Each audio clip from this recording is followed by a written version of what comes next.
Welcome to this Python full course by Simplilearn. As we head into 2025, Python remains one of the most in-demand skills across industries. With so much of data around us, Python is the go-to tool for making sense of all. It's easy to learn, super powerful, and widely used by data professionals worldwide. So if you're thinking about a career in data science, learning Python is the perfect first step. So in today's course, we'll start with the basics, working with variables, data types, and also program flow. Then we'll introduce powerful tools like NumPy and Pandas for data manipulation and Matplotlib for creating stunning visualization. But that's not all. You'll also learn how to apply Python to machine learning and work on real-world data science projects. And by the end, you'll have the skills to kickstart your data science journey with Python and set yourself for exciting, high-paying roles in 2025. Also, just a quick information, if you're interested to make a career in machine learning and AI, unlock your potential in AI and machine learning with Simplilearn's professional certificate course in generative AI and machine learning. Program certificate from ENICT Academy, IIT Kanpur. Masterclasses delivered by IIT Kanpur faculty designed for aspiring AI professionals. This program offers hands-on experience with machine learning algorithms, deep learning and NLP guided by industry experts and IIT Kanpur faculty. So you can find the course link in the description box below and in the pinned comments. Python is a high-level object-oriented programming language developed by Guido van Rossum in 1989 and was first released in 1991.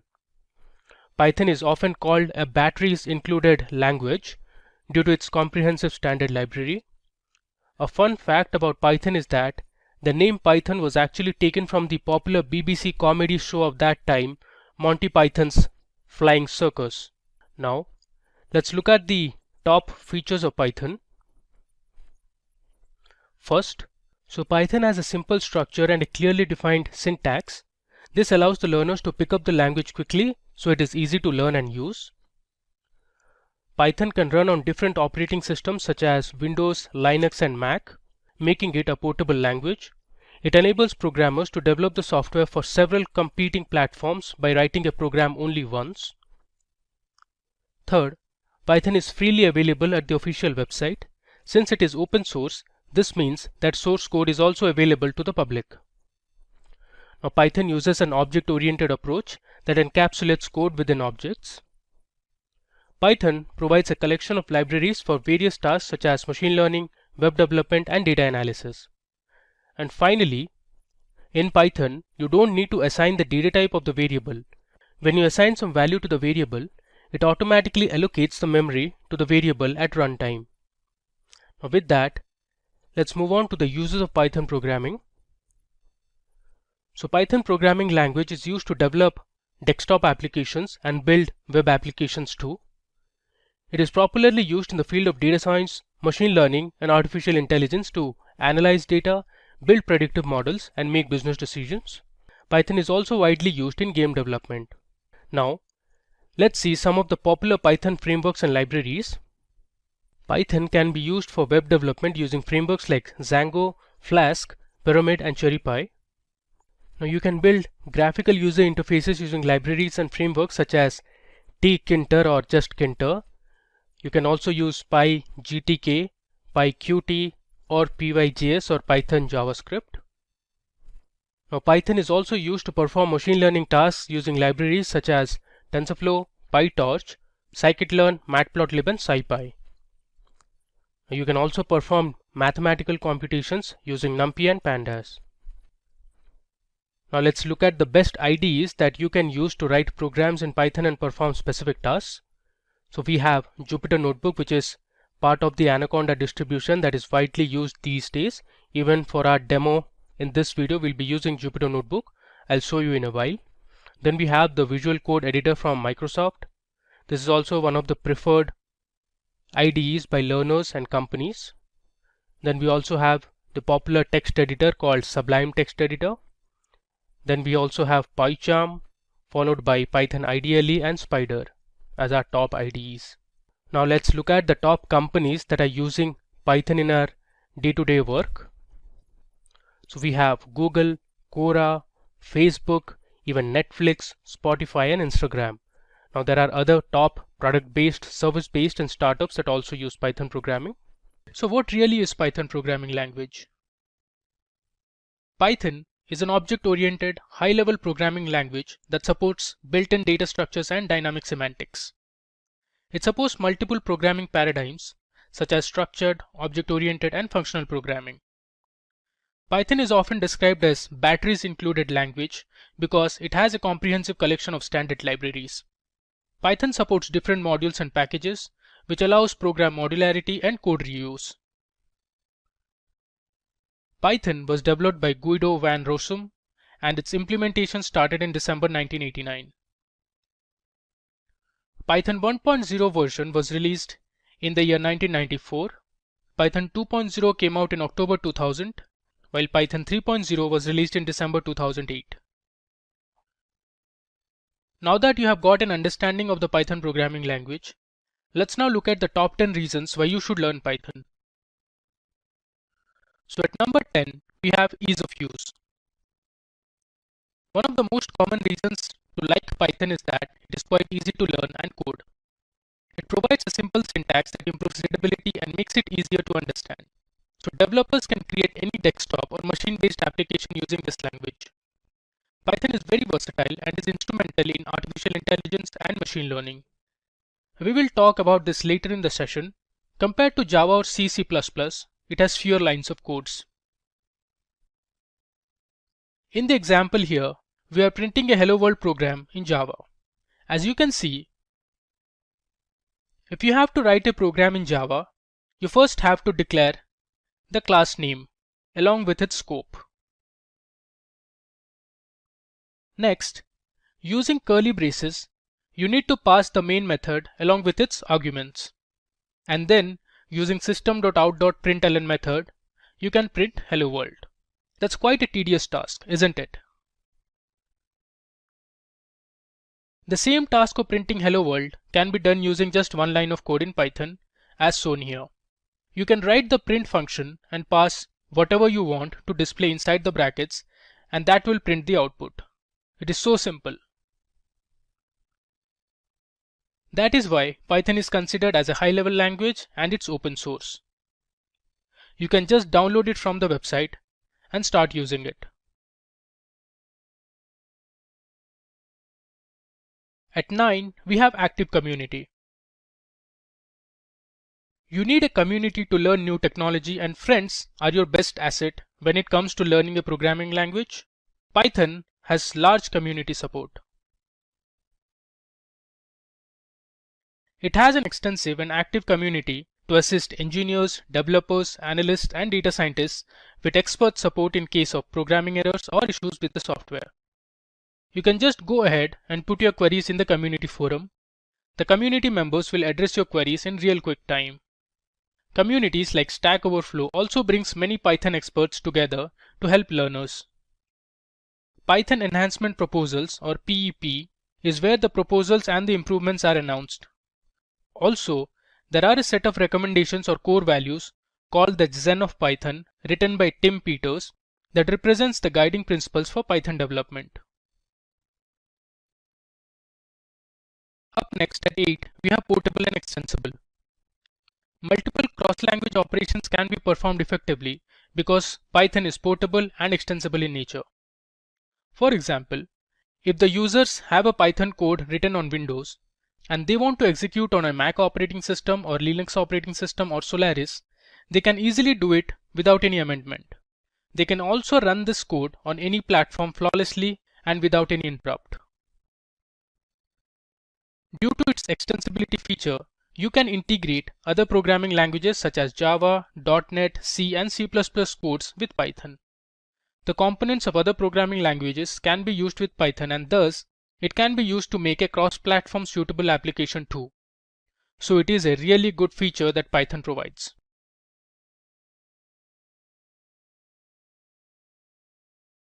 The next reason to learn Python is testing frameworks. Python supports several built-in flawless testing tools and frameworks that help in debugging and speeding up workflows.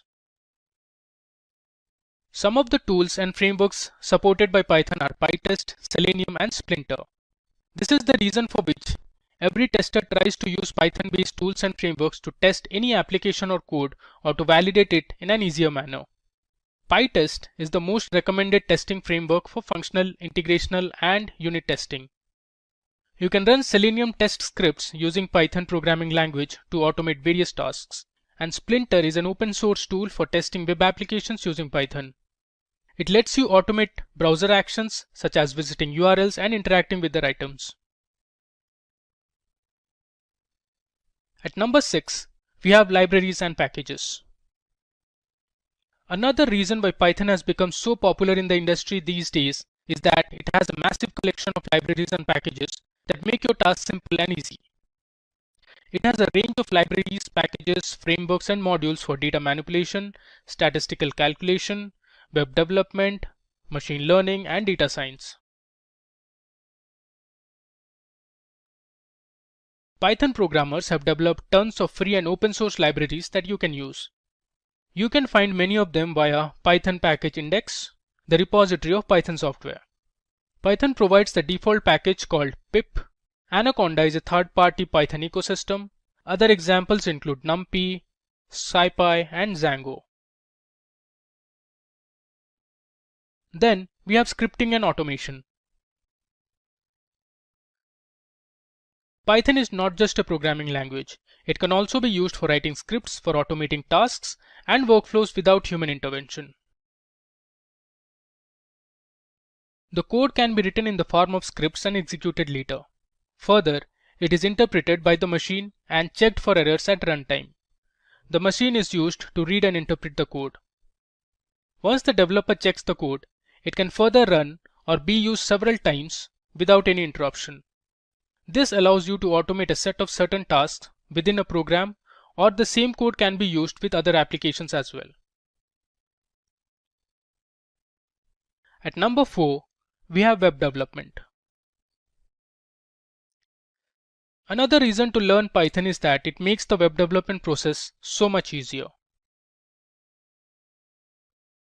It provides a wide collection of frameworks that make it easier for developers to develop web applications. Some of the examples are Django, Flask, Pyramid, TurboGears, CherryPy, etc. These frameworks are written in Python, which makes the code a lot faster and stable.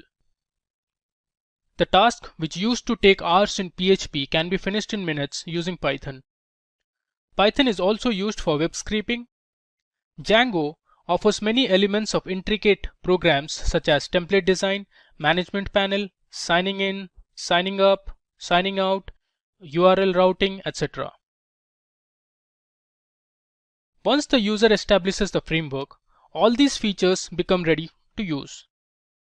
Flask is a microwave framework written in Python. Of all the components that are part of this module, they are all ready to execute in the server context. Pinterest and LinkedIn use Flask. Pyramid offers more attributes than Flask. It will assist users with URL routing and authentication support. TurboGears is a highly recommended and scalable framework that supports features such as authentication, caching, identification, management of sessions, and pluggable applications. Up next at number 3, we have machine learning. The growth of machine learning has been phenomenal in the last 5 years, and it's rapidly changing the world around us. Python is one of the most preferred programming languages for machine learning because of its simple syntax and support for several machine learning libraries. Using different libraries and functions in Python, the system can learn and train itself from past data. Once the system is trained, it can then learn to adjust itself to new inputs. Finally, it can make predictions and perform human-like tasks automatically. At number 2, we have data science. Machine learning and data science go hand in hand. Python is robust, scalable, and provides extensible visualization and graphics options. Hence, it is widely used in data science. Python has libraries such as NumPy for numerical computation of data, Pandas for operations to manipulate data on numerical tables and time series. It also provides SymPy for symbolic computation and SciPy for technical and scientific computations. It has another library called PyBrain, which is sought for Python-based reinforcement learning, artificial intelligence, and neural network library. Scikit-learn is the machine learning library for creating classification, regression, and clustering algorithms. And finally, it provides PyTorch and TensorFlow for deep learning. Finally, coming to the most important and the top reason to learn Python, which is career opportunities and salary. Python language provides a variety of job opportunities and promises a high growth graph with huge salary prospects. It is being used by most of the tech giants.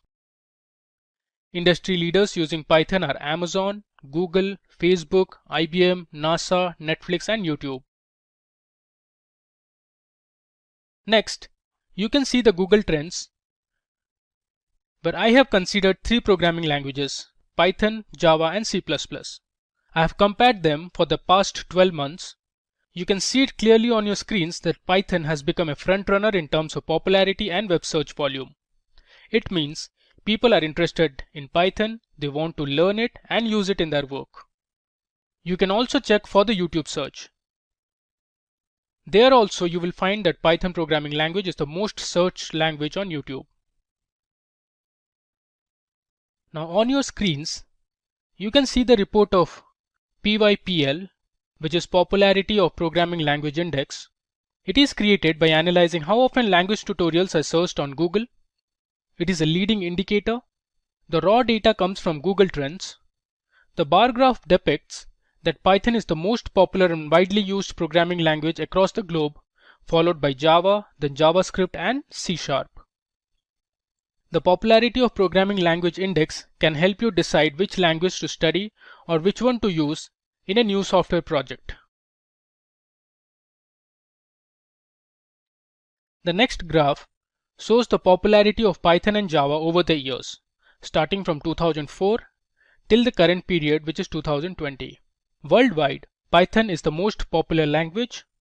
Python grew the most in the last 5 years by 19.4%, and Java lost the most by -7.2%.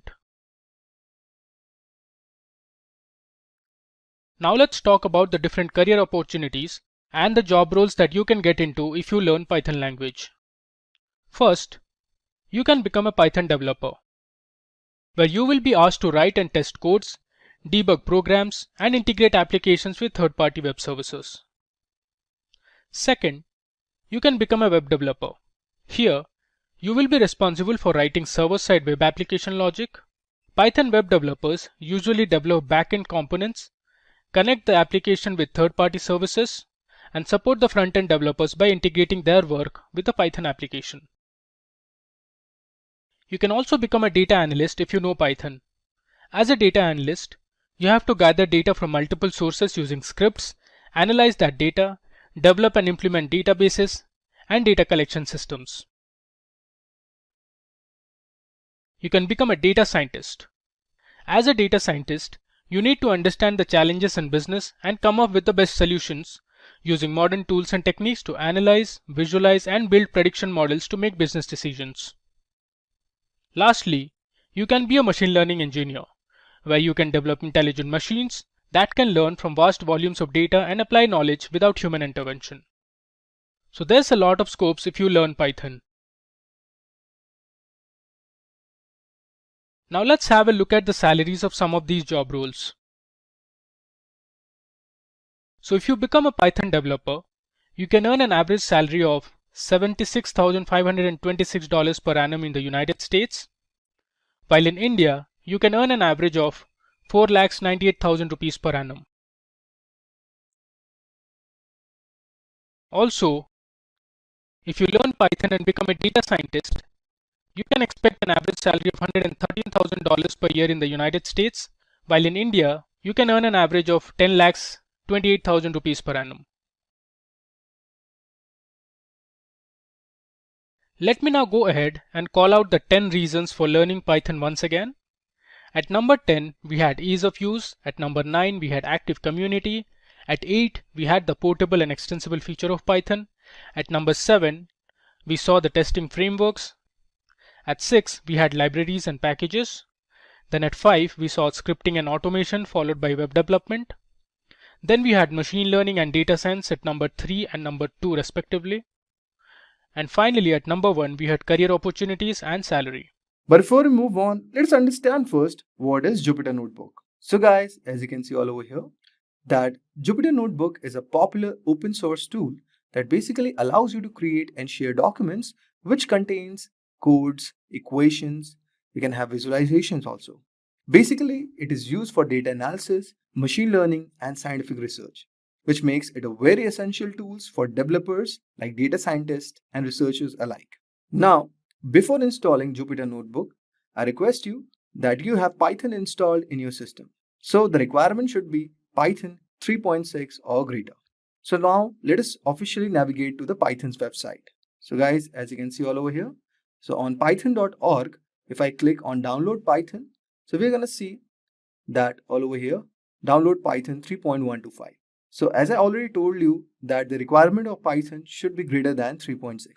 So just you can click all over here and you can see the download had started.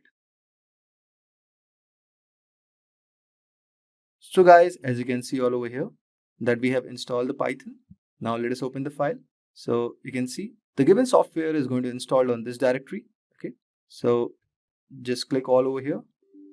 So guys, as you can see all over here, the Python installation of 3.125 is in progress. Let's wait for some time till it gets installed. So as you can see guys all over here that we have successfully installed our Python. Now let us open our terminal and let us check whether Python is correctly installed. So we are going to type python/version.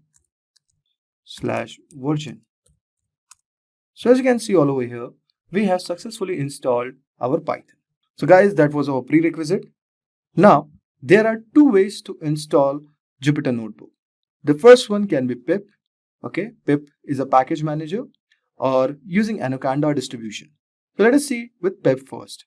So guys, pip is a package manager which is used to install and manage software packages, libraries written in Python. So you can see all over here that the Python with version greater than 3.6 have default pip installed in them.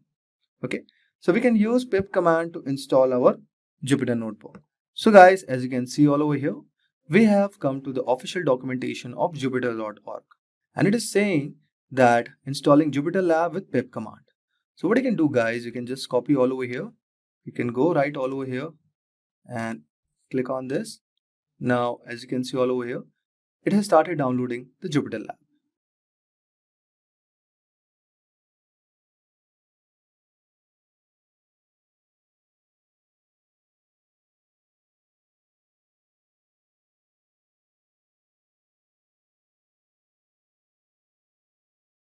So guys, we are going to install our Jupyter Lab with the pip command.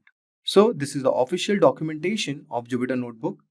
Okay, and just all you have to do is copy this and type on your terminal. So as you can see all over here, it has started downloading the packages which is required to download the Jupyter Notebook. Let us wait for some time. Okay guys, so we have successfully completed this step. Now let us move on to our next step. So as you can see all over here, so we have installed, okay, then what we have to do, then you can type this, you can launch the Jupyter Lab with this command on the terminal. Now let us wait. So as you can see all over here guys, we have successfully installed our Jupyter Notebook. So you can go all over here and just create a new notebook and you can also choose your kernel and you can start working on your Jupyter Notebook. Suppose I'll show you one snippet. So 3 plus 5, let us try to run this notebook. So as you can see, it is giving us the 8 as answer.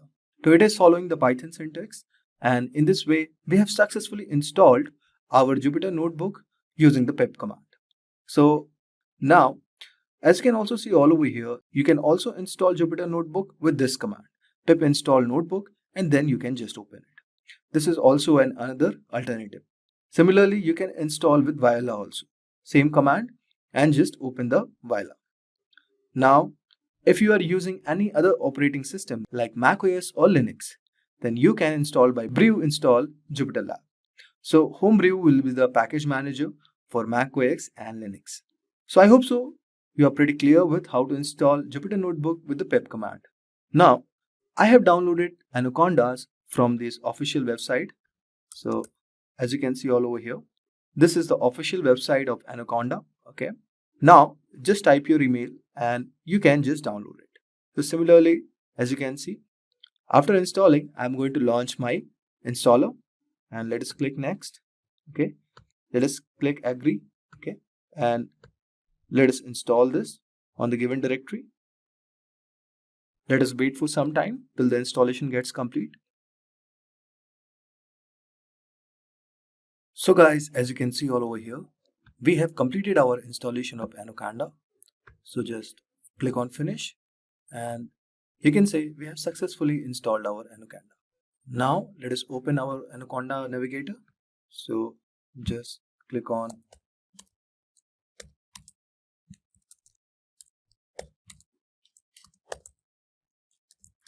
So as you can see all over here, just right click on this and our Anaconda navigator will be opened.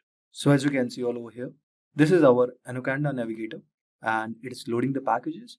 And for us to install the Jupyter notebook, so as you can see all over here, just click on launch. So guys, if you click on launch, it is going to open our Jupyter notebook. So as you can see all over here, it is saying launching the Jupyter notebook and it is hosted on localhost 8889. So this is our hosted Jupyter notebook. And similarly, you can create a new notebook all over here. And in this way, you can start working. What is deep learning? Deep learning is a subset of machine learning which itself is a branch of artificial intelligence. Unlike traditional machine learning models which require manual feature extraction, deep learning models automatically discovers representation from raw data. So this is made possible through neural networks, particularly deep neural networks which consist of multiple layers of interconnected nodes. So these neural networks are inspired by the structure and the function of human brain. Each layer in the network transforms the input data into more abstract and composite representation. For instance, in image recognition, the initial layer might detect simple features like edges and textures, while the deeper layer recognizes more complex structure like shapes and objects. So one of the key advantages of deep learning is its ability to handle large amount of unstructured data, such as images, audios, and text, making it extremely powerful for various applications. So stay tuned as we delve deeper into how these neural networks are trained, the types of deep learning models, and some exciting applications that are shaping our future. Types of deep learning. Deep learning AI can be applied supervised, unsupervised, and reinforcement machine learning using various methods for each. The first one, supervised machine learning. In supervised learning, the neural network learns to make prediction or classify that data using labeled datasets. Both input features and target variables are provided, and the network learns by minimizing the error between its prediction and the actual targets. A process called backpropagation.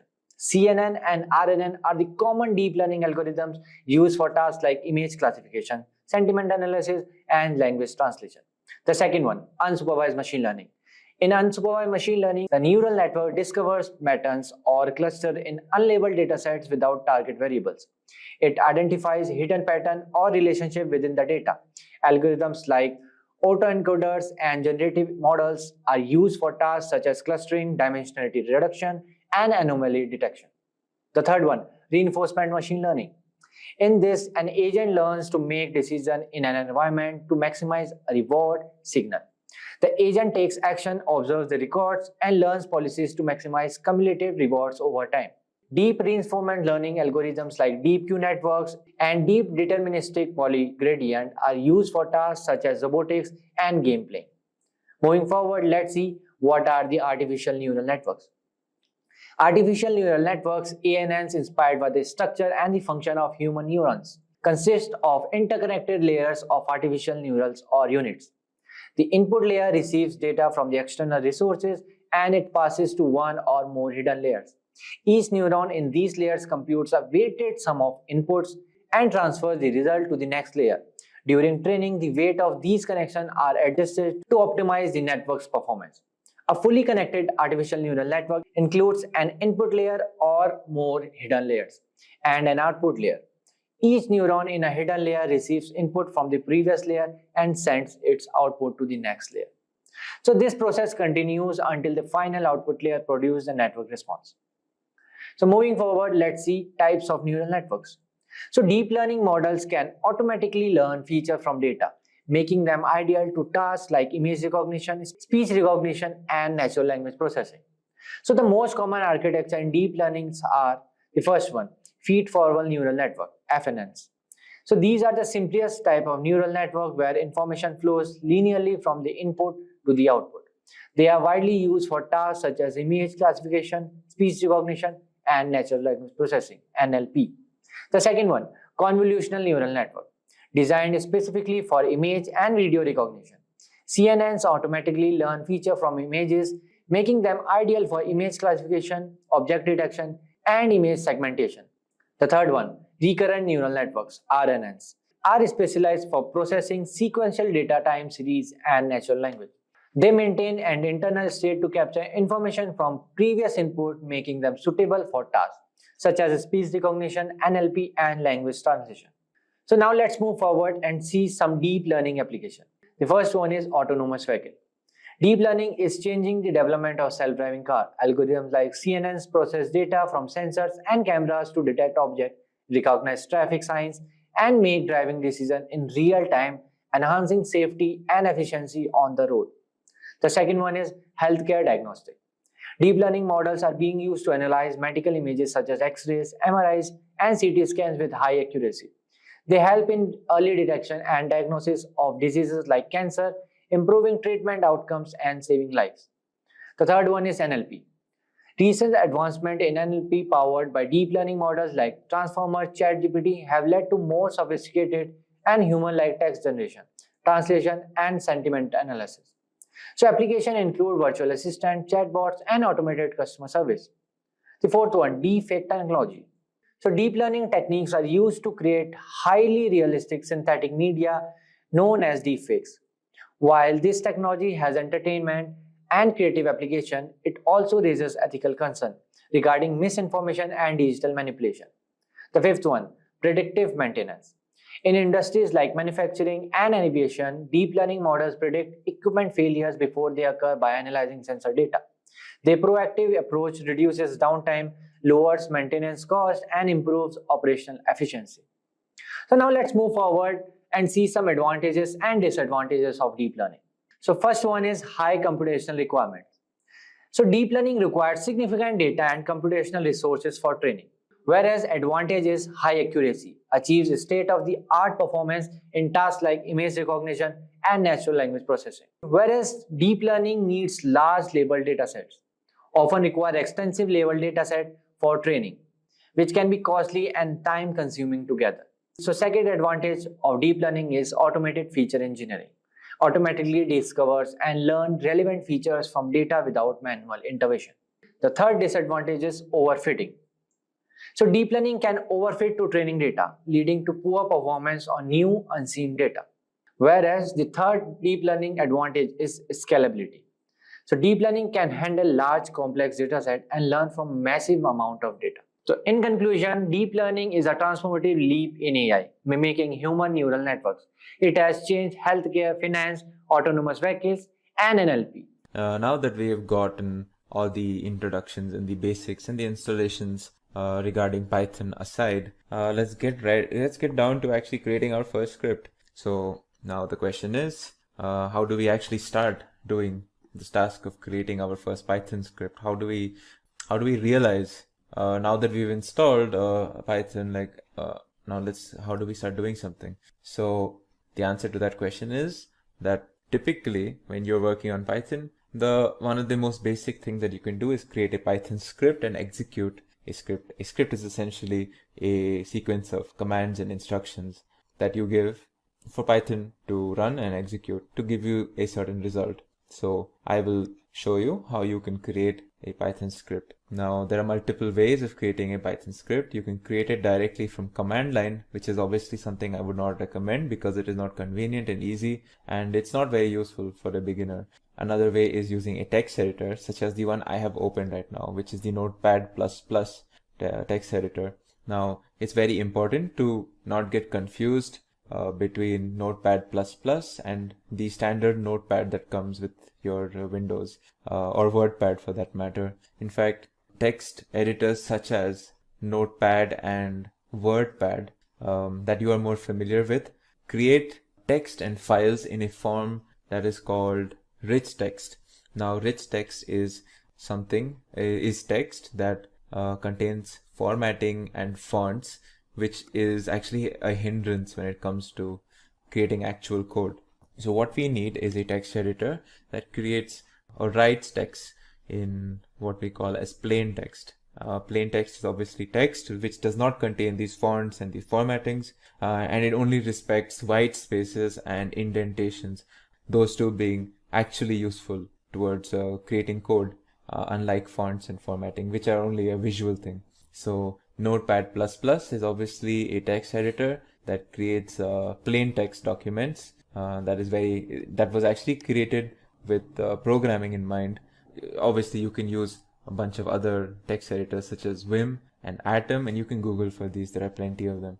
So without any further ado, let's create our first Python script. So one of the most common, one of the most famous examples of a first program in any program for that matter, not just Python, is creating a print statement that gives us a statement saying hello world. So in Python, this is how you would go about it, or this is the syntax you would use to create this statement. All right. Now, where it is very important when you are saving your Python program that you use the .py prefix. So if I were to save this, I can choose whatever folder. I am going to choose, this folder seems fine. So now I give the file name over here as, say, I want to keep it as test. I need to prefix this with .py, and this tells any sort of interpreter, or anytime we need to read the script to know that it's a Python script, we need to add a .py. Otherwise, it will not be treated as a Python script. It will be treated as some normal document sort of a thing. So now that I have stored it as .py, I have created my first Python script. Now, obviously, the next question is I need to see what happens when I execute this line, when I run this script, essentially. So to see that, there are multiple ways. The first way that I will show you is a command line method, which is obviously, again, before we get into it, it's not something that I will be using to teach you. It's not something I would recommend you to immediately start using. But for the sake of showing, I will show you how to execute a script in command line. Well, to do this, you go, since I have installed Anaconda in my system and I will be using Anaconda to work in Python, what I will look for is something called the Anaconda prompt.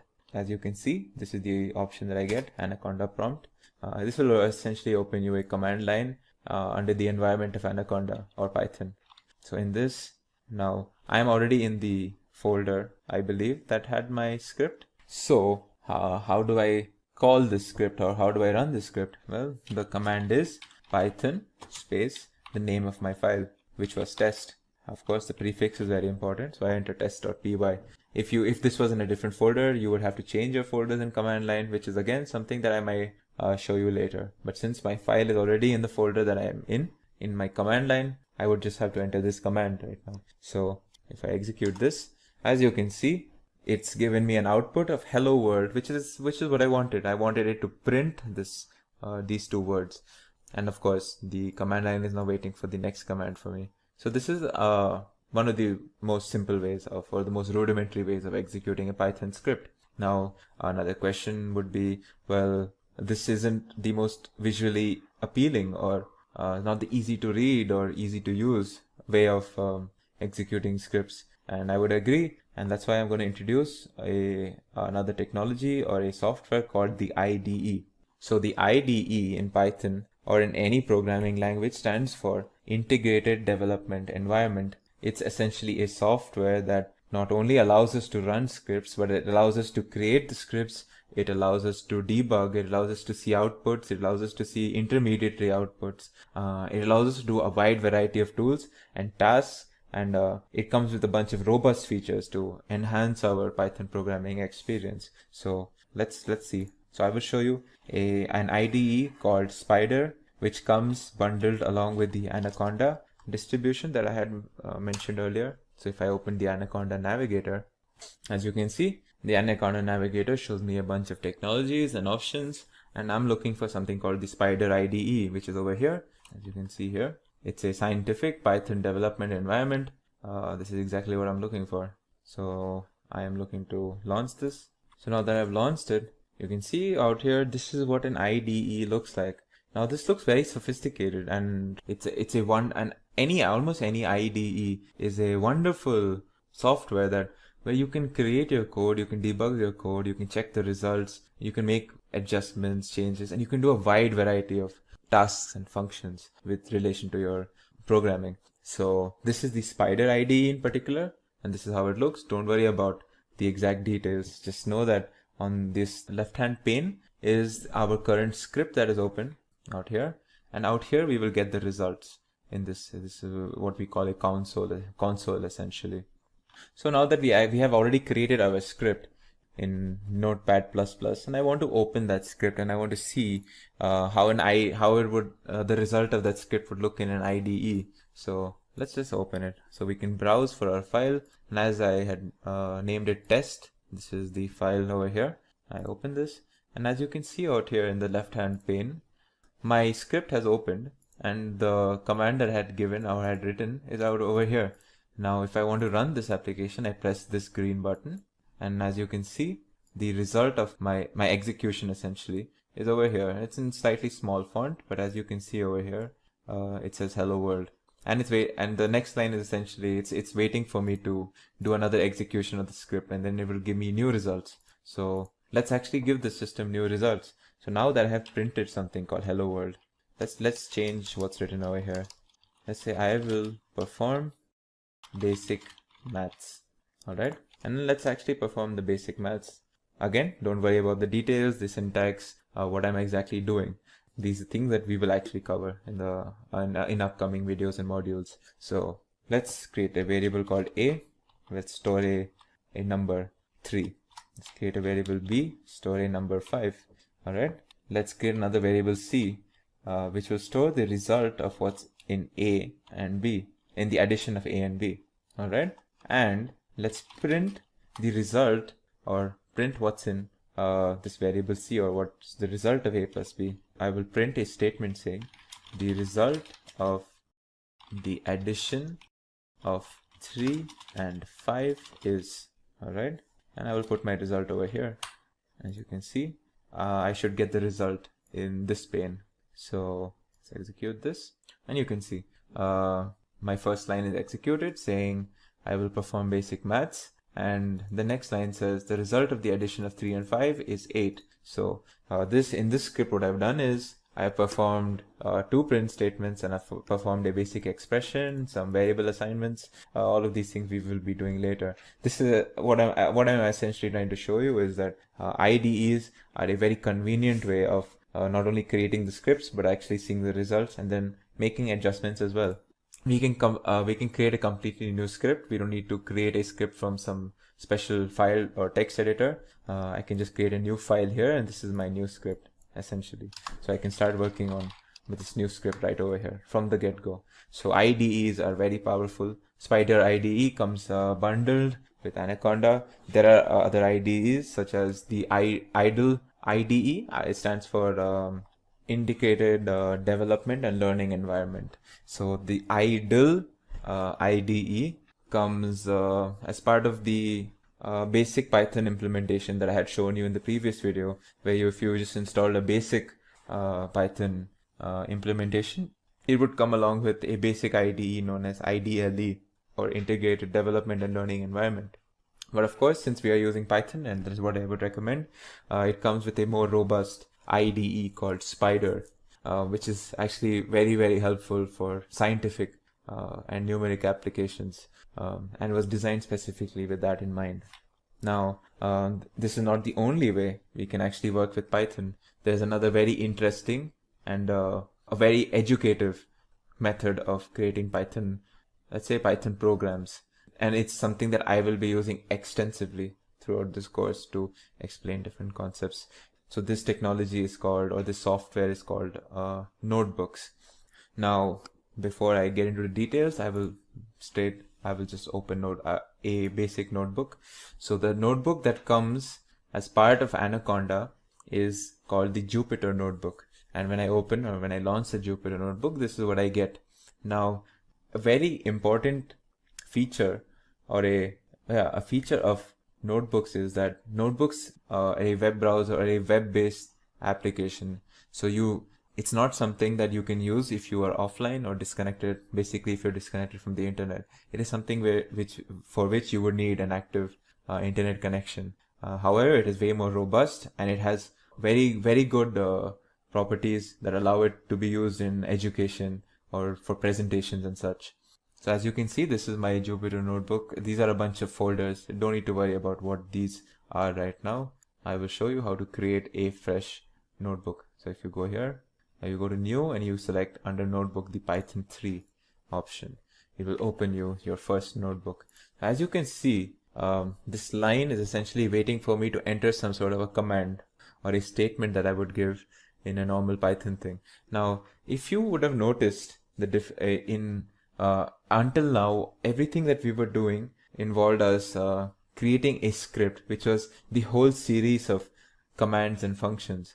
So if I go back to my Spider IDE, as you can see, like this is a whole script, and this script contains multiple different tasks and functions that are individually being performed. So this is a separate print function, this is a separate addition, another separate print function, and for longer programs or larger programs, you have multiple different tasks being done.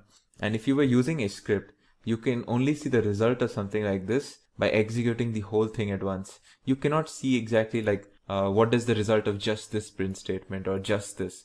It's not typically what an IDE is used for. And this is where notebooks come in super handy. If I had to break down my previous script essentially, where I first did a print statement, where I said some random thing, say hello. Yeah. So if I execute this particular line, you can see it gives me the result. Now I want to do what is 5 plus 3. It should give me the result over here, 8. Now the next, another part of your program might be storing 5 and 3 into variables. So I can do this and I can do this. So now this line will store the variables. Now I want to do the addition of what is 5 plus 3, but I want to use the variables and I want to see what's the result. As you can see, a plus b means 5 plus 3, which is 8. And I've essentially broken down various different parts of my previous script into its individual tasks, and I'm able to see what each part of that script does. And this is very good when it comes to making presentations or trying to teach a class. So I will personally be using notebooks a lot to explain different concepts when it comes to Python. And I would recommend that you get used to notebooks in general, because it's an amazing way to learn Python programming, or programming in general, in fact. And again, as I had mentioned earlier, notebooks are something that it's an online application. It's a web-based application. So I will have to need a active internet connection to be able to work on a notebook, which could be a disadvantage if you do not have a consistent internet connection. And in that case, you would probably use your IDEs or text editors, which can be used offline as well. In this video, we will be introduced to the concept of variables and expressions. Let's start with expressions. Well, an expression in Python is anything that results in a value.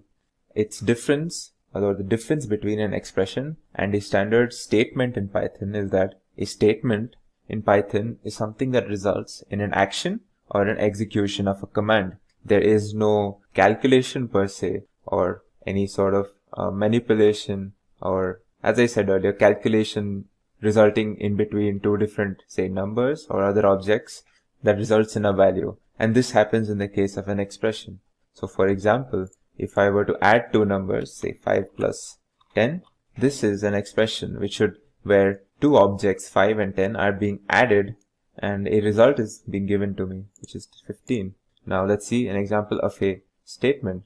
Well, a statement could be something like a print statement. So when I ask Python to print something for me, it's not calculating anything, it's not evaluating anything, it's simply performing an action that I have, or a command that I have given the system, which is to print whatever I have entered over here, as you can see. So this is a statement. Similarly, there are another type of statement known as assignment statements, which we will learn actually right in the next section.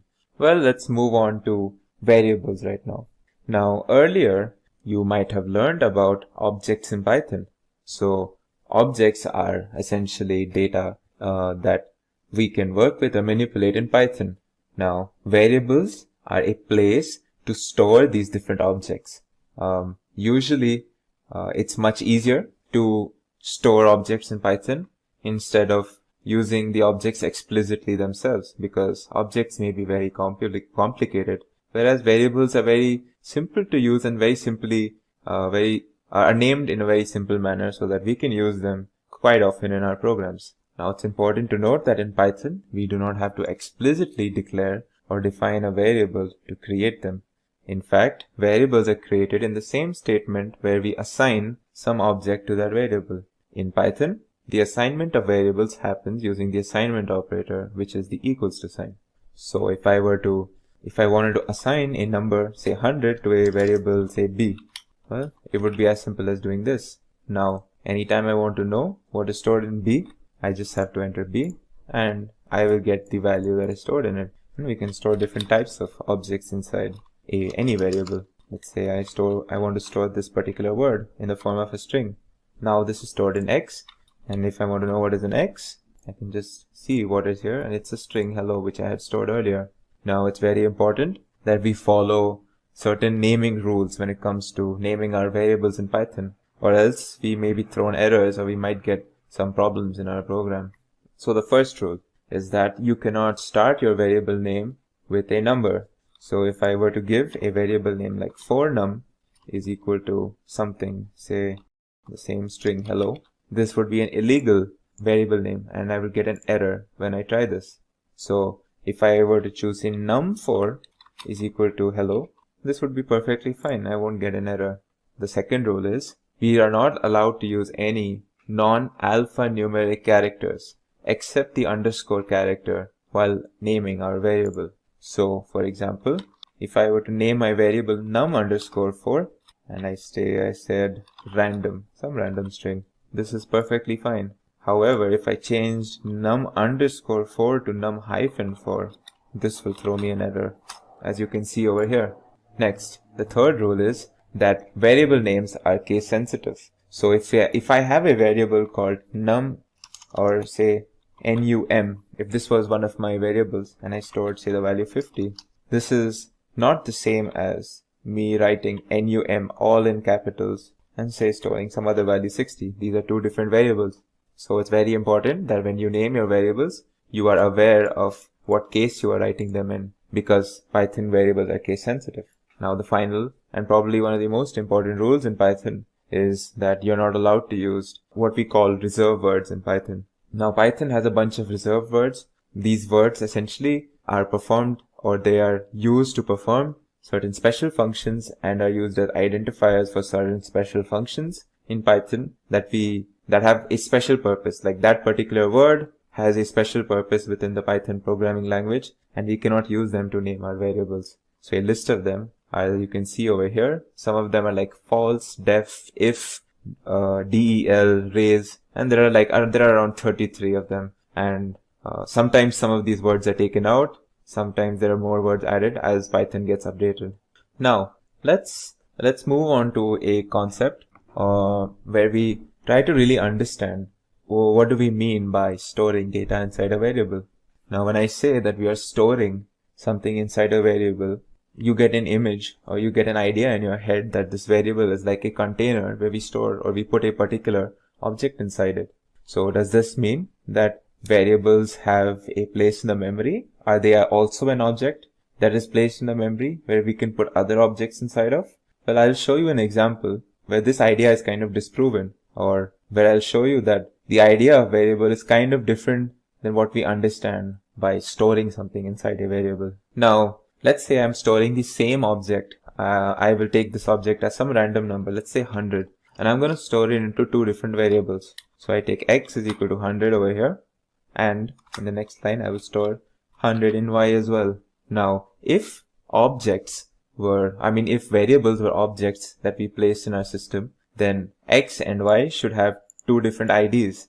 But let's see what happens when I check the ID of x and the ID of y. They should be different in case variables were their own objects. However, as you can see, the ID of x and the ID of y are exactly the same. So Well, obviously we know that two different objects in Python cannot have the same ID. So what does this mean when it comes to the nature of a variable? Well, the fact is that variables are not actually objects in Python. In fact, variables are more like pointers or references to the actual object. So when I said x is equal to 100 and y is equal to 100, what I'm actually telling the system is that there is this variable name called x that I want to refer or point towards the actual object that is in my memory called 100. And I do the same thing with another variable y. So I am not exactly creating a different space in my system for these variables. These variables are more like placeholders or references that point to a particular place in the memory where this object is located. And that is what happens when I do ID of x and ID of y. It's not giving me the ID of something called x or the ID of something called y. It's giving me the ID of 100 each time because 100 is stored in x and y. So as you can see, this is something like a visual representation of what I'm trying to say.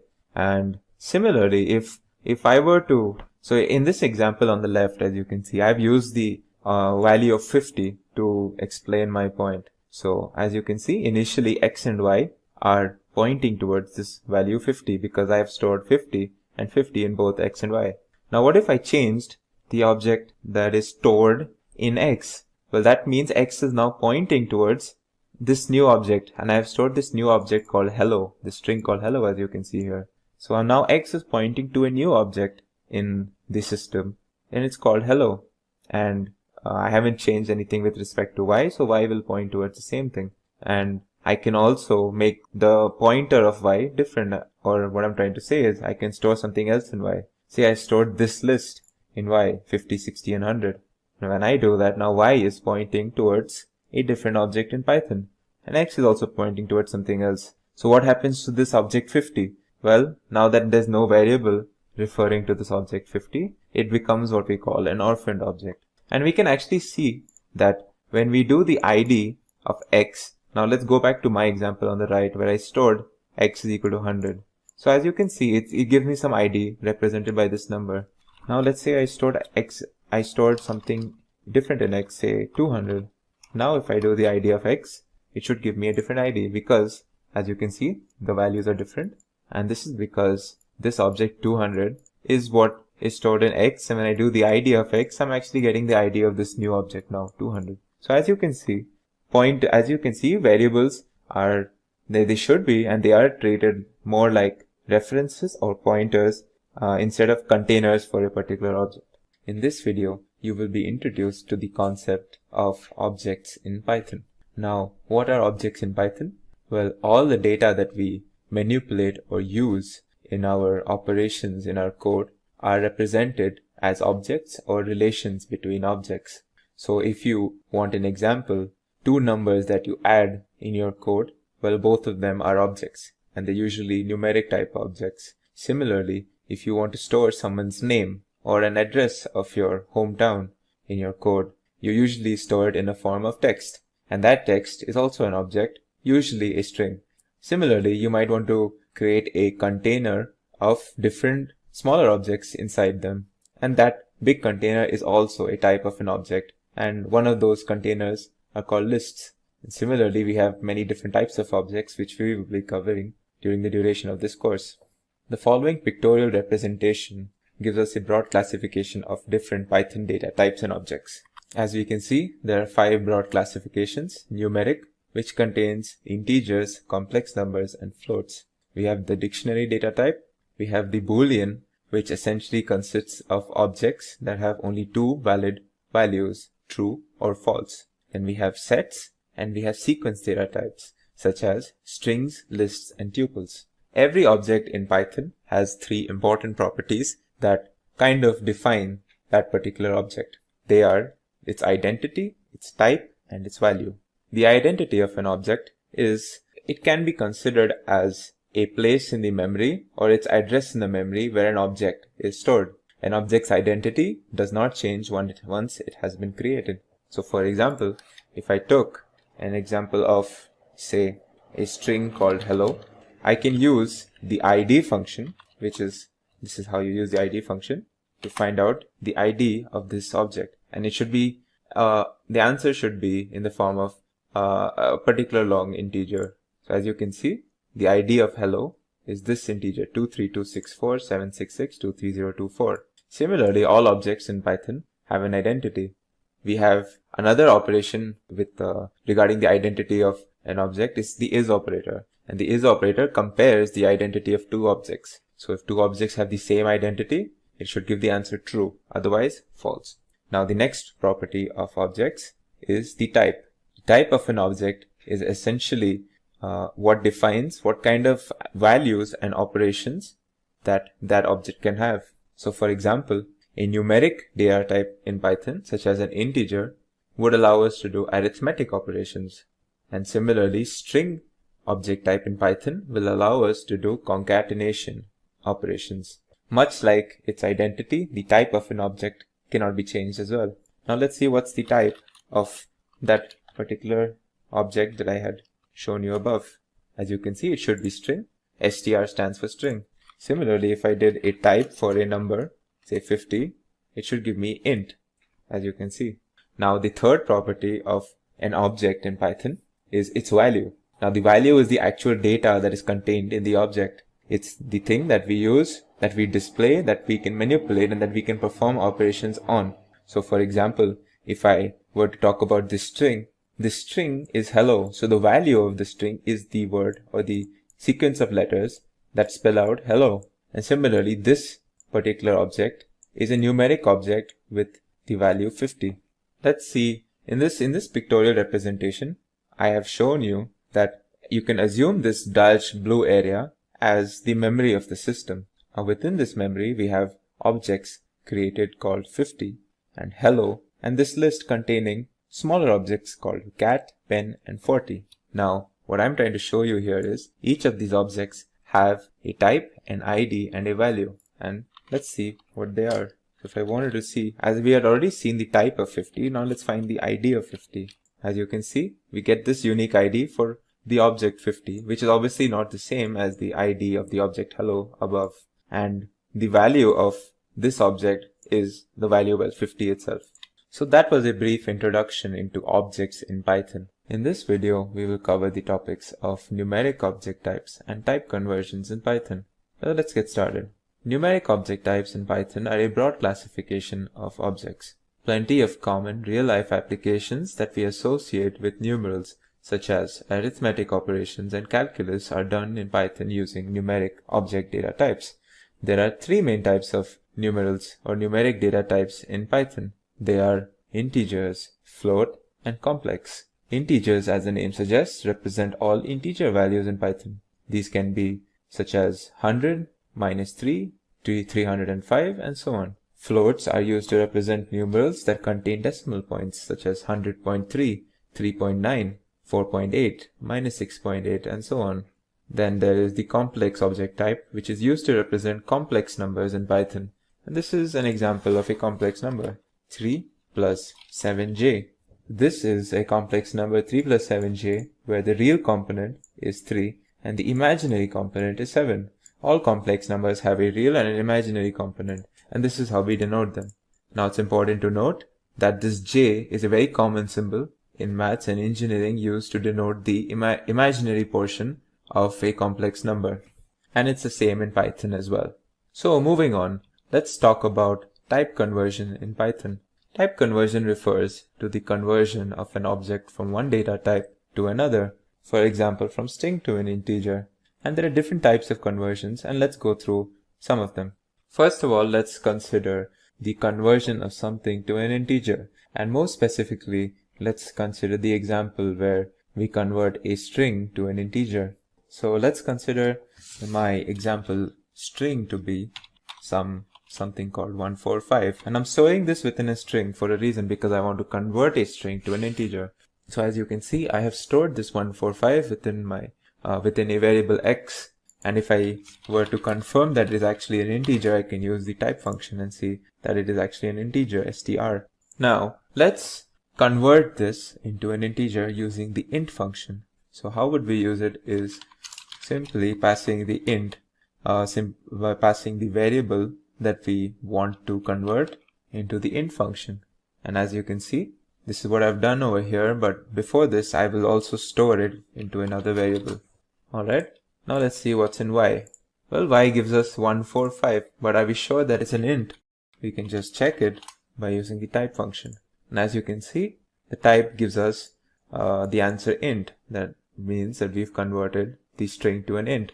Interestingly, we can convert something and also specify what base we have to treat the number as.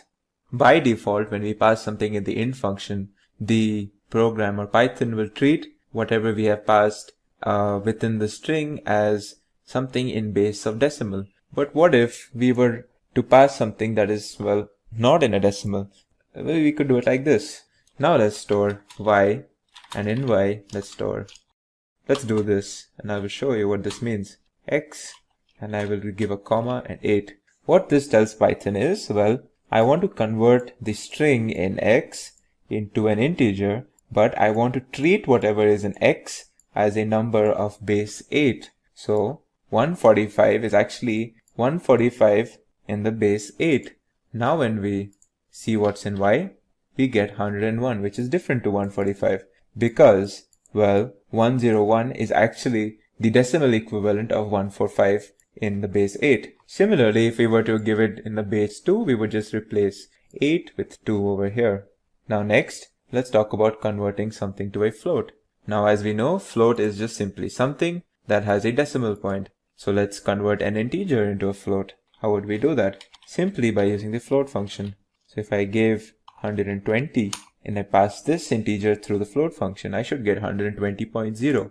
These two are not the same, though they may mean the same things to us, but for Python, 120 is an integer and 120.0 is a different object, which is a float. And this is how we convert something to a float. Now what if we wanted to convert an integer to a string? Well, we can use the str function.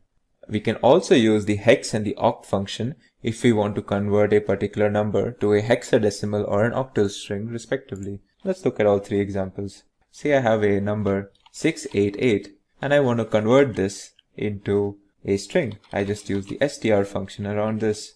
So as we know, just to confirm, let's see what the type of 688 is. This should be an int, as we can see.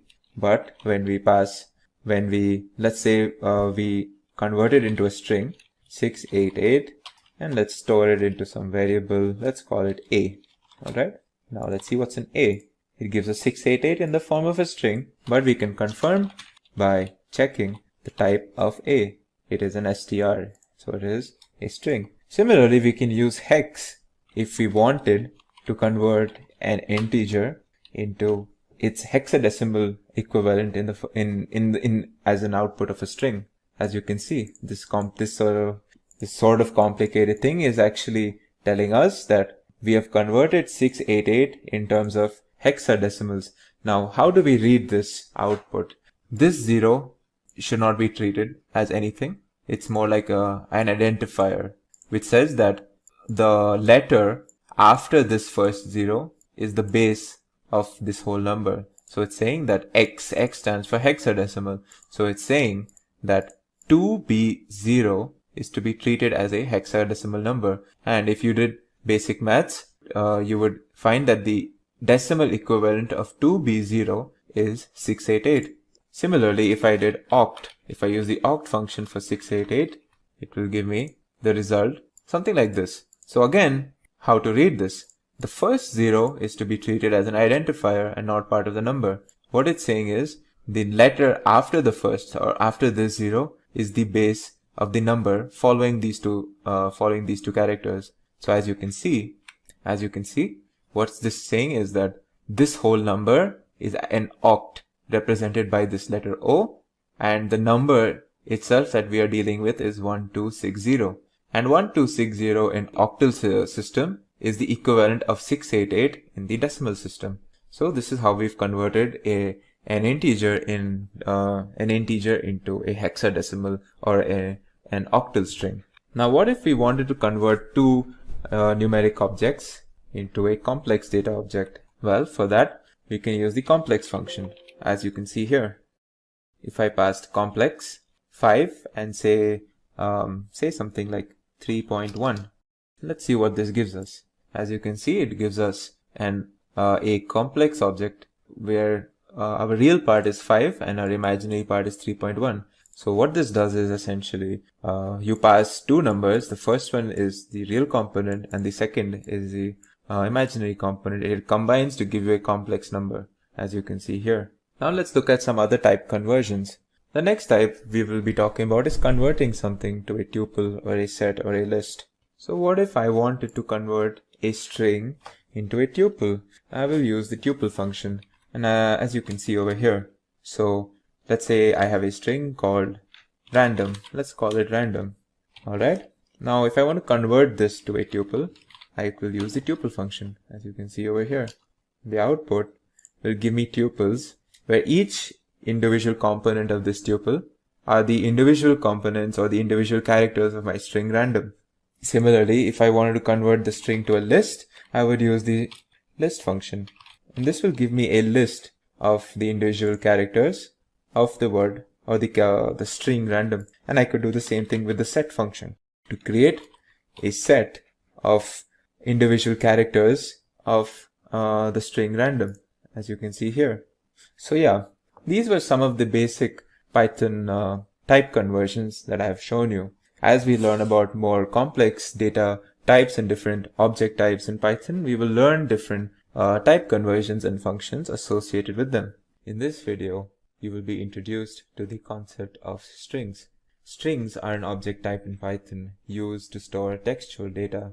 This textual data could be something like, for example, someone's name. It could be an address of a place, or it could be something like a word or a sentence.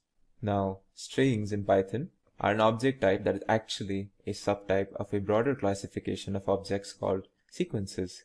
Sequences are objects in Python which contain components placed one after the other, where each component is given what we call an index, a numeric index. This numeric index identifies the component in the sequence and its position within the sequence. Now, since Python is a zero index based language, the first object of any sequence is always index 0. The second is index 1, the third is index 2, and so on. Now let's move on to defining strings. How do we define them?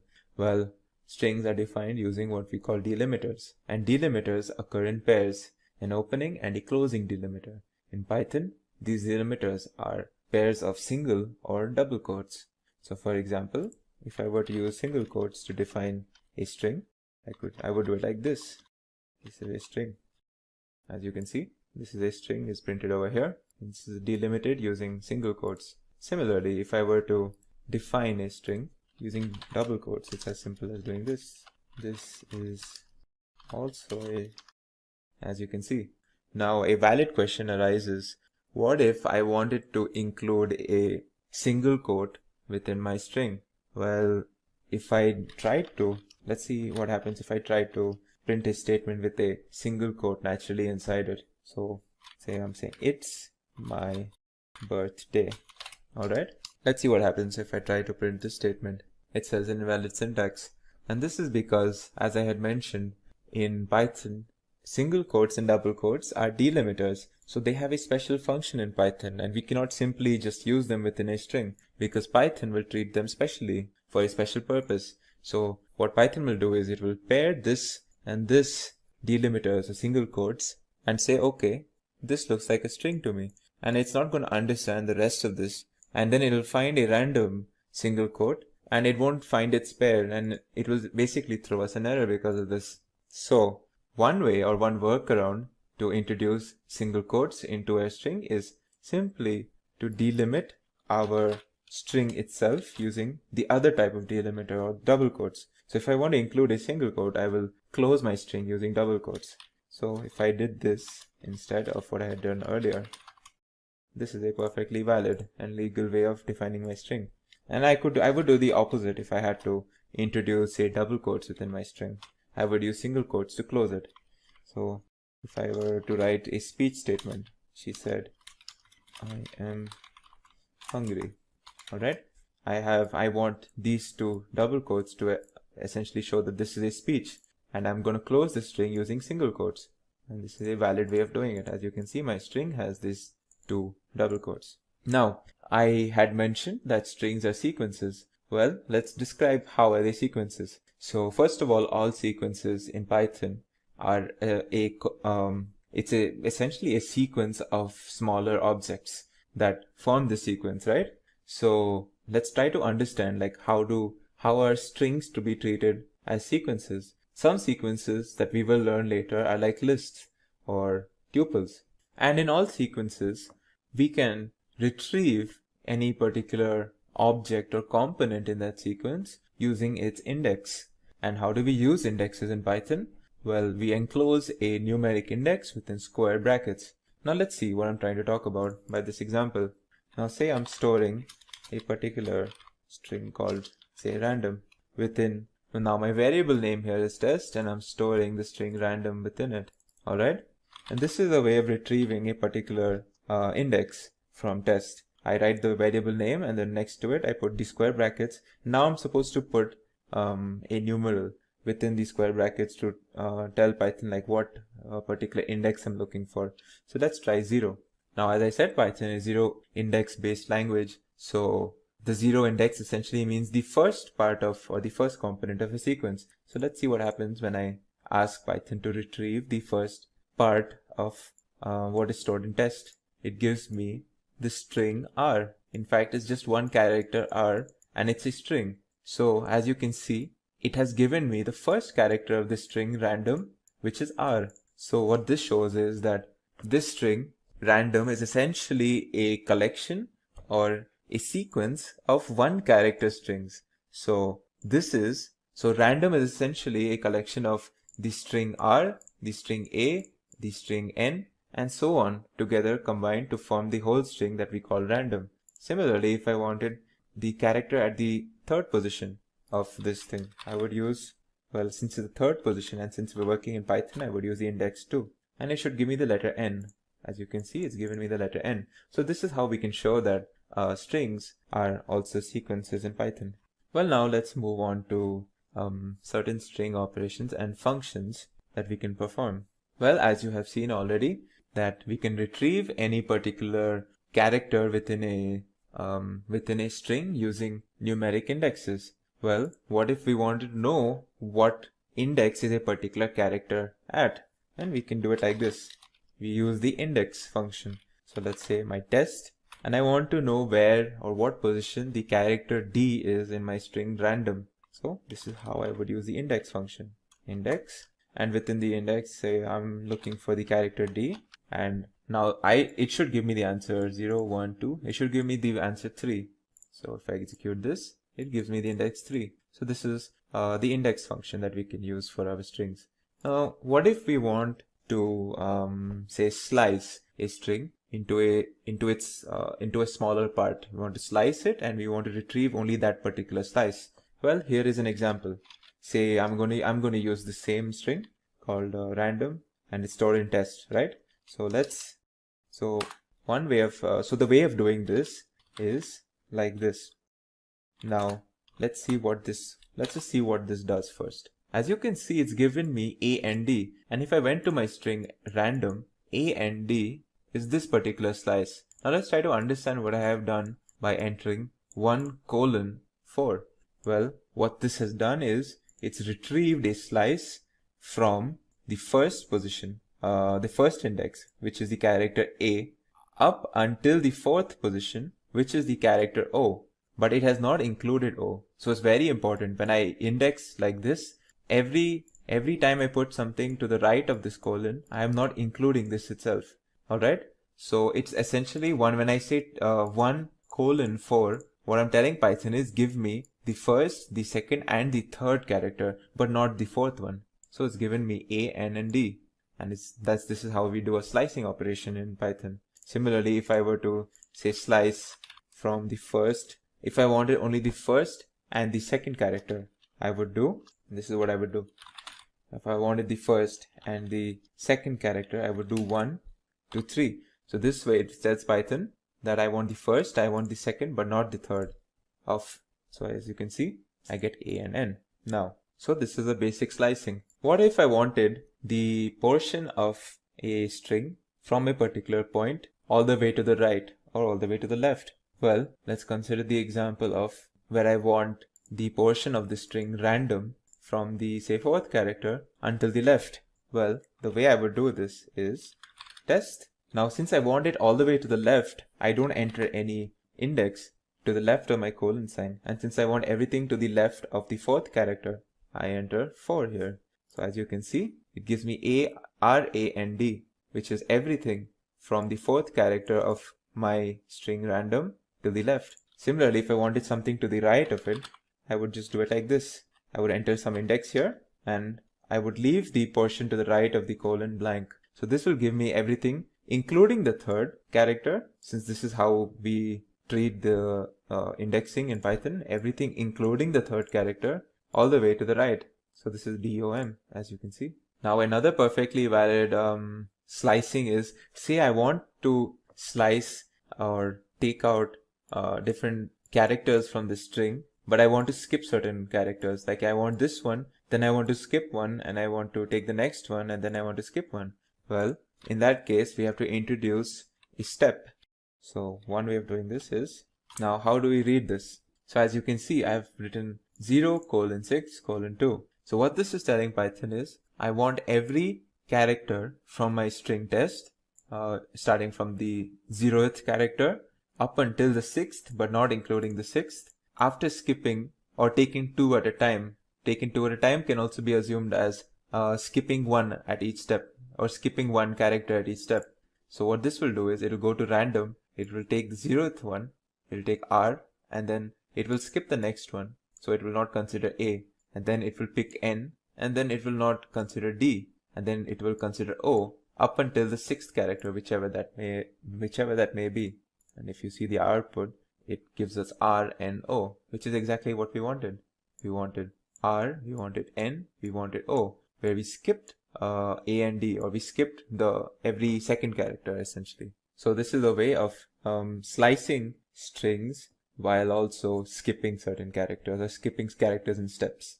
Now Python is also there's another interesting technique that we can use in Python to where we can start retrieving characters from the rightmost side of a sequence or a string. We can use negative indexes. So if I were to, for example, show you, let's see what this gives me. Test what is a -1th index. It gives me the character M. Now remember, a string is random, so -1 gave us the last character of the string random, which was M. So this is a way of using negative indexes. And similarly, if I used test -2, it would give me the 2nd last character, which should be the character O, as you can see here. Now there are some other important functions that you may use in Python. So for that, let's create another string. Let's call it upper, lower. Alright. Now I'm storing it again in the same variable test. Let's see what happens when I use the upper function and what happens when I use the lower function. Now I'm going to use the lower function for this. So these two functions will respectively give us the result, or give us our string in uppercase and lowercase respectively. So as you can see, the upper function created the first string in full uppercase, and the second one created this string in full lowercase. Now another important, and probably one of the most important methods that we use for strings, especially when it comes to data science, is the split function. So let's see what I mean by the split function. Let me create another string. Let's call it hello world. Alright, and I'm going to use a split function, and I'm going to see what happens when I use this function essentially. So what I'm doing in these 3 lines is, I'm creating the string hello world, I am storing it in test, and then I am using the split function on the test, and whatever result I get, I'm storing another variable called sliced, and then I'm just going to show you what is in sliced. As you can see, what's happened to the string hello world is that I have broken it into its components, or its component words, if that makes any sense, into hello and world, and I've stored both of these into what we call a list. Now you might ask, well, how does Python know that it has to separate at a blank space? Well, the split function by default will break up a string at its blank spaces. But if we wanted, we could break it up using or at every comma. So for example, if I wrote hello world using comma, and if I put a comma inside over here, and now if I try to execute this, like for example, I'm going to look for commas in the string, and then I'm going to try to split it. As you can see, there's no splitting happening. I have one list with my original string itself because it's not found a comma. What if I introduced a comma over here? Now let's see what happens. As you can see, the splitting has happened. It's found this comma and it's caused a split between hello and world. Similarly, in my string, if I put a comma again and I put something else, it should give me the split over there again. So we can define our split using whatever we put in between these circle brackets after the split function. It's just important to note that by default, if in case we do not enter anything over here, it will use blank spaces to do the splitting. Another very important operation and very common operation in strings is what we call concatenation. So if I have two strings first and say another string second, and I want to join these together, well, the operator I would use to do this is called the plus symbol. This is the concatenating operator when it comes to strings. So what is the result of this? Let's see. Let's print this out. Let's print this whole thing and let's see what is the result. As you can see, what this has done is it has combined the string first and the string second into one string called first second. So this is the concatenation operator. Now finally, the last topic in this lesson is the topic of escape sequences. Now escape sequences are special commands that tell Python to either suppress special meaning of some character or symbol in a string, or give some special meaning to an otherwise ordinary character in a string. So let's look at the first example. Now remember earlier in this video where I was telling you like what is the way of writing, or how do we introduce single quotes or double quotes into a string, and I had told you the trick. If I want to use a single quote in my string, I just close it using double quotes, or if I want to use a double quote, I close it using single. Well, another way of doing this is using what we call an escape sequence. And an escape sequence in Python is the backslash character. Alright, so let's see what happens when I use the backslash character where I want to introduce my single quote. So if I use my previous example where I wanted to introduce a single quote and say I'm going to close it using single quotes as well. So I'm going to go back to my error example, so as to speak. Now this would throw me an error, right? As you can see, it has thrown me an error. So what if I used the escape sequence that I mentioned? The escape sequence is just backslash character. Now this is the point of the string where I want my single quote. So I introduce a backslash. Now I have my single quote and I continue writing the rest of my statement. Let's close the string. Now will this work? As you can see, this has worked. So what this has done is this backslash character has told Python to not treat this special character or the single quote, to not treat it specially and let it be as a part of the string. So as you can see, that's what's happened here. Now the next case, or the other use case of escape sequences, is when we want to give a particular character that is otherwise just ordinary some special meaning. So let's take the example of the character T and the character N. We use the character T to introduce tab space, and we use the character N to introduce what we call line break. Well, let's see by an example. So normally the character T has no special function. So the character T within a string will just be outputted as the character T itself. However, as you can see here, I'm going to introduce a backslash before this character T. Let's see what it does. It introduces this thing that we call a tab space, which is a larger than normal space. Similarly, if I were to use the backslash n combination, this would introduce what we call a line break. And if you were to see the output of this, you can see at the point of the string where I have this combination of backslash n, a line break has occurred. So there are plenty of other escape sequences that you may choose to learn, and these are just two of the probably the most common ones that are used. In this video, I will give you an introduction into lists and tuples. Starting off with lists. Lists are a collection of ordered, arbitrary objects that are similar to what we call an array in other programming languages, but lists are way more flexible when it comes to Python. Python lists are a type of sequence, and you might have seen what a sequence is when we were learning about strings.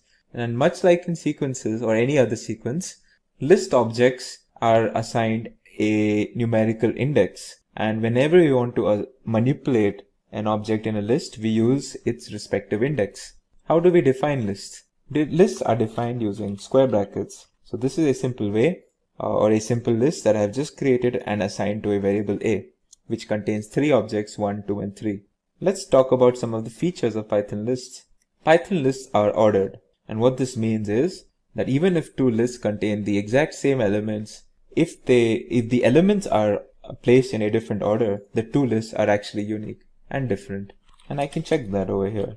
I have created a list 1, 2, and 3, and say if I create another list 2 and 1 and 3, the same elements but in different order, I will use the is function to check whether these 2 lists are the same. And if they are the same, when I use the is function, it should give me the value or the answer true. And if they're not the same, it should give me the value false. And as you can see, I get the value false because even though I have 2 lists with the same elements, they are in different orders. And so they are different. And that's what we mean by lists are ordered. The next property for lists are that they can be manipulated using their indexes, or the elements and the objects inside a list can be manipulated using the indexes. And we will see that in the section where I show you list operations. The next property is lists are mutable. What this means is that once we create a list object, we can actually make changes and modify them without having to create a new list object. The next property is that lists are dynamic. And what this means is that as we are making or as we are programming, we can actually make changes to an already created list as we are programming without having to go through a compilation stage. So if we had to say increase or we had to add certain elements to an already created list, that original list grows in size to accommodate for these new elements. The next property is that lists can contain any arbitrary objects. So if I created a list right now where, say, if I want to store some numbers, say some floating point numbers now, and I can put strings as well into my list. All of these are valid when it comes to objects that can be put inside a list. We have no such restrictions, so we can put any arbitrary objects inside our list. The final property that I want to talk about is that lists are they can be nested to any arbitrary depth. What this means is that I can put a list within a list, and I can keep nesting it essentially by putting as many lists I want within my list, and I'm only essentially restricted by my system's memory. So if I created a list like this, within this, say I put another list, and within this list I put another list, I can keep going on doing this, and I'm only restricted by the memory of my system that I'm using. So moving on, let's move on and talk about some important list operations that we will be doing when it comes to lists. So let's create a basic list called A, where I'm storing 6 numbers. So now say if I wanted to retrieve a particular element, say if I wanted to find out what's on the index 3, this is how I would do it. If I wanted a slice of my original list, and much like strings, I do it the same way. So what this does is, it tells Python that I want all the elements of list A from index 1 to index 4, but not including index 4. So it will give me 1, 2, and 3 index objects. So it should give me 2, 3, and 4 in this case. As you can see here, 2, 3, and 4. I can do the same thing by considering elements, say 2 at a time. If I wanted to consider elements or consider every second element, what I would do is this syntax. I would use this syntax. And when I give this command to Python, what it understands is I want every element from A, from index 1 to index 4, but not including index 4. But I am going to consider 2 every second element essentially. So what it will do is it will go here, and then it will skip 1, and then go here, and then skip 1. And that's essentially what we call slicing by using strides. So I'm taking strides. I'm not considering elements consecutively, but I'm skipping certain elements in between. If I wanted to consider every third element, I would change this to 3. And fourth element, I would change this to 4. Alright. So let's see what happens when I take every second element. It should give me, it will consider, say, from 1 to index 3, right? So it should consider essentially this section. But since it's going to skip 1, it's going to consider this, skip this, and then consider this. It should give me 2 and 4. As you can see, it has given me 2 and 4. And like in other sequences, we can use negative indexes as well. Negative indexing essentially starts looking from the right hand side of the list. So when I say a minus 1, it's essentially looking at the last element of the list. So it gives me the 6th or the last element, which is the object 6. If I did a minus 2, it gives me the second last element. Similarly, another neat trick that we can use for sequences is the following syntax: double colon, and we give a minus 1. What this tells the system is I want the list A, but with all the elements reversed. So as you can see, I get my list A, but the elements have been reversed right now. Let's move on to concatenation and replication. Well, concatenation, much like in strings, is done by using the plus sign. So as we know, on either side of the plus sign should be two similar objects. So if I'm doing A plus something, A being a list, on the other side it should be a list as well. So let's add a list like this. Now let's see what's in A. As you can see, my original list has 7, 8, 9 added to it. And I can also add things to the beginning of a list similarly. So if I wanted to add, say, 0, at the beginning of a list, I just do it like this.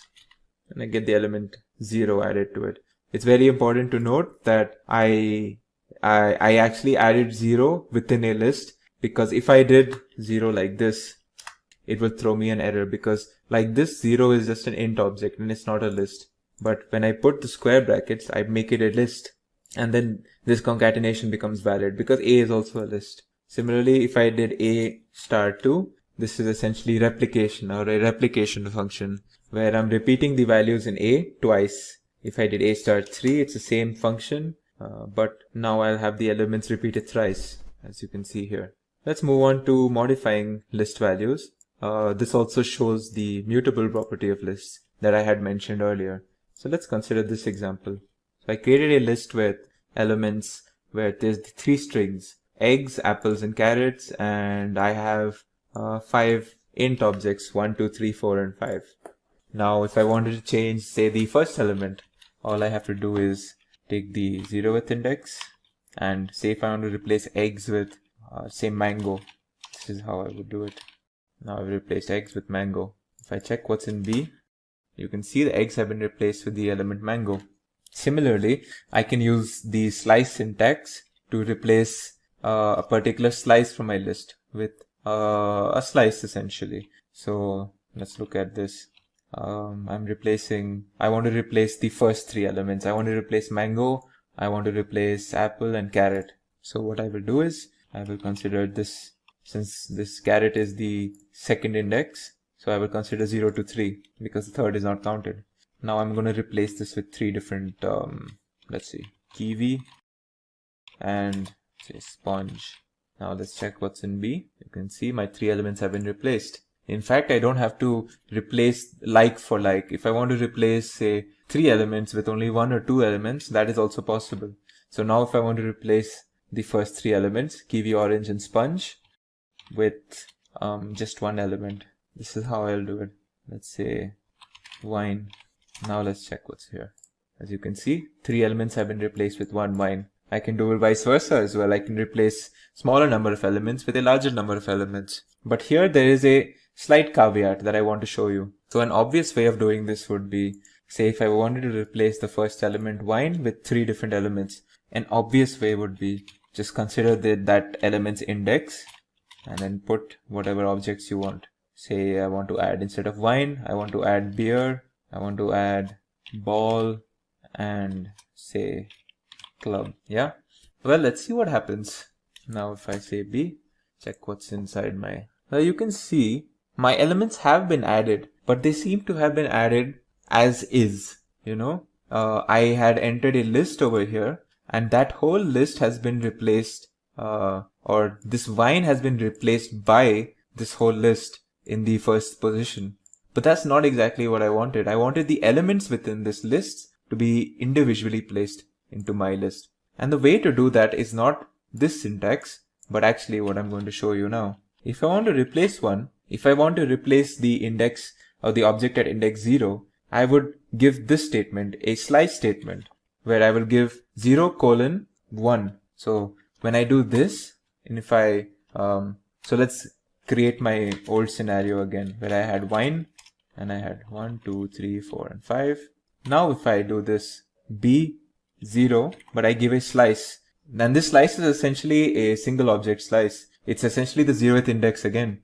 But because of this formatting or this type of syntax that I'm using, what Python will do is, now when I say beer and ball and club, now what Python will do is, it will not consider this whole list and add it to in place of wine or whatever I want to replace. It will actually consider the elements inside of this individually and then replace.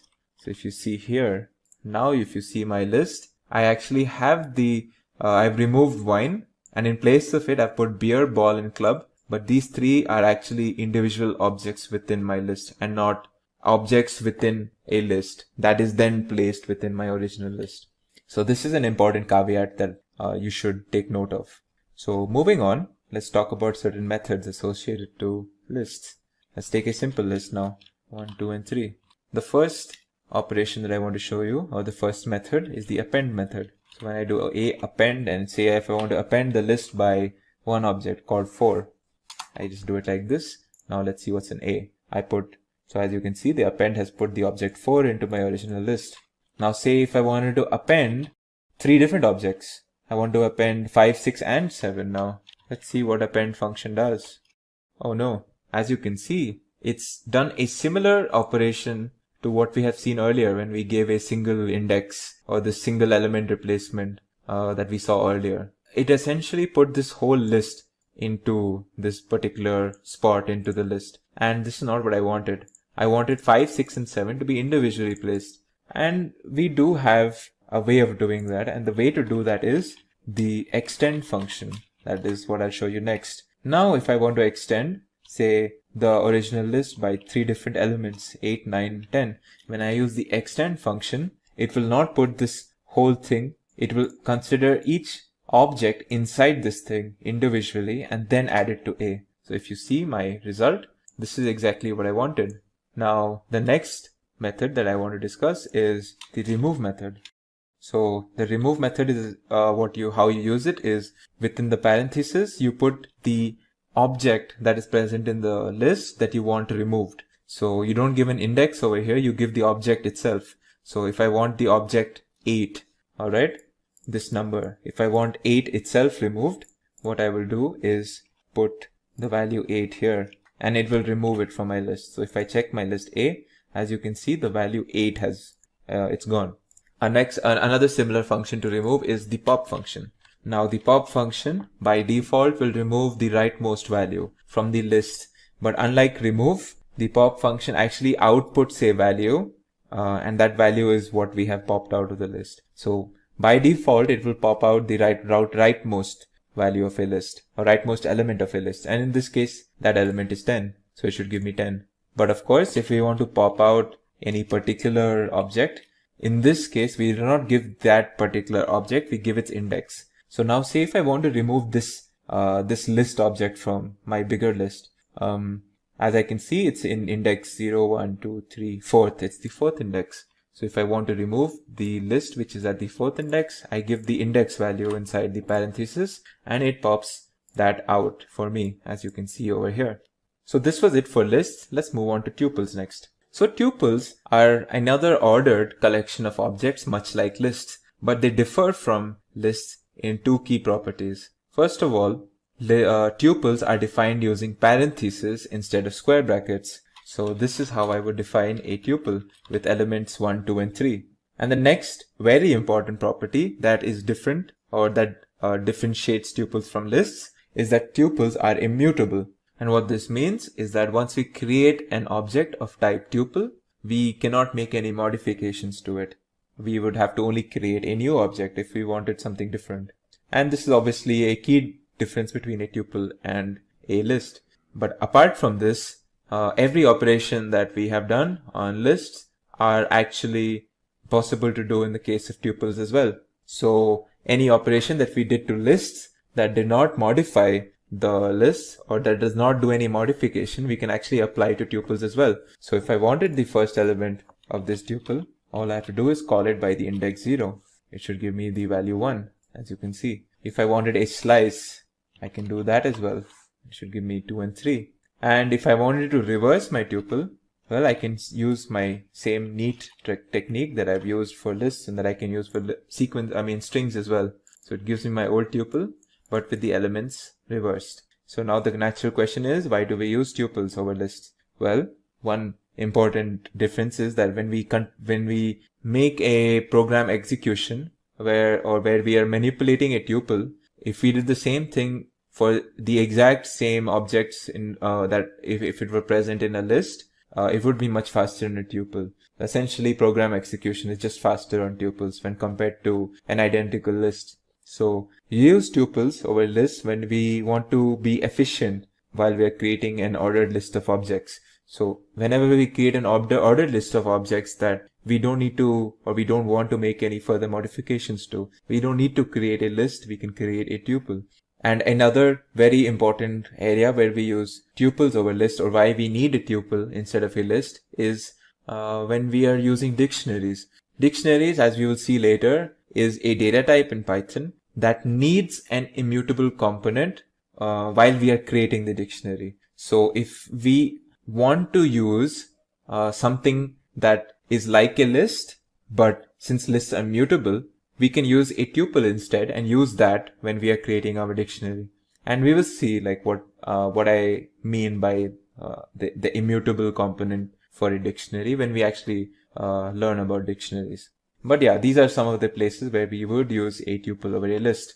A brief section on tuple unpacking and packing is what I will be doing right now. And what that means is that when I give this sort of a statement, you can assume this to be me packing this tuple into a object or a variable t. Now what's very interesting is, and this is something that's very key to tuples, is that I can unpack a tuple onto another tuple. So let me show you what I mean by that. So now that I have packed 1, 2, 3 and 4 tuple into t, let's unpack it into another tuple.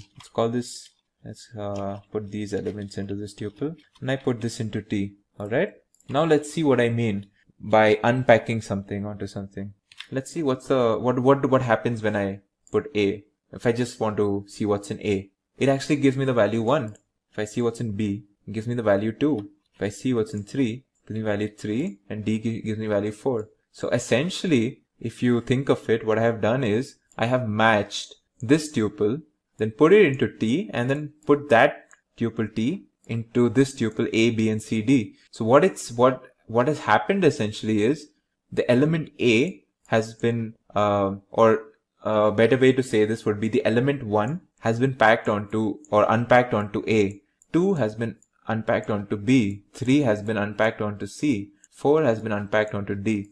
To show you what I've done in a single line is essentially this. This is essentially what I've done. I have assigned 1 to a, 2 to b, 3 to c, 4 to d. I have matched these two tuples together like this, and this is a very neat feature of tuples. The only important thing that you have to keep in mind is the elements of this tuple and the elements of this tuple should be equal. So if there are 4 elements here, there should be 4 elements here. Alright? In fact, another very important thing about, or a neat feature, is that we don't really need to mention the parentheses when we're doing this unpacking or packing. So if I did x, comma y, comma z, if I did it like this, if I put say 5 and 6 and 7, this is also a valid way of packing and unpacking. So now if I see what's the value in x, it is actually 5. If I see what's the value in y, it is 6. If I see what is the value of x and z, it should give me a tuple containing 5 and 7, as you can see over here. So this is a neat feature of tuples called packing and unpacking. In this video, we will cover concepts surrounding dictionaries. Dictionaries are another type of composite data type in Python that are also a collection of objects, much like tuples and lists. And like lists, they are also mutable, dynamic, and can be nested. However, a key difference and property of dictionaries is that they are unordered. Items in dictionaries are paired using keys, unlike in lists and tuples where the objects are assigned numerical indexes. To define a dictionary, we use curly braces. Each key value pair in this dictionary, in a dictionary, is separated using commas, and the key and values themselves in a pair are separated using a colon. Let's look at an example. This is a dictionary where I have 3 key value pairs. As you can see, they have been separated by colons, and each pair themselves are separated by commas, and these are enclosed in curly braces to define the whole dictionary. In this example, these are the keys: banana, apple, and grape, and their respective values are yellow, red, and green. So this is very important, that in this particular data type, we have what we call a key, and that key is assigned a value, and we can have multiple such pairings, and we have 3 such pairs in this particular example. Another example, or another type of way to define a dictionary is using the dict function. This is how we use it. As you can see, I have inputted 2 value or 2 object tuples. This is a tuple, this is a tuple, and this is a tuple. And when I use it in a dict function, when I place it within a list, what Python will do is it will consider the first element of each tuple as a key and the second element of each tuple as its respective value.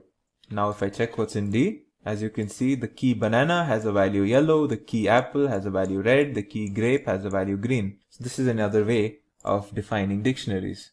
An important note over here is that the objects that we use for keys have to be of an immutable data type. So we cannot use, for example, lists as an example of keys, but we can use, say, integers or strings for our dictionary keys. Also, keys have to be unique when it comes to a dictionary. You cannot have 2 different keys with, or should I say, the same key having 2 different values. You can have only one key, and that one key will have a unique value assigned to it. Duplicate keys are not allowed. However, when we speak about values, we have no such restrictions. You can have a mutable or an immutable data type as a value in a dictionary, and you can have duplicates as well. So, if I created a dictionary with a key, say, banana, and if I associated with it a value green, I cannot create another key banana and associate a value yellow. Let's see what happens when I actually do this. If you actually see, what has happened here is Python has considered the second case. So it first looks at the first pair, it goes, okay, so my dictionary has a key banana with a value green. But right after it, it sees another key banana with a value yellow. So it overwrites my first key banana with the second key, and it overwrites the first value green with the second value. And we essentially get one key banana with the second value yellow.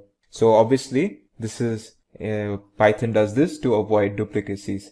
However, if I created a dictionary with a key banana again, if I gave it a value yellow or say green, and if I created another key, and if I gave this also a value green, this is perfectly fine, and this will nothing special will happen in this case because values do not have to follow such rules. Let's see certain dictionary operations and functions now. So let's bring back our original dictionary, which we had created earlier with the 3 pairs. Alright. So what if I wanted to, we can use keys to essentially do these operations and functions. Let's see what happens when so much like how we use indexes in example of sequences, we use keys when it comes to dictionary. So let's see what happens when we use a key over here. So as we know, banana is a key in this dictionary. Let's see what happens when we give this command. It actually gives the value associated with that key, which is yellow. What if we wanted to change a particular value associated to a particular key? I would do this. I would give the key and assign it the value that I want to change it with. Alright. Now if I check my dictionary, you can see the key banana no more has yellow value but the value gold. What if I wanted to add a new pair? A new key with a new value completely. I would do it pretty much the same way as I did in the previous step. I would essentially write my new key, whatever I wanted. Say if I wanted a new key called watermelon, I would assign it a value red. And now if I check my dictionary, at the end of the dictionary, you will see that my new key value pair has been added, watermelon red, as you can see over here. Now what if I wanted to remove a key value pair from my dictionary? I can use the delete function, which is called by using this, the del function. Now how do I do it? Say if I want to remove the key value apple and red. So all I have to do is do del, d, and within square brackets, I have to only mention the key. I don't even need to mention the value, just the key. So you can probably draw parallels in how we use indexes when it comes to lists and tuples and even strings, and how we use keys when it comes to dictionaries. They are quite similar. So if I did this, and if I, I think red is actually not a key. As you can see, red is a value. My key is apple actually. It's not red, it's apple, as you can see. Now if I see my dictionary, the key apple and its value red has been removed. So these are some of the operations that we can do for dictionaries using keys. What if we wanted to use certain inbuilt functions that are associated with dictionaries? Well, some of the examples are as follows. There is a get function. When we use the get function, all we have to do is enter a key inside the parenthesis, and it will get the value associated with that key. So if I gave the key grape, let's see what value is associated with it. As you can see, it's green. There is also a function called items that returns the key and value pairs in our dictionary as a list of two object tuples, where the first object is the key and the second object is a tuple. So let's see what it does. As you can see, it gave me a list, and in this list, the objects inside the list are two object tuples, where the first object is always the key and the second is the value, and it's the same for each of the tuples. So this is what items function does. Let's see what the next function is keys. Let's see what the keys function does. As you can see, it returns a list of all the unique keys within our list. Within our dictionary. Similarly, there is a function for values as well. And as you can see, it returns all of the different values that are present in our dictionary in the form of a list. Also, it's important to note that if we have a particular value that has occurred multiple times in a dictionary, it will appear as many times it has occurred in the dictionary or appeared in the dictionary in our list over here when we use the value function. So if, say, a particular value, say I had another key where its value was green again, so I would have the value green appear in this list once more, essentially. Our next function is pop item. What this does is, much like the pop function in lists, it gives us the last entered key value pair that is present in our dictionary. So the last entered pair was watermelon, key watermelon with the value red, and that's what has popped out when we give this function. Another important function associated with dictionaries is the update function. And the update function is a very neat function that is used to merge two dictionaries together. So say if I had a dictionary, let's say I'm creating a dictionary using the dict function where I have, say, some key called kiwi. So as I had mentioned, I will use two object tuples in this case. And let's say I give this also a value green. All right. And another pair would be, say, mango. And let's give it a value yellow. All right. So this is another dictionary that we have created. As you can see over here, we have created a dictionary with a key called kiwi with value green and another key mango with a value yellow. And I already have a dictionary D with these values. All right. Now, if I want to merge these two dictionaries, I can use the update function. What I do is, say if I want to merge D with X or X with D, only the ordering will change, and that doesn't really matter when it comes to dictionaries. So if I want to merge D with X, I use D update, and then inside it, I put my target dictionary. Now, when I check what's in D, I have the dictionary X and its key value pairs merged inside my original dictionary D. As you can see, I have my original ones here and I have the merged ones over here. So this was the update function. In this brief video, I will explain what we call the type hierarchy or the standard type hierarchy in Python. It's also known as the data model in Python, and it probably has other names. So essentially what we do or what we speak about in this is how the different types that we use in Python are categorized and classified and what are their subtypes. So it's important to note before we continue further that in future versions of Python, there might be new types that are introduced or the existing ones may be modified. But it's safe to say that what I will speak about in this video will still form the core of what we call Python standard type hierarchy. So let's begin. So the first type is the none type. It's accessed through the built-in name none. Its truth value is false. It's essentially used to denote functions, or it's returned as the value for functions that don't really return anything. So if you have an expression or a function that returns no particular value, you actually get a data type called none. That is how Python interprets it. Then there is the ellipses. Ellipses is something that you might encounter later.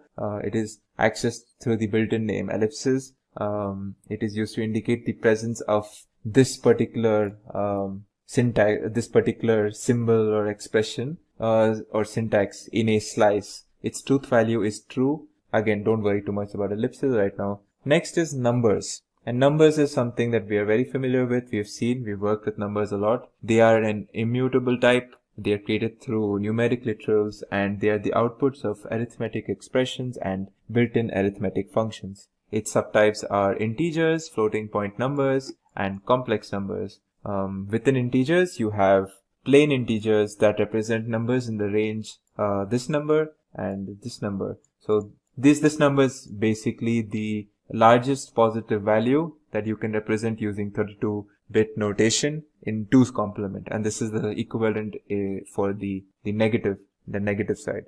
Long integers, on the other hand, are used to represent numbers in an unlimited range that is only subject to the available memory of your system. So these are two types of integers, and as we know, floating point numbers represent machine level double precision floating point numbers, or numbers with a decimal point and a component after that. Complex numbers are numbers that contain a floating point number that represents a real part and a floating point number that represents an imaginary part. So these are the types of numbers.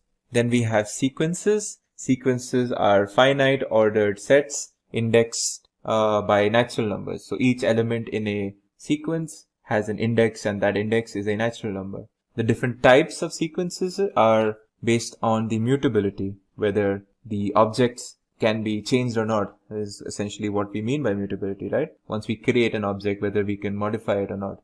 That is how we differentiate different types of sequences. So there are mutable and there are immutable types. The different types of immutable ones are strings. We know what strings are. They are sequences that contain characters. Unicode is the other immutable sequence, and then there are tuples. Tuples are a collection of arbitrary Python objects, and unicodes are sequences that contain Unicode characters. Then we have mutable sequences, and there is only one. Currently, there is only one built-in mutable sequence in Python, and that is lists. Lists are also, again, collection of arbitrary Python objects. Finally, we have, well, not finally, but next we have mappings, and mappings are, again, sets of objects, but these objects are now indexed using arbitrary index sets. You know, the difference between a mapping and a sequence, you could consider sequences are ordered, but mappings are not ordered, and the indexes given to the objects in sequences are always numbers. They're natural numbers, whereas in mappings, they are not natural numbers, but they are certain arbitrary objects that we can set for ourselves. Again, in Python, there is only one built-in standard mapping type, that is the dictionary. Dictionaries are they represent finite sets of objects indexed by nearly arbitrary values.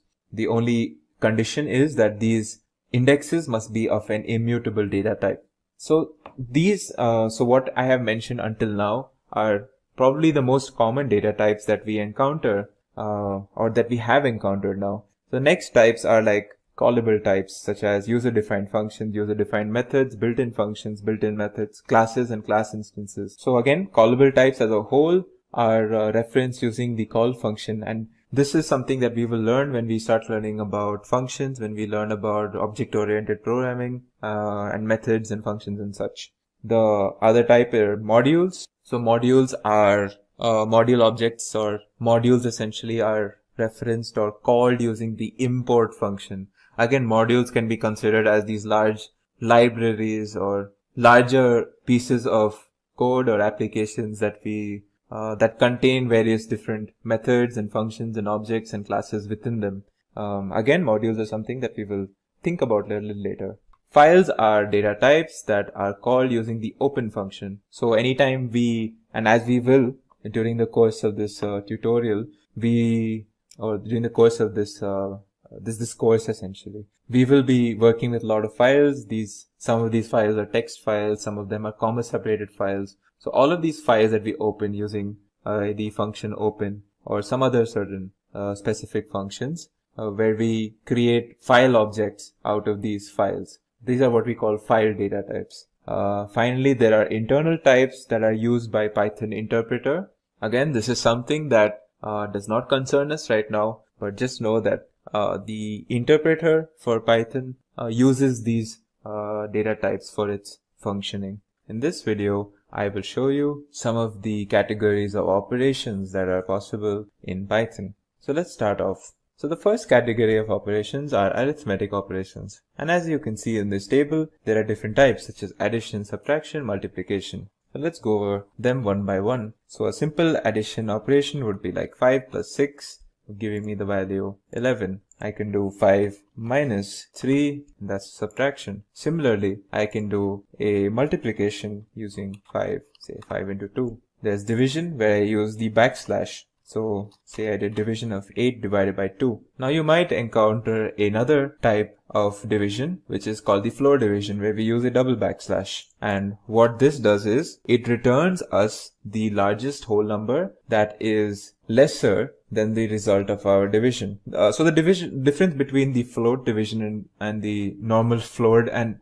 the floor division, or the single and the double backslash, is this. Say I did 9 divided by 2 using a single backslash. It should give me, as you can see, 4.5, right? So this is the actual value. Now let's see what happens when I do 9 double backslash 2. It will give me 4, which is the largest number lesser than or equal to 4.5. That is also a whole number. So this is what we call floor division essentially. Finally, we also have, if we want to raise something to the power of something. So if I want to do say 6 raised to the power 3, so I would use double asterisk, and this is how I would do it. It will give me 216, as you can see. If I wanted remainder between the division between two different numbers, I will use the percentage sign. So if I wanted the remainder of the division between 7 and 3, this is how I would do it. I get the answer 1, as you can see. So the next category of operations are logical operations. The first one is the logical AND operation, where we use the operator AND. Alright,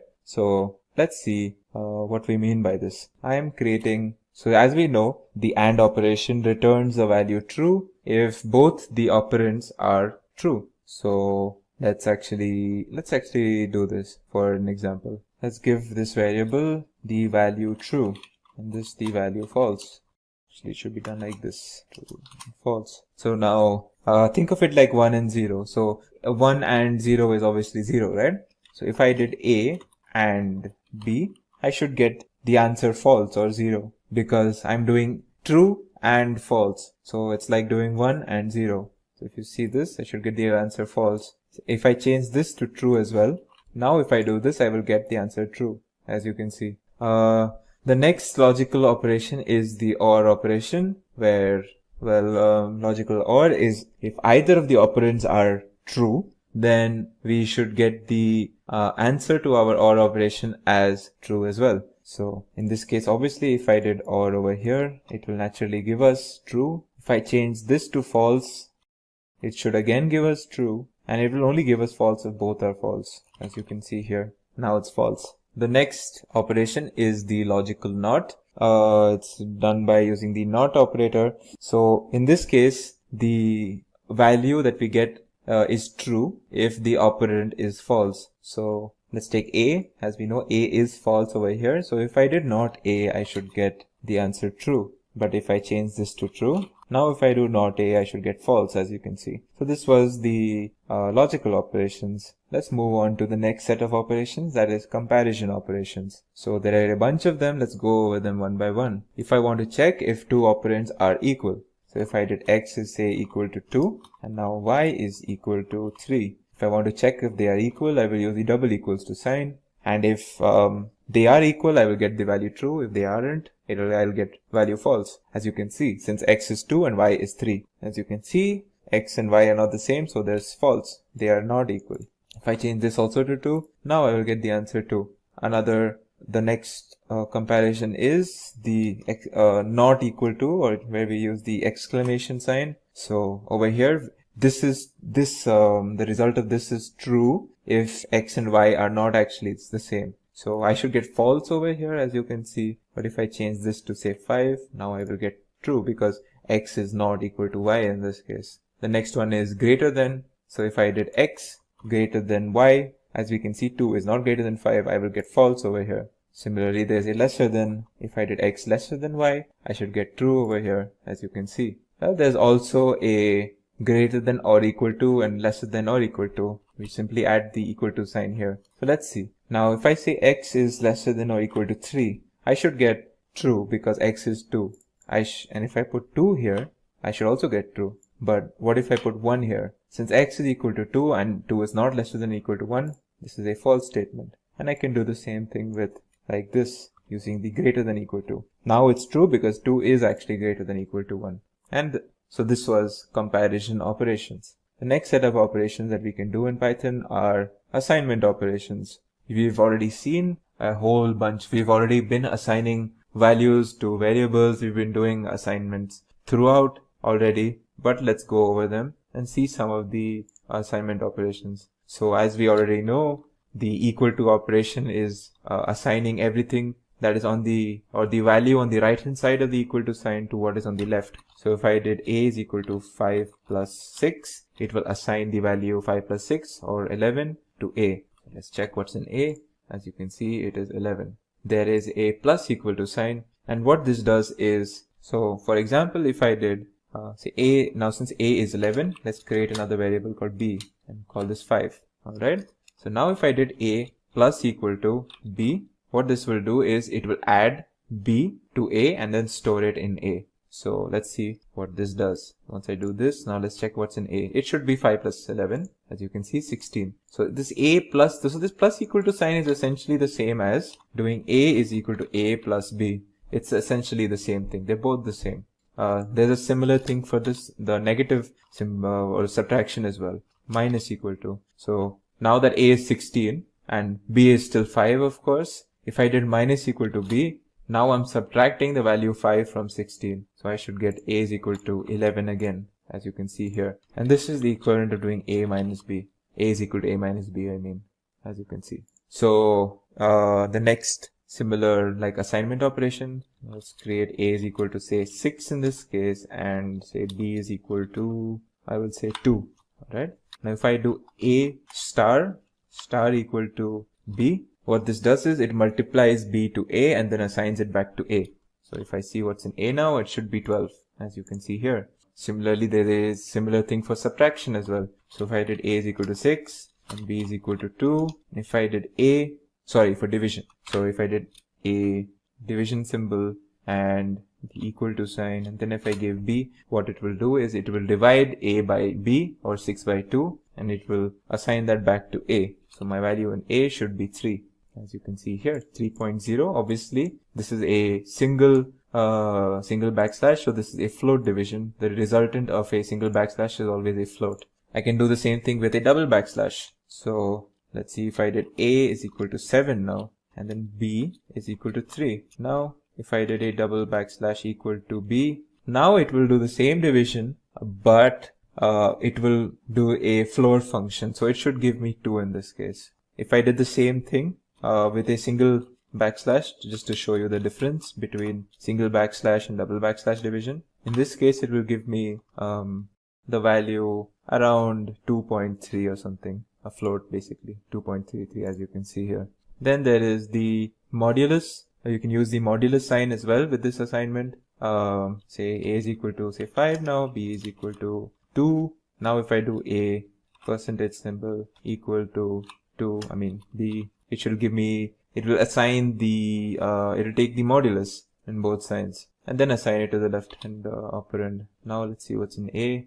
As you can see, it did a divided by 2. The modulus symbol is basically the remainder of the division between two objects. So in this case, it will divide a by b and then give me the remainder and then put that remainder back in a. And as you can see that the remainder of 5 divided by 2 is 1, and we get that over here. Similarly, we can also do exponential. So if I have a is equal to say 5, b is equal to 2, and I want to raise a by, if I want to raise the value of a by the value of b and then store that back in a, this is how I would do it.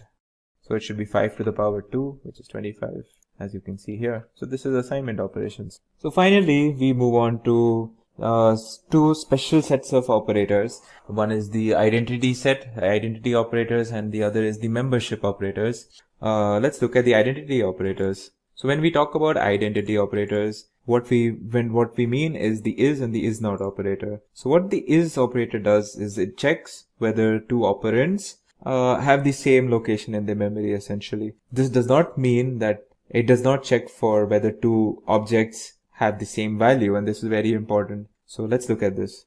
If a is equal to 1001 and b is equal to 1000 plus 1, alright? If I did a is equal to 2, this is an equality check. Are they the same values? True. Now if I say a is b, let's see what happens. As you can see, it's false. This is because this object and this object are not the same, and this is what the is operation does. We can confirm this by checking the ID of a. The ID of a gives us some value like this, and the ID of b gives us, as you can see, a different value. So the two objects are not located in the same place in the memory, as we have seen using the ID function, and that is what we check through the is operator. And the is not is essentially just the opposite of that. So that is the identity operator. Now the membership operator is used for checking whether something is present in a sequence or not. So let's create a sequence. I will create a list to show in this example. My list is 1, 2, and 3. Basically simple list with 3 integer objects, 1, 2, and 3. I will check whether now say 2 in a. So is 2 in a? If it is, it will give me true, as you can see. Is 5 in a? It should give me false because 5 is not in a. And the not in operator is just the opposite of that. It checks the other condition essentially. So this is the membership operators in Python. In this video, we will be looking at the math module in Python, and we will look at some of the math functions that are associated with this module in Python. So starting off, what is this math module? Well, the Python math module is an important library or a feature that is designed to deal with mathematical operations. This math module is part of the basic Python installation, so you don't have to install this separately. To use this math module, all you have to do is import this module, and this is how you would do it. You just do import math, and this will import your math module for you to use in your programming. And in the course of this video, I will be showing you certain concepts surrounding the math module, such as what are the constants that come with the math module, some of the arithmetic functions, the logarithmic functions, power functions, and even trigonometric functions that we can do using this math module and the functions inside the math module. So starting off, let's look at some of the constants that are part of this. So as you can see, the standard constants that are available in this module are pi, there is tau, there is Euler's number, NaN, which is a special, it's a programming specific concept, and infinity. So let's look at these one by one. So starting off, our first constant is pi. Pi is, as you know, in maths, it's the ratio of a circle's circumference to its diameter, and pi is an irrational number. You know the value of pi is 3.14 something. Since it's an irrational number, we cannot define it in terms of a specific fraction, but it can be approximated to the fraction 22 by 7. So how do we access this Pi constant is as simple as this. Once you have imported maths, the maths module, all you have to do is do maths.py and it will give you the value, as you can see. So as you can see, the value returned to us is a float. This is important to note. And the number of decimal digits, the number of digits after the decimal point that we can see here are 15. And this is like a by default thing for Python, that if you call the pi constant, it will give you the value of pi correct up to 15 decimal points. So an example of where we can use this thing is, say we have the radius of a circle 3, it can be in any units, 3 meters or whatever you want, and you want to find out its say circumference. So as we know, the circumference of a circle is 2 pi r. So if I had to find the circumference of a circle in my code for some application with a radius 3, all I would have to do is use the formula 2 pi r, and to call the value 2 pi r, instead of specifically writing 3.14 something, I can just use this function math.py over here, and then I can enter the r. As you can see, it will return me the radius, as you can see.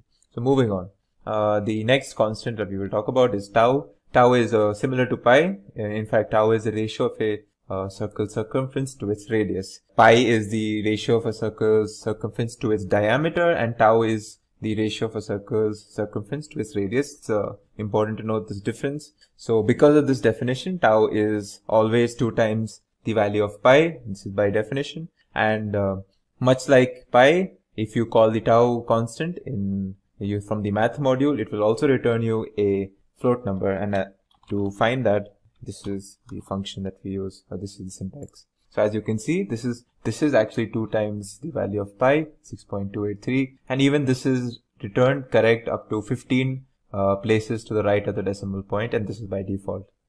Next constant is the Euler's number. The Euler's number is it's one of the most widespread constants used in the world of in the scientific community, in the mathematical community. You will be using the Euler's number probably a lot as if you move into data science or AI or something like that. So what is the Euler's number? It is the base of the natural logarithm. If you know what the natural logarithm is, it is used to calculate rates of growth or rates of decay. And as with numbers or constants like pi and tau, even the Euler's number is an irrational number with infinite decimal places. The value of the Euler's number, in short, it's denoted by the small letter e. So this value of e is usually approximated to around 2.718. So how do we call this constant? Is simply as math.e. This is how we do it. So you get this value. Again, this is also a float, and it's correct up to 15 decimal places. So the next concept that we will be talking about is infinity. Now infinity it's more of a mathematical concept, and this is very important to note because infinity is not really a number. There is no number called infinity. It is used to define something that is infinitely large or infinitely small. So positive infinity is something that is higher than any known number to us, and negative infinity is lower than any known number to us. So this is the concept of infinity. And how do we call this function? Well, let's see what happens when we call the math function math constant infinity. So this is how we do it. And as you can see, it will return us this, it might look like a string to you, but this is actually a special type in Python, which is not a string. This is also a float. It's a type of a float. In fact, this infinity value, it's like a special data type. It's a special data type that you can consider as an equivalent to a float, but it's not a typical float that we know, like 3.14 or 2.71. The value of math.inf will give us INF, and this INF is actually not a string, so we can confirm that over here. As you can see, when I check the type, you see it's actually a float. In fact, this was recently added in Python 3.5, a special type known as math.inf. It returns this INF data type, which is the equivalent to a float. So this is how we use infinity. If you wanted to get the value of, say, minus infinity, all you would have to do is math.inf with a minus sign preceding this constant, and you will get minus INF. Now let's check if the concepts or the properties of infinity are maintained, you know, like a positive infinity is greater than any number that we know, and negative infinity is greater than any number that we know. So let's just confirm this. So I will take math.inf and I will do a check. Is this greater than, say, some really large number?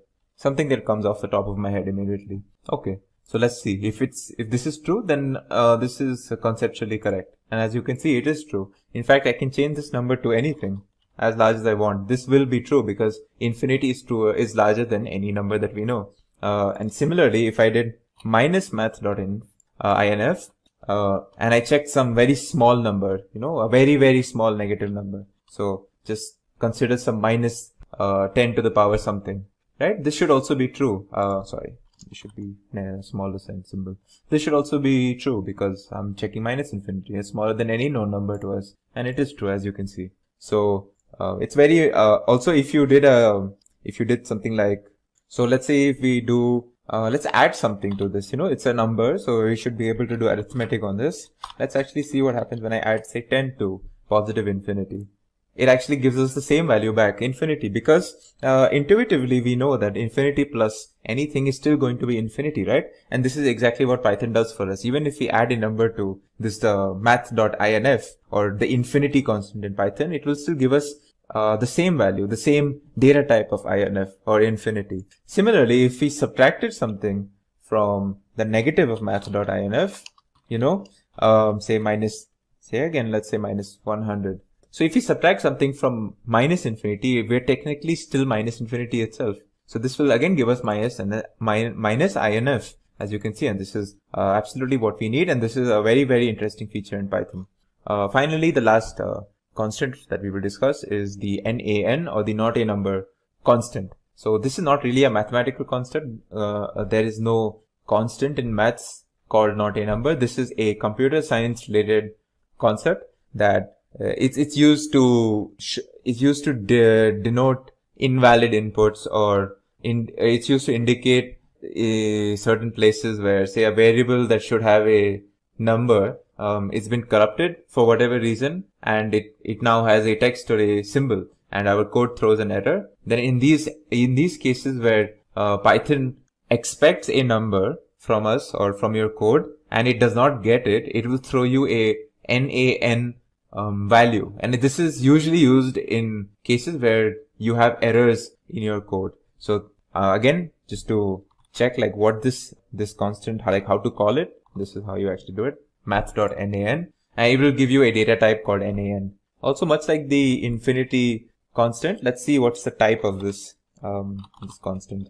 Again, it might look like a string to you, but of course this is not a string. This is a numerical concept, and as you can see, it's still a float. So this is like it's another special data type that was created for specifically this case, where it's the equivalent of a float, but it's not really the typical float that we associate with. So this was constants in the math module.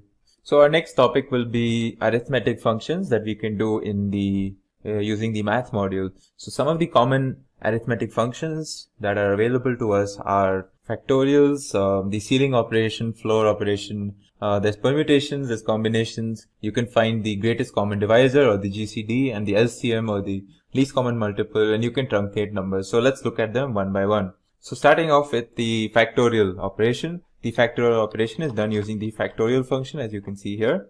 Actually, it's defined like this, math.factorial. Alright, so now what we pass in between the parentheses will be what we calculate the factorial for. As you know, factorial is always for a positive integer, and the factorial for, say, a number 10 would mean 10 times 9 times 8 times 7, so on until the number 1. Obviously, factorial is only defined for positive integers. It is not defined for negative values, or and it's also not defined for decimal values. So let's look at an example. So as we know, so let's say we pass math.factorial for 6, and let's see what's the value. So this is exactly what we expect. So we expect the value of 6 times 5 times 4 times 3 times 2, that is actually 720. Let's see what happens when we pass 0. This should give us 1, since we know 0 factorial is 1. Now let's see an error case where we pass, say, minus 5. As you can see, this will throw us an error because factorials are not defined for negative numbers. Now moving on, so the next function that we'll talk about is the ceiling function. So the ceiling function is defined using math.ceil as you see here. So again, we pass the number that we want the ceiling for in between the parentheses. So what is the ceiling function? It gives you the largest, it gives you the smallest number that is greater than or equal to what we pass over here. So for an example, if I gave you 6.6 and I asked you, okay, what is the ceiling function for 6.6? It should give you 7 because 7 is the largest integral value that is greater than 6.6 or equal to it. Obviously, if you give the ceiling function for an integer, it will give you the integer itself. So let's look at an example, 7.8. So this should give me the value 8, as you can see here. Let's look at another negative number. So minus 12.3. An integer that is greater than minus 12.3 is minus 12, the smallest integer that is greater than minus 12.3, and this should give you 12, as you can minus 12, as you can see here. A similar function is the floor function, which is defined like this. Again, the floor function, what it does, it gives you the greatest number that is smaller than whatever value we pass between the parentheses. So if I gave it 2.3, it should give me the value 2. Again, if we pass integers, it will just give us the integer itself. Again, just to reiterate, this ceiling and floor functions, they give you integer values. So the floor function will give you the largest integer that is smaller than what we pass over here. So let's look at 6.7. So the largest integer that is smaller than 6.7 is 6. And as you can see, this is our answer over here. The next function that we will look at is the truncate function. The truncate function is defined using this. Truncate is very similar to what we have seen. This is how we define the truncate function. It is very similar to the ceiling and floor. In the truncate function, what we do is we pass a decimal value, a float number, to the between the parentheses, and what we get back is the number without the decimal component. So only the integral component. So if I gave it 7.8, for example, it will give me only the 7 part. It will return me only the 7 part, and it will chop away the 0.8 part. If I gave it minus 12.3, it will chop away the 0.3 part and give me only minus 12 back. So let's look at an example. 8.9. It should give me only 8, as you can see here. Say I did minus 8 or minus 6.9. It should give me minus 6. So you can think of truncate function as it does the floor function for positive values and it does the ceiling function for negative values, because it rounds down and rounds up respectively for positive and negative values. So now let's look at the next set of arithmetic functions. Let's move on to permutations. Permutations are defined using this, as you know. So in between the parentheses, I have to pass two values, n and k. So I have to pass an n and a k. The k has to be lesser than or equal to n, because the permutation, as you know, is the number of ways in which we can permute from n objects, k different objects. So what this mathematically, what this is permutation of n and k is n factorial divided by n minus k factorial. So if I pass, say, 10 and 6, it will give me the permutation of 10 and 6. So let's look at what's the value. As you can see, it's this very large value, 151,200.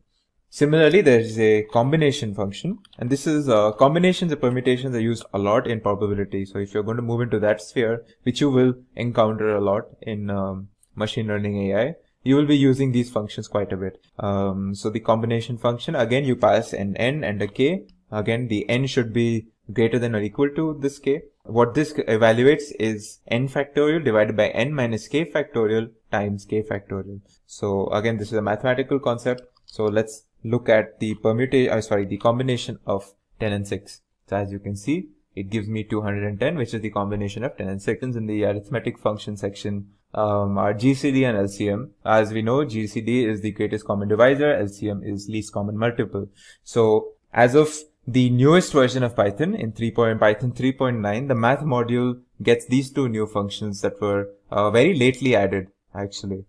Since I cannot show you that because I don't have the absolute latest version of Python on my system, but using the math.gcd function, this is the function, and in between this, what we would do if we had the latest version is we would pass two numbers or as many numbers in fact. And what this function will do is find the common divisor amongst them. So if I gave these, say for example, if I gave these numbers, it would give me the value 10. Similarly, the LCM function, again added in to Python 3.9, finds the common multiple amongst whatever we pass over here. So if I passed, say, 20 and 30, this will give me the value of 60, which is the LCM of 20 and 30. So again, these are it's something neat that if you say you have Python 3.9 or if you have Python 3.9 or after that, you will have access to these functions as well if you when you import the math module.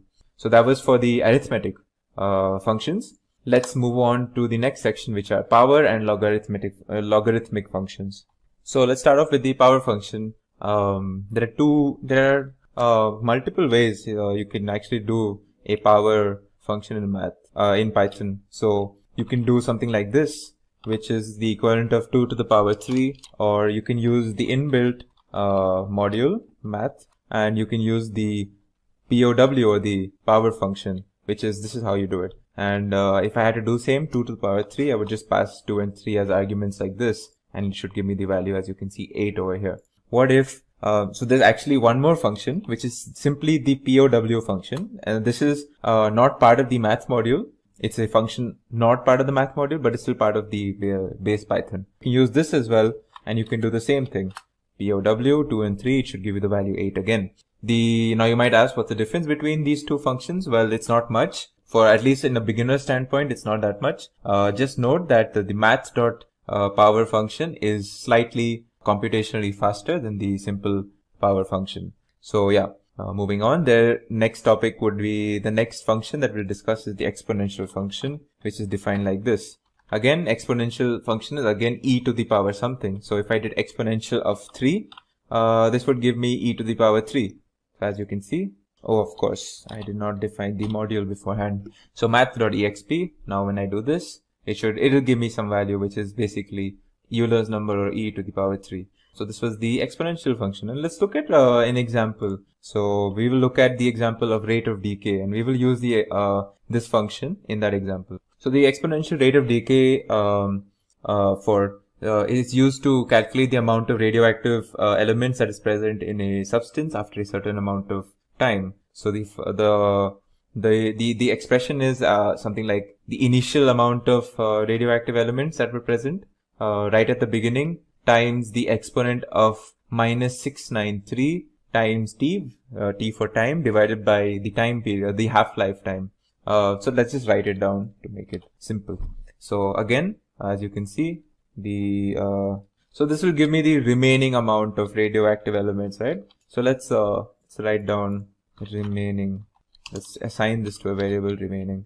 So the initial, again, initial is the initial amount of radioactive elements. So let's give it some value, say 100. The time, let's assume it's 10 years. And let's say the half-life is around, I don't know, let's give some value, say 3 or something. Again, this is, the details are not important. So this will, I'm using the math.exponential function over here, as you can see. And for these values, now when I check what's the value of remaining after I calculated it, it's something. So it's basically what this tells me is that I started off with 100 units of some radioactive element. And in 10 years, this is what is left. So yeah, so this is how we would use, say, the exponential function in a particular example of ours.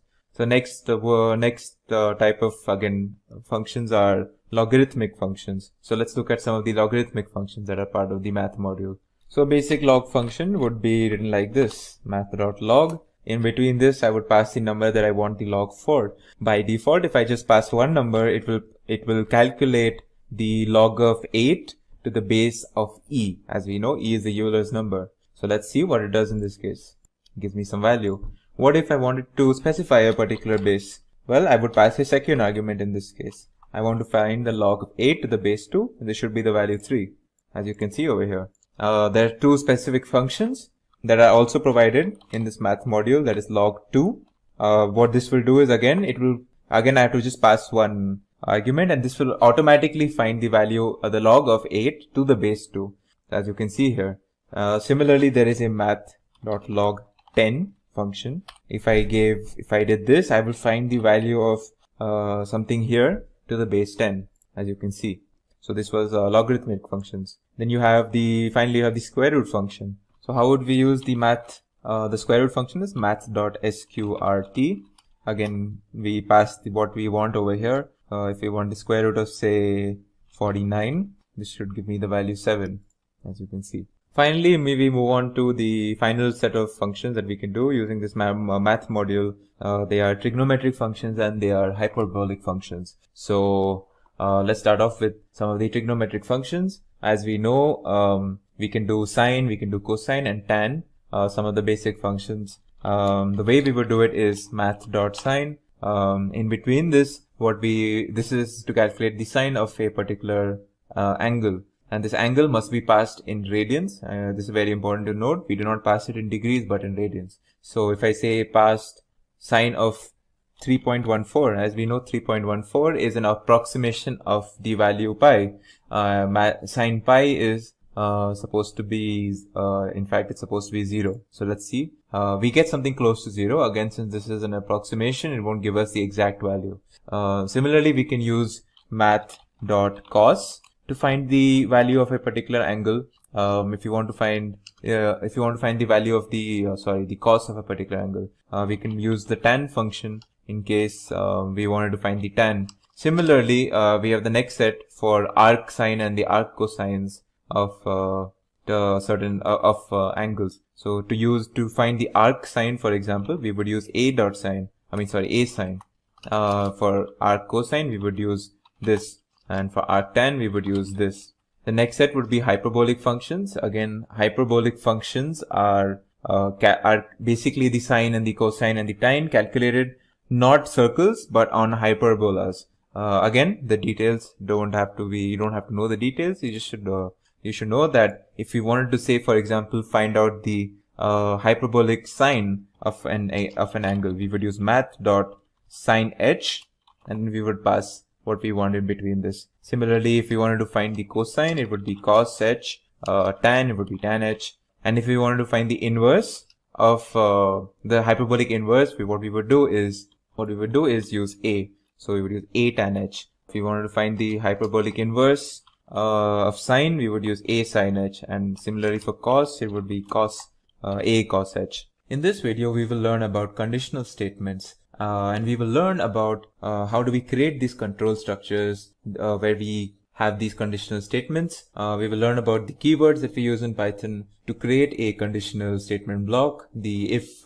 keyword, the elif keyword, and the else keyword. We will also learn about indentation and its importance in Python. So let's get started. So the basic syntax, if you will, for a if statement in Python consists of the keyword if, followed by an expression, as you can see from this pictorial. There's an if statement, there is a expression, there is this block of code, which if you can actually see is slightly indented to the rest of the code. And then we have the rest of our code after that. So what we're looking at is this. So this is our if statement block. Now let's break this down. So what is this expression that we're speaking of? An expression in this context is a Boolean expression which evaluates to a true or false statement. So when we are speaking about the if statement, we have an expression, and if this expression evaluates to true, then we execute everything below the if statement. Otherwise, we skip that portion. As you can see, if this statement is true, we execute this statement or these statement blocks.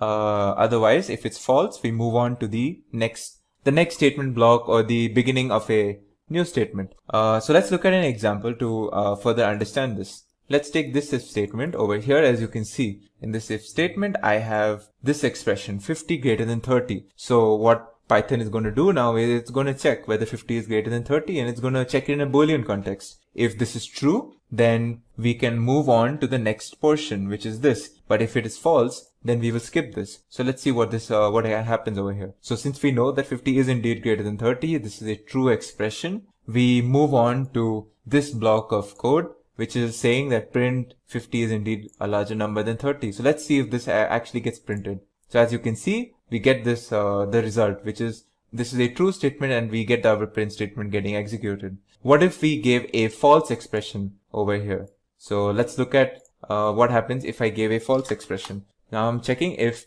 50 is lesser than 30, which is a false statement. So if it's a false statement, we do not move on to this portion of our if statement block, and we directly skip. So if I have to execute this, you will see nothing gets executed. And in fact, my print statement is just not executed because we never entered this, because our expression over here was indeed false. So yeah, this is how a basic if statement block looks like in Python, and this is how how we move on to how we check for the truthfulness or the falseness of a particular expression in the if statement. So moving on, let's move on to the topic of indentation in Python. So as you can see, this if statement is an example of a control structure. So without defining what a control structure is in detail, control structures consists of these conditionals or loops or iterations, if you will. So all of these control structures involve heavy indentation. So what does an indentation mean? Well, what if I gave you an example? Say I gave you some variable called age and I wrote 20 over here. Now if I gave you an if statement saying if age is greater than 10, now it's very important to note that when I'm defining an if statement, I need this colon, otherwise this if statement is not defined. So this colon is important anyways. So now I'm checking this expression if age is greater than 10. Now what happens if age is greater than 10? Now what if I want Python to do something only if age is greater than 10? Well, how do I tell Python that there is a piece of code or a section of code that I want executed only if this condition is met? Well, this is where indentation comes into play. So if I want this line, this person is an adult. Again, this is some random line where I'm assuming age is pertaining to this adult, alright, or this person. So if I have this variable age where I write this number 20, which denotes the age of some person, and I'm doing a check if age is greater than 10. Actually, let's be specific here. Well, the adult age for most people is 18 in most countries. So let's see if age is greater than 18. Now, if I'm doing this check, I want to print this statement only if this person's age is above 18. So how do I tell Python that I only want this statement to be executed only during this if this condition is met? Well, this is where indentation comes into play. And as you can see, exactly as you can see, this portion of the code is slightly indented compared to the if statement. So when this condition is met, then only do we move on to this. If this condition is not met, we move on to whatever the next section of code will be, like whatever code that we have after this if statement. So let's see. So since this condition is actually met, as you can see, this print statement is actually executed. So this is the importance of indentation. Now we will see as we learn more about if statements and else statements and elif statements, how indentation plays a key role in defining what we want as an output when a certain condition is met. Alright, so for now, it's very important to understand that this is how indentation is used in Python. In other languages, we might use, we probably don't use indentation. In fact, popular language, the C language, does not use indentation at all. But some languages, and Python is probably the trademark language for indentation in programming. So you might say that, so different people have different opinions on indentation. The general consensus is that indentation helps make the code look very presentable and very readable. And this actually is one of the facets of Python programming, is the indentation and the easy readability of it. Anyways, moving on. So what if we have multiple conditions in our code or in our if statement block that we want to see? So let's create this list, or let's actually just copy this example that I have written over here. As you can see, what I am doing in this piece of code is I have a list X where I have this integer 50, I have two strings, cat and apple. Now I want to check a bunch of things. So I want to check if 60 is an X, and I also want to check if the string cat is an X, and I want a final sort of, like, if none of these conditions are met, I want something to happen. So how do we do that? Well, we start off our if statement block with the standard if keyword.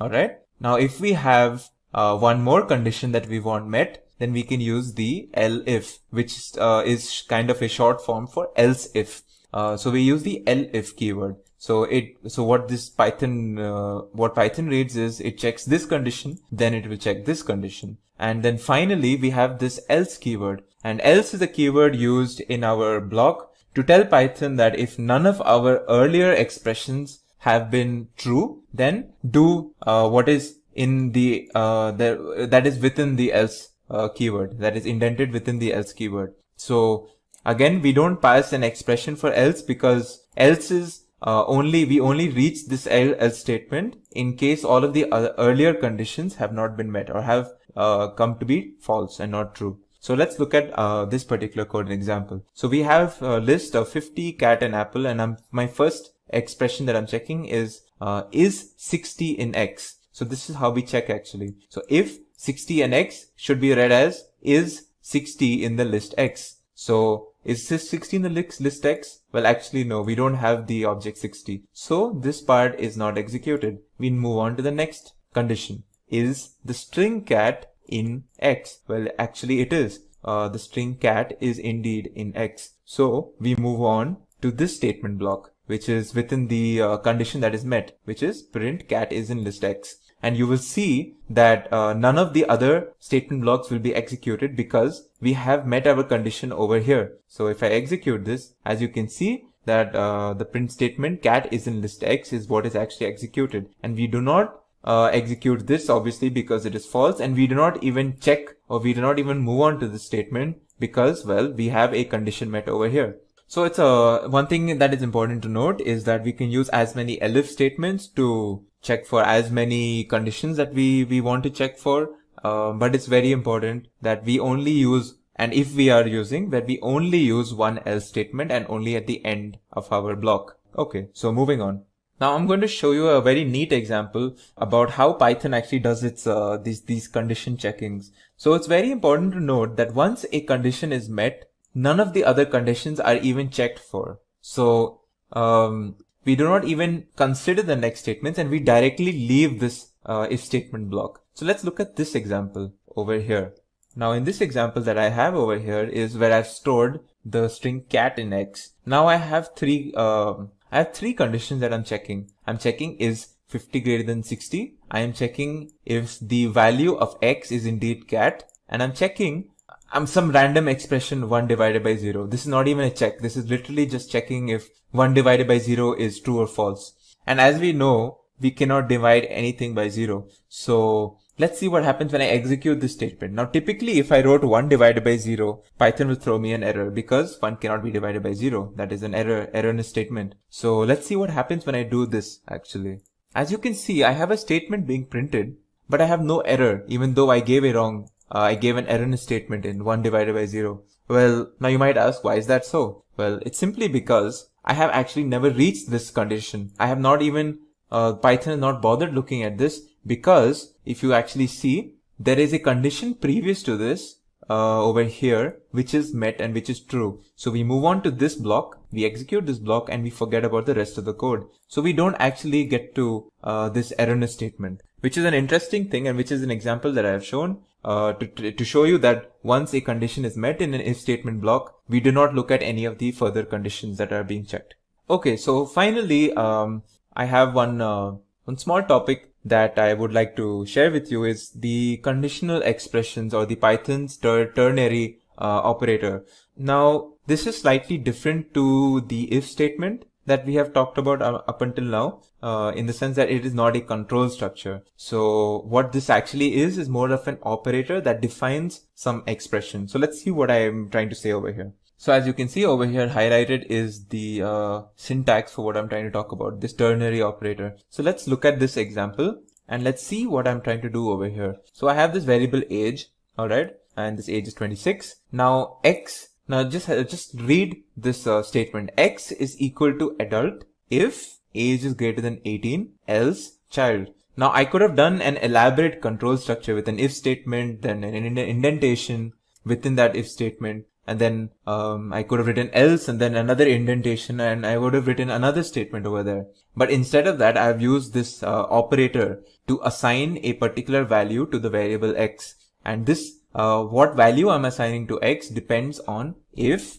this condition is true or false. So as you can see, the condition says is age 18, greater than 18. So if this is true, then I assign this particular string. If it is false, then I go on to the else statement and I assign this. So since age 26 is greater than 18, I should assign the string adult to x. And as you can see, if I execute this and check what is an x, you can see adult is indeed an x. So this is a very neat, a very readable, and a very it's a better looking way to perform simple else, simple if and else statements, where you don't want to create a whole if else statement control structure block. So yeah, this was the ternary operator. Finally, we make a short note on the pass statement in Python. So the pass statement or the pass keyword is a place where is a placeholder of sorts. So what if I had an if statement and I'm writing a piece of code, but I don't know what to do with this if statement. So if a statement is correct, if a statement is true,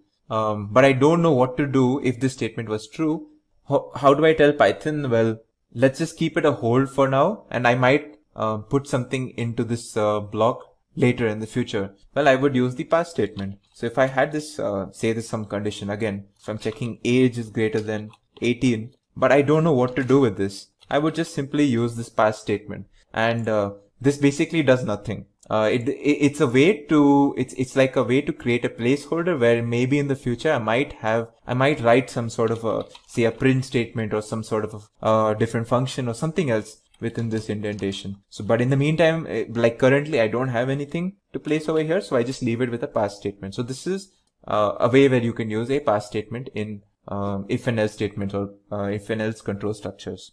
In this video, I will introduce you to the concept of iterations in Python, and we will be speaking in specific about the indefinite iteration in Python, otherwise known as the while loop. So let's look at what an iteration means. An iteration is executing the same block of code over and over, potentially many times. A programming structure that implements an iteration is called a loop. Now in programming, we have two types of iterations, definite and indefinite iterations. And in this example, we will be speaking about indefinite iterations. Indefinite iterations in Python is the while loop, where we use the while keyword to define an indefinite iteration. So let's look at the basic syntax. As you can see, this is the basic syntax where we have the while keyword followed by an expression and again the colon, and below that is something indented. Again, we encounter indentations just like in if-else statements, a set of statements where what happens here is, following the while keyword, we have this expression where this expression is evaluated in a Boolean context. Again, we check if this expression evaluates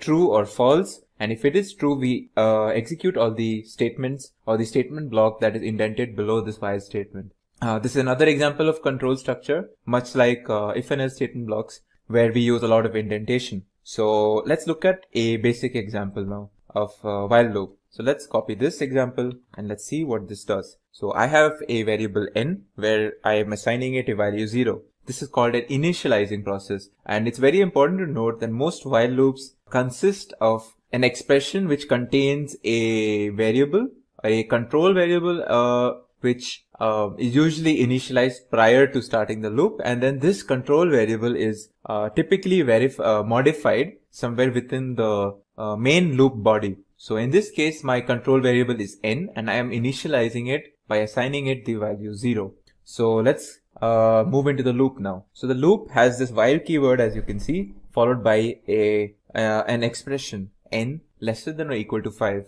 Now what this is an expression which is going to check if it's true or false. Is n lesser than or equal to 5? And as long as this expression is true, we will continue doing whatever is indented below this while statement. And what is below this while statement is a print statement, first of all, which says value of n is, and it basically prints the value of n in that particular iteration. And as you can see, this compound assignment where we add the value of n by 1 and we assign it back to n. So what this is, let's see what this does actually. Let's execute this and see what this does. Important to note, the value of n again is initialized at 0. So this while loop will keep going on until the value of n remains lesser than or equal to 5. So as you can see, I have the execution of this particular block of code, or this while loop, where I get the multiple different iterations of this print statement that you can see here. The first iteration, it says value of n is 0. Then it says value of n is 1. What I'm doing is I'm writing the value of n multiple times,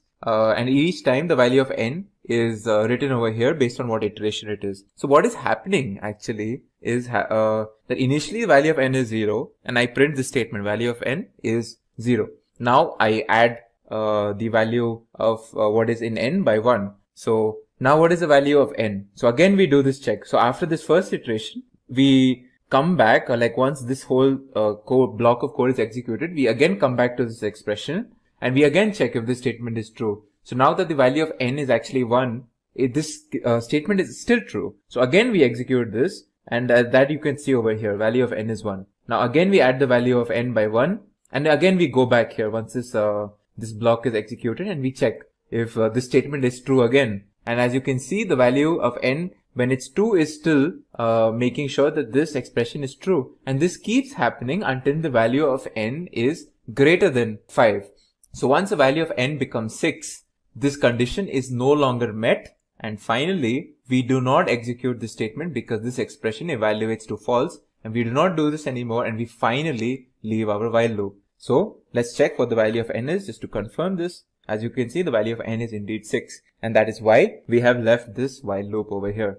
So this is an example of a basic while loop where we check for this an expression. If it evaluates to true, we evaluate everything within it. Once this is done, we go back and we evaluate this expression again. If it is again true, we again go back and do whatever is indented within it. And we keep doing this until the expression gives us false. And interestingly, we don't necessarily have to define these control variables always. We can actually use iterables, and we will learn about iterables actually in a future video.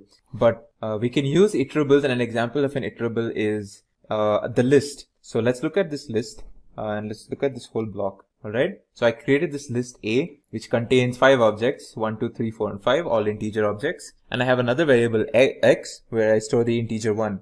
Now this while statement, now it might look confusing. Now it says while A. Now what is A? Well, A is not your typical expression where you're making sure if some condition is being met or not. But this, the way you read this is while A exists. So in the context of a list, as long as A, which is a list, contains objects within it, A is true. If it does not have any objects within it, A is false. So while A, basically what it means is while A has objects within it. And if it does have objects within it, or as long as it does, we continue executing whatever is indented within this while statement. And this while statement is a print statement. Again, we we have this value x where we're doing we're printing this is iteration number, and we pass x. So the first iteration will obviously pass x is equal to 1, and then we add x by 1, and then the second iteration should pass this is iteration number 2, and then so on. And finally, we have another statement within this block called the pop statement, where we're popping the elements of A. Now, as if you would have seen the video on lists, the pop statement removes the rightmost value from a list. So if I do a.pop, initially it will remove 5 from this list, and I will have the rest of them. Again, if I do pop, it will remove 4 from this list, and then you will have the rest of these. So let's actually see. We'll actually check what's left in this list each time we do this pop statement. So I'll also print the list A during each iteration, and let's see what happens over here. As you can see, what is happening out here is while A has elements, we are going to continue doing this while statement, whatever is within it. So in the first iteration, obviously we have all of it, and it is iteration number 1. And as you can see, the list contains everything. Then I pop it. Then iteration number 2, it again has elements, but it has lost its rightmost element. And this keeps on happening until the list finally has no elements left.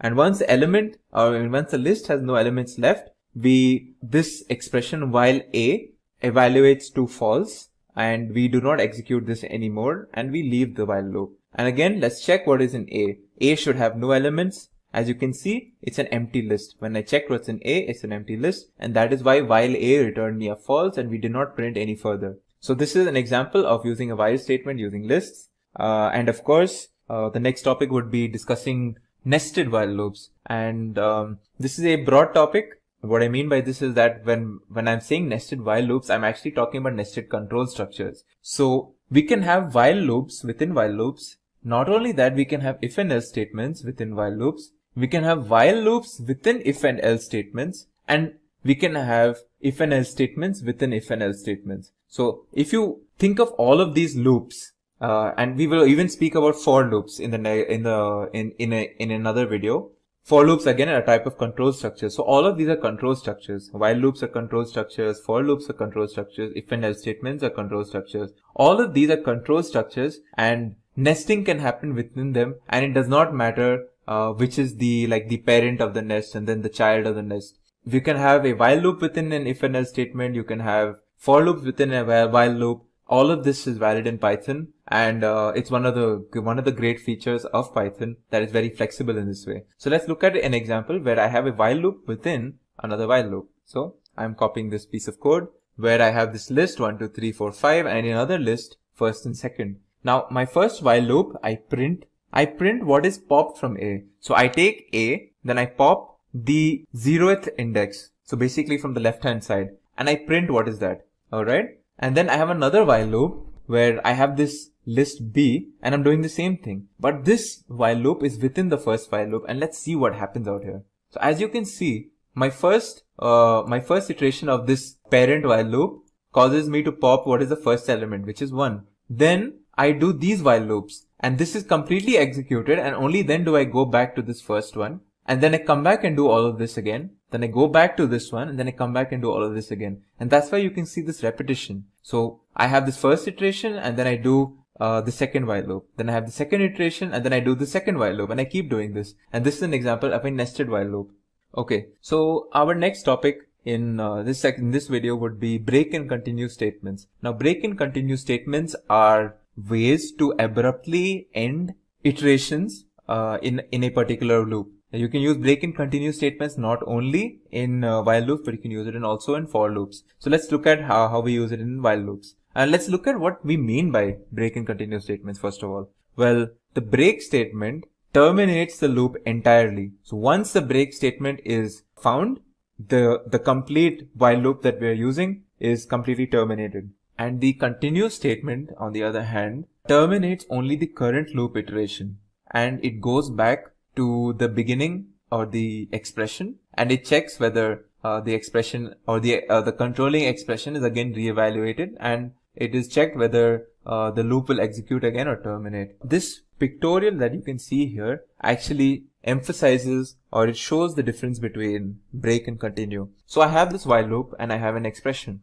Alright, I have a bunch of statements and I have a break command over here and I have a continue command over here. So if I encounter the break command, it will not execute any of this. In fact, it will not execute this while statement at all, and it will move on to the next piece of code that we have. But a continue statement, if a continuous statement is encountered in a while loop, will not completely break away, but it will not execute the rest of the statements in that iteration, only these two, but it will go back here, it will check this expression again, and again we will do this all over again. So this is this small difference between the break and continue statements, but both are used to abruptly end an iteration in a loop. So let's look at an example of how we use the break statement. So I will use this example where I have initialized some controlling variable n to 0. My first loop will check whether n is less than or equal to 5. If this is true, then I will print this statement. Then what I'm doing over here is I am incrementing it by 1. Now in my earlier example using the similar example, I had no, this part was not there. So what you got was, I was printing the value of n. So it was printing as value of n is 0 and then 1 and then 2 and then 3, 4 and 5. But over here I've included I've nested an if statement, and within that I put a break statement. And this if statement is checking if n is equal to 2. So once n is 2, I move on to this and I do the break statement. So let's see what happens now. As you can see, so when I have executed this, I don't get the whole value of n is 0 and then 1 and then 2, 3, 4, 5. I stop at 1, and that is because once n is equal to 2, I actually do not execute this while loop again. I do not go back and execute print value of n is 2 now. In fact, I break from this whole while loop and my while loop terminates right then and there. And that's why you only get these two iterations, value of n is 0 and then value of n is 1. Okay, so now I'm going to show you a neat example of what happens or what is the difference between a break and a continue statement. Okay. So let's go back to our initial example where we're printing this value of n is 0, 1, 2, 3, 4 and so on. But I've added one more statement where I print hello at each iteration. So let's see what happens when I do this. As you can see, it will print hello after each of whatever I was doing already. Now let's introduce our break statement first of all. So when I do break, well, let's go back to this if statement. If we check this condition, then we break. Let's see what happens now. As you can see, something interesting has happened where we have this first iteration completely being executed, but the second iteration kind of stops where there's no hello, and that is because we have broken from this while loop before the second iteration's hello was printed. Let's see the difference between a break and continue now. So now I have this continue statement instead of a break. Let's see what happens here. As you can see, it seems familiar to our first example where we did not have any break or continue. But there is a small difference that I want you to catch, and that is very important about this continue statement. So as you can see, the first iteration has value of n is 0 and then hello. Then value of n is 1, but there is no hello. And this is because once this condition is actually met, we do not move on to this statement, but we go back to this expression and we evaluate this expression. And then once we evaluate this expression again and it's found to be correct, we do everything the same again where we print hello. But except for that one step where this if statement was met and we did continue, and this following statement was not executed. And that happens only for one iteration, and that is when n is equal to 2. And as you can see, that is what happens over here. In one of the iterations, we miss a hello, and that is the difference of the continue statement between, that is the difference of the continue statement with the break statement. This video will be an extension to that topic where we will be looking at 3 examples where we are using while loops along with other stuff like say if and else statements. So our first example will be where we calculate the factorial of a number. In this example, as you can see here, we are first going to ask the user to enter a particular number for us. Now this number is supposed to be an integer. Once we have this integer, we store it to a variable called number. Now we have this, you can say this variable called FAC which stores 1, and we will see how we are using it later. Now we know that the factorial of 0 is 1. That's how it's just defined. So we have an if statement checking whether our entered number is 0, and if it is 0, we say that the result is 1 or the factorial is 1. However, if we enter a number that is greater than 0, we must calculate the factorial for this number, and that is what we are going to do in this else statement block over here. Now in this else statement block, we have a while loop. In this while loop, the condition is checking while number is greater than or equal to 1. So as long as this condition is true, everything within that while loop will be executed. So as long as number is greater than or equal to 1, we are going to execute these 2 lines. Now what do these 2 lines do? Let us see. So the first line takes the variable FAC where we had the number 1 stored, and we are going to store FAC times number into it, number being the number that we have inputted. So in case, for example, we entered 8, then what this line will do is 1 into 8, and it will store that back into FAC. Now once that is done, we move on to the next line where we are decrementing the number variable by 1. So if we have stored 8 or we have entered 8 into our input, it will become 7. Now as we know, 7 is still greater than or equal to 1, so this condition is still being met. And then we do this process again where we are going to multiply FAC. This time FAC stores the value 8, and we multiply it times the new number, which is 7 now. So we do 8 into 7. And then again we decrement this. Also once we do 8 into 7, we store it back into FAC. And we keep doing this where we keep multiplying 8 times 7, and then we decrement the number variable by 1. And then we check this condition again. So what ends up happening is we are going to keep doing 8 into 7 into 6 into 5 into 4 into 3 into 2 into 1. And once we are at 1, again when we do this decrement operation, the number variable will store the value 0, and then this condition will no longer be met. So number will be 0 and this condition will be false, and we can move out of this while loop. And then finally we store the result into a variable called result, which stores the result of 8 into 7 into 6 into 5 into 4 into 3 into 2 into 1. This is of course if we did enter 8 when we were asked to give an input. So let's see this in real time once we execute this. So I'm executing this. The first thing it asks me is to enter a number. So let's say I enter my number 8, as I was speaking about 8. Alright, now that I have entered 8, as you can see, the result that it gives me is factorial of 8 is 40320, which is correct, and you can check this for yourself, where it will show you 8 times 7, or 8 factorial is basically this number. Okay, so now in our next example, we will be looking at how we can generate Fibonacci numbers. For this example, we will be using bunch of if and else if statements along with a while loop. So let's look at this piece of code where we are actually doing this. So as you can see, the first part of the code is basically an input statement asking us how many Fibonacci numbers we would like to generate. And then the user would be asked to give an input, which is stored as an int into a variable count. Now in this if-else statement, the first if statement checks whether what we have entered is 0, in which case we just store an empty array in the variable called fib. Next, if our entered integer is 1, we just store the value 1 in this array called fib.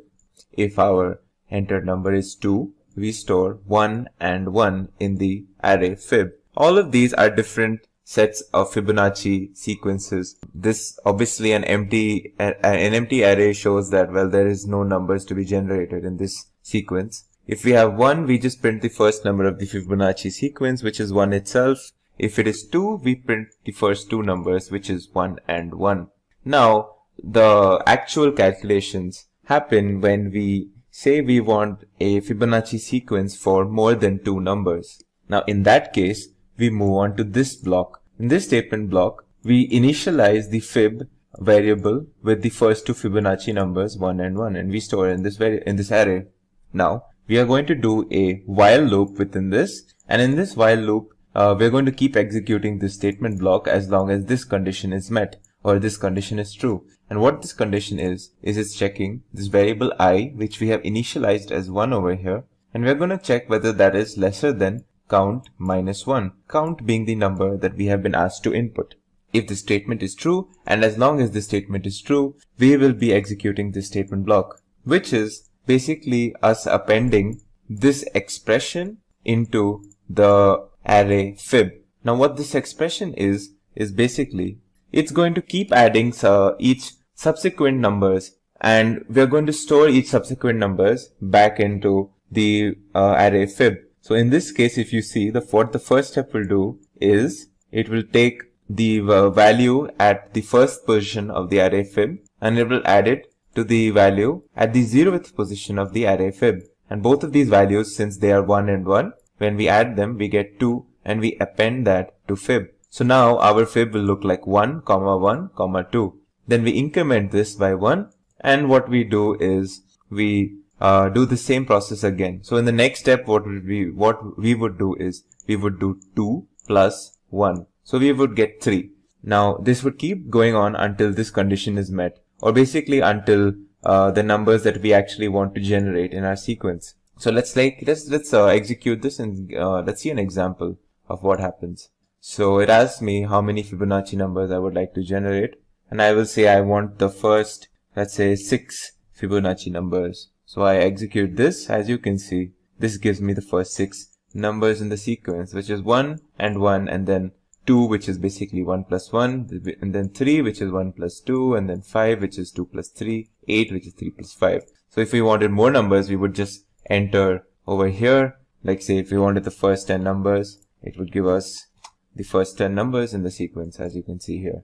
Now in our next example, what we are going to do is we're going to write a program which takes 2 digits that represent the dimensions of an array. For example, if we want a 3 by 3 array, we will enter 3, 3, and we are going to generate a 2-dimensional array in which each of the elements of the array are basically the row times the column position of that particular element. And what I mean by this is, say we have a position I, j on the array. the value of the element at that position would be I times j. So for example, if I'm looking at something at the third row and the fifth column, or say the third row and the third column, for example, the value of the element would be 3 times 3. And if I'm looking at something at the second row and the fourth column, I am going to do 2 times 4. So let's see how we can do this using code. So if you look to the right over here, I have a piece of code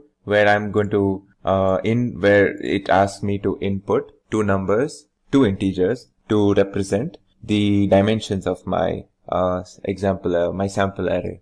Now once we have done this, we are going to store these dimensions in the inputs in a variable called input string. So obviously when we enter say 5, 5, that will be stored as an int in this particular string or this variable. What we want is, we want 5, say we entered 5, 5, we want 5 as a separate integer and the other 5 as another separate integer. And that is what we do in this particular statement, where we're going to split up our input string based on the comma separator, and we're going to store the first part of that string into the 0th position of dimensions, which is an array, and the next dimension in the first position in this particular array. Now we're going to store the number of rows as row number, and that is the 0th position of this array, and we're going to store the number of columns as the first position of dimensions, or whatever we've mentioned in the input. So now we have this our results array called multi-list, which is basically what our final array is going to look like, and we're going to store into multi-list. And in this example, we will be using for loops to do this, or to create this particular array. So as you can see here, our first we have initialized our multi-list, saying that we're going to have only zeros in our sample array. So initially, once we have initialized this array, all multi-list will contain is a, say for example, we have inputted a 5 by 5 array. It will have basically a 5 by 5 array with all elements as 0.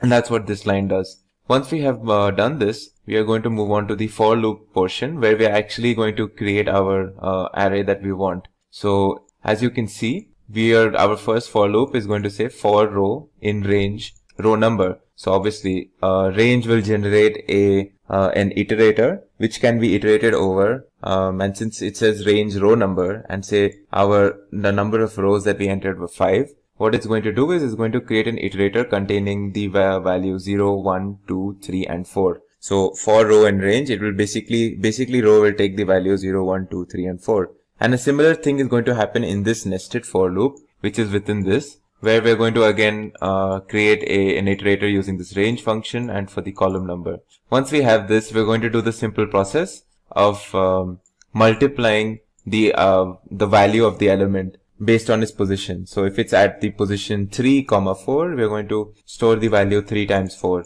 into that particular position of the array. And we're going to do this for every position, which is what happens in these two for loops. We're going to first go by each row, and then within that we're going to check each column, and we're going to perform these calculations. And finally we print our result. So let's look at an example. Now I'm going to say I want a 3 by, let's say a 2 by 4 matrix. So let's see what the results will be when I give this as so what I'm saying is I want 2 rows and 4 columns. Now as you can see here, it might not be very clear to you right now, but what you can see here is this is the first row and this is the second row, and each row contains 4 columns. So these are this is my final array that I get. So what you can see here is this is the 0th position, and the or you can say this is the first row, first column, first row, second column.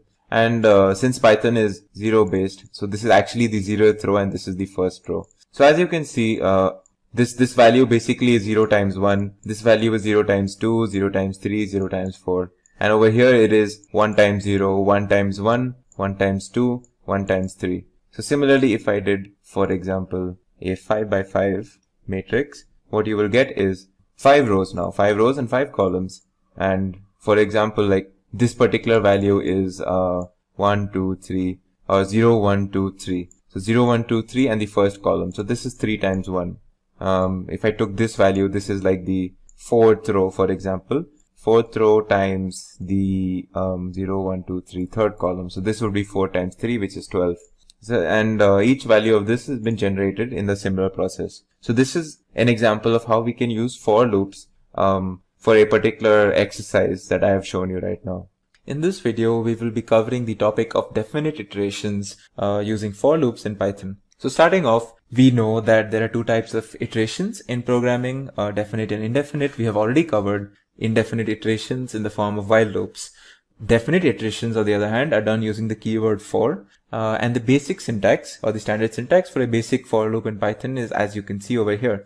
We have this for keyword, we have some variable, we have the in keyword, and we have this iterable, and we of course define this control structure with the colon, and then indented we have this statement block. So once this for loop has started, we execute all of these statements within the statement block as part of the for loop iteration. So yeah, let's to understand like how for loops work exactly, let's look at the concept or meaning behind what we call iterables and iterators. So think of it in a stepwise manner. Alright, so in Python, we have different objects that can be used as iterables, and an iterable is basically some object that it's a collection of other objects. So, you know, think of your lists, think of dictionaries and sets. So all of these are essentially collections of objects.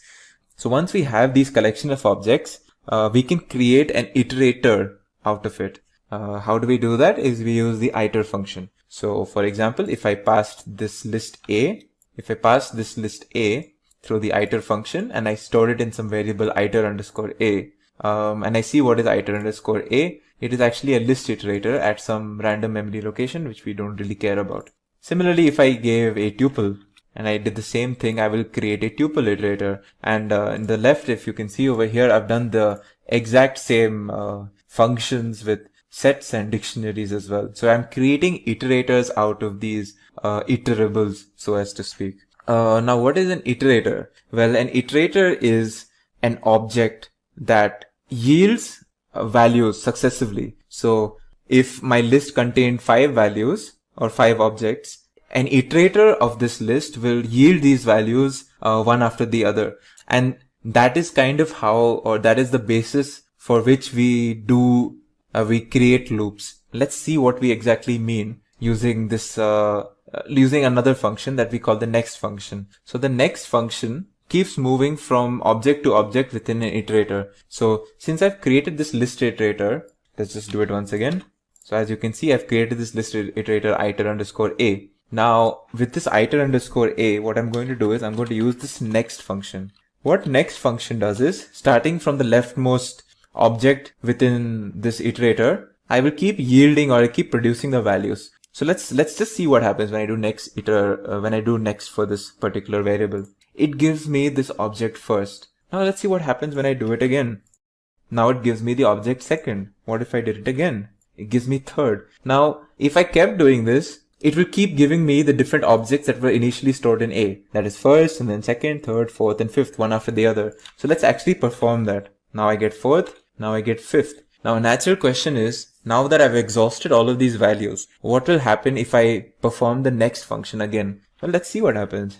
I get an error, and this error is the stop iteration function error, which basically is telling me, look, you have exhausted all of the objects that were initially present in this list A, and you cannot keep doing the next function anymore. You cannot keep going further. So yeah, so this is what the next function does when it comes to the concept of iterators. Alright, so now we've learned two things. What is an iterator, and how do we create an iterator out of different collections of objects like a list or a tuple, and we've also learned how to use the next function. Now let's come back to our for loop that we started off this video with. So our for loop again, let's consider our for loop over here. As you can see, some for loop with the objects again 1, 2, 3, 4, and 5. Alright, this is a list. Now I'm going to do for x in A, print x. And let's try to see what happens when we do this. Okay, as you can see, when I have executed this, it gives me 1, 2, 3, 4, and 5. So first of all, let's look at this for loop. In this for loop, I define a new variable x, and then I say for x in A, print x. And what's happening? Well, in each iteration, I'm printing whatever the value of x is at present. So in the first iteration, it is the first object 1. In the second iteration, it is the second object 2, then 3, 4, 5. And then finally, on its own, like this for loop knows that, okay, now once I have exhausted all of the objects within my iterator, I can stop doing this for loop and I can move on with the rest of the code. Alright, so think of it like a 3-step process, a for loop in Python. The first step is it calls an iter function to obtain an iterator for whatever we pass over here, this iterable. Second step, it calls the next function repeatedly in each iteration. Alright, to keep getting the next item from the iterator. So it gets 1, then it calls next, then it gets 2, then it calls next, and it gets 3, and then 4, and then 5, and so on. And then finally, the third step is the termination step, is when after we do the final next, where we get this error, as you can see, this stop iteration error or exception. Finally, this tells the for loop function or the for loop that, okay, we have reached the end of our definite iteration or the end of our definite for loop, and this is where we must terminate our loop and then continue with the rest of the code. Alright, so this is how a for loop works in Python. Now it's very important to note that whatever we have discussed when it came to while loops, such as nesting of while loops and nesting of other control structures, is also applicable in the case of for loops. So if I had a for loop within another for loop, that is perfectly fine. If I had a while within a for loop, that is perfectly fine. So all of these are valid statement blocks that we can do. And again, for loop is another control structure, and so we must follow the concept of indentation when it comes to writing our statement blocks within a for loop. Okay, so now I'm going to speak about, in specific, I'm going to speak about this something called the range function. That is quite, you could say, it's used, definitely it's used in other areas of programming, but it's widely used in Python. I mean the for loop in Python. What I mean by this is that this range function is very important for the for loop, and we will see why. Okay, so let's look at one of the examples of using the range function. So what does the range function do is, if I give range 5, let's see what it does. It gives me range 0 to 5. What this basically tells me is that this will create an iterator that contains integers from 0 to 5. So it will contain the object 0, 1, 2, 3, 4, and 5. And we can use this as an iterator. So let's look at this. I have range 5. Let's store this in X. Okay. Now let's do a type just to see what happens when we do type X. It should give me the type of range, as you can see. And this is a type of an iterator in Python. Now let's see what happens when I do for I in X print I. Okay. Let's see what happens. As you can see, it prints the number 0, 1, 2, 3, 4. An important caveat when it comes to the range function is when we say range 5, it creates an iterator from 0 to 5, but it contains the objects 0, 1, 2, 3, and 4 only. It does not contain the object 5 itself. Okay, this is something that is very important too. So once again, I use this range function to create an iterator iterator of 5 objects from 0 to 4, 0, 1, 2, 3, and 4. I use that in my for loop, and that is what you are seeing here. Now let's use this range function in the context of something else. For example, let's see. So I had my earlier list A, right? Look at my list A here. So you can see list A contains these 1, 2, 3, 4, 5 objects. Okay. Let's see what length of A is. Length of A is 5. Okay. Let's use the range function on top of the length of this list A. And this is like, I can't show you an example right now without any context, but this form of using a for loop is widely used in Python programming. You will use it so much in data science. You will use so much in machine learning and AI. I cannot tell you. This is a very important, like, sort of for loop expression. So you have for, let's say, I in range len A. Let's see what's going on here. First I do length of A. That gives me 5. Then I do range of 5. That creates an iterator between 0 and 4, right? When you do range 5, it gives you an iterator of 0, 1, 2, 3, and 4, as we saw earlier. And this is what we're doing over here. We have created an iterator out of the length of a list. Now when I do print I, it should give me again 1, 2, 3, 4. 0, 1, 2, 3, 4, of course. So as you can see here, it will give me 0, 1, 2, 3, 4. And this is a very neat way of using the range function on top of the length of a particular collection of objects. In this case, we're using the list A. This is something that you will use a lot. So I would recommend that you get used to this form of creating a for loop as well, using the range function. Also, of course, there are you can use break and continue statements as you have in the case of while loops. It works exactly the same in the case of for loops, wherein the break statement will abruptly stop the for loop completely and we will move on to the next piece of code, whereas the continue statement will break that particular iteration and then we will resume with the next iteration. So yeah, that was break and continue statements in for loops. Finally, I would like to show you something about how to use dictionaries as an iterator or as an iterable when it comes to for loops. So let's create our dictionary. Let's go. We have a dictionary already here. In fact, let's create this dictionary. Again, we'll store it in A. Okay. So I created this dictionary A. All right. So I have dictionary A. What I'm going to do is I'm going to pass it through the iter function, as you can see. And now I'm going to just, for the sake of showing you, I'll show you that it is actually an iterator of type, of a specific dict key iterator type. All right. So now let's do something on this. So as you can see in this dictionary, I have the key first that has the value 1. I have the key second that has the value 2. I have the key third that has a value 3, and then fourth for 4, fifth for 5. Now, a good question would be, when I do iteration or when I do a for loop on top of this A, well, what is it going to pick up? Is it going to pick up first? Is it going to pick up the keys like these? Or is it going to pick up the values? Or is it going to go one by one? Key and then value and then key and the subsequent value. Let's see what actually happens. So let's do for I in iter underscore A print I. Let's see what is the iterations happening upon using this. So as you can see, we're using the keys. So by default, when we do this, when we create an iterator out of a dictionary, we use only the keys as our iterator elements or iterator values. But of course, like if you wanted to use values, all you would have to do is pass a dot values over here. And if you remember from a dictionary video, this a dot values gives us a list of, or it gives us essentially a list of the values in our dictionary. So when we pass this to the iter function, and we create an iterator out of it, let's see what happens over here. Now let's see what is iter underscore A. You can actually see it's now the dict value iterator at a particular memory location. So it's not the dict key as we saw earlier, it's a dict value iterator. So now that we have this dictionary value iterator, now let's print what are our iterator elements. And as you can see, now we are printing values and not the keys. So this is this is basically two different ways of iterating through a dictionary, one through keys and one through values. In this video, we will be doing a small exercise on if statements. Now in the previous video, you might have already seen some of the basic concepts surrounding if statements. However, in this video, just to drive home the point or the purpose of an if statement, we will be doing a small exercise. So let's first revise some of the concepts of an if statement. So a basic if statement can be something like this.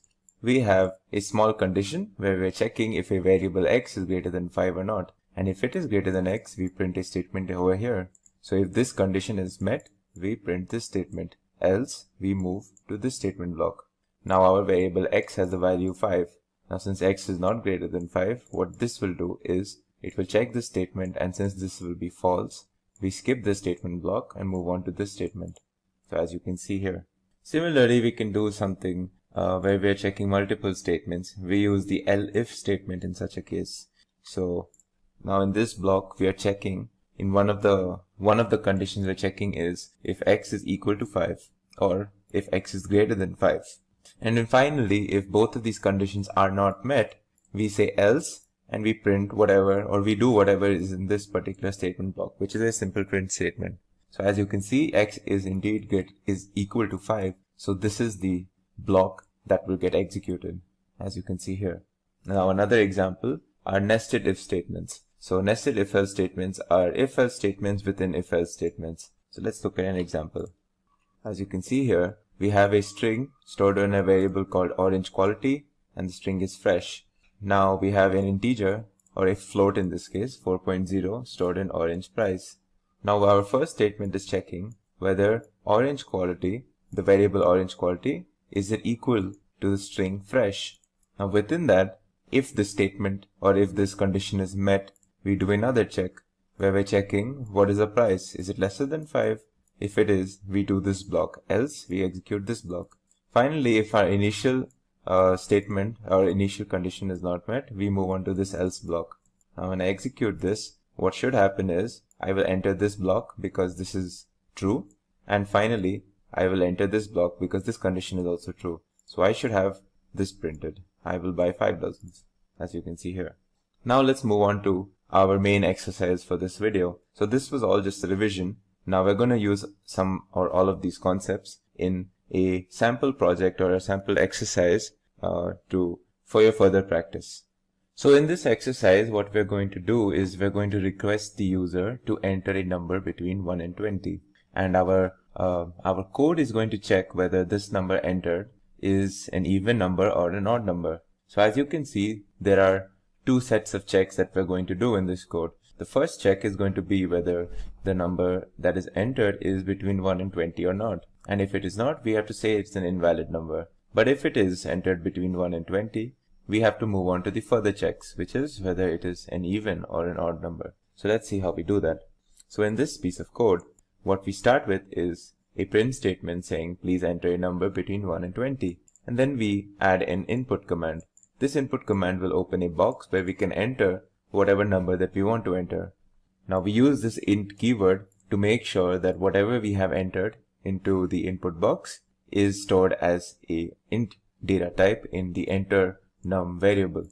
Once we do that, our first if statement is going to check whether the entered number is greater than or equal to 1 or lesser than equal to 20. And lesser than equal to 20. So both of these conditions have to be met. If this condition is true, then we have a valid input and this statement is printed that we have entered a valid number. And then we move on to the rest of the statement block within this if statement, which is another set of if and else if statements. If our number is not between 1 and 20, we move to this block and this block prints that we have entered an invalid number. Now, once we have, say, entered a valid number, we move on to this block, this if else statement block. Now what this block is checking is whether the entered number is an even number or not. Now as we know, an even number is divisible by 2 and leaves the remainder 0 when divided by 2. So this is what this check is doing. If this check is true, that means our number is even and we get printed that our number is even.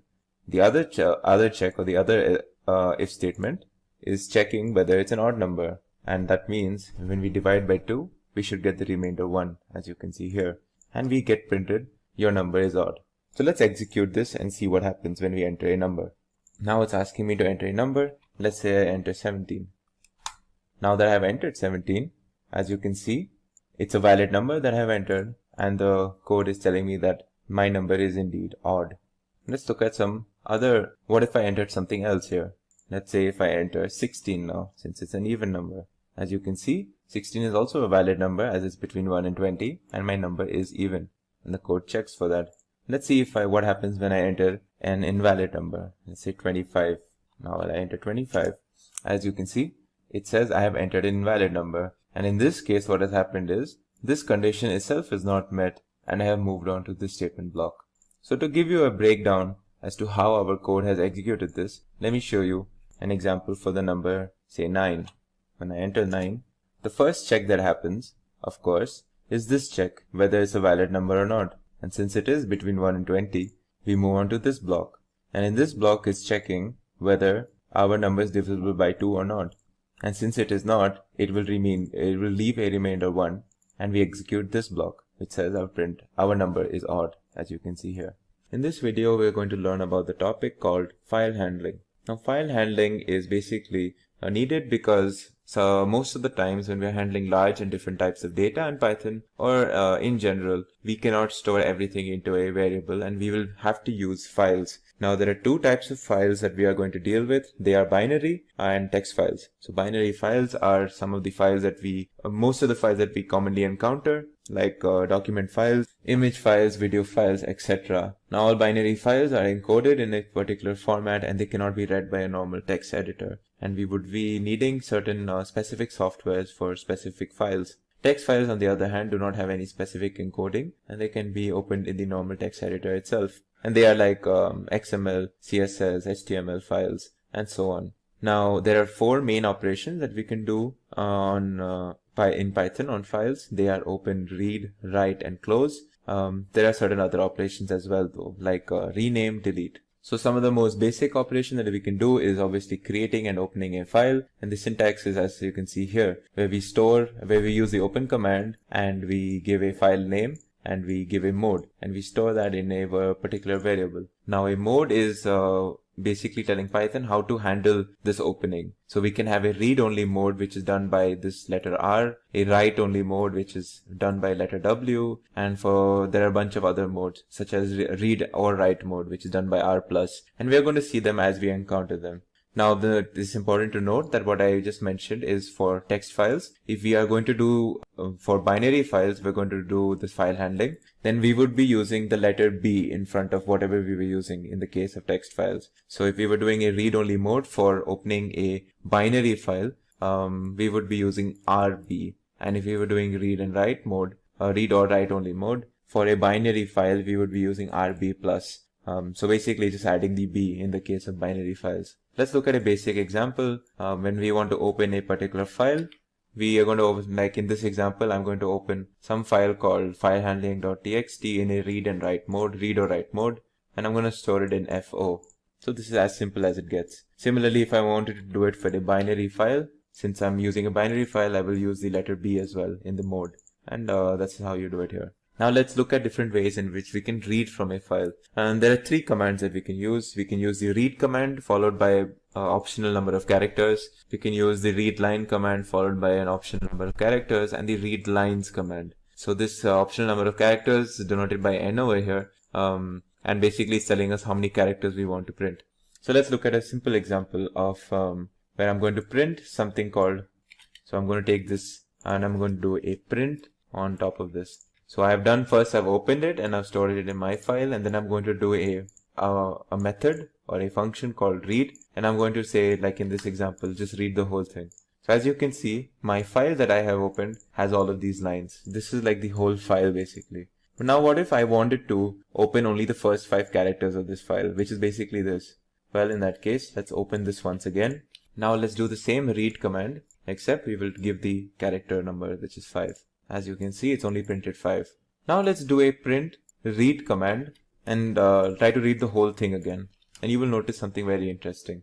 Now when I do the read command, you can see it's kind of picked up from where we left off from our previous command. And that is the nature of how Python handles files. So if I wanted to again take the cursor back in such an example, I will have to open this again.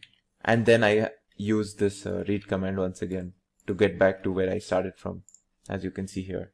Now another command that we can use is the read line command. So let's once again open this over here, and now we're going to use the read line command over here. So what read line command is going to do is each time we use this command, it's going to go one by one and read each particular line from this file. So in first case, it will take artificial intelligence, then data science, big data, and so on. So as you can see, if I execute this, it first takes artificial intelligence. Now if I did this command again, it will say data science. Next time if I do it, it should say big data, as you can see here. Okay, so this is the read line command. Now within the read line command also we can enter characters, and that will tell us basically that we want these number of characters from the next line. So if I want the first 6 characters of the next line, I will say 6, I will enter 6 here, and it will give me the first 6 characters of this particular line, which is the next line that is to come, as you can see here. Now another way in which we can print whatever is there in our file line by line is by using a for loop. So again, I'm going to open this file, I'm going to store it here, Now I'm going to use a for loop saying that, well, for line in my file. And what this does is basically at each iteration, it's going to take each line and store it in this variable that we enter over here, which is called line itself. And we're going to print that. At the end of the loop, what we'll have is all of the lines have been printed one by one. And another thing that we can do right now is, say we want to read a particular line. Say I wanted you to read the fifth line of my file. I can use this technique where I just say, okay, I'm going to store 5 in this variable called line number. And I have this another variable called current line, which I'm going to initialize with 1. And what I'm going to do is I'm going to do the same loop where I'm going to say for line in my line, but I'm going to add a condition saying that only if current line, when it's equal to line number, am I going to print the line. And then I'm going to break out of this whole thing. And at the end of each loop, I'm going to say current line is going to be incremented by 1 until basically these two variables are equal. So when I do this, I get my result, which is machine learning, which is the fifth line of whatever file I had. Now we're going to move on to the topic of image file handling. So we saw how we handled and we saw certain operations around text files. And text files are obviously something that we're going to use a lot. But we are also going to be using files such as images a lot. And let's look at certain examples and certain use cases around image file handling. So my first step is going to be importing a bunch of modules and packages. Now the details of these modules and these packages are not important as of right now because they will be covered in a future video. But just keep a note of some of these packages such as let's say NumPy and the image package. So once I've done this, let's move on to my example. So what I'm going to do is I'm going to store certain file locations in two variables. So it's basically two strings. I've attached the this prefix R to say that this is a read-only sort of a prefix. So the next topic that we're going to be handling is image file handling. Now we have already seen many examples pertaining to text files. So text files are obviously something that we're going to be using a lot. But image file handling is something very important as well. And we're going to see certain operations that we can do around image file handling. So starting off, I'm going to import a bunch of packages and modules. What these packages exactly are and what these modules exactly are right now not that important to you right now, but it's something that will be covered in a future videos. It's important to just keep note of what these are, such as NumPy and image. So once I've done that, what I'm going to store is I'm going to store two particular file locations in two variables, location 1 and location 2, and I've prefixed them with R just to say that these are raw strings. So once I've done that, I'm going to use the image from the image package. I'm going to say open, and I'm going to say open from this particular location and this particular location, and I'm going to store these images in IM1 and IM2 over here, very similar to a normal text file opening. Now once we've done this, we can access certain properties of this image using, say, format, which tells us the format of the file. It identifies the source of an image, and if the image is not read from a file, it is set to none. We can also see the size of the file using the size attribute, and we can see the mode, which basically defines the number and names of the bands in the image and also contains the pixel type and depth. Certain common modes are like L for luminescence, RGB for true color images, and CMYK for pre-press images. So let's look at them. So when I access this, you can see my first file is of JPEG of this size and an RGB format image. And my second image is another JPEG, slightly bigger image, and again RGB. Now we can also, of course, display these images, and to do that, we can use the PLT. Again, PLT is supposed to stand for matplotlib.pyplot. It's a particular package that, again, you don't need to know the details of right now, but this is how we would do this. So I'm going to use a bunch of commands and methods such as figure and subplot and then IMShow. So once I have done this, as you can see, both of my images, with this being IM1, this being IM2, have been produced on the screen, as you can see. I can also use display, this display function followed by the name of the file, and this will simply display my image, as you can see here. Now I can obviously save a particular image using the save function, which is as simple as just doing this. So I'm going to save the image as im_save.jpg over here. Now, if I wanted to crop an image, I can do that as well. So I stored the dimensions that I want cropped in the form of a tuple, as you can see here, and I'm going to pass that tuple to the crop function, and I'm going to apply that on top of im1, and I'm going to store that to region. Once I've done that, as you can see, so basically what I've done is I've cropped this image based on whatever I've passed here, and I've stored it into region. And now if I wanted to see what was actually in that crop, I can just do the imShow function, and I'm going to pass the particular cropped image, which is denoted by region, as you can see here. And you can see my cropped image is basically a left portion of this whole image has been cropped out, and I have produced it over here. Now I can also use the copy function. It's a simple basically copy. You use the copy function, and it copies an image onto another variable that you have assigned. And when I use the imShow function, I'm going to show you the copied image, which is basically the same.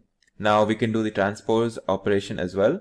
So let's see let's see what we have done here. So in this transpose operation, so in this basically I've done a bunch of operations, such as rotating by 90 degrees, rotating by 180, rotating by 270. And finally, once I've done with all of these multiple operations, I'm going to show you the final output, which is basically a certain transposed image like this, which is basically the result of whatever I have done before this. So this is it for this video on file handling. I have shown you two slightly more comprehensive examples on text files and even certain examples on image files. However, we can use file handling and different libraries pertaining to file handling for audio files and even for stuff like PDF files. And this is just only the beginning, and I'm sure you will encounter a lot of different use cases, different examples as you continue learning Python programming.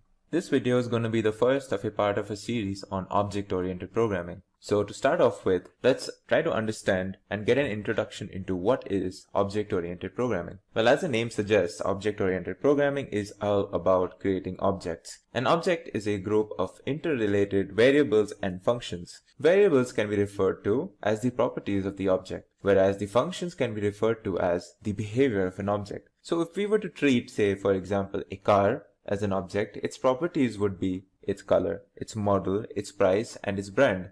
Whereas its behavior, or functions for that matter, would be like accelerating, gear change, braking. Similarly, if I gave you an example of a dog as an object, we could consider the properties of the dog as its weight, or its name, its breed, its color, whereas its functions could be, say, barking, playing, eating, walking, etc.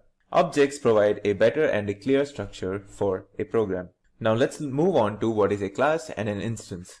Now a class is like a blueprint or a template of certain functions and entities, whereas an instance is a particular realization of a class. Classes are used to create user-defined data structures and define certain functions called methods within the class, whereas instances are realizations of these classes. And when we are speaking of classes and instances, classes don't contain any real data. They are just merely templates. Instances, on the other hand, contain real data.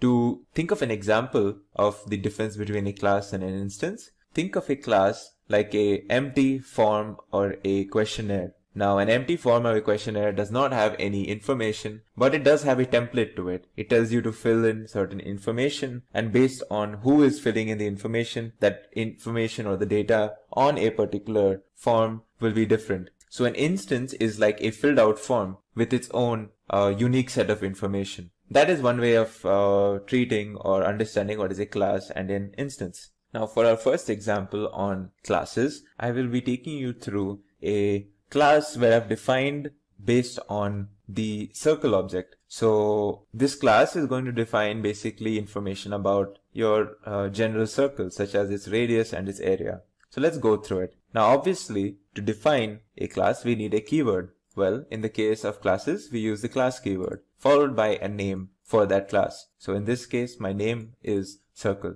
Now after the colon, every information that is part of the class has to be obviously indented, as is typical for Python. Now you can see over here a bunch of def keywords followed by something that you might not be familiar with, and I will try to get you through this. So if you see here, you have a def keyword followed by init, and this init is prefixed by a double underscore and it's suffixed by a double underscore. And you can see the same thing for str and repr. Well, this double underscore is called a dunder, and any method, these are of course methods. This is a method, this is a method, this is a method, this is a method. Now any method that is prefixed and suffixed by double underscores are called dunder methods. These dunder methods are or can be thought of like predefined or built-in methods for any class that you define. So these we have like 3 dunder methods over here, and we have one user defined method that we will get to. So this first method that you see here is the init method or the initialization method, and this is invoked or called whenever we create an instance of this class circle. And what we do here is basically we pass when we create this instance circle, what happens is that we get an option to pass a value for what is this keyword or variable radius. So if I pass, so you will see me later on creating an instance where I will be passing a value, and that value is basically stored as the radius. And by default, the radius that will be passed whenever we create an instance for this class is 1. The str method is basically used to return a descriptive string for the instance of class. repr is not something that you have to bother with right now. And now get area is something that you should follow, because if you see here, I have not used any double underscores. So this is a user defined method. User defined methods are methods that we define, and these are like tasks that we define on our own. So in my user defined method called getArea, I will be returning the area of this circle based on the radius that I pass to it. Now if you notice here, before in every method, I have this self keyword before any other attribute. So like this has self, even the getArea has self. Now what this means, self is like an optional keyword that is used to improve readability of a program, first of all. And it's also the function of the self keyword is basically telling Python that, any of the methods that we are invoking in this class or the instance of this class has to refer to attributes and variables within that instance of that class. So if I'm going to use getArea function, I'm going to get values and attribute values and variable values based on only the current instance of that particular class. Self is obviously optional. We don't really need it, but basically the first attribute of any method is basically the instance that the method is invoked upon. So if I say self, I'm telling this particular function that, okay, all the value that you're going to get for performing whatever task you want is going to be found in that particular instance where you have been invoked itself. Now don't worry if all this is very confusing. This might be in the beginning, but just try to understand that this is something that we do for good practice, and you will understand when to use self or when not to use self as you learn about object-oriented programming. So if you see here, my getArea function is supposed to return the value radius times radius. Self.radius is basically telling whatever value I've passed for radius for that particular instance. You can read this as radius times pi as well. So obviously this is pi r squared, which is the area of a particular circle. Now let me show you an example where I'm going to perform some of these functions. So if you see this first line, I have created an instance of the class circle where I've passed 2.1 for the radius of the circle. So now the value of the variable radius in this particular instance is going to be stored as 2.1, and this particular instance is going to be stored in the variable c1. Now the print c1 function invokes the str self-defined or predefined function. Now if you remember, it's basically used to return a particular string that describes like what the class will do, and this is something that we define on our own. In our example, str will return the string saying this is a circle with radius of, and then it will return the radius that we passed. So in this case, it should say this is the circle of radius 2.1, as you can see over here. So if I execute this, you can notice this line. This is a circle with radius 2.1, and this is invoked by the print function. The print basically invokes the dunder str function. which does all of this. Now in the next line, we say print c1.getArea. So this is going to print the value of what gets returned when we invoke the method getArea for this particular instance c1. So obviously in this particular instance, our radius is 2.1. So the getArea function should do pi times 2.1 square. And the value is, as you can see here, is some 13.85. So that is the area that we got. Now if we want to print a particular radius, we just say print c1.radius. So this will print the value of what is stored in radius for the particular instance c1.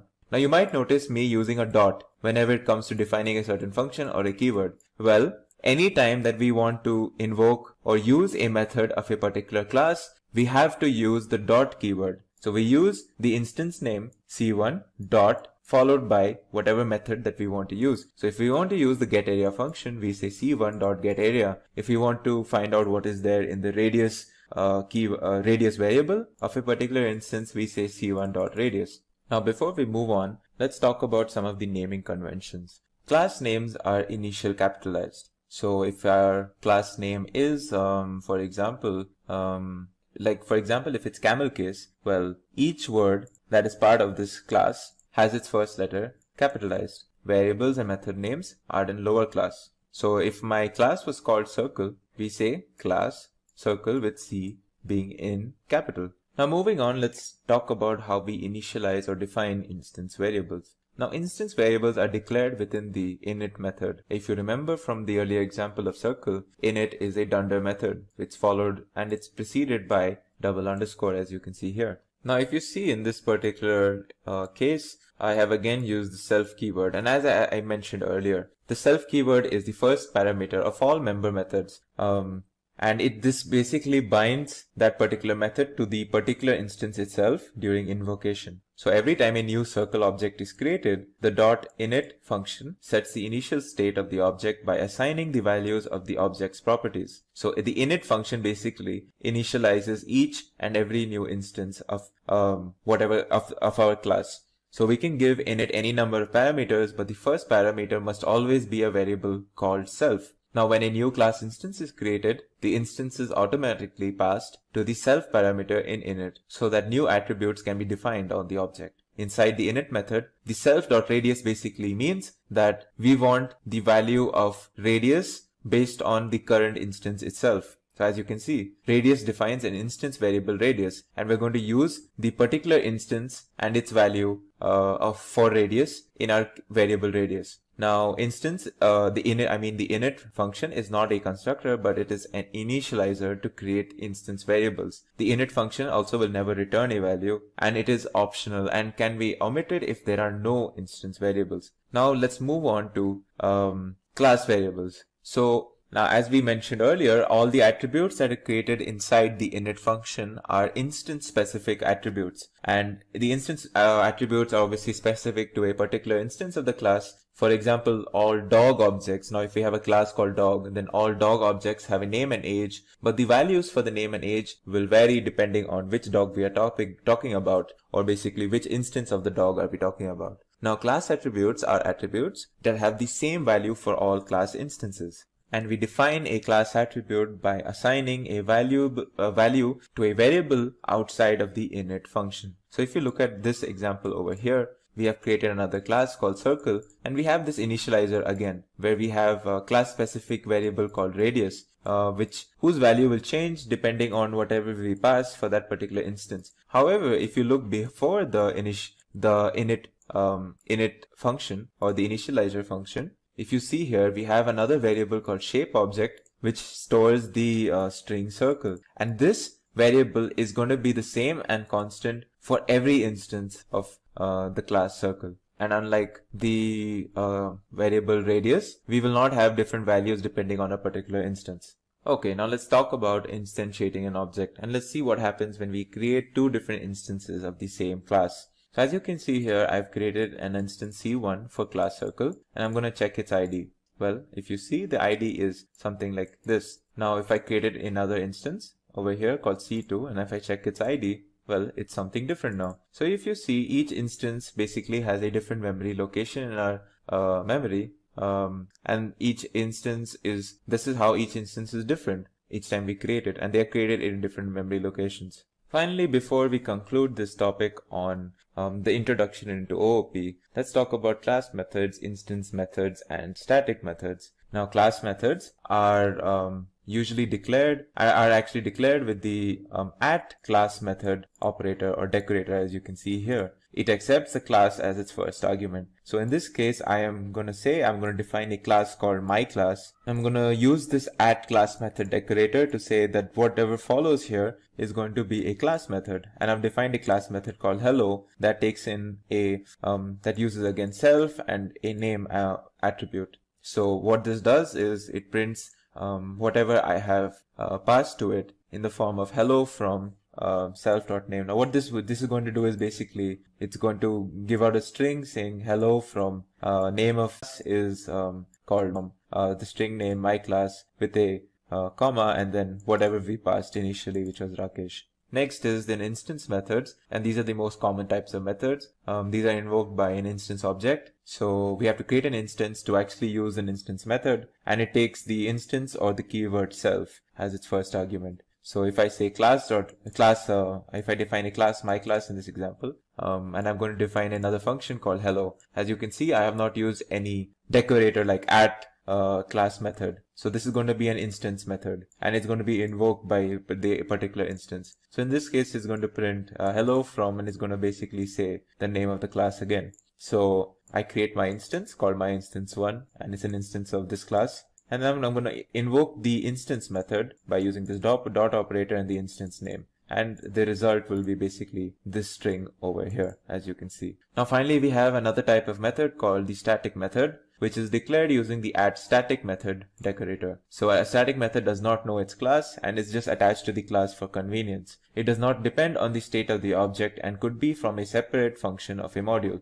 A static method can be invoked via a class object or an instance object. So if you look at this example over here, I have defined a static method. I've defined hello, and it basically says print hello world. So it's going to basically just print this. So if you can see here, I've created my instance and I'm going to say dot hello. It should basically print hello world. That's all. In this video, we will continue that discussion on OOP with inheritance. Inheritance is used to describe the relationship between two classes, wherein one class takes the methods and properties from another class.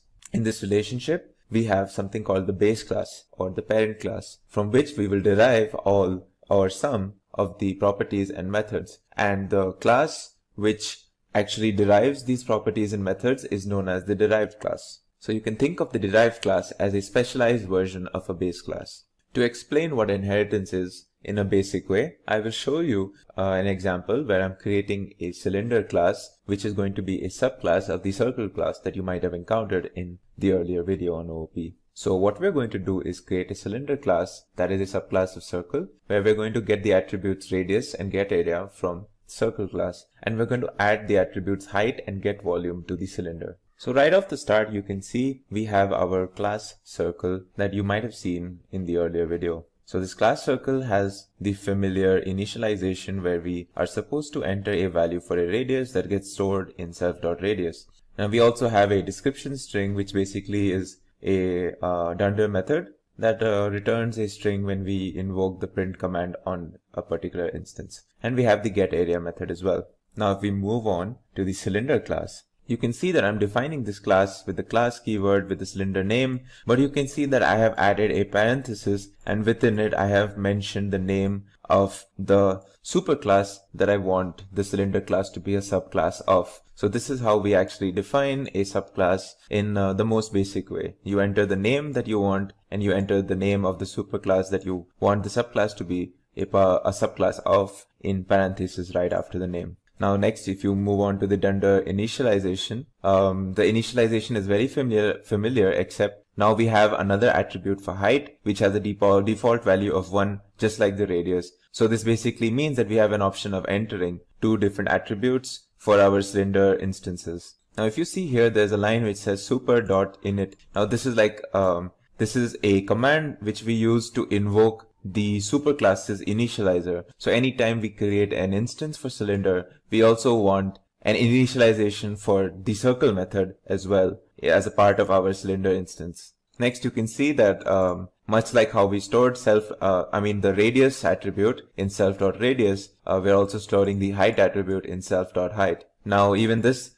cylinder class has an str method to return a particular string if we use this print function. And finally, we get on to a new method that we have defined only for the cylinder class called getVolume. Now, if you see the getVolume, it returns us basically the volume of the cylinder that is being described in the particular instance, for which we enter the height and the radius. So if you can see here, what we've basically added extra is a height attribute and another method called getVolume. And the other parts of the circle superclass, such as radius and getArea, are also going to be a part of cylinder, even though you do not explicitly see them anywhere here. And we will see how in the form of an example that's coming up. So let me just execute these classes. Now that that's done, I'm going to create an instance for cylinder. I'm going to store it in cy1, and I'm going to pass 1.1 for the radius and 2.2 for the height. And once that is done, let's just print to invoke the str method. And as you can see, the str method basically tells us the information that it's a cylinder with radius 1.1 and height 2.2. So now let's print what is the value we get when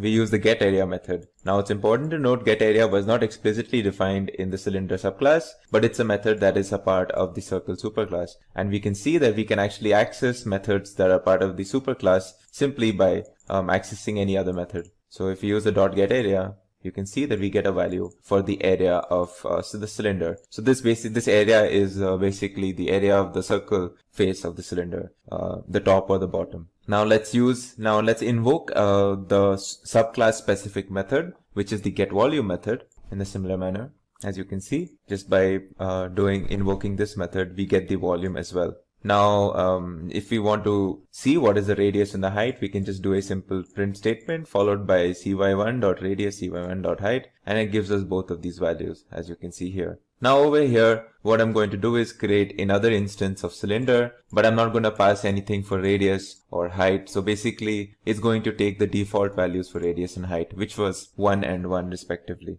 So once I print, this statement is basically going to print the str method, or whatever we stored in the str, which is basically the description of the object followed by what is its radius and height.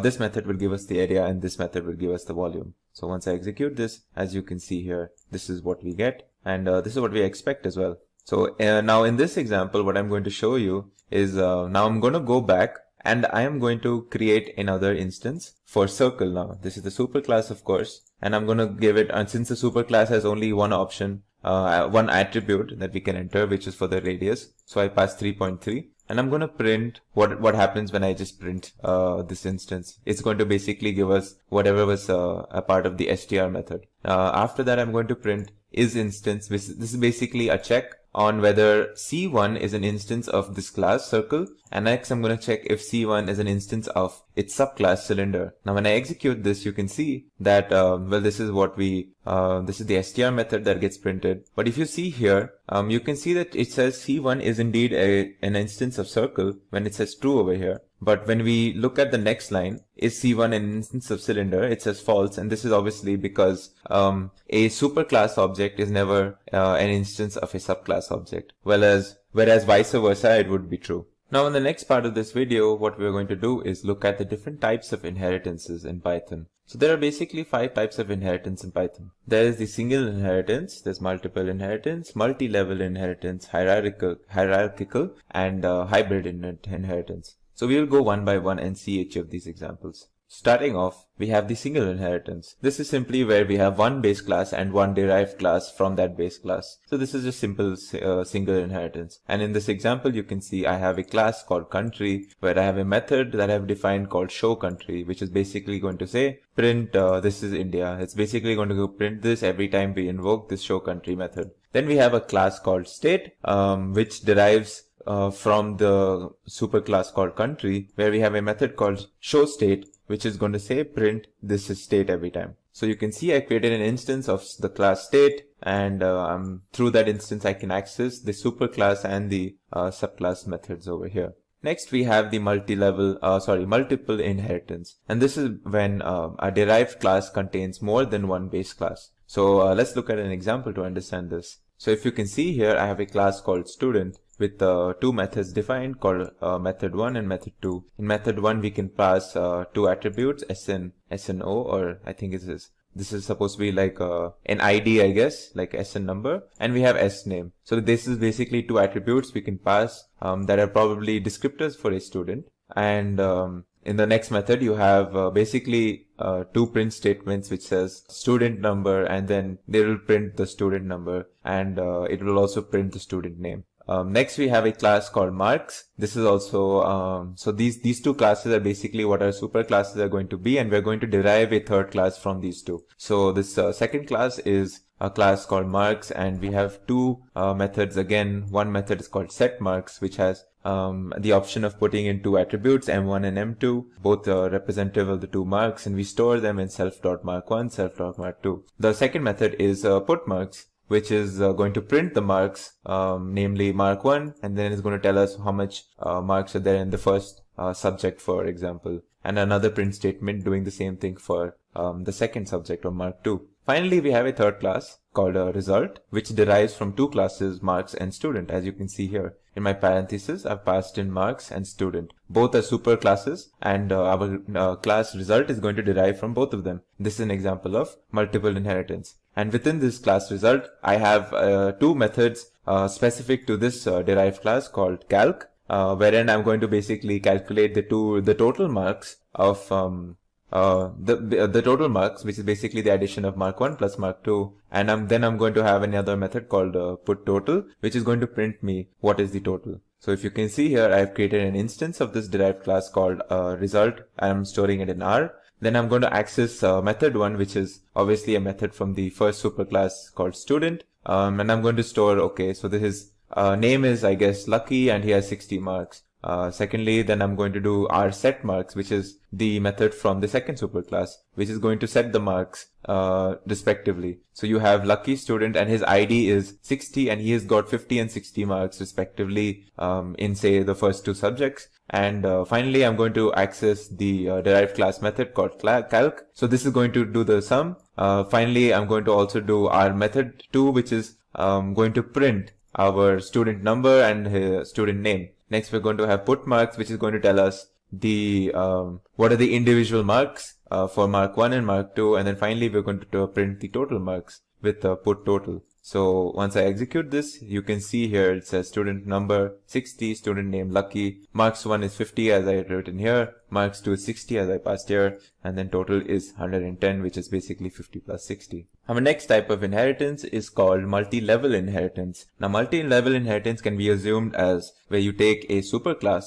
let's call it A, and you derive a class B from that class A. Now, what if we derived a class C from B, and we kept doing this? So until, say, a class E. Now each of these steps is in its own an inheritance, but this whole relationship can be described as a multi-level inheritance. So let's take an example again. So this time I've defined a class called student, where I have defined two methods called setStud and putStud, or you can call it setStudent and putStudent. In my first method, I have two options of adding two attributes. Again, this is the student number, this is the student name. In my second method, I am going to print what is the student number and what is the student name. Finally, next we have another class called marks, which derives from the first class called student.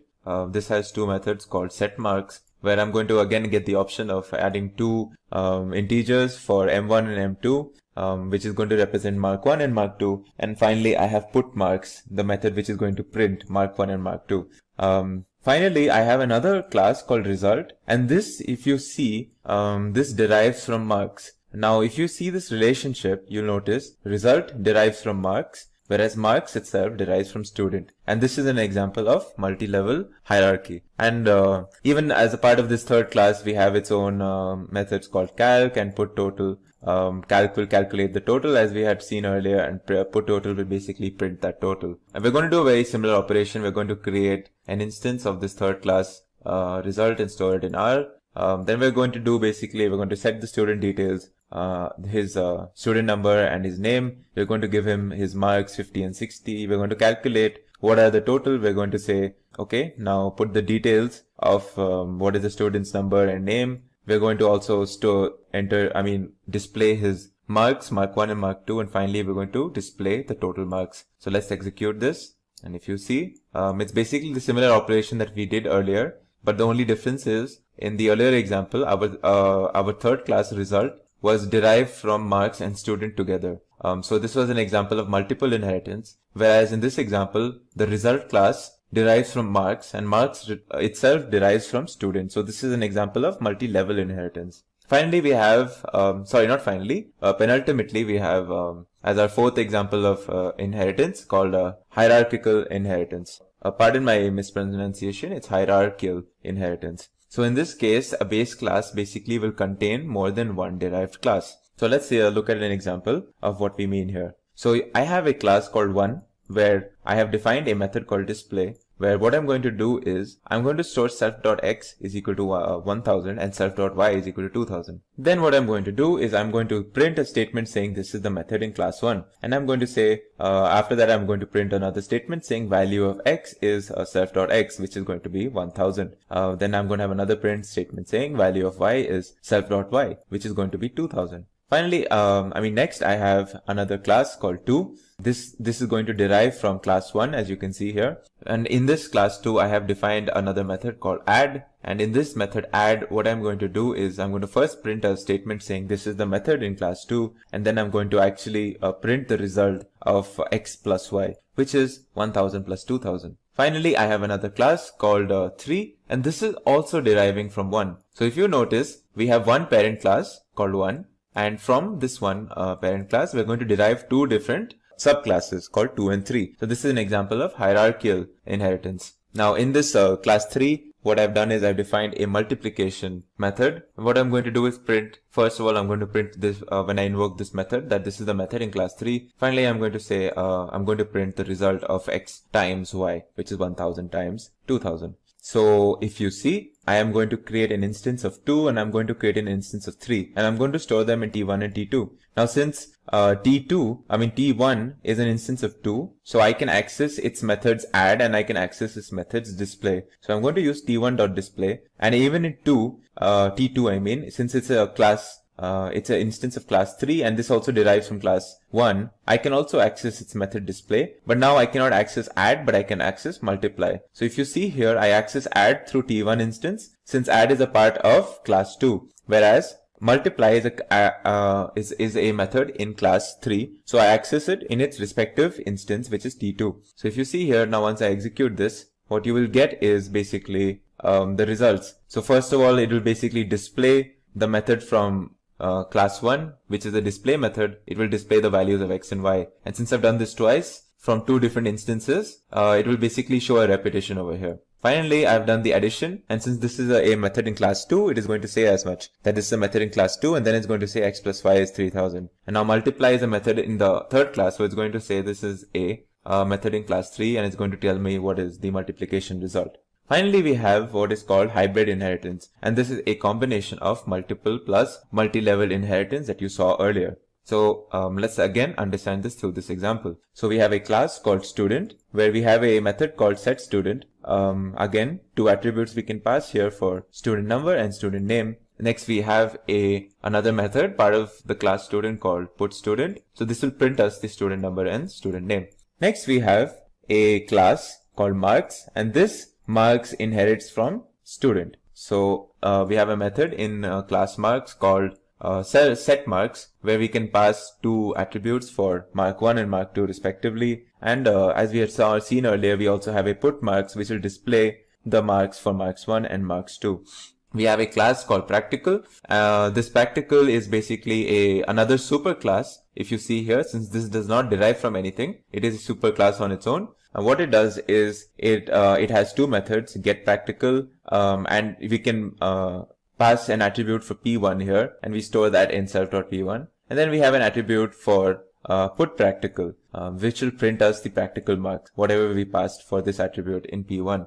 Finally, if you see, we have a class called result. Now in this result, we are going to derive from marks and practical. But if you notice here, marks itself is a subclass of student. So this is an example of multi-level inheritance. Whereas since result derives from marks and practical both, it is also an example of multiple inheritance. So if you see, notice here, this is an example of multiple and multiple level inheritance, which is basically what we call hybrid inheritance. And as we had seen earlier, this result class will have a calc method to do a total of the marks. In this case, mark 1 plus mark 2 plus the practical mark P1. And we have a put total method, which is basically going to print us the total. So now we're going to create an instance of this result. And through this instance of result, we're going to first invoke the parent class method called setStudent, which is the second level parent, basically the student class setStudent method. So we're going to setStudent here. We're going to say 60 is the student ID and name is Ash. Then we have setMarks, which is again the second level parent, which is a student class, where we set the marks. Finally, we access this getPractical. Now, if you notice, getPractical is part of the practical superclass. So in this, we store the third subject of the practical marks 100. Then we calculate the total and we put first the student details, then we put the individual marks, then we put the practical marks, and finally we enter what is the total. So let's execute this. And if you notice, you will see here student number is 60, student name, and all the basically whatever details we wanted is shown over here. In this video, we will continue our discussion on object-oriented programming with the topic of polymorphism. Now, the term polymorphism in OOP refers to the ability of an object to adapt the code to the type of data it is processing. Polymorphism is one of the key concepts of Python, and it is also a built-in feature of Python. An example to get us started on polymorphism would be how we use the plus operator. We use the plus operator not only for arithmetic additions, but we also use the plus operator for stuff like string concatenations or joining two lists together. This example where we are able to use the plus operator for different operations is an example of polymorphism. To show you what I mean, I have basically done a simple addition operation here where I'm adding two variables, number 1 and number 2. When I do it on integers, it basically adds 1 plus 2. Now when I use it on two strings, str1 and str2, which contains Python and programming, two separate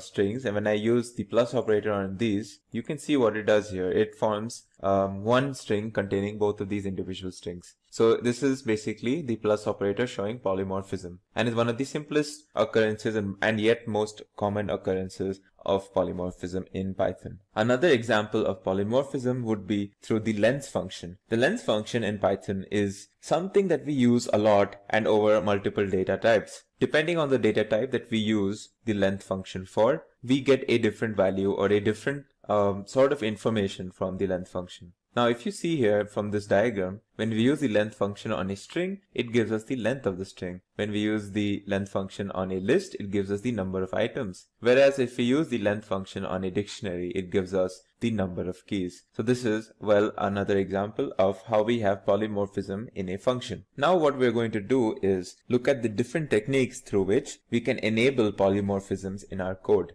Our first example that we are going to look at is through method overloading. Now, method overloading in its traditional sense, where we can have a method with the same name, more than one method with the same name in the same class, is not exactly possible in Python. So if we have multiple methods with the same name in a class in Python, which may differ in types and number of arguments, are not allowed and not supported in Python. In fact, if we did something like this, where we created a method with different say types and number and arguments, but having the same name in the same class, then what Python will do is it will only recognize the last defined method, and it will not recognize any of the earlier methods with the same name. But we can simulate polymorphism through method overloading by using default arguments in a method. Now, for example, what I'm going to show you here is an example where I have a method called sum. Now, by default, it has three attributes that you can pass through this method. A does not have a default value, B does not have a default value, but if you notice, C has a default value 0. So this is a simple example where I'm going to show you that the sum method is going to be used in two different cases. In one case, we're going to simply add two numbers, and in another case, we're going to use the sum method to add three different numbers. So we have this class overload demo, within it a method sum, and I have three attributes. A and B are are supposed to be given by the user since they do not have any default values, whereas C has a default value 0. So if you see here in my first case, I first of all created an instance called an instance called OD for the class overload demo, and what I'm going to do is I'm going to store the value of the sum of 7 and 8 in the variable sum. Now if you see here, I have not passed a third argument. So what this method is going to do is it's going to take the value of C as 0 by default. So it's basically going to do 7 plus 8, and it's going to give us the sum for 7 plus 8. And in the next instance, I'm going to give 3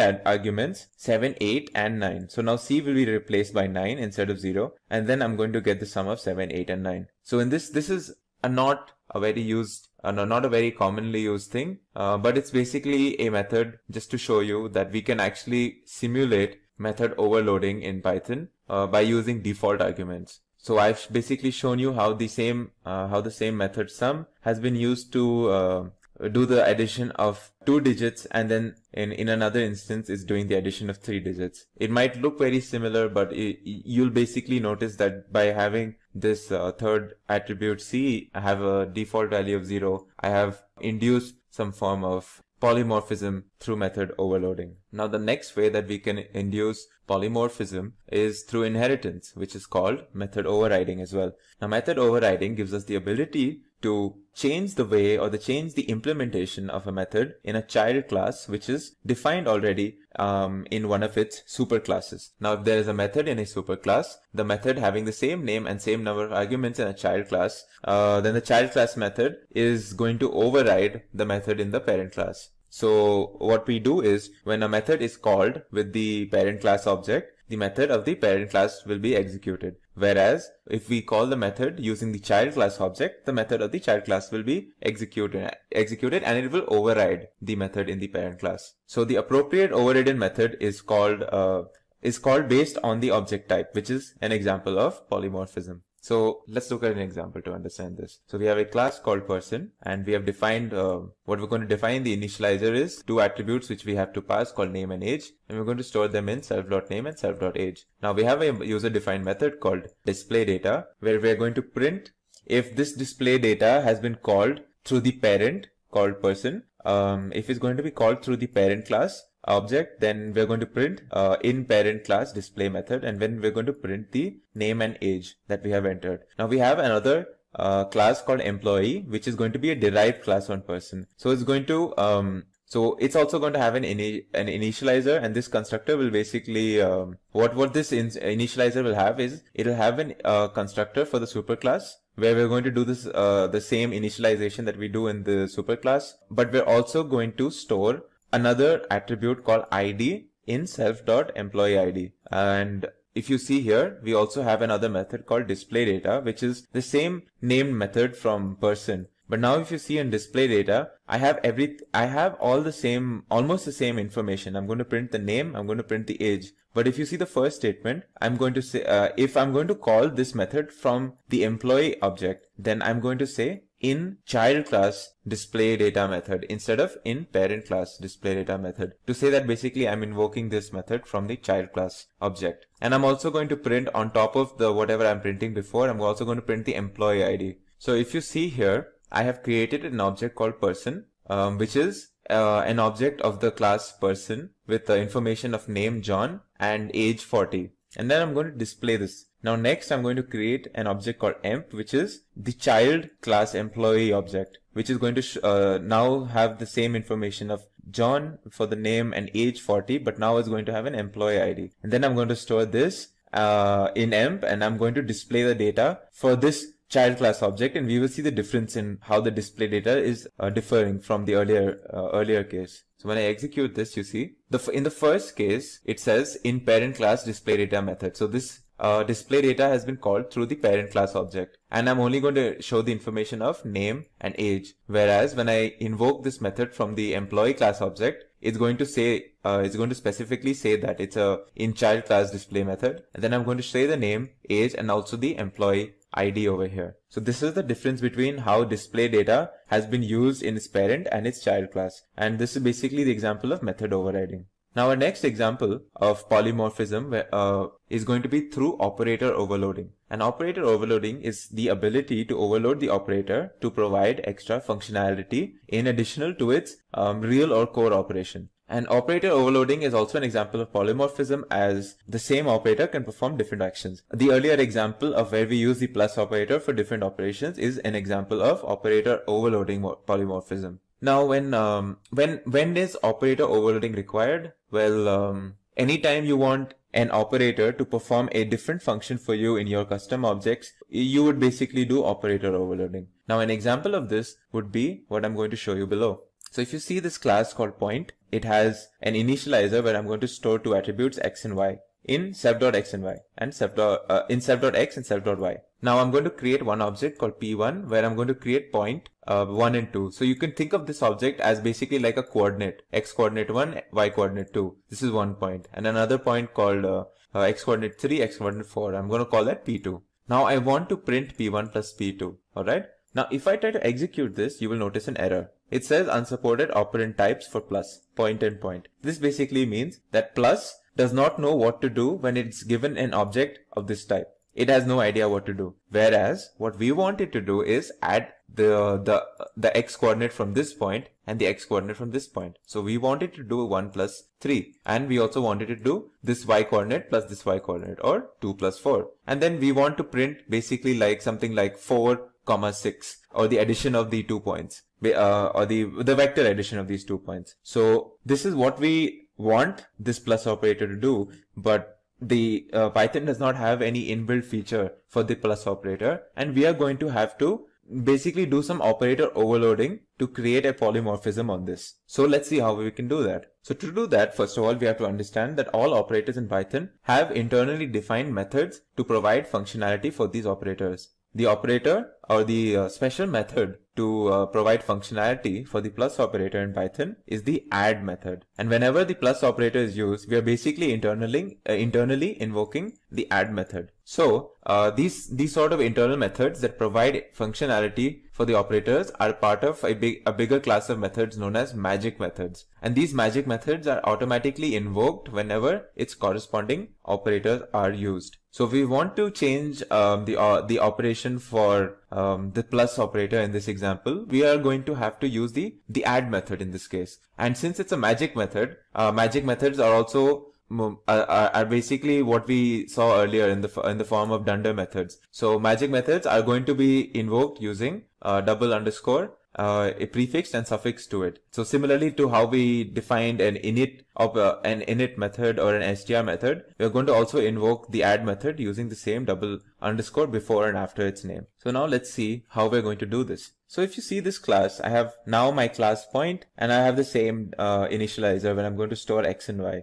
Now I am going to define on this add magic method, I am going to override the normal functionality of plus, and I'm going to give it a very specific function where I'm going to say for two different objects, you're going to add its the first part or its so-called x coordinate with the other x coordinate, and the y coordinate with the other y coordinate, and you need to return this to me in the form of a similar object. So now when I pass 1 and 2 and 3 and 4, it should return me 4 and 6. As you can see here, I have basically done what I wanted to do by operator overloading. I have changed, or I have overloaded this plus operator using this add magic method, and I have created a new functionality for this add function for these 2 points 1 and 2, 3 and 4. Now I'm able to add 1, 2, 3, 4 in the way I wanted to. So now that you saw how we did operator overloading, I'm just going to show you a list of similar magic methods for different operators that we are familiar with. So the plus operator already we've seen has the add method. Then we have the minus operator with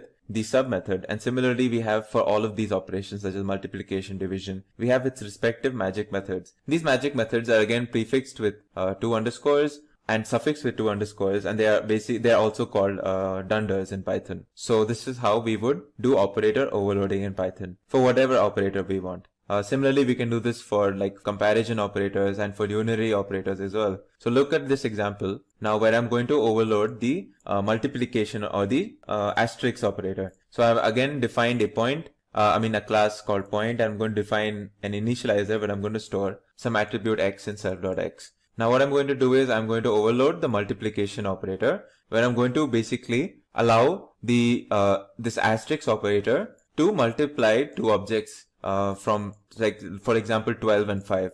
Usually I can just do a normal 12 times 5, but in this case my object is slightly different. My 12 is being passed through an object of a class called point, and 5 as well in another instance of the same class. Now when I want to multiply these class instances, like the multiplication operator does not perceive these class instances to be integers. So by default it would not be able to multiply what we want to multiply. But when we define or we overload the multiplication operator within our class, it's now able to understand what to do using the attributes of these classes in its respective class instances. So it's able to say, okay, so I want this attribute from this particular instance P1, 12, and I'm going to multiply it with the attribute 5 from instance P2 whenever I say P1 times P2 or P1 asterisk P2. So when I execute it, it will give me 12 times 5. Similarly, I can also do this for the greater than operator over here. So I have a class called person where I'm going to define an initializer where I'm going to pass name and salary and store them in self.name, self.salary. The GT method is basically the greater than method,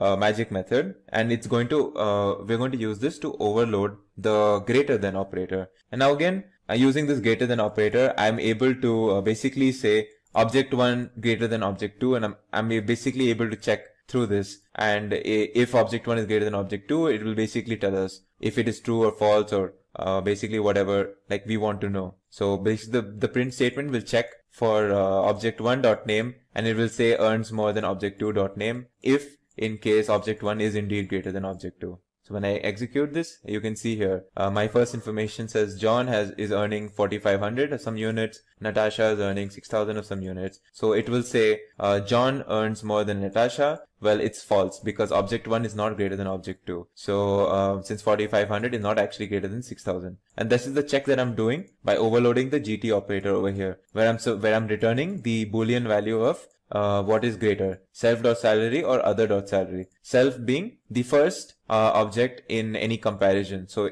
if I'm basically any comparison, if I'm doing 5 greater than 6. So what the GT will do is this will be the self object and this will be the other object. So this is what I'm doing over here. I'm checking self.salary with other.salary in the form of these objects. And it's basically the same way that we are able to do 5 plus 5 through these class instance objects that you saw earlier, or 12 times 5 that you saw earlier. So this is all examples of operator overloading in Python. In this video, we will be taking a brief introduction into what is a function. So a function in Python is a group of related statements that performs a specific task or tasks. Now, functions help break our program into smaller and modular pieces of code. And it's very good and very convenient to use functions to make our code organized and manageable, especially as our overall program grows larger. It also helps us to avoid repetition and makes the code reusable. So let's look at the basic way of defining a function. So this is a basic function that I'm calling fun_name. Alright. Now the rest of the function, or whatever the task is going to be performed by this function, will be written over here with an indent, of course, as a standard when it comes to Python. So I'm going to define this one something in triple double quotes. So don't worry about what this is right now. This is a doc string. Don't worry about what this means, and I'll explain it to you just in a short bit. Alright. Now the rest of the statement, the rest of it will obviously be what this function will do. Let's include a simple print statement. Alright. Let's done here, and let's call this. So of course, now once you define the statement, a function, to call the function, you just have to use its name like this. This is how you call a function. So as you can see, when I call this function, it should print the statement hello. Now let's look at some of the like what happened over here. So we've used the keyword def to define a function. We give it a unique name, which makes it with which we uniquely identify this function. And also, once we've done this, we can give this function a particular header. It's called a doc string. So what this doc string is basically something that we include in triple quotes over here just after the def keyword. And this is like a brief. We can use this to give a brief give brief information into what our function is doing. So we can say this function performs addition, this performs subtraction or whatever, like some basic information as to what our function does. So we can use a docstring for that. Of course, this is an optional thing. This does not have to be, we don't have to include this as well. All right. But for the sake of this, let's just keep it here. After that, of course, rest of the function will contain whatever task we want to do with it, and that will be indented. Finally, we can also include a return keyword. And what the return keyword does is, at any point you find the return keyword in a function, you immediately leave the function and you go back to where this function was called. Okay. So now let's see. Now there's also one more important component of defining a function, and that's parameter. Now if you've noticed over here, within these parentheses, I did not include anything. This is like an empty parenthesis, opening and closing. What if I said A, if I included some A and B over here? So what this means is, whenever I call this function, I need to pass two parameters, A and B. These can be like strings or numbers or whatever. But now it becomes almost mandatory that I pass these two things for my function to work. So let's define a function where I'm going to add A and B. So instead of this print statement, let's do this. I create a variable C, and in that I'm storing A plus B. All right. And then I return C. So you can use a return, and you can return certain like variables along with the return statement. So I'm saying not only return from this function, but also give an output or return an output called C, which is the addition of A and B. Now, how do we use this? Well, now instead of just calling the function like this, I'm going to include parameters. So I'm saying pass 2 and 3 to function name, where 2 will take the place of A and 3 will take the place of B. All right. What will happen now is addition will take place and we will get returned the result. So let's see what happens now. As you can see, 2 plus 3, and I got the addition of 2 plus 3, and it returned me 5. So yeah, this was like a basic usage of a function and parameters. So of course, we can, if you want to know like what the docstring of a particular function does or says, you can use this statement. So let's say it's very important to like just keep a note in your while you're going through this or while you're learning that whenever we use some sort of a function which has double underscore, right? This is like a built-in command provided by Python within the Python library itself. So these are like built-in commands to check certain details. So I want to check what is the docstring, and this is how I do it. So let's do print. Let's print what is the docstring over here. This is a docstring. So this is basically what I wrote over here. I can change this to this, like this does addition, for example. All right. Now this will say this does addition when I execute this line. So this is the way to check what is a docstring. Anyways, so now that you have seen a basic function or two basic functions that I defined for you and how we use them, what a parameter is, let's look at another concept that we call scope and lifetime of variables. So scope of a variable is the portion of the program where the variable is recognized. All right. Now a parameter and a variable that are defined inside a function are not visible from outside the function. This is a very key thing. So if we define something within the function, we can only use it within this function, and we cannot use it once the function has already been executed, so as to speak.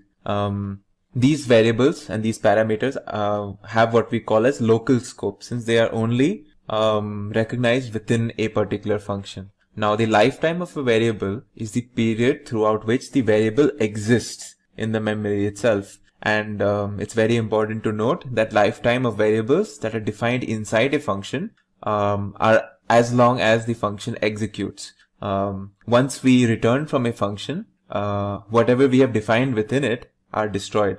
So when we use a function, it will not remember the values of a variable from a previous iteration of a function call. So let's try to understand this example or this concept using certain examples. So out here, I have defined a function where I'm going to create a variable my underscore var, my variable, and I am going to store the value 10 in this, and then I'm going to print. So whenever I call this function, I will always create this variable, I will store 10, and I will print the value of this. All right.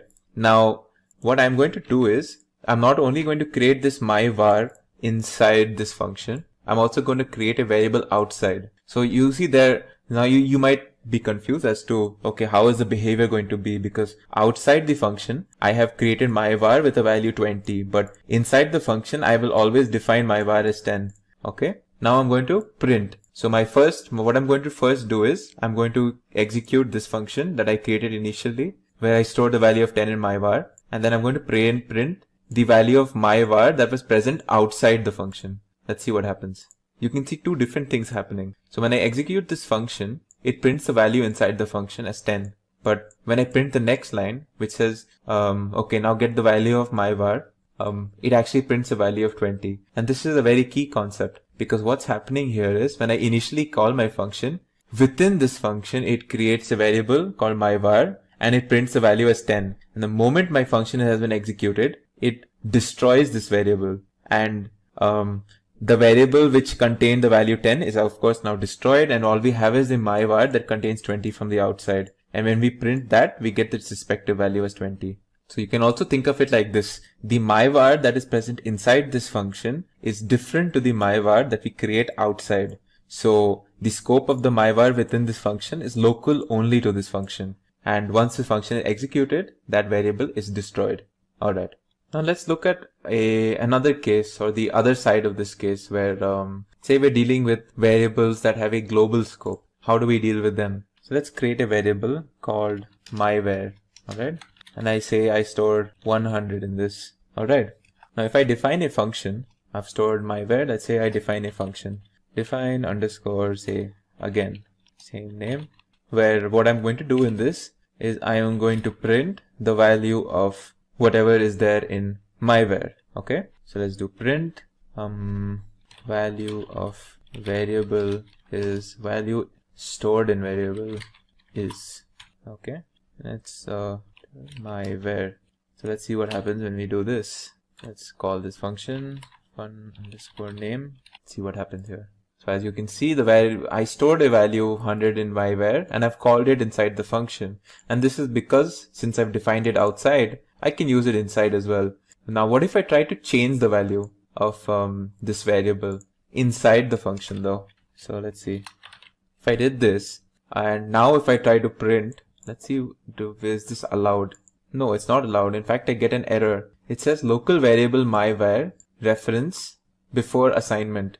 And without going too much into detail, what it's saying is that the variable inside over here is still local to this function. And I have not defined this myvar as a global variable. So I cannot make changes to it within this function right now. And to change that, I can use the global keyword. What if I did global over here?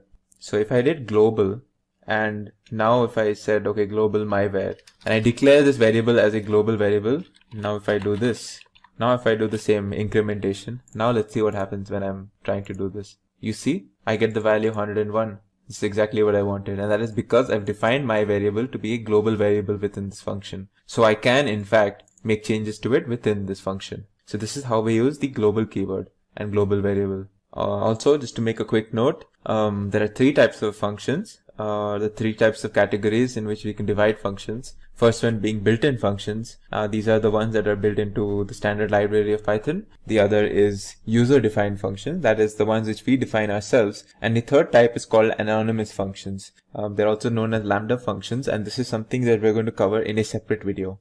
Now let's talk about the arguments that we pass in Python. So there are four types of arguments that Python user-defined functions can take. First one being default, the other one is required, then there is keyword, and then there is variable number of arguments. So the default argument is when, say, if I defined a function where fun underscore name, and I'm saying a comma b, right? But what if the user has not, say I want a default value of a and b each time when I use this function. So in the case where if, say, I don't pass a value for a and b, like this will always be used. So I can just say a is equal to 2 by default and b is equal to 3 by default. And then within this function, I will say c is equal to a plus b and then return c.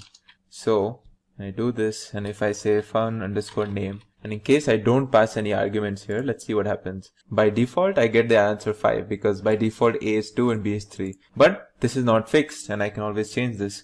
by passing my own values here, 5 and 6, and in this case I should get 11, as you can see here. Now the next type is required arguments, and when we are defining a required argument, we just simply do not use the equal to sign for the parameters over here, and this basically it makes it so that now anytime we call this function, we have to pass something over here. So now if I try to pass like this, I won't get a default value. Then that's because well, there is no default value and it needs an a and b. So I have to pass it a 3 and say 4. Now it should give me 7, as you can see.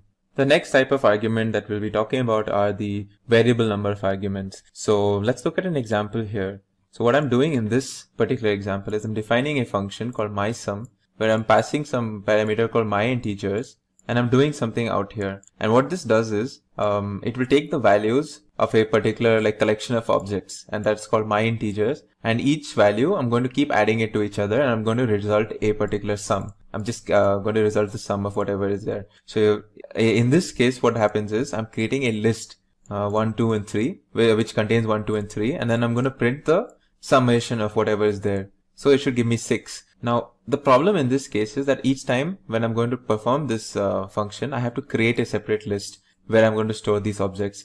But what if I do not know what exactly I'm going to pass here? What if I don't know if it's going to be a list of objects or what is it going to be exactly? Well, in that case, I can use a variable number of arguments. So it's like a variable keyword argument. So what we use here is a specific way of passing keywords, and we do it like this. So I say define my underscore name, and I use an asterisk. Now I give it any name. This can be args, this can be integers. It doesn't really matter what this is, but this is the key, the asterisk here, and this tells us that whatever we pass here is now we're supposed to create an iterable out of this, and then we can perform whatever task we want. So let's just since I've already created one here, let's see how I'm going to use it in this case. So as you can see, I'm creating a particular variable argument function over here, and I'm doing the same task. I'm just going to keep performing I'm going to add whatever I pass over here.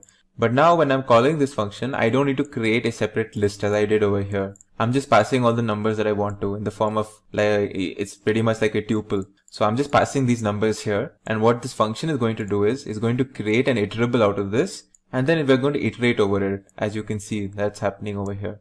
And I can keep, I can just keep so since I've done it for 1, 2, 3, and 7, the summation should be 13 in this case. I can add another number here just explicitly, just like this, and you can see the value will change. And that's because this is a variable, argument method of creating a function. Now the fourth type of function arguments is the variable keyword argument. So let's look at what is the keyword argument now. So I have defined a function here called the concatenate function, and let's see what I'm going to do with this. So in this, I have passed a keyword argument. I've said that, okay, this is going to be a keyword argument function, and what I'm going to do in this is I'm going to create a blank string, and what I'm going to do is I'm going to add or I'm going to concatenate certain strings that I'm going to pass to this function. So in this example, I have passed Python and is and cool and an exclamation mark, all separate strings. And what I'm going to do in this function is I'm going to join them together.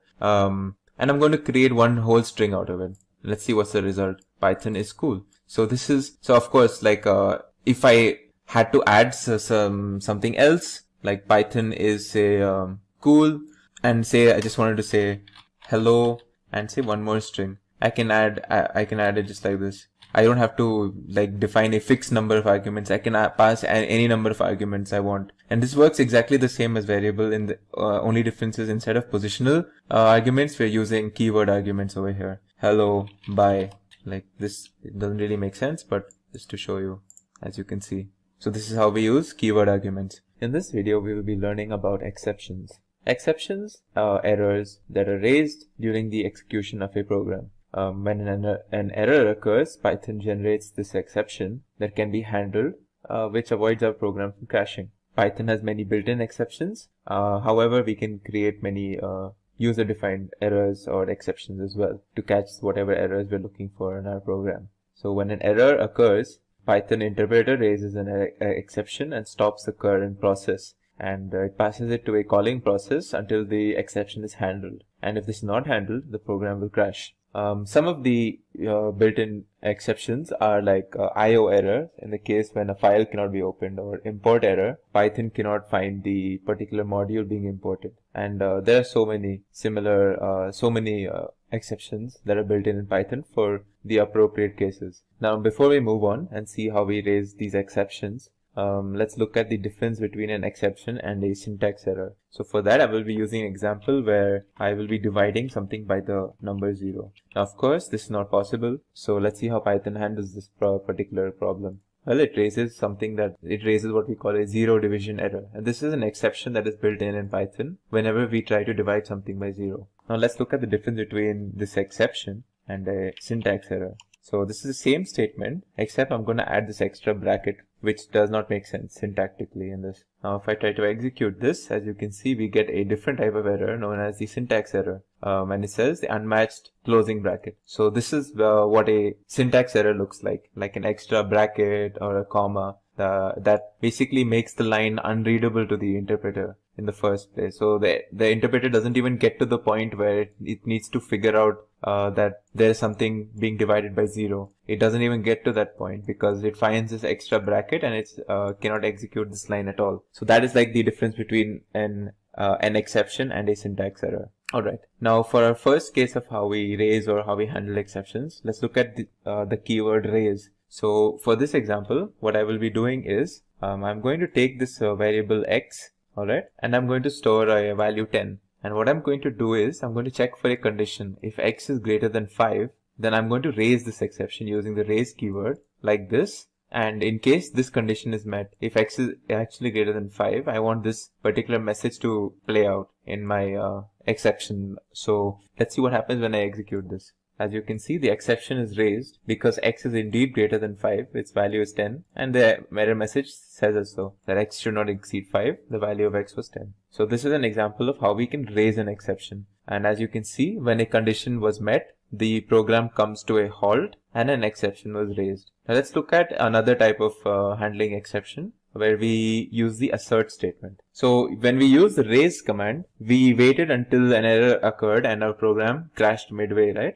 What if we want to check if a condition is met? And if this condition is met, then the program can continue. But if the condition turns out to be false, then we want a particular error, namely the assertion error exception, to be thrown to us. So we can use the assert command in such a case. So in our example, we will be checking whether the system that we are working on is actually Linux or Windows 32. So let's see. First of all, let's import a library called sys. This is it's a library where we can access system information. One of the modules in that is one of the functions in that is the platform. It basically tells us what system are we working on. So we're working on a Win32 system. Okay. So let's use the assert keyword. All right. Now we're going to check if Linux is what we are working on, and in case it is not, then we want an error message, and this will be the error will obviously be an assertion error because we are using the assert keyword.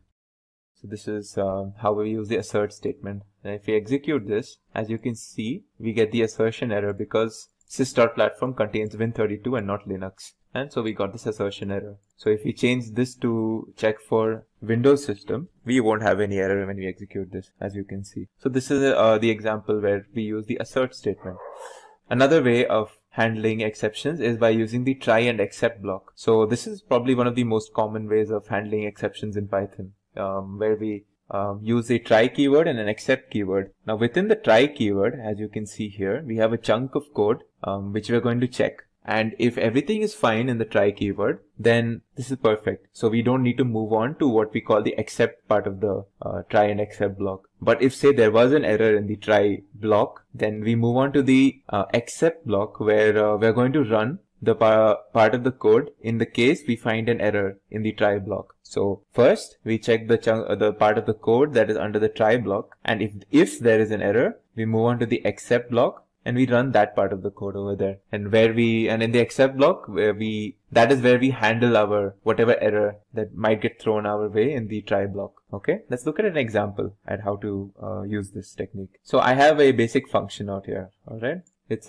defining a function called Linux interaction. What this is basically doing is that when I call this function, I want to do an assert check. I'm going to check if Linux is the system I'm working on, and if it is not, then I want this error to be thrown. Okay, and so yeah, let's see what happens in the case. And if this assert statement is actually passed, then we will move on to this statement. So you could look at it like this: if when I call this function, it will first check for this assert statement. In case something wrong happens and we get an assert error, then we do not move on to this line. So we only get this printed. But if this assert statement passes, then we move on to this line and we get print doing something. Okay, so let's see. Now I'm going to call this function out here. Let's see what happens here. As you can see, I get an assertion error because obviously this is a Windows system and not a Linux system, and I get this message. Okay, now let's see what happens when we use it in a try and except block. Alright, so now I have a try block over here in which I am going to try this function Linux underscore interaction. If in case I find an error, I immediately jump from the try block into the except block. Now you see the slight difference in how we handle this.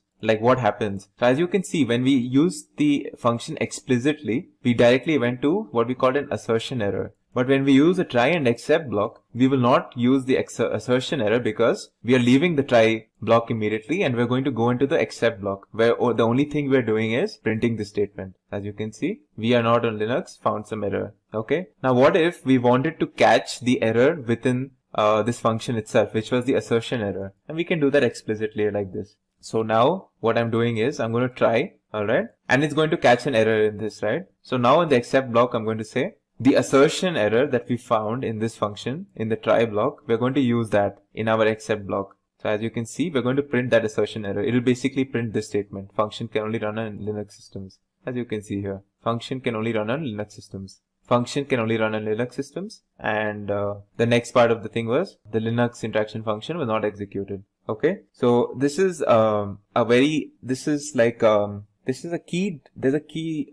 very important happening here. When we use this assert statement, the whole program is actually getting executed, right? But when we're using the try and except block, we are immediately jumping on, like the moment we catch an error, we are immediately jumping onto the except statement. And all the handling of the exception is done in the except block and not in the try block anymore. So we have to think of it like this, that the try block is only to check if a particular piece of code is does it have any errors or not, and in case it does, then all the handling that we do is in the except block of this particular statement. Now let's look at another example. In this example, I'm going to try opening a particular file. Now this file does not exist, so I will get a file not found error, and this is a built-in exception. And I'm going to catch that and I'm going to print that error over here in the except block. Alright, so as you can see, file not found, and whatever error I have, I printed over here. Alright, so this is another a file not found error that we caught in our try block, and we're handling it in the except block.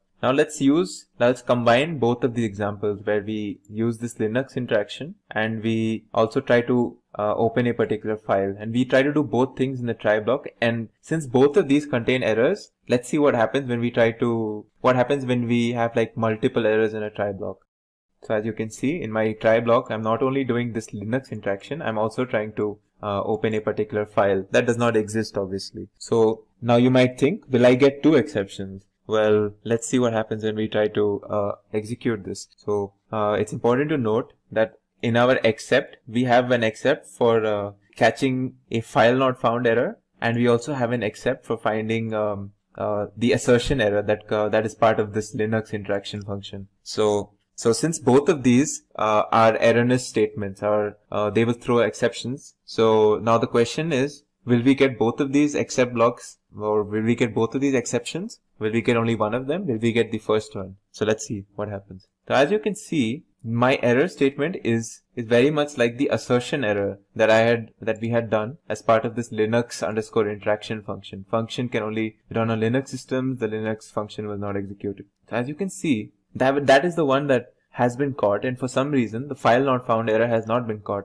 And this is because this is a very important feature of the try block. The moment we find the first error in our try block, we immediately leave and we do not execute any of the further statements, and we jump into the exceptions and we handle it using the except blocks. So the moment an error was found in this function, we did not execute this part of the statement and we directly jumped into the respective exception. That was the assertion error exception. So this is a key takeaway. So some of the other key takeaways when it comes to exceptions is a try clause is executed up until the point where the first exception is encountered. And in the except clause or the exception handler, we determine how the program responds to this exception. We can have multiple exceptions and we can differentiate how the program responds to each of these. And it's also very important to not use except clause on its own. It's very important not to use a bare except clause. Now finally, before we conclude this topic of exceptions, let's look at the else and the finally clause. So the else clause is used when we want to execute a particular piece of code in the case where we have no exceptions or no errors found. So let's look at this. Just like we had the Linux interaction function, I'm going to define a win underscore interaction. And this is going to check whether our system is Windows or not. In case it is not, then we get this error message. Alright. And in case it is a Windows system, we print this in the case of when we call this function. So let's again use our try and except statement. Only in this case, we will be using an extra else clause. So we first try this function. In case there's an error, we catch it as an assertion error and we print that error. But if there is no exception, then we move on to the else statement and we print this. So as you can see, we have actually moved on to the else statement and we print this line executing the else clause. And that is because we have found no exceptions over here. So again, it's key to remember that the else clause is used whenever we want to execute a particular statement in the case where we do not find any exceptions in the try block.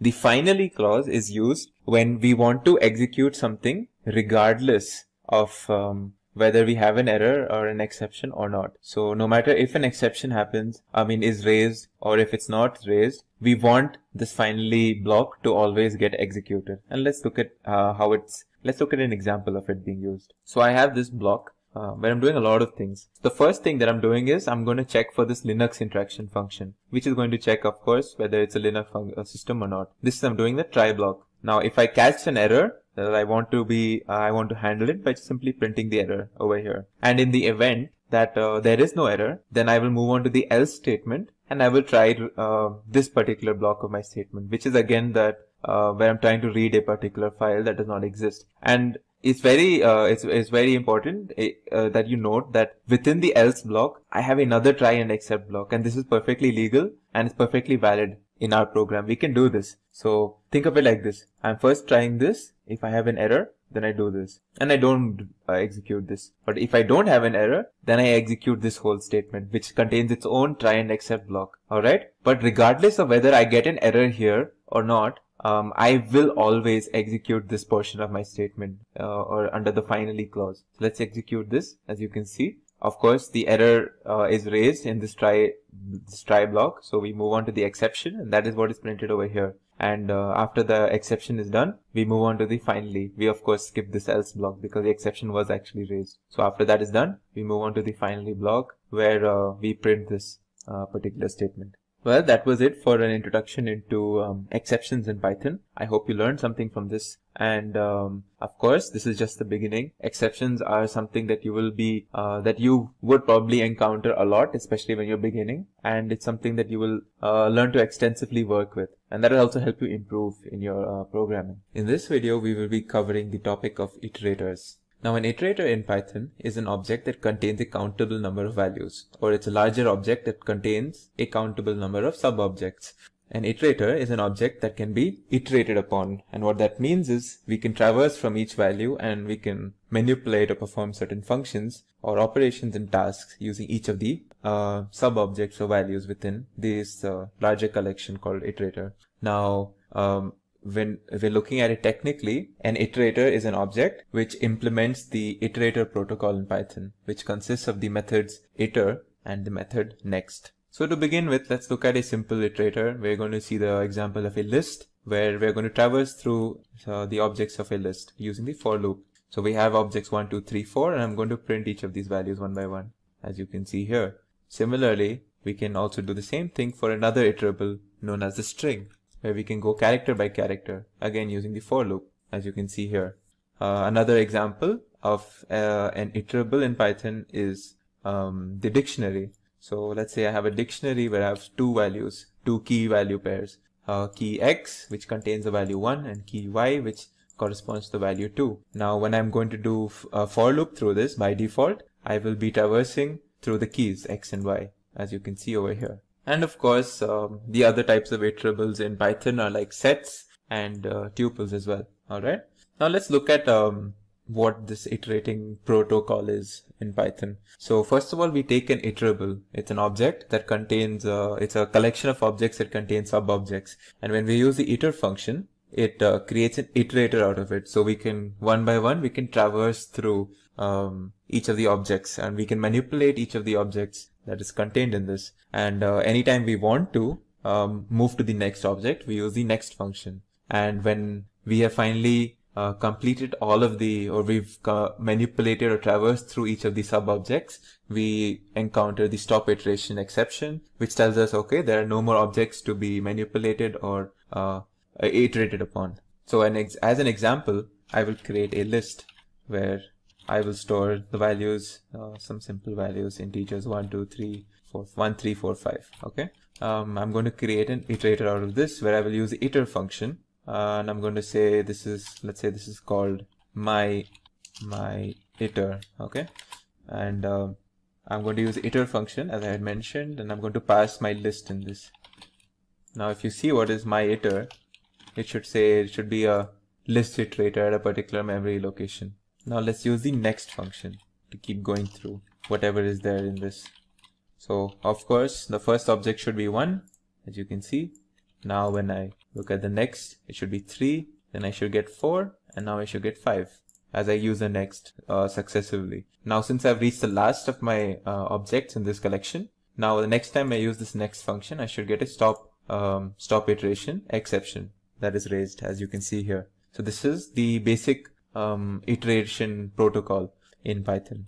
Now you might have already gone through the for loop video, and in that I have spoken in quite a bit of detail as to how a for loop performs this iterator protocol and how it creates an iterable object out of, say, a list or a tuple, and how it internally performs the next function, and it breaks out of the for loop once it encounters the stop iteration exception. So for loops are like, they're very, very similar to your standard iterator, and they use pretty much the same protocol for its functioning. Now let's do a basic comparison of what is a basic comparison between a generator and an iterator in Python. So in generator, we use a function. We define it using the def keyword, and we define it under one function to create a generator. Whereas in the case of iterators, we use two separate functions, the iter function and the next function. The generator makes use of the yield keyword, whereas the Python iterator does not. In generators, we save the states of the local variables each time we use the yield keyword, and we pause the loop temporarily. Whereas in iterators, we do not make use of any local variables. All we need is an iterable like a list to iterate upon. We may use any number of yield statements in generators, and we do not use yield statements in iterators. Generators are not memory efficient, whereas iterators are very memory efficient. So this is like basic comparison between generators and iterators.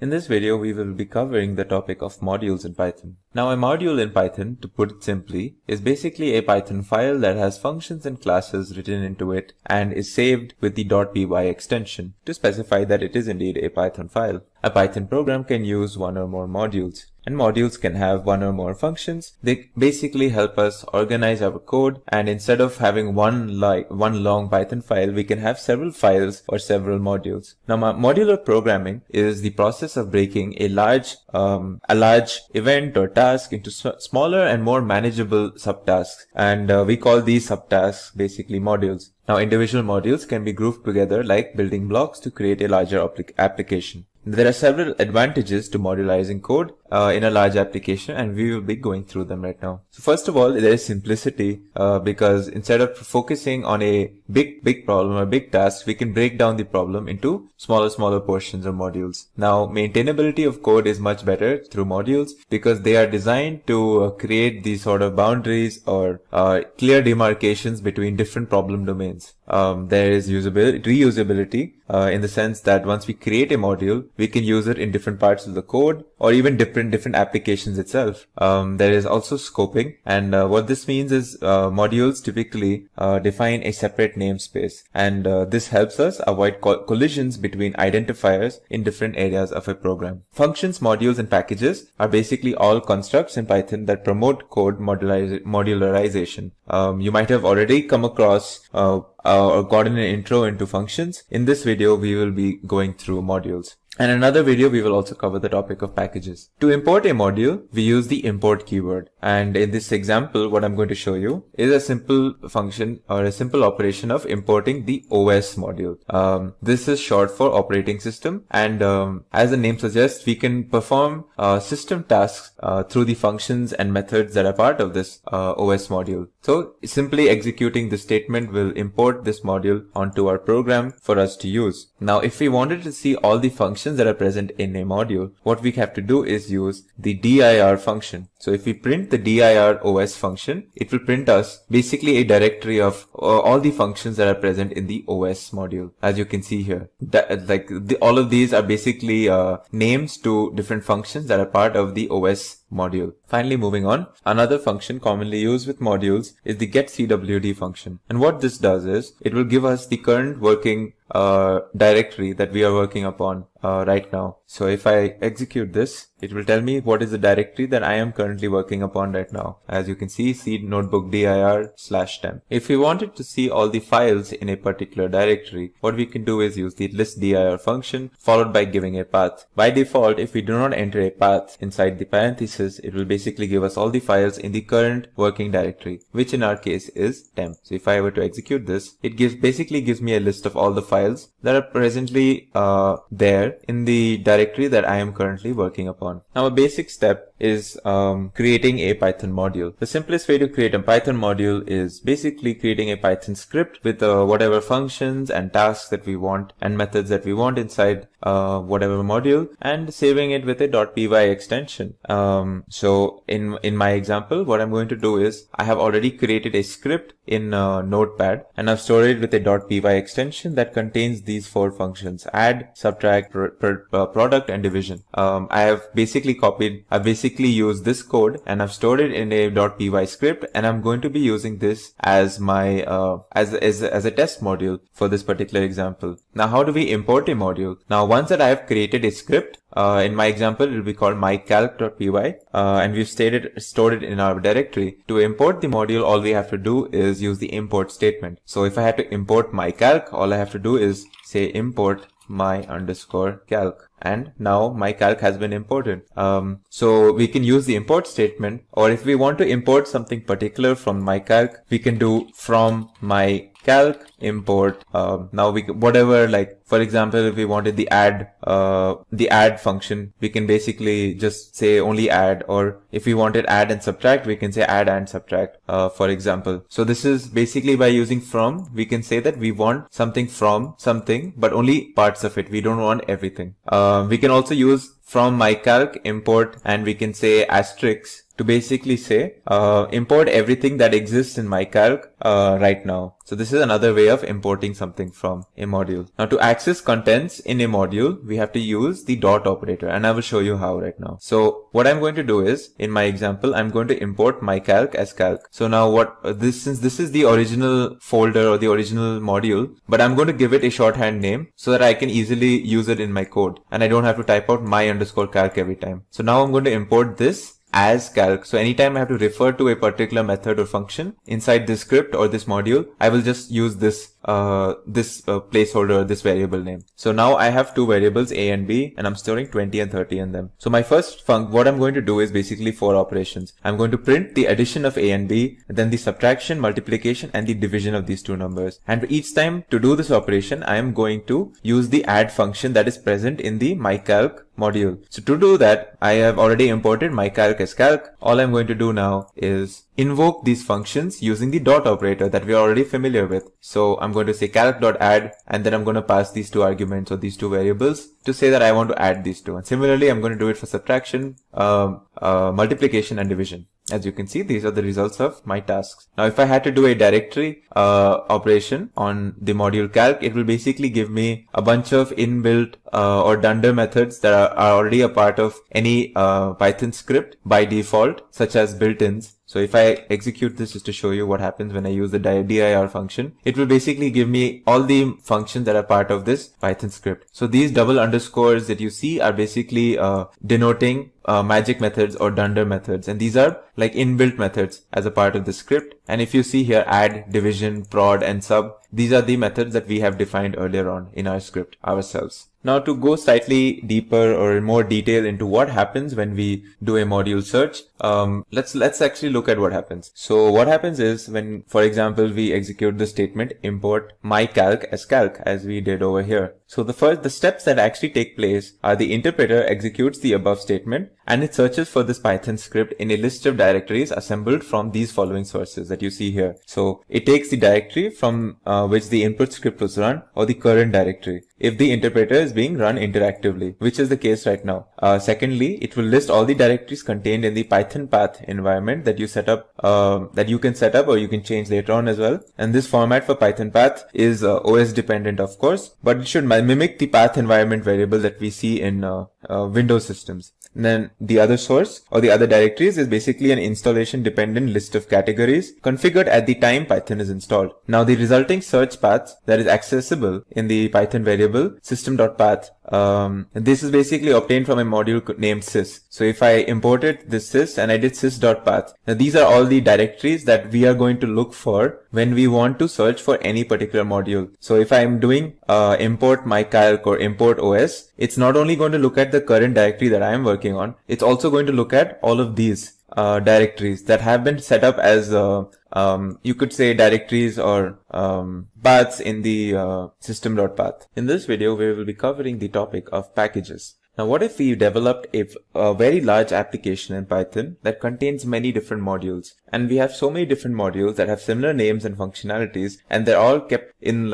or dumped in the same location, that it becomes very difficult to track these modules? What if there was a way to organize and access these in a much simpler and more organized manner? Well, packages allow us to do just that. Packages are a hierarchical structuring of the module namespace using dot notation. And this is the same dot notation that we use when we want to access methods or functions that are part of other classes or modules. So let's look at certain examples to understand what we mean. So I have a directory called pkg. This can be basically treated as what we call a package. Now in our package, we have two modules, mod1.py and mod2.py. And what we're going to store in mod1 and mod2.py are the follows. So I'm going to define a function called foo, and I'm going to print this particular statement, mod1, and then I'm going to basically say foo. And then I'm going to say in class foo, I'm going to have an empty pass command. Similarly, I'm going to define a function called bar in mod2.py where I'm going to print this statement. So basically mod1.py has a simple function where I'm going to print this statement, and mod2.py has a simple function that I'm going to print this statement. And I'm going to store them in mod1 and mod2.py respectively.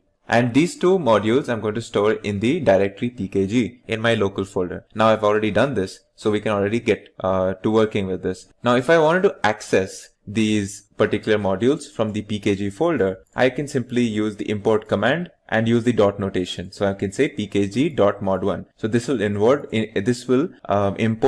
mod1 module from pkg folder. Similarly, I can do the same thing for the mod2 module from the pkg folder in the same line. So now that it's been imported, just simply execute this, and this imports whatever we needed. Now, if we wanted to perform a function that was a part of mod1.py, we can just extend the dot notation and use the function as over here. As you can see, it performs this print command, whatever it was supposed to do. Similarly, I can invoke the function that was part of the mod2 module by extending the dot notation to it in the same way. Now, another way that I can invoke I can import a package is by directly importing the package itself by using import pkg and not accessing any of the specific modules within it. Now let's see what happens when we do this. So just for this example, what I'm going to do is I'm going to restart the kernel so that the pkg modules that were already imported get cleaned away. So we see what happens when we execute this on its own.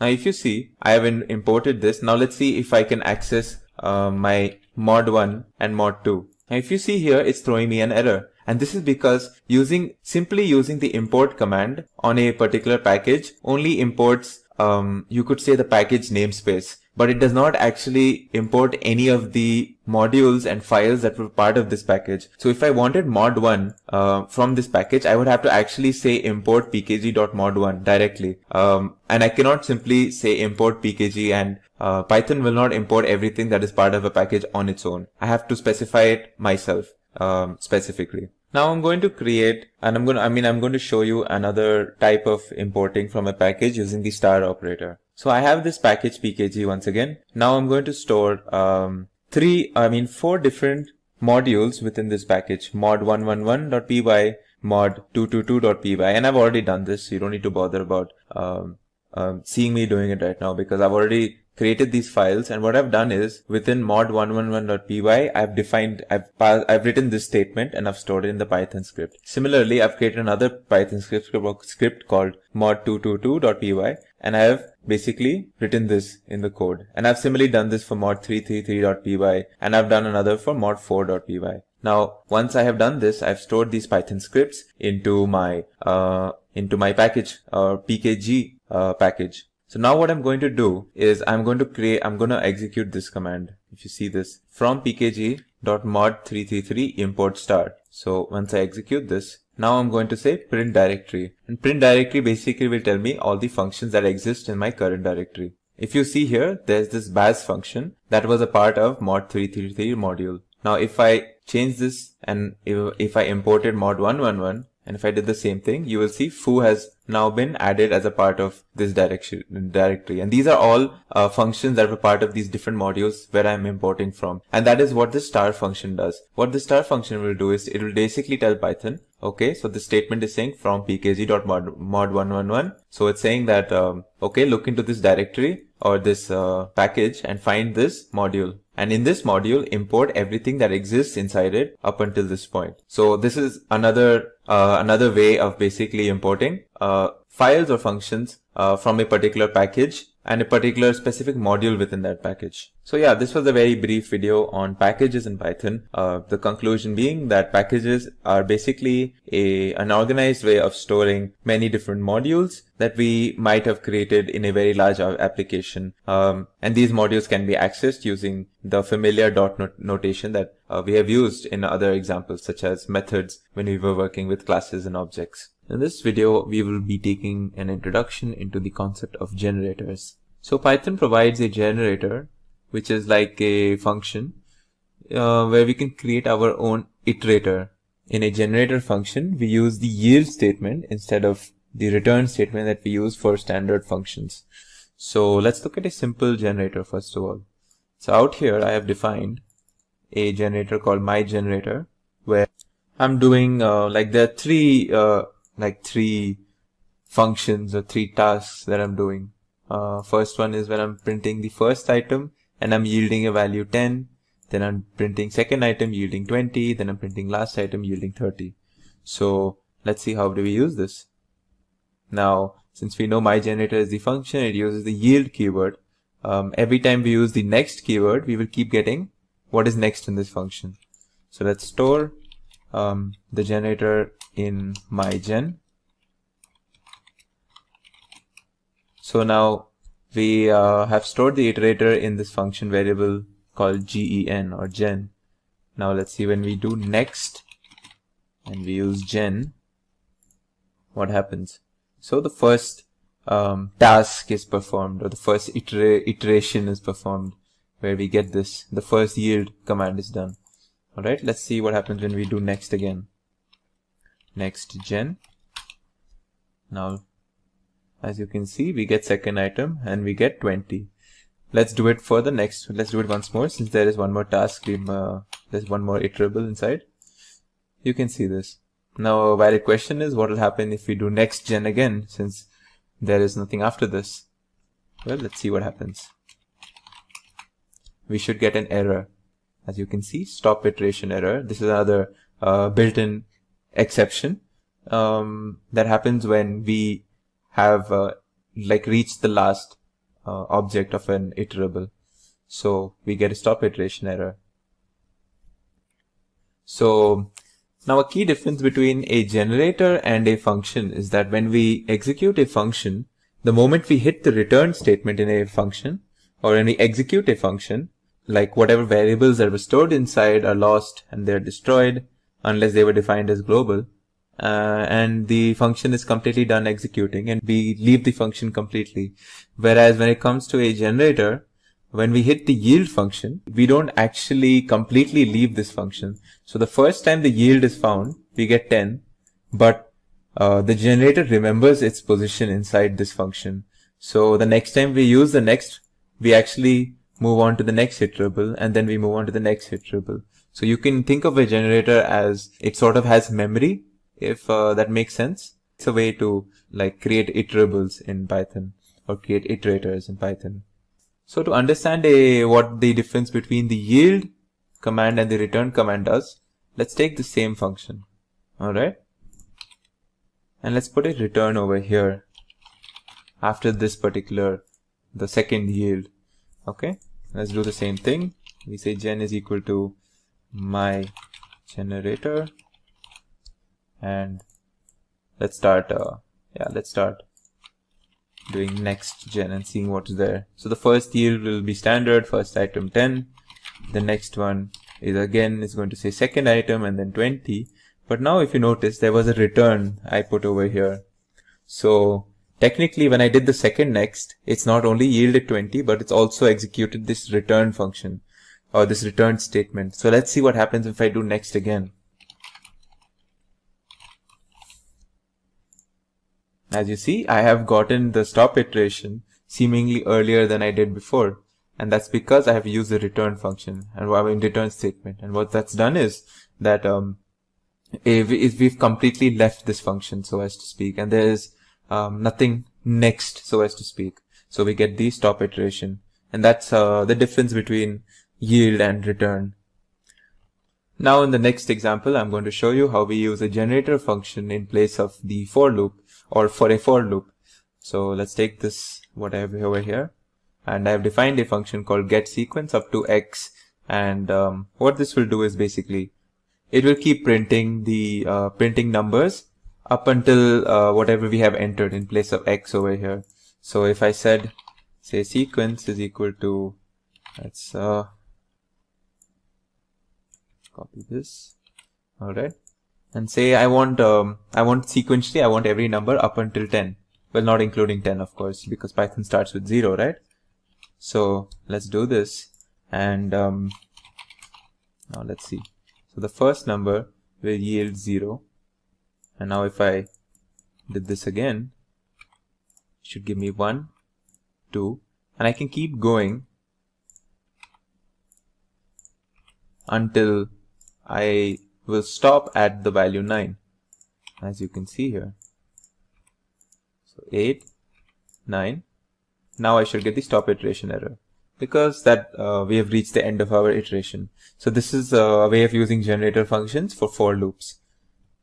So another neat example where we're going to use a generator is in the case of Fibonacci numbers. So let's use it. Let's see how we can generate a Fibonacci series using generator. So I've defined a Fibonacci function called Fibonacci where I'm passing max. So max is basically the max value that I want, like up until where I want the sequence, right? So this is basically the code which will return me the subsequent values of my Fibonacci sequence. So let's pass this to fib and say I want all the Fibonacci numbers until 10. So I will pass 10 over here. Let's see what happens when we do next fib. Well, it should start with 0. Then when we do this again, we get 1. Then we do 0 plus 1. It should be 1. Next number should be 1 plus 1, which is 2. Then we should have 2 plus 1, 3. And then 3 plus 2, 5. Then 3 plus 5 should be 8. Now 8 plus 5 is 13. And since 13 is greater than what we passed for our max value here, Now when we try this, we should get the stop iteration error, as you can see. In this video, we will be learning about the concept of list comprehension. Now, list comprehension it's a neat way of creating a new list based on values that are already there in an existing list. So you can think of it like creating a new list using a much shorter and cleaner syntax compared to what you might traditionally be thinking. So let's go through some examples, and through those examples we will see how list comprehension makes creating these new lists much simpler and much easier for us. So in our first example, we will be creating a new list which will contain fruits that contain the letter A in their name. So we already have a list of fruits over here, as you can see. It has apple, it has banana, cherry, kiwi, and mango. Now we want to create a new list which has only the fruits that have the letter A inside them. So apple would be one of them, banana would be one of them, and mango would be one of them. So traditionally, if you look at this piece of code, this would do what we want to do, but this contains a few extra lines. But yeah, it does do what we want to do. Now what if there was a way of doing the same thing by just writing one simple line of code? And that exists, as you can see here. So I take the same list. Now this is where you need to follow.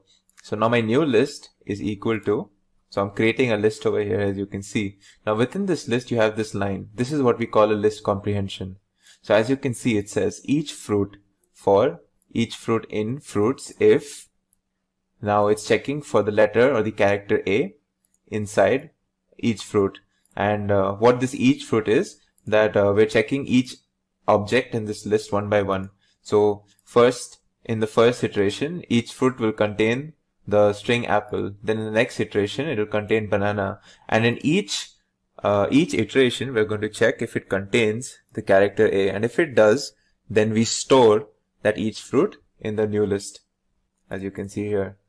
So if I execute this line, you see my result is the same. I have my whatever I wanted. And this was a much cleaner way of writing or creating this new list. Let's look at some other examples now. So my next example, what I'm going to do is I am going to iterate through a string. So I have a string. It can be anything. In this case, I am using a string called human. Alright. So I have a string called human, right? Now I want to store each character of this string into a list that we call h_letters. So if I used a for loop, this is how we would do it. If I execute this, as you can see, the list contains h and then u, m, a, and then n. Now what if I wanted to do the same thing, but by using list comprehension?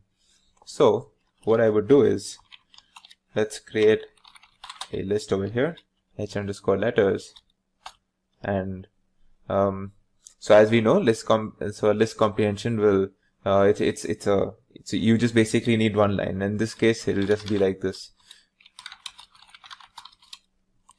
Now this is my string. Now let's see, when I check what's in h letters, let's see what is the output. So as you can see, I have the output as what I needed. So this is a much cleaner way. Let's go through some more examples now. Now we can do more list comprehensions. We can even use, so we've already seen one case where we checked for the character A. We've seen a case where we went through, where we did a sort of a loop through a string. We can also use list comprehensions in conditionals. So let's look at an example where we use the list comprehension with an if statement. So what if I wanted to store, say, the first 10 even numbers? So this would this is an example that I'll be using. So in my list, I want to store the first 10 even numbers. So this would be a way to do it. So I have in range 20. So what this is going to do is x is going to take the value of 1, 2, 3, 4, and so on until 90. It'll actually take it from 0, 1, 2, 3, 4 until 19. So when we do range 20, we're creating an iterable where we're going to loop through or iterate through the values 0 to 19. So if I do this, and this what this statement does is basically it checks if it's divisible by 2.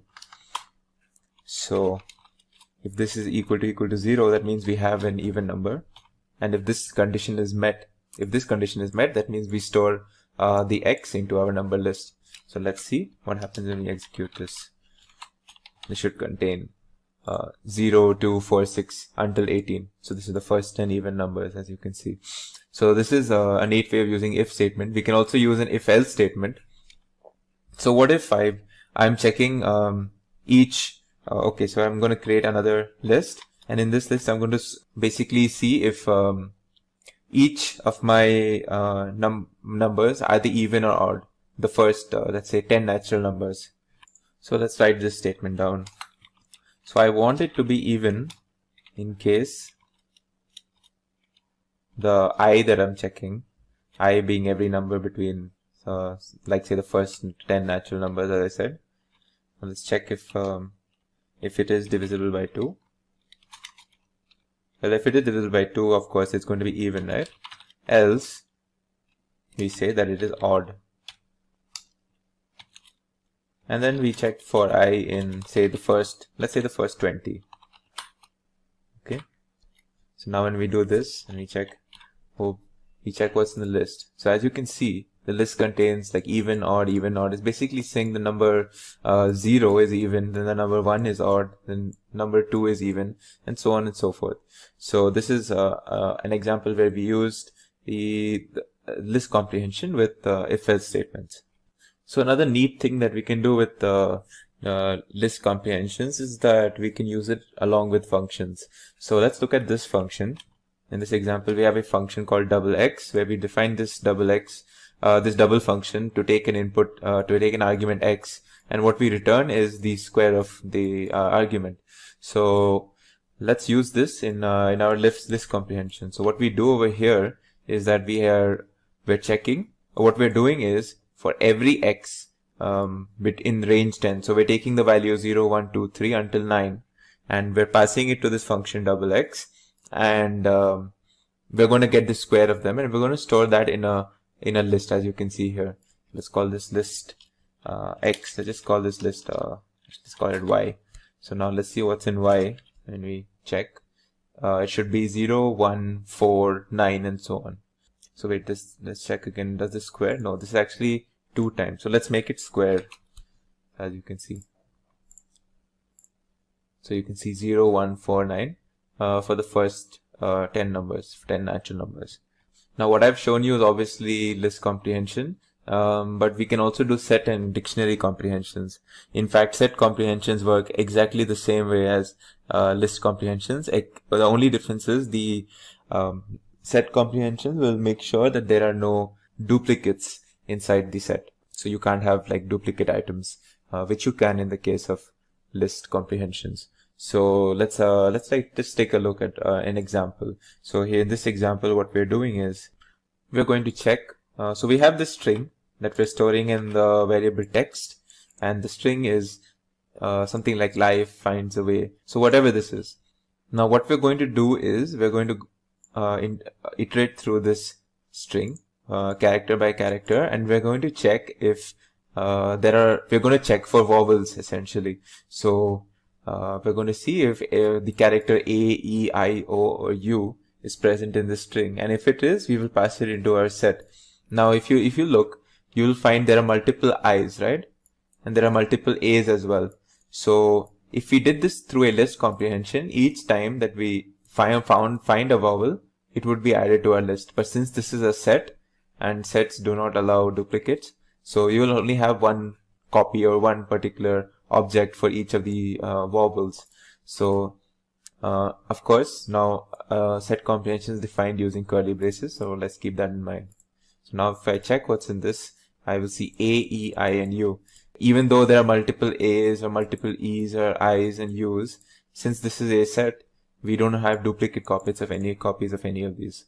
So this was just a small example for showing you set comprehensions. Similarly, we can do the same thing, this comprehension for dictionaries, and we call it dictionary comprehensions. The only thing that we have to worry about when it comes to dictionary comprehensions is that we have to define a key when it comes to this. So let's look at an example. In this, what we're doing is, again, dictionary comprehensions are also defined using curly braces, just like sets, except in this case, we will define a key, and that separates it from a set comprehension. So in this case, what we're doing is that I'm checking, I'm going through a list of numbers from 0 to 9, right? This is what the range 10 function does. And what I'm going to do is I'm going to create a key which is going to be like 0, 1, 2, 3, and the value of each key would be its square, as you can see here. I'm doing I times I, or just to make it a little more clearer, as you can see, I'm doing I square over here for every value from 0 to 9. So what I should get is like a dictionary where the first key is 0 and the value of that key should be 0 as well, because 0 square is 0. Then for 1 it will be 1, and then for 2, 4, and then 3, 9, 4, 16. So let's see what happens. As you can see here, this is the result that I wanted. So just to summarize, let's go through some key points to remember when it comes to list comprehensions. So it's obviously an elegant way to define and create lists based on existing lists. It's more compact and faster than normal functions and loops.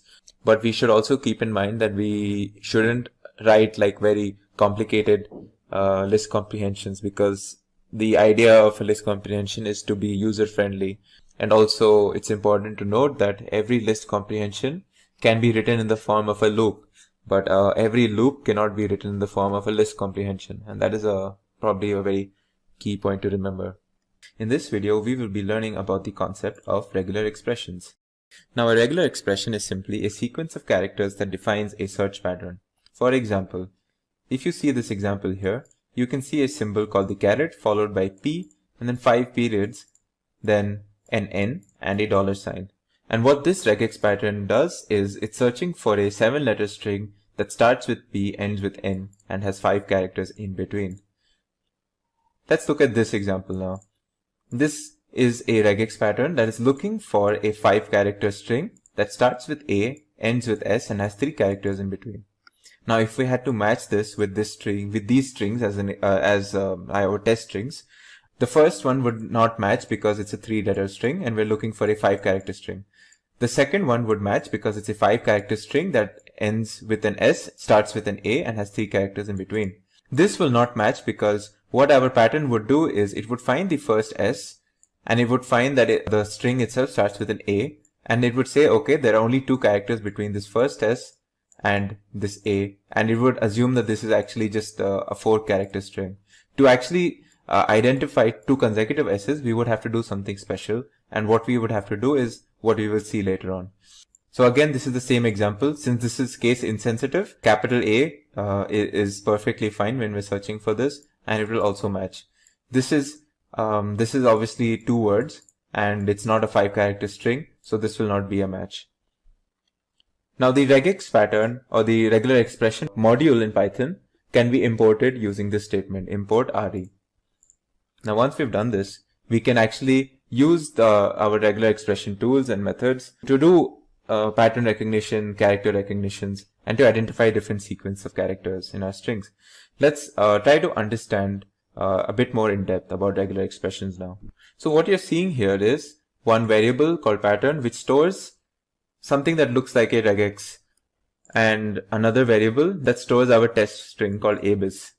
Now what we're going to do is we're going to use the match method of this module re, and we're going to check whether this pattern or whatever we are trying to search using this regex is in fact, does it match with our test string. And what we're trying to look for is, if you see here, very similar to what I just showed you, a 5-character string that starts with A and ends with S. So if you see our test string, it indeed is a match, and when we use this this command, we should get a perfect match. So we should basically it should say that search is successful if I execute this, and this is what it does. Now if I change the test string to this now, you will see that now this is no longer what we are looking for, a 5-character string with A and starting with A and ending with S, and you will see that the search will be unsuccessful, as you can see here. Now let's try to understand what exactly do we mean by when we use these special symbols, like for example this caret or this dollar symbol. These are, by the way, known as meta characters, and now we're going to look into all the or most of the different meta characters that are used in regex. So to put it simply, meta characters are simply characters that are interpreted in a special way by the regex search engine. Now here's a list of meta characters. Let's go through them one by one. Now the square brackets. Square brackets simply specifies the set of characters that we wish to match. So we want to match some combination of A, B and C. It can be 1A, 2A's, 3B's, 4C's. We are not looking at a specific pattern. We just want to know if A, B and C exists in any form in our string. So if we used it on A, the string A simply, we would find one match because the letter A is found here. AC would match twice because we have A and C present here. In this string, Hey Jude, we will have no matches because A, B and C, none of them are found here. And in this weird string, we will have actually 1, 2, 3, 4 and 5 matches. So we would have 5 matches for this this bigger string because we have 5 instances of A, B or C. Now let's use re.match to actually search for this and to see if we have our particular whatever patterns that we're looking for. Now in this input string, this is just some example string. I'm going to test this. I'm going to match whether my pattern that any of A, B and C, is it actually found in this. So let's see what happens when I use re.match for this. So the format, the syntax is simply the regex pattern and then comma, whatever test string that we have. So let's see what object gets created when we try to do this. As you can see, it's none. Even though you might be wondering, like I can see an A over here, I can see a C over here. re.match actually gives us the result none. Now, if I try to do it on this test string, which is slightly different, instead of the film Titanic was released in 1998, what I'm saying here is all film Titanic was released in 1998. Now let's see if the R match works or not. As you can see, it actually does return. When I execute this, it returns us an object called re.match object with a span 01. The span 01 is basically telling us that we have found a match between the 0th and the first character, which is basically this character A, which is what it has found. And it's saying that the match is indeed the character A from amongst these options. So what this is basically telling us, and what this means actually, is that the re.match method will only find matches if they occur at the start of the string being searched. Once there is a space in our bigger string, it will not search for whatever comes after it. So what happened in the first instance was, it was actually only searching for matches in this particular word in my larger string. And since it found no match, it basically gave us the result none, which was not the case in the second example because it found a match immediately in the first letter A. Now, if we want to actually check the whole thing, what we would be using is the re.search. As you can see here, the re.search method will actually check the whole string and it will return us the first instance where it finds a match. Now let's see, this is the test string now, and we're searching again for we're searching for A, B and C, any of these in our test string, but we're going to use re.search and not match. So now if you see, it returns us, when I execute this, it returns us a match object again, but this time it's saying the span of 9 and 10. Now the span of 9 and 10 actually exists over here. This is the 9th character and A itself is the 10th character over here. So what this basically is telling us that the 10th character is where we found a match, which was the letter A, which was the first instance of either A or B or C in this whole string. And this is basically how re.search works. It will not only search the beginning of the string, but it will search the whole string and return us the first instance of wherever we find. Now, what if we wanted to find out all the instances wherever A, B, and C were found and not just the first instance? Well, in that case, we would be using the method findAll over here. So when we use findAll, it will actually return us each and every case where it found A, B, or C. And you might not, it won't tell you the exact position, but it will tell you like, so if I execute this, you can see it gives us a list with A, C, A, and A. And what this basically means is it was looking for the characters A or B or C, and it found A first, and hence this for the first item in the list. And then it found a C, and then it found 2 A's successively.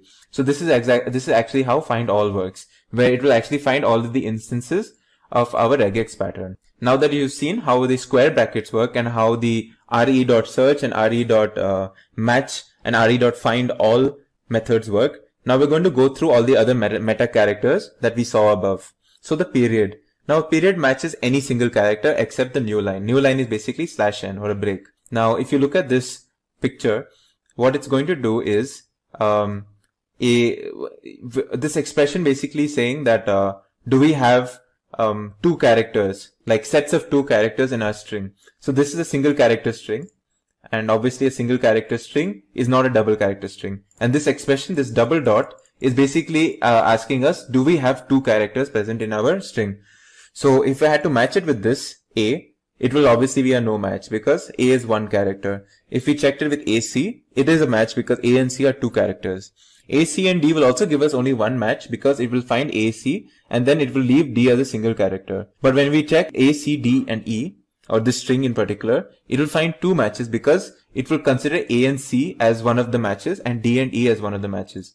So below is basically what we're doing. Basically the same thing, we're just using rd.search for each of these different examples. So if you see when I use find all on A, C, D, E, and when I'm searching for a two character match, you will see that it will return me A, C and D, E, as you can see here. And similarly for something like this, it will return me again whatever like two character patterns it finds successively. So the next symbol, the next meta character is the caret symbol that you've seen earlier. Then the caret symbol is basically used to check if a string starts with a certain character. So if you look at this picture, we have two expressions that we're going to check over here. One is one is checking if A is the beginning of a string, and the other one will check if A is the beginning of the string, but is it followed by B or not. So when we check this, what you can see is the first string will be a match because it's only the character A, and it will match here as well because this string starts with A, but it will not match here because this string starts with B. Now if I look at this particular expression, you can see that this is going to search for if the string starts with A and is followed by a B. So it will match in this case because it does start with A and is followed by a B, but it will not match in this case even though it starts with an A because it's not followed by a B. So out here is basically us using the re.search to basically find these patterns. The next symbol that we will come across is the dollar symbol. So the dollar symbol that you can see here is used to check if a string ends with a certain character, and we have already seen how this is used in one of the earlier examples. So this is going to check basically this expression will check if the string ends with A. So this string is basically the character A, so it will match. This also ends with A, so it will match. And this particular string does not end with A, so it will not match. And we are going to do that using the re.search over here. So as you can see, it finds a match in the first character itself here. In this case, it finds a match in the last character, but in CAB, there is no match, so it returns us a none. Another example is of the meta characters is star. So this is the symbol for star, and what the star basically is used is for checking if there are 0 or more occurrences of the pattern to the left of it. So now if you see here, what this will check for is there any form of M and A that occurs before N? And it's very important to note that the N has to follow the A in this case. So let's look at these examples and what will happen. So if I checked it with M and N, this is actually a match because N is followed by 0 occurrences of M and A, which is, it might seem a little weird, but it is technically the truth, because the star symbol doesn't check for the existence, it just checks for if N occurs, it must occur after an A, or the A should not be there itself in this particular string. So as you can see here, the N occurs after an M, and it's fine because there is no A. Now you will see when it will not work. So M, A and N is obviously fine. M triple A N is also fine because N follows an A and there's an M here. This, however, main will not match. Now why? Even though we have M and A and we have an N, you see the N is immediately followed by an I. N follows an I immediately, or the N is preceded by an I immediately. And this is a no match because the strict condition in the search is that N must precede an A if the A exists. Again, in woman it will match because N follows an A over here.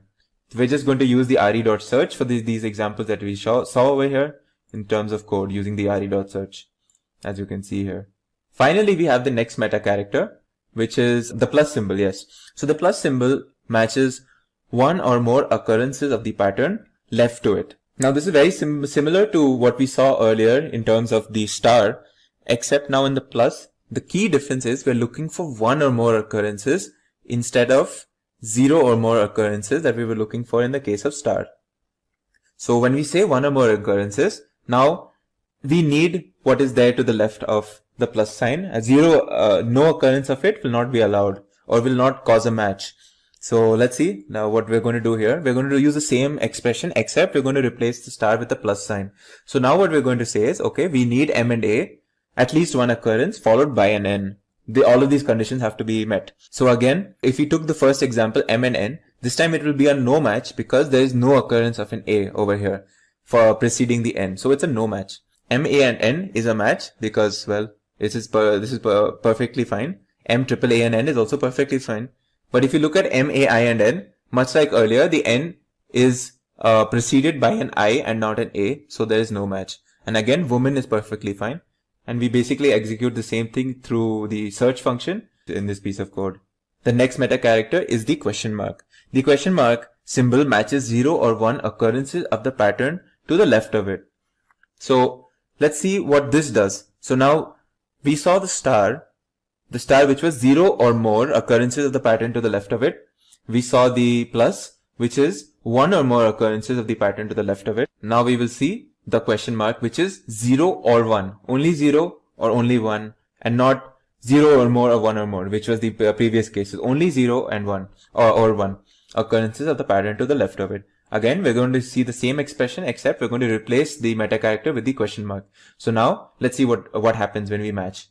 So if you see here, M and N is a match because there is 0 occurrence of A and 1 occurrence of M preceding N. So this is fine. This is also fine because there is 1 occurrence of A and M and then it's followed by an N. This will not be fine because now we have 3 occurrences of A which is followed by an N. We're only looking for 0 or 1. This again, main will be a no match for the same reasons that we have already gone through, and woman will be a match again for the same reasons. And we do the same thing using the search function in this piece of code. The next meta character is the braces character. Now the braces character is interesting because what we're going to do is we're going to see if there are, the typical syntax for a braces is n brace followed by some integer n, comma, integer m, and then close braces. So what this means is we're looking for at least n and at most m repetitions of the pattern left of the braces. Let's see through an example. If you see this expression, we're looking for at least 2 and at most 3 occurrences of the character A in our test strings. So let's see what happens in the first case. We have no matches in this case because this part of the string contains only one A, and even this part of the string only contains one A. We're looking for at least 2 and at most 3. This part will contain one match, the second example, because the second part of the string actually contains 2 A's for two repetitions of A's consecutively. But this in the third example, you can see both the strings actually contain matches. So we get 2 matches because, as you can see here, there's 2 A's here followed by 3 A's here. Now when we look at this particular string, let's look at what happens now. So what we're going to find is that this thing is perfectly fine. So we have 2 occurrences of A, but now we have 4 occurrences of A. But what the search engine is going to recognize is these first 3 A's, and it's going to see, okay, so there are 3 occurrences of A and I already have a match. It's not going to consider this 4th A in the search. It will just look at the first 3 and it say, okay, there are 3 A's and my match is fine. So again, there are 2 matches in this case. Again, we're going to use the search function initially, and you can see in each of the cases there is a match except for the first case, which is this case. Now let's see the find all option and see what happens when we do the same thing using find all. So when we use find all, it basically gives us each of the instances where the match has occurred in each of these lists. Now let's try to use a slightly more complicated example where we combine different meta characters and we create a more sophisticated expression that we want to search in our test strings. So if you look at this expression, what we're looking for is 0-9. Now a dash symbol is valid in Python using regex because what this basically tells it is that it's looking for either 0, 1, 2, 3, 4, so on until 9. Basically any of the digits. We're looking for any of the digits from 0 to 9, and we are going to check if at least 2 and at most 4 occurrences of digits if they are there or not in our particular code. So let's see what are the matches that happens when we use it on test strings. So if you use it on this string, you can see it will find one match. This basically this particular part of the string where it says 1, 2, 3. So this is 3 occurrences of digits, so it's fine. Now when we look at this whole string, 12 and whatever this is, you will see this will not find a match here. This obviously will not, because these are characters. But if you look at over this part, it will find matches in terms of the first 4 and then 7 and 3, the next 2.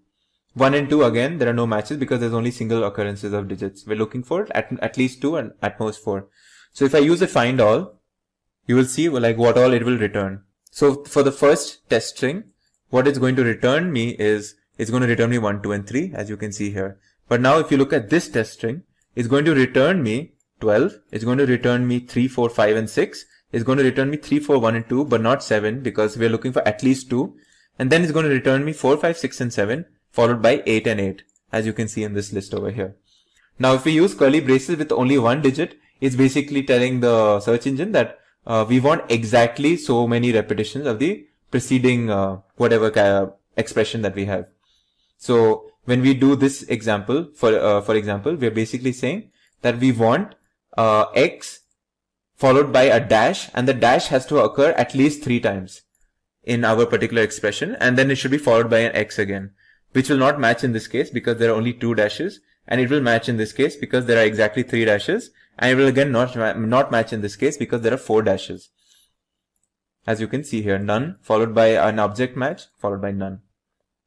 Next we move on to the alternation meta character. And as the word suggests, alternation is basically looking for some alternate form of A and B. So A should be followed by B, and basically this pattern has to keep going on. So in the first string over here, this pattern will not match. In the second string over here, we will have a match because we at least find an A, even though there is no B. But this is still considered a match because we did find an A at least. Over here, we'll have 3 matches because we have A followed by a B followed by an A again. So if we did a regex expression for this, we would basically find these many matches for each of these examples. The next meta character is the group. Now a parenthesis is basically used to group subpatterns. So let's look at an example to understand what we mean. Now if you look at this complicated expression, what this means is that I want some form of x and z. The x and z have to occur together. But before that, what I want is some form of A following B following C. Some sort of alternation between A, B and C. So this part, as you can see here, is kept in a parenthesis because I want this whole condition to basically occur before I find an x and z. So let's look at what happens here. In the first case, we don't have a match because this parenthesis condition is not being met. X and z is preceded by a space, or basically the A and B is followed by a space. So if the space didn't occur, we would actually find a match, as you can see in the next example. Here you can see A and B occur. Basically this initial condition is met, followed by x and z. So there is one match. So it's fine for us. Now if you look at this slightly more trickier one, what you can see is we have 2 matches in this case. First an A followed by x and z, and then we have C, A and B. Now this is perfectly fine because we are looking for a B followed by an x and z. We're looking for either of these things. We're looking for some form of alternation of these things followed by an x and z. And we can get that over here. We get B followed by an x and z. So you'll get 2 matches in this case. Now let's go through the concept of grouping constructs. Now that you've seen many meta characters, you've seen how parenthesis works. Let's look at grouping constructs. So grouping constructs break up a regex in Python into sub-expressions or groups. And this serves 2 purposes. One is the grouping part, which basically says that a group represents a single syntactic entity. And any additional meta characters apply to the entire group as a unit. And then there's the capturing part, which basically tells us that some grouping constructs also capture the portion of the search string that matches the sub-expression in the group. You can retrieve captured matches later through several different mechanisms. So let's look at basically what we mean by this example over here. So if you see this expression has a plus sign. So we're looking for, as you know, a plus looks for 1 or more occurrence. So this will basically check for 1 or more occurrence of the character R only, because there's no parenthesis as in this example. So this plus is next to an R, and it's going to check for basically whether 1 or more occurrence of R happens preceding B and A. But if we actually put B, A and R in a parenthesis followed by plus, it will actually check for the entire string BAR, and it will check one or more occurrences of BAR together. So if you look at these two examples, when we use this on these examples, you can see that these are fine, like these matches are fine. But if I used this parenthesis, then these would be the acceptable matches. And like BARR would not be a match if I use parenthesis, as you can see here. So this is how grouping constructs work and how parentheses work. So look at some other examples. So what this will do is FOO has to be optionally followed by BAR, and BAR must exist together. And this is because we have a question mark here. This question mark symbol tells us that there should be 0 or 1 occurrences. Similarly, this particular complicated expression is checking for one or more occurrences of whatever we saw earlier. Basically, this whole thing is followed by a plus. So we're looking for this whole sequence for one or more occurrences of it. COW is simply just COW. We're looking for this pattern. And this is going to check for 0 or 1 occurrence of COW because of the existence of the question mark preceded by the parenthesis. In this video, we're going to continue our discussion on regular expressions. Now that you know the basics of regular expressions, let's continue our discussion with special sequences. Now, in an earlier video on strings, you might have encountered what is an escape sequence and how we use the backslash character to generate these escape sequences. And an escape sequence is basically, if you remember, something that we use to either give a certain special meaning to characters that are otherwise ordinary, or it is used to remove the special meaning that are inherently present in certain characters that we call meta characters. So let's look at what special sequences are in relation to regular expressions. So the first one we're going to look at is the backslash capital A, which is used to match if specified characters are present at the start of a string.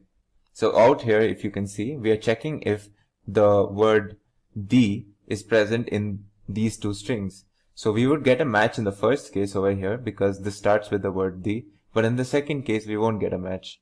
And this is how we're going to check it for the same thing using the findAll function.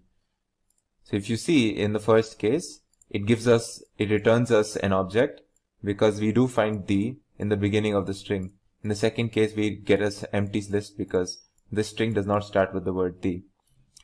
Now the next one that we'll look at is backslash b, small b. Now this is used to match if specified characters are at the beginning or at the end of a word.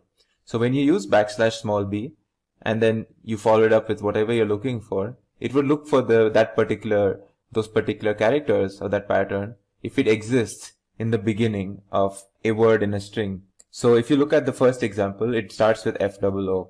And in the second example, you see this portion of the string or this word is actually also starting with FOO. So it will also match.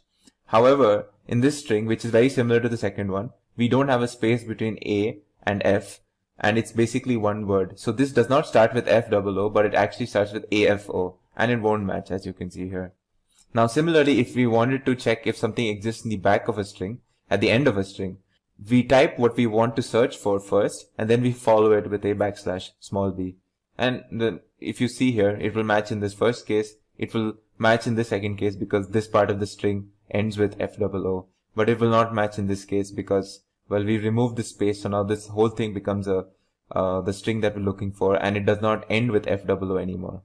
And this is basically us just checking it through the findAll function. Now the next special sequence that we will be looking at is the slash capital B, which is basically the opposite of what we just saw. This matches only if the specified characters are not at the beginning or the end of a word. So if you see here, this is checking if FOO is not at the beginning of these strings. So in this case, there will be a no match. In this case also, there will be a no match. In this third case, there will be a match. Similarly, if we wanted to see if something does not end with a particular string, we would type that whatever pattern we're looking for, followed by a backslash capital B. And then we can use the findAll function to generate us lists wherever we find such objects, find such matches in our particular test strings, like we have done over here. So the next one that we're going to look at is the backslash small d. And this matches any decimal digit, which is equivalent to doing a square brackets 0-9. As you must have seen earlier. So if we did a square bracket 0-9 and if we did a search or a findAll or a match it would look for any of the digits between 0 and 9. So a similar thing can be done using a special sequence \small d. So as you can see, there will be 3 matches in this case because 1, 2 and 3 digits exist. Whereas in this case, for the word Python, there will be no matches. So these are certain examples where we are doing the same thing using the \d. Now we have another one, which is the \D, and this is just basically the opposite. It matches for any non-decimal digits. It's also equivalent to typing a caret inside square brackets with 0-9, which, if you remember from the previous video, is basically asking us to check for anything that is not the digits 0 to 9. So this is basically, we're going to check in these two strings if there is no digits and no non-decimal digits. So if you see here, we will find 3 matches, A, B, and the double inverted commas. And in the second string, we will find no matches because this is fully just digits. Next, we have \s. Now this matches where a string contains any white space character. So this is equivalent to doing a check for all of these. So this is like \t is a check for tab space, \n is a check for break line, and then /r, /f, /v are their own checks for different sorts of white space characters that you can see by just looking it up, honestly. But yeah, so if you simply do a \s, it would actually be the equivalent of searching for any of these white space characters that we generate. So if you see here, when we do a \s on this string, you can see that there is one space over here. So it will match, it will give us one match because there is one white space, which is just the normal space here. And in the second example, there is no match because there is no white space here. Similarly, /S now, as you might have noticed, is basically checking for a string which does not matches in a string wherever there is no white space characters. So it's basically the same as doing caret /t, /n, /r, /f, /v in a square brackets. So this is basically a simpler way of doing the same thing using square brackets and a caret symbol. So if you see this expression, \S, now we're looking at A space B. So over here, if you see, it will match for all the non-spaces. So it's going to match for A and B. So we're going to get 2 matches here. Whereas an empty string does not contain, well, it does not contain any non-white space character, since an empty string is basically a white space character on its own. So this will give us a no match. So the next special sequence that we're going to look at is the \w. This matches any alphanumeric character, which is the equivalent of doing A to Z in small and then capital A to Z, and 0 to 9 and also an underscore check in square brackets. It's important to note that the underscore is considered an alphanumeric character, hence why we include it over here. But yeah, this is the \w, small w, which basically checks for any alphanumeric character and matches it in a string. So if you see in this first case, it will find 3 matches at 1, 2, and also at the letter C. These others are not alphanumeric characters. Whereas in this string, none of these are alphanumeric characters, so we will get no match. Again, much like the other examples, there's a \W, which will check for any non-alphanumeric character, and it's the equivalent of doing whatever we did before in the square brackets, just with preceded by a caret sign. So if you see here, we have this string where we have a bunch of characters. Well, yeah, only one of them, this percentage symbol, is a non-alphanumeric character. So we will get one match over here. But in this case, in this string Python, we will get no matches because they are all alphanumeric characters. We're just doing the same thing here with a bunch of different examples using the findAll function. Now the \Z matches if the specified characters are at the end of a string. Now don't confuse this with small b, because the small b checks for a string and it checks each and every word in the string individually and checks if any of the words ends with a particular thing or starts with a particular thing, but it checks each word individually. But in this case, the \Z will check the string only and not each word. So if you see the difference here, when you use \Z, it will match in this first example, but it won't match for the next two. But if you used \small b over here, it would actually match not only in the first example here, but it will also match in the second example, because it would check this word individually and it will find out that, yeah, there is a match here as well. So it would actually match in the second example as well. In this video, we will be covering the topic of closures. Now, before we understand what a closure is, we have to understand what is a nested function and non-local variables. Now, a function which is inside another function is known as a nested function. Nested functions are able to access variables of the enclosing scope. So if I define this function called outer function, where I pass some argument called text and I store that in a variable called text again, and if I create a function within this called inner function, and I want to print whatever this variable is in text, when I execute this, it will be able to access this variable because it's within the enclosing scope. So if I said outer function hey, this gets stored in the variable text, and then the inner function will print that variable, which is basically the string hey, as you can see here. Now, inner function can easily be accessed inside the outer function body, but not outside of its body. So here, inner function is treated as a nested function, which uses text, this variable text, as the non-local variable. Now, a closure is a function object that remembers values in enclosing scopes, even if they are not present in memory. It is a record that stores a function together with an environment. It's a mapping, basically, that associates each free variable of the function, which are basically variables that are used locally, but are defined in an enclosing scope, with the value or reference to which the name was bound when the closure was created. A closure, which unlike a plain function, allows the function to access those captured variables through the closure's copies of their values or references, even when the function is invoked outside the scope. So let's look at an example to emphasize on what was just said. So again, I've defined this function outer function where I'm doing the same thing. Now I've defined the same inner function where I'm going to print the same thing. Now it's very important that when I return over here, what I'm going to return is inner function, but it's not going to be a function call. This is important to create our closure. So we return inner function, but without using the call as we do over here. And what this return will do is basically to create the closure, where the inner function will remember the values of the variables stored in the enclosing scope. So now I'm going to store this outer function in an object called in a variable called my function. Now when I call this my function, you can see there'll be two things that are happening here. So once I've defined this and I've executed this, what happens out here is this function has already executed, and then I'm storing it into this. But because I've done return inner function without parentheses, I've created a closure basically. And this closure allows the inner function to remember the values that were stored in text at any point, and at every point, even after the execution of this one time. So when I execute this again for the second time over here, it will remember the value that was stored in the variable text, which is hey, which was given over here. That's why you see when I execute it for the second time over here, the first time being in this line when I'm storing it in my function, when I execute in the second time, again it will give me the result of hey. As you can see, the closures have to invoke functions outside the scope. The inner function has a scope only inside the outer function, but with the use of closures, we can extend its scope to invoke a function outside the scope. So now let's look at this code. So this code, don't worry about what's going on here. Just know that what we are doing here is we have two functions which we defined called add x and y, which will return x plus y, and the subtract function, which will subtract x and y.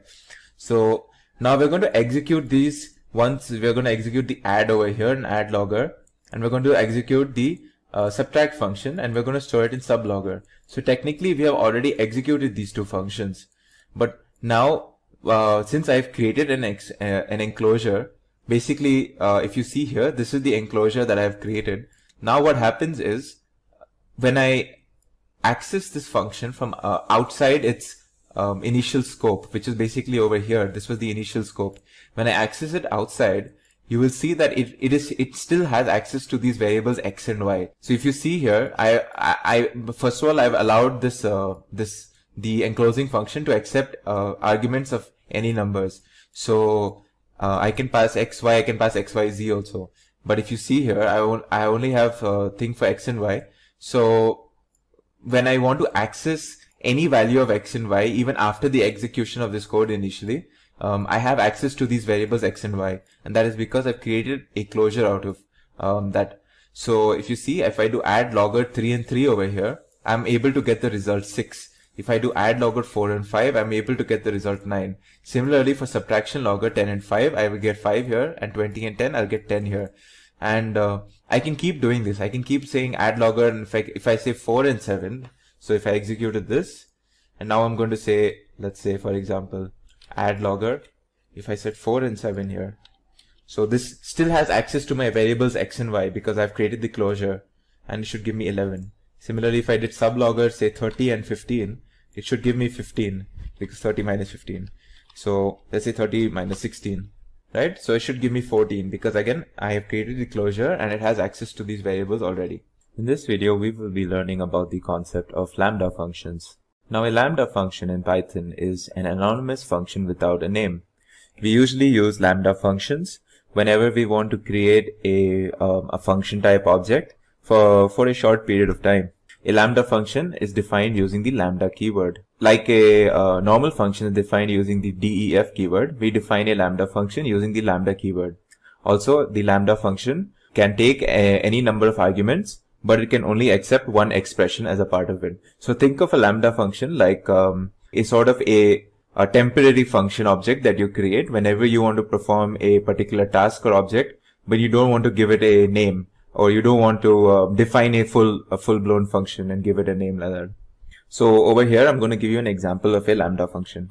Let's say that this lambda function takes in, let's call it x, and so you define the function, let's call it x, let's call it a lambda function using this keyword. Now we want, say, 2 parameters, right?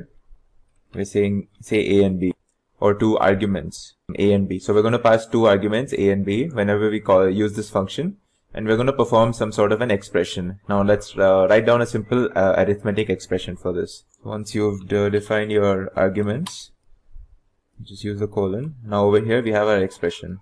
So let's call it a plus b.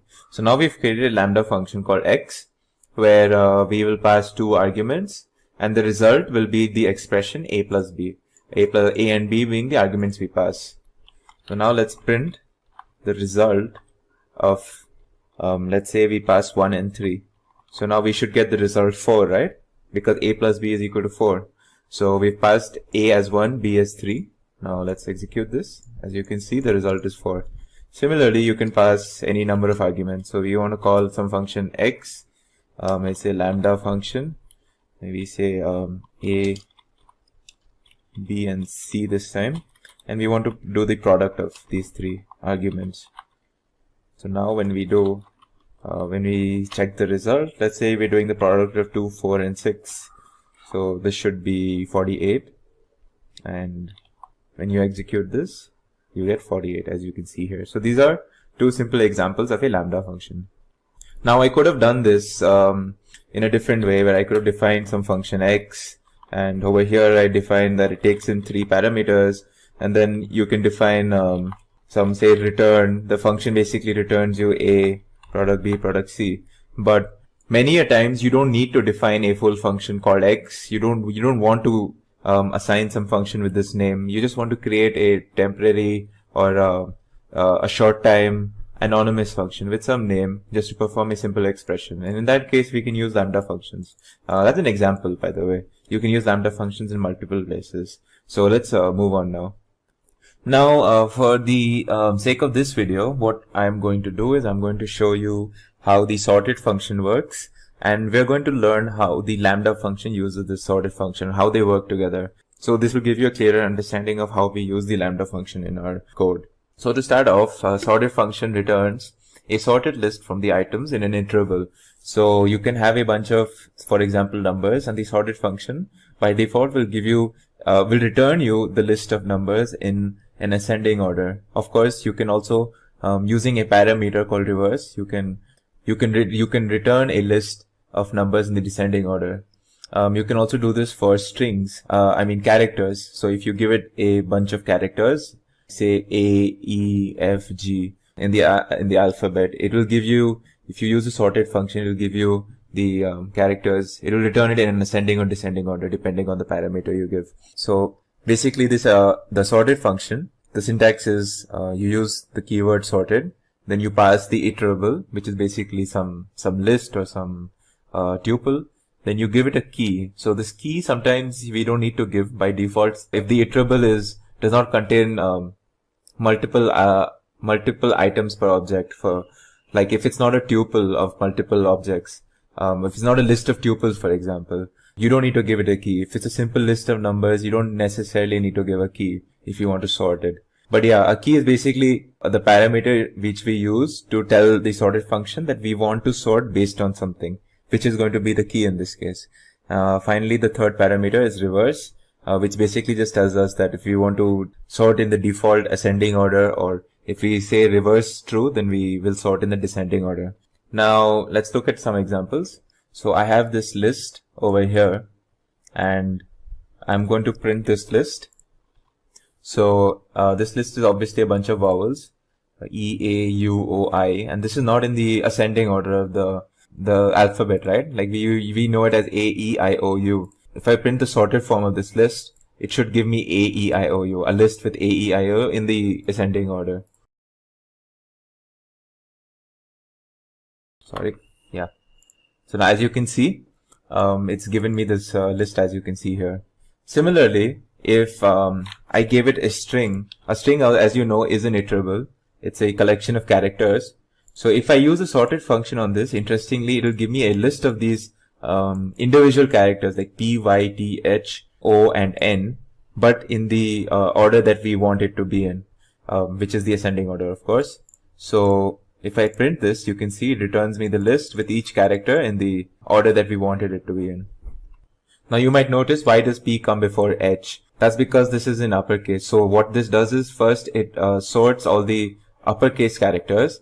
Since there's only one, so it just places it in the first object of this list, and then it sorts all the lowercase characters that you see here. So yeah, moving on now. Now what if we wanted to say sort this in descending order? So we have this list, and now we want to sort this in a descending order. So in that case, we have to give the parameter reverse, and we have to assign the value true. So once we do this, now when we execute this, you can see we have the return as the same list but in the opposite order. So that's how the reverse parameter works. Now let's try to understand how we use the key function or the key parameter in the sorted function. Now, of course, if we want to sort something based on some key that we want to define, we use the key parameter. So let's take an example now. So in this example, what we have done is I've defined this function called take second. So what this does is it simply takes the second element of a list of tuples. So what is this list of tuples? Well, this is random. You can see this random. This is a list of tuples. So this is one tuple, this is the next tuple. And what I'm going to do is, in this example, I'm going to create a key out of every second element in each tuple. So I'm going to create a key out of 20, 40, 10, and 13. And based on these, in an ascending order, I will sort this whole list. So what my result should be is that since the smallest of the every second object in these tuples is 10, so this will be my first object in my sorted list. Then it should be the one with 13, because this is the next highest number. So then this will be the next object. Similarly, this will be the next object, then this will be the whole next object. So you see, I'm using every second element of the tuple as my key. And for that, to create a key, basically, I'm creating this function, which will basically return every, it'll iterate through all of these, and it will return each of these second elements. So let's actually do this now. So what I have here is, I am going to create a sorted list, which is going to use a sorted function on this iterable, which is a bunch, which is a list of tuples. It's called random. Now my key is going to be take second. So this sorted function is actually very dynamic in the sense, I don't exactly have to create a list directly, each of these objects present in the tuples. I just have to define I can even pass a function in the parameter for key, and it will apply this function on the iterable that we pass over here, which is random namely, and it will use this function to generate keys, generate a key out of each second element, and based on that it will do the sorted, it will perform the sorted function. So now if I check what's my sorted list, you will see that, as I had mentioned, now it's using the second object, so the second each second object of the tuple as the key. So since 10 is the smallest, this whole object is the first object. Then 13, so we have this object here, and then so on and so forth. So this is how we've used a key to do the sorting function, a key that we've defined on our own. Now similarly, we can use multiple keys as well. So just to quickly go over through this, we have this some list where a bunch of names, a bunch of tuples you can see, right? Tuples with 3 objects each within it. Each first one is always a string denoting someone's name, some student's name. The second is the marks out of 100, and the third is their age. So what we have here is, what we want to do is we want to sort these tuples in the order of first marks, and in case the marks are clashing or they are the same, basically, we will sort by the age. So what we want to do is we want to first sort by these marks, as you can see here. But in case they clash, for example, like say this 75 and 75, they're the same marks. In that case, we want to sort it by the age, which is 12 and 20, which is different. So in this case, we're going to use 2 keys. One for the first key will be given the highest priority, and then if there is a clash, then we use the second key. So how do we do this? Now let's define some function, like how we defined this take second function here. This will be our function that we will pass to the key. This function, basically what it does is it gives us who has the highest marks. Now since we are creating since the key works in an ascending order, so the smallest object in a key is the first object that gets returned, right? So what we're going to do is we're going to return the error, which is basically the difference between 100, which is the total marks, and the marks the student gets.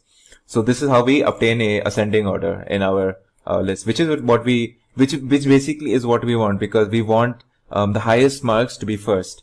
So we do 100 minus item 1. Item 1 is basically the first object of whatever iterable we pass. In this case, it would be the first objects of each tuple, which is the marks.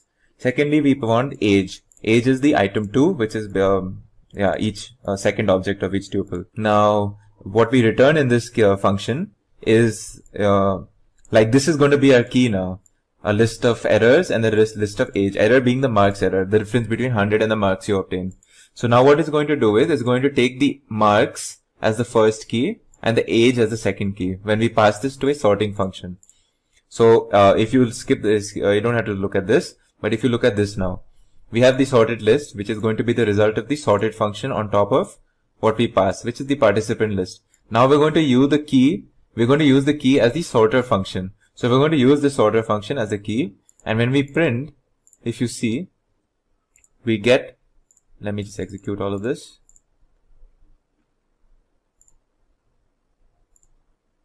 So if you see here in this section, what you can see is we have the highest marks first, then the second, then the third. But if you see here, there's a clash. This guy and this guy have the same mark, 75. So now what we want to do is the guy who has the younger age should be in the first in the object. So that is how this has happened, because we've passed 2 keys, error and the age. So when the clash in error key happened, we went to the age key, and then we did ascending order on that. And then finally the rest of the objects that you can see here. So now that we have seen how the sorted function works, now let's look at how the lambda function works using this sorted function, which was the main goal of this video, right? So let's see. So now some of you might have figured out where this lambda function will be used, right? So whenever we were using the key in the sorted function, we had to define a function, and then we would pass that function as the key. So as some of you may have figured this out, what we're going to do using the lambda function is we're going to skip that process of defining a function with a new name and all that, and we're going to pass a lambda function, or we're going to use a lambda function as the key. So let's see how we do it. So initially what we've done is we've created this list. This list is a list of dictionaries that you can see. So this first object is a dictionary, second object is a dictionary. Each dictionary contains 2 keys, the name and the age. And the values are something like Nandini. The values for age is like 20, 20 and 19. So we have 3 dictionaries in a list. So what we're going to do is we want to print what we want to do with this. We want to print these objects or these dictionaries in an ascending order of age. So obviously we want this to be first, and then this and this, because 19 is smaller than 20. So let's see how we do this. So if you go here, what we're going to do is we're going to print the sorted function, or the result of the sorted function being applied on this list. So this is our iterable. Now if you see here in the key parameter, we don't we don't predefine a function and pass it over here. Instead, we use the lambda, and this lambda function is defined in such a way. So we say lambda, it will take one argument I, and then it will return basically the age index for some I, and this I is, we're going to presume an I to be some sort of an iterable which has an index called age, and which is the case in our case, right? Like we have a bunch of dictionaries where there is a key in each of these dictionaries called age. So we're going to use that. And now you're going to ask, like, what is I? Well, when we use the lambda function in the sorted function, this I will basically be each object that we get when we iterate upon this list. So we're going to iterate first on this. So it's going to take this dictionary and it's going to search for the age. Then it's going to take this, it's going to search for the age. Then it's going to take this and it's going to search for the age. And each of the time it will pull out what is the value for each of these age keywords or these age indexes or age keys. And out of these objects, so 20, 20 and 19, or these values, we're going to create a key with which we're going to sort each object in this whole list. Okay, so this is how the lambda function will work here. So let's do it. So as you can see, our sorted list now contains this object first, because 19 is the smallest age, and then this and this.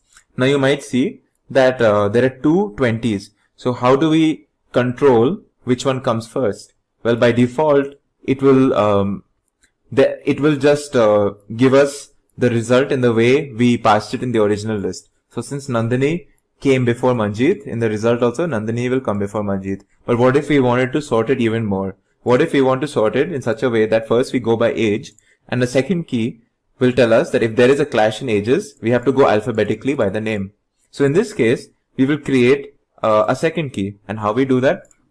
Well, if you go to this step, over here what we're doing is, we're doing the same sorted function, but now the lambda will again take one parameter, which is I, which is going to be each which is going to be each object in this iterable list, and we're going to take two keys. So the first key will be the age key, and the second key will be the name. So it will first sort on age and then on name. So now if you see, the result should be that Manjeet will come before Nandini, even though the ages are 20, because M comes before N in the alphabet.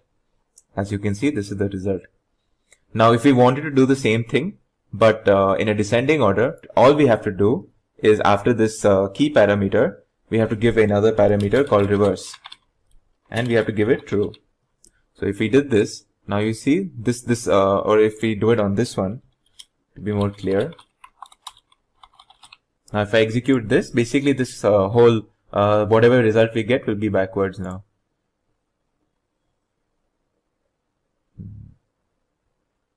Oh wait, I did not enter it in the sorted function. So this should come within the sorted function over here.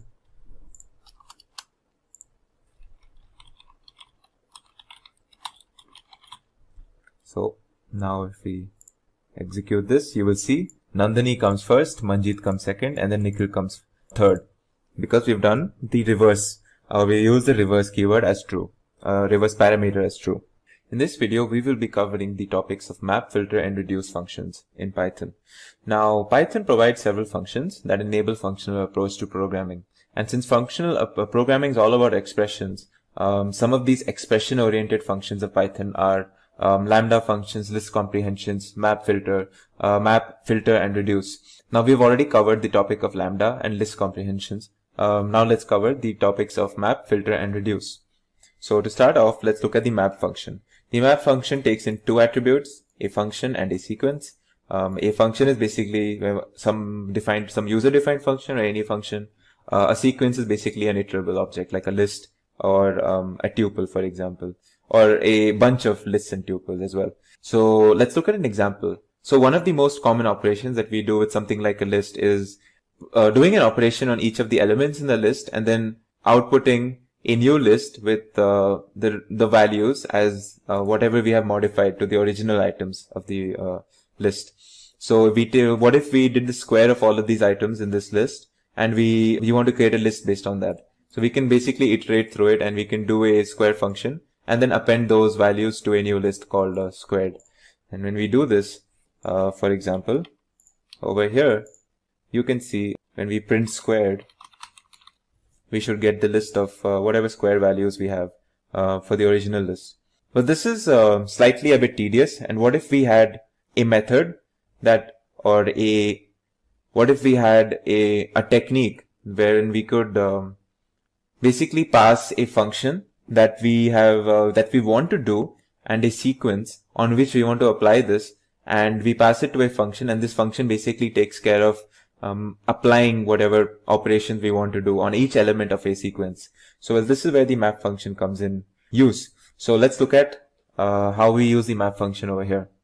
So if you look at this, I've defined a square function. So the square function basically returns, takes an argument x and returns the square of it. And I have a map function which takes the square function as one of the arguments, and the list or an iterable as the second argument. So this map function creates a map object, if you see here. So let's just do it one by one. So I'm creating my list, and I'm going to create my function called square, and I'm going to send this to the map function. So I'm sending this the first argument as the function that I want to do, and the second argument as the list that I want to apply it on. Now let's list out all the items that are in this map object. So if you see, it creates me a list with basically the squared items, and this is exactly what we needed. And another way of doing the same thing would be just going through a for loop in each of the map objects and printing each, which would give me the same results. So if you see here, I found a very neat way of passing a function and an iterable, and using the map function to apply each operation that is part of the function, or applying the function on each item in the iterable. So as you've seen, we basically passed in a user-defined function, and we applied it to each item in the list. Then the map calls the square function on each list item and collects all the return values into a new list. And because map expects a function to be passed in, it also happens to be one of the places where lambda functions are appearing a lot.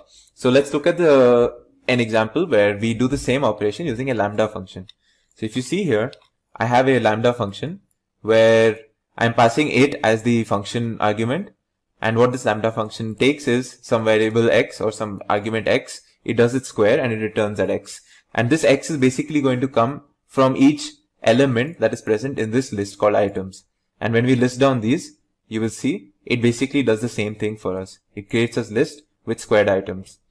Now we can also pass, instead of passing an iterable itself, we can actually pass a sequence of functions and use the lambda function to perform a sequence of functions on particular items. So let's look at a new example, a slightly different one. So we're going to use a numpy module for this. Don't worry, we're just using it to use the square root function that is present in the numpy module. We will be learning about numpy in a later section. So we're going to import this first. And now I'm going to define three functions called square, cube, and square root. So once I've defined these, basically they're returning the square, the cube root, the cube, and the square root of some integer x. And now I'm going to create a list of these functions that you've just seen. And we're going to use a for loop, and we're going to iterate through a range from 0 to 4. So, and we're going to pass this, and we're going to say that we want to apply some function. We want to apply some function x, and we want to return that using this lambda function. Now what values this x will take is based on whatever functions we've stored in this variable called funcs or funcs. And in funcs, we have a bunch of functions called square, cube, and square root that we have defined earlier. So what we're going to do is we're going to apply each of these functions to R, and R will take the values 0 to 4. And now let's see when we print this, what values we get. So if you see here, we get a list of squares, cubes, and square roots for integers 0, 1, 2, 3, and 4. So this is another way of using the map function and lambda functions together to apply multiple different operations to a bunch of iterables. Now for our next example, what we're going to do is we're going to create a function that basically what it does is it creates the uppercase of some string that we pass to it, right? So that's what we've done here in this function called toUpperCase. So let's first define this function. Now we have a print function basically which is going to print each object in a particular which is going to print each element of a particular object, and is going to at the end of it, and the end of printing, we're going to give a small space for printing a new line basically. So let's create this also, this print iterator object. Now what we're going to do is we're going to pass a string with the letters A, B, and C to this function, and we're going to map we're going to apply the uppercase function to this string. Now, if you remember, string is also an iterable, where it's a sequence of one character strings. So this whole string is basically a sequence of one character string A, one character string B, and C. So we're going to, we can pass a string as an iterable to the map function because it will apply the operations on each of these characters. So let's see what happens when we do the uppercase function. We apply the uppercase function using the using mapping to this string A, B, and C. So if you see, it's created me a list with capital A, capital B, and capital C, as we had expected, because we have applied the list function to the map object. Now, in the next step, what we're going to do is, we're going to do a very similar thing. We're just going to, instead of simply mapping and creating a list out of it, we're going to store the map object in a variable called map iterator. We're going to print what type of object it is, and then we're going to print out each of the elements using the print iterator function that we defined here. So let's do this. Now, if you see, the class, the type of object is of class map, and the objects elements inside the object are A, B, and C. Moving on, let's look at now an example where we're going to pass multiple arguments.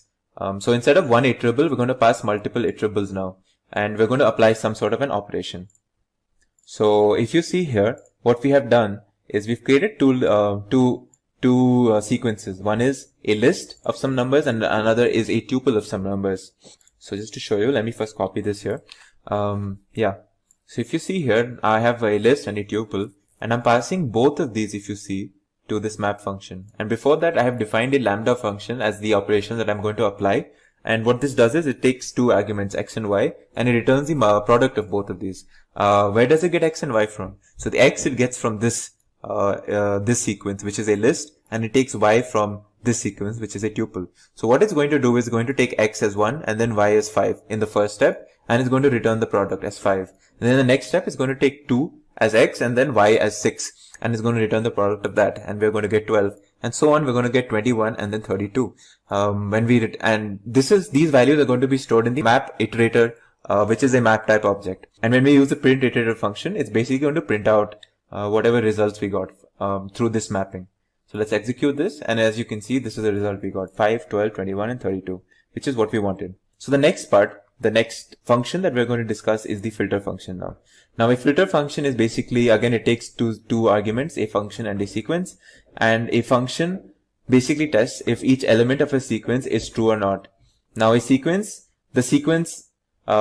this filter function will basically take two arguments. So one is the function, and this function is basically going to test if each element of a sequence is true or not, and it's going to take another argument called sequence, and this argument sequence is the list or the tuple or basically any sequence or iterable that needs to be filtered. And it can be, as I mentioned, it can be sets, lists, tuples, or containers of more iterators. And what this function will return is an iterator that is already filtered. So let's look at an example now. So we have this list R, which you've generated, which is basically numbers from -5 to 4. So if I create this list here, you can see it will create a list of -5 to 4. Now, if I wanted to extract only the values that are lesser than 0, well, I can use a for loop and use a if condition to check this, right?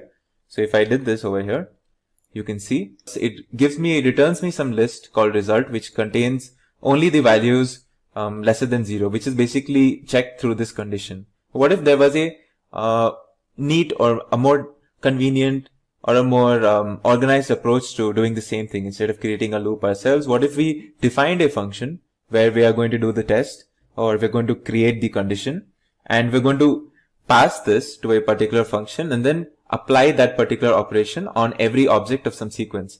Well, just like mapping, we have a filter function to do this. And in this example, what we're going to use is the lambda function, which takes an argument x, and it checks for some condition x lesser than 0. And where it's going to get the x from is some sequence R, which in our case is the numbers from -5 to 4.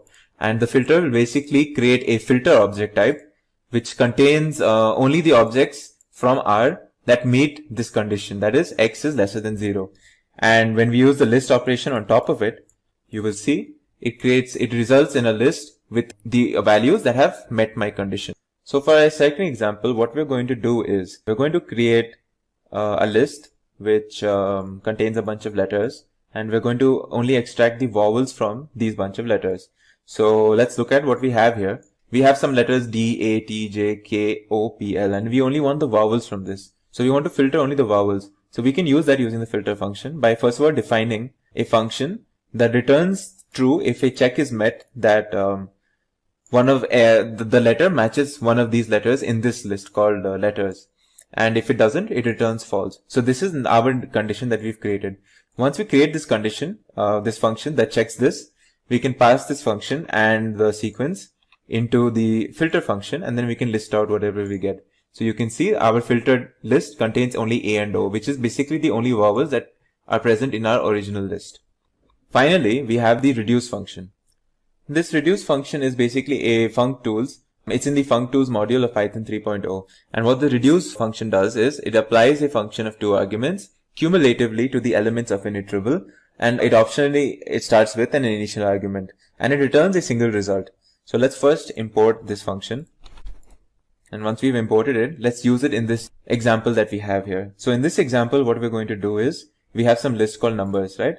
What if we wanted to get the sum of each element in this list? Well, we can iterate over it and store it in some variable called total in each step, right? This is what we would typically do. And in this step, what you can see is the loop basically iterates over every variable in numbers and accumulates them in total. The final result is the sum of all the values, which is the value of 10 over here. In this example, the variable total is what we call an accumulator, and we can apply the reduce function to do the same task. So how do we do it? Let's first of all create a function called myAdd, where we're going to take 2 variables, 2 arguments, and we're going to return the sum of it. Okay, so let's define this function, and now we have our list called numbers, right, which contains 1, 2, 3, and 4. Now let's do reduce myAdd to numbers. Now when I use this function, what it will do is it will apply the function of myAdd. It will take basically each and every element in a sequence. So it will take 1 and 2, then add them together, and then it will create, basically what it will do is it will take 1 and 2, add them together, then we'll have 3. So it will take 3 and then the next element, which is 3 again. So it will create the sum, which is 6, and then it will take 6, and then it will take the value 4, and it will give us the result 10. So this is how the reduce function would work. So this is how it will give us the result of 10. As you can see here, I've passed this function where I've defined that I want 2 arguments to be passed to a function, and then the return should be basically the sum. And then I've passed a whole list of like 4 numbers, and I've used the reduce function to basically do this process for 4 numbers in a step-by-step manner by taking 2 at a time subsequently. And my result, as you can see, is correct, as you can see here. So let's use the lambda function now to do the same task. So what I'm doing now is I'm going to define a lambda function, and that's the function I'm going to pass to this reduce. So when I pass this lambda function, which basically takes 2 arguments, x and y, and it's going to return the sum of that as x plus y. Now where it's going to get x and y from is in a very neat manner. So it will take first the first 2 elements, 1 and 2. It will then do the sum, and we get 3. Then it will take that same 3 and then take the next object, which is 3 again, and then give us 6. Then it will take 6 and then the next element, which is 4, and then give us 10. And then the reduce function will output the single result, which is 10 to us, as you can see here. In this video, we will be covering a sort of a project side type of scenario, which is basically going to be a problem case for you, and it's going to be slightly difficult, slightly tricky. But what we're going to do is we're going to tackle a particular problem, and we're going to what I'm going to do is also show you a solution to that problem. So let's start with this. So this question that we have is, we have this program that we have to write where we compute the frequency of words that exist in some input. Okay, the program should output after sorting the key alphanumerically. Now this input can be it's basically a block of text, right? So in our example, we have, for example, if this was our input, right? What we want to see is an output which is basically saying that the word Python has appeared, say, well, in this example, it's appeared 5 times, and then the word read has appeared 1 time, and so on and so forth. Like for each of these words, we want to see how many times have they appeared in this particular block of text. So let's look at a particular example now where we have done this. So let's see here. So first of all, I'm going to create a dictionary. So why am I creating a dictionary is because I'm going to use each unique word as a key and the number of times they have appeared in a block of text as the value to that key. So I'm going to use a sample string, which is basically this long string that you can see here, which is stored in line. So this large chunk of text is what we're going to be analyzing. So how are we going to do this? It's pretty simple. So we have this. Now what we want to do is when we find one way of tackling this problem that we're going to do here is we want to check word by word. First of all, we want to see if it's a unique word, and if this word is, before I encountered it for the first time, then we need to store a new key in our dictionary called frequent table or frequency table. And if it has already, if there is a key already with that particular name, then we just want to increment the count or the value by 1. So let's see how we do this over here. So if you can see in the solution is as simple as this, but if you see what's happening, it's basically what it's doing is we're splitting up this string using the split function. What this will do is it will split up the string at every white space. So it will take this as one part, it'll take this part as another part. It will create an iterable with each word as the each iterable object in that container. So it's going to be a list of words like Python is 1, so on and so forth. And we're going to go one by one. So we're going to say for word in line.split. Now if this word if it exists in frequency table as a key, then what we're going to do is we're just going to increase the count of the value of that key by 1. But if it does not exist, then we're going to actually create a key with the word as that unique word, and we're going to create its value, initialize its value to 1.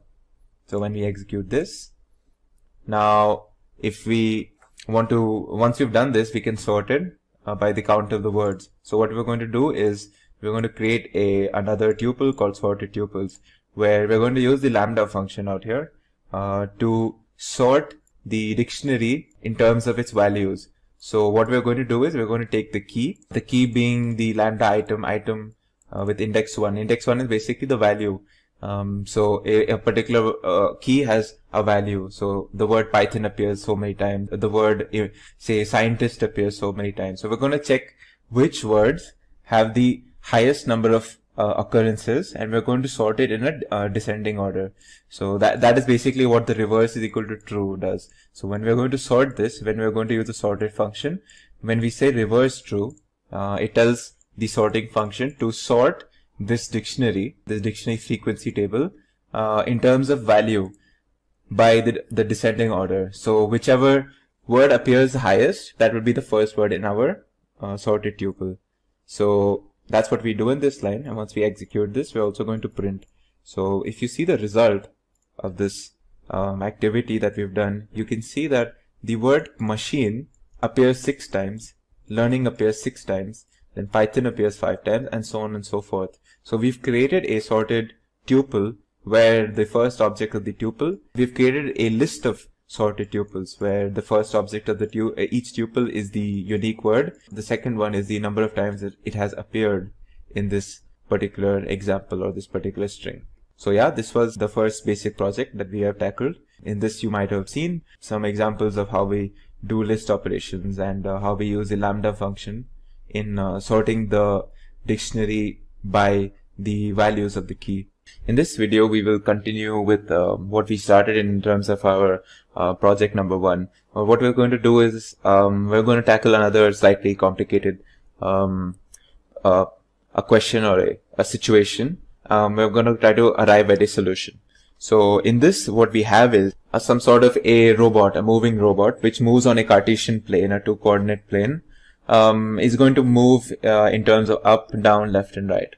Okay, and each time it moves up or down or left or right, it takes a certain number of steps in that direction. Integral steps, of course.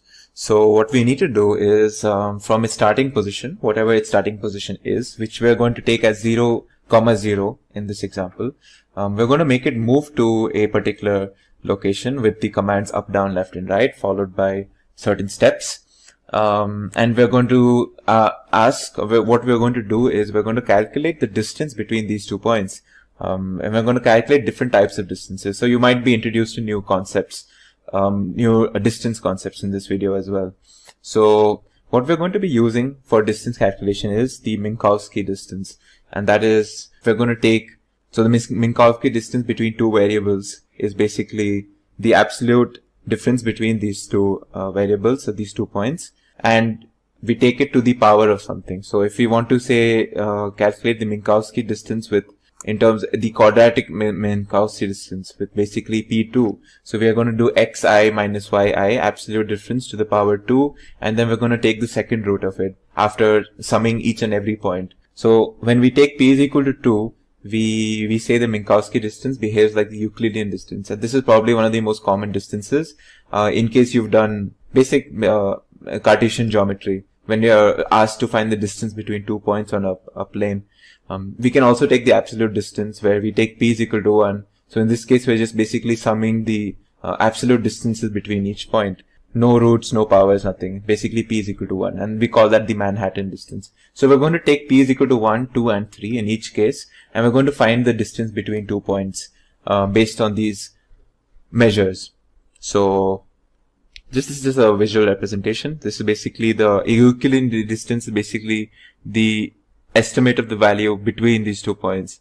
If since this is a 2 coordinate system, whereas the Manhattan distance would be the absolute distance in terms of if we go up and then we go right between these two, like say if this was and this was another point. So yeah, let's move on to the problem. In this particular example, we're going to start from the starting position 0 and 0 on a graph. And we are going to give the commands of up 5, down 3, left 3, and right 2. So first of all, what we want to do is we initialize the starting position as 0 and 0. And we also, just for the sake of this example, we initialize the end position as 0 and 0.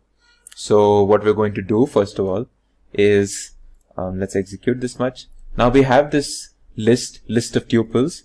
We're going to call this actions, and this is the actions that we're performing. So each tuple contains an action and the number of steps in that direction.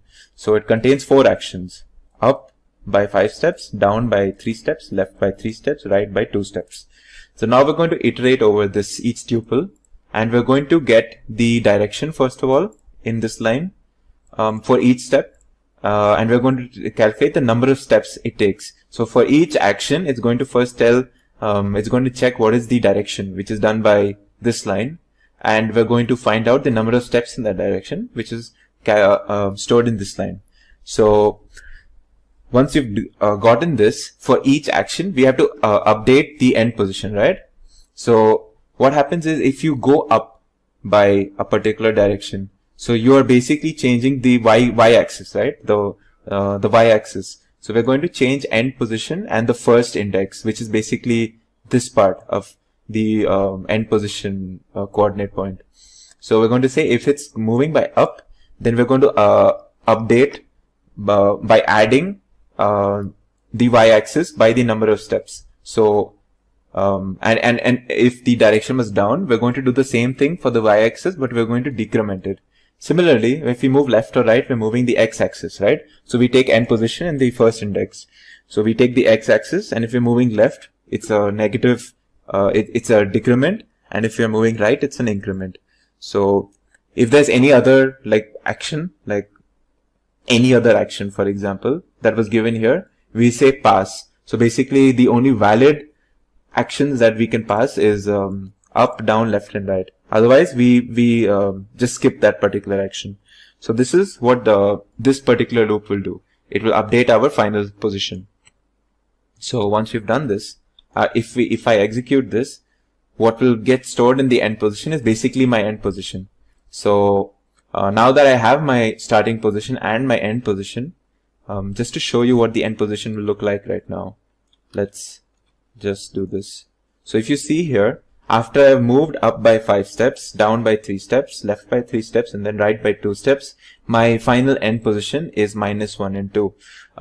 My start position, on the other hand, was, as you remember, it should be 0 and 0.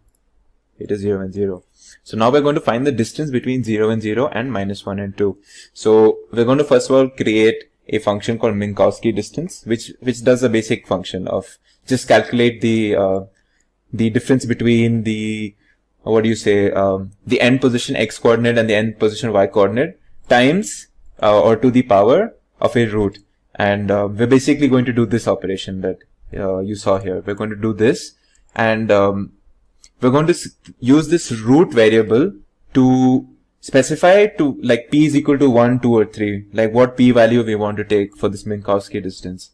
So once we've done this, what this function will do is basically store this much, and it will wait for us to give us a root. So when we give root 1, it will create these, it will check the distance between the end and the starting points with the p-value of 1. If we gave it 2, it will calculate Euclidean distance with p-value 2. Similarly for 3. And we can calculate for any roots. So we're going to calculate for 1, 2 and 3 roots. And we're going to see what values we get in each case. So when root is equal to 1, I print a statement saying Minkowski distance with root 1 is something. And then root 2 is something, root 3 is something. Let's see what results we get. So if you see here, the Minkowski distance with root 1 is actually 1.0. But the Euclidean distance between these 2 points is 2.23. Whereas the cubic Minkowski distance with with root 3 is 1.91. So you see these 3 different distance measures for the same distance between 2 points. So in this video, by doing this activity, you will learn how to iterate through loops and perform these distance calculations, which you'll find pretty handy in many activities related to data science and machine learning. In this video, we will be continuing tackling different problems and problem cases in terms of a project called Project 3, where we're going to be using regular expressions to validate whether certain passwords that have been entered, do they match certain criteria or not. So let's look into our particular question. We have a website that requires users to input username and password to register. Now we have to write a program to check the validity of passwords input by the users. Now the criteria that the passwords have to follow are that there's at least one letter between A and Z and one number between 0 and 9. The third criteria is that there's at least one letter between capital A and capital Z. So this first and third point basically is saying that there should be one lowercase letter and there should be one uppercase letter. Now there should be at least one character from $, hash or the @ symbol. It should have a minimum length of 6 and the maximum length of 12. So when whatever passwords that we enter into our example, they must be comma separated. So if we're going to have an input, they're going to ask us for an input where we are going to have to input the different passwords in a comma separated way. So let's look at how do we tackle this. So for my example, I'm going to use these examples in terms of these are my password examples. If we're going to check if these are valid passwords or not. So let's copy this first of all. And now let's import the RE. This import RE is basically the regular expression module.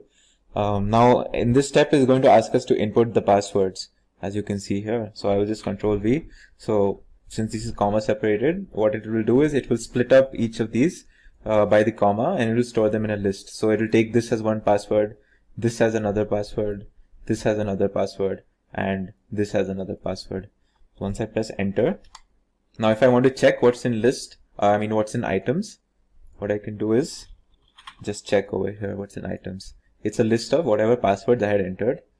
Each object is separately treated now in this list. Now I'm going to create an empty list called value first of all. Once I've done that, I'm going to move on to the next step. So once I've created my list called value, what I'm going to do is now I'm going to search and I'm going to check for each condition using regular expressions for whatever criteria that we have initially. So if you see here, what I'm going to do is first iterate by each item in this to check for each password.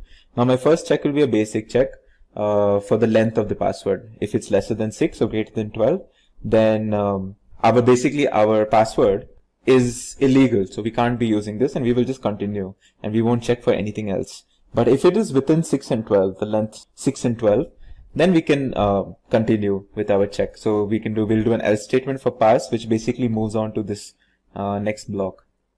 Now, once we've done this, what we will do is this first statement, what this is going to do is going to do an re.search. And re.search, as you know, is going to look for at least one instance of a letter occurring between A and Z. So this re.search followed by this. Now this is the regular expression that we have passed, and what this tells us is basically the square in the square brackets. We're looking for anything between A and Z in terms of small letters. So if this condition is not met, then again we continue and we leave this particular search because one of our criterias is not met. Alright, but if it is met, then this if not statement will not we won't enter this block and we can move on to the next check. So now we move to elif not. Now again we're using if not statement. So this is basically checking for a negative case. So anytime one of these cases have been met, it basically means that our password has been invalid because these conditions are not being met. So we're trying to eliminate all conditions, all of these conditions, so that we get a valid password. So again we move on to the next statement, which is basically going to do the search for numbers.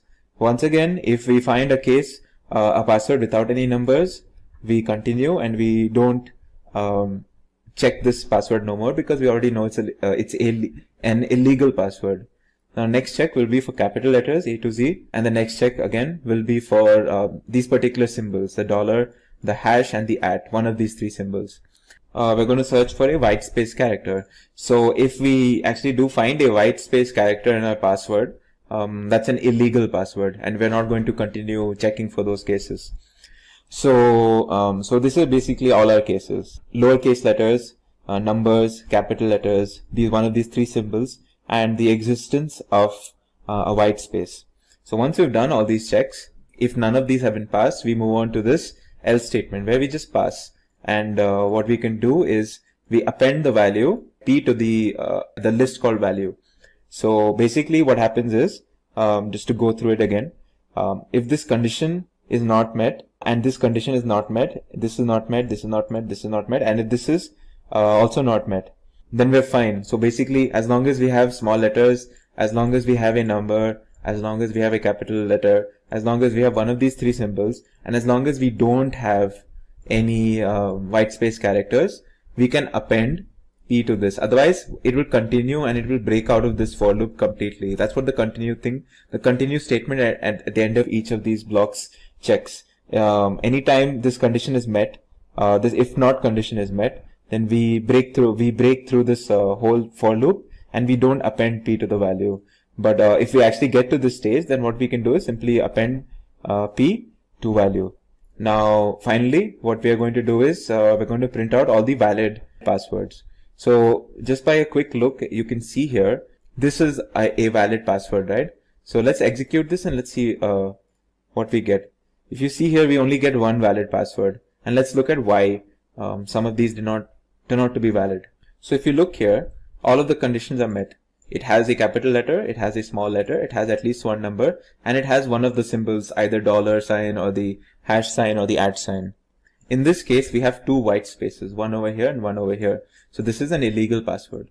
Similarly, in this case also we have an illegal password because it begins with a space. In this case, it's the same thing. We begin with a space, and also it does not have any of those symbols that we were looking for, the dollar or the hash or the @. So again, so these three are illegal passwords and they do not get appended to value.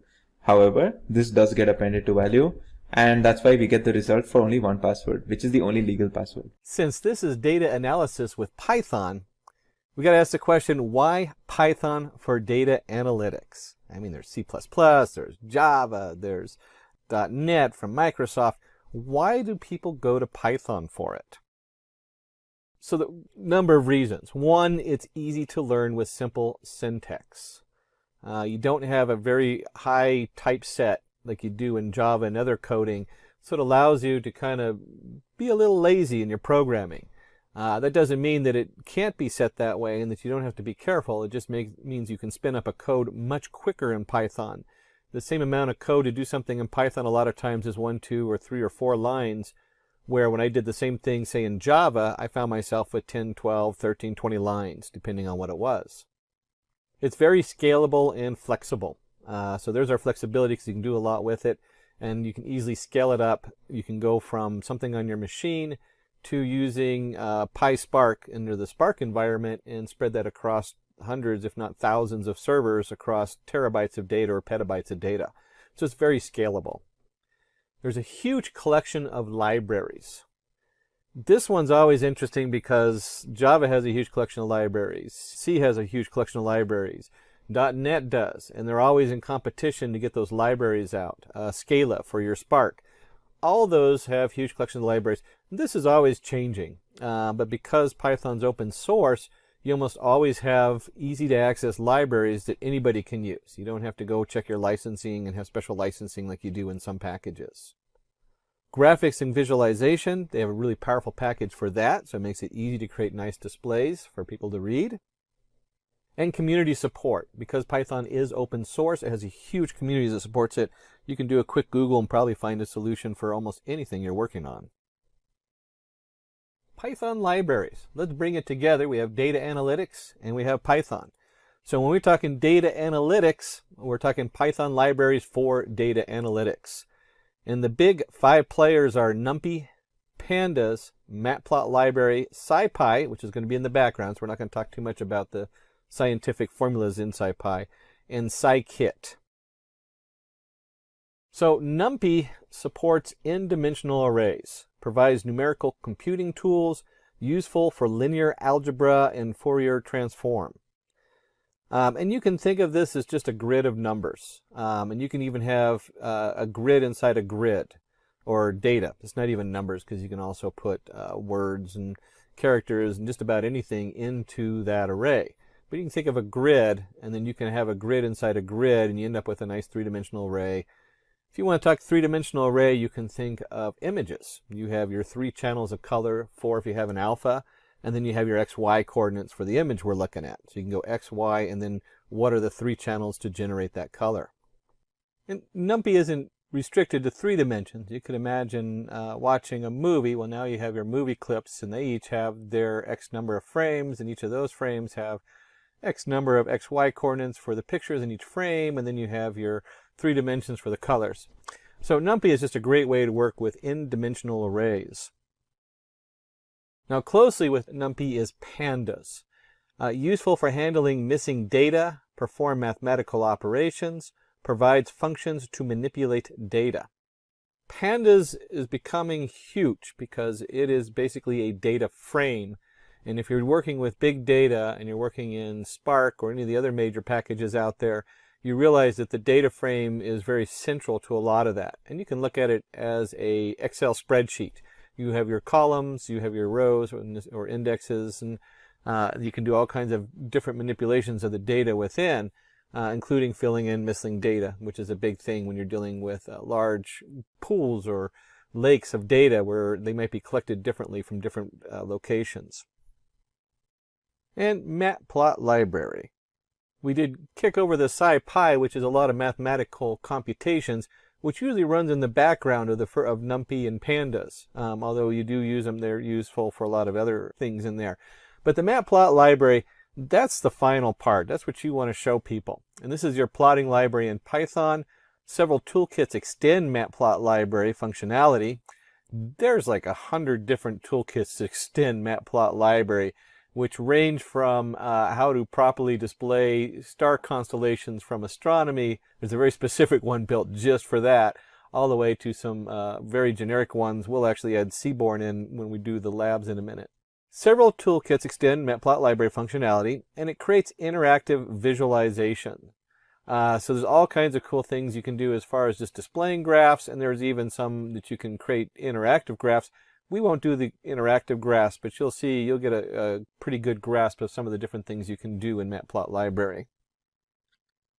Let's jump over to the demo, which is my favorite. Roll up our sleeves, get our hands in on what we're doing.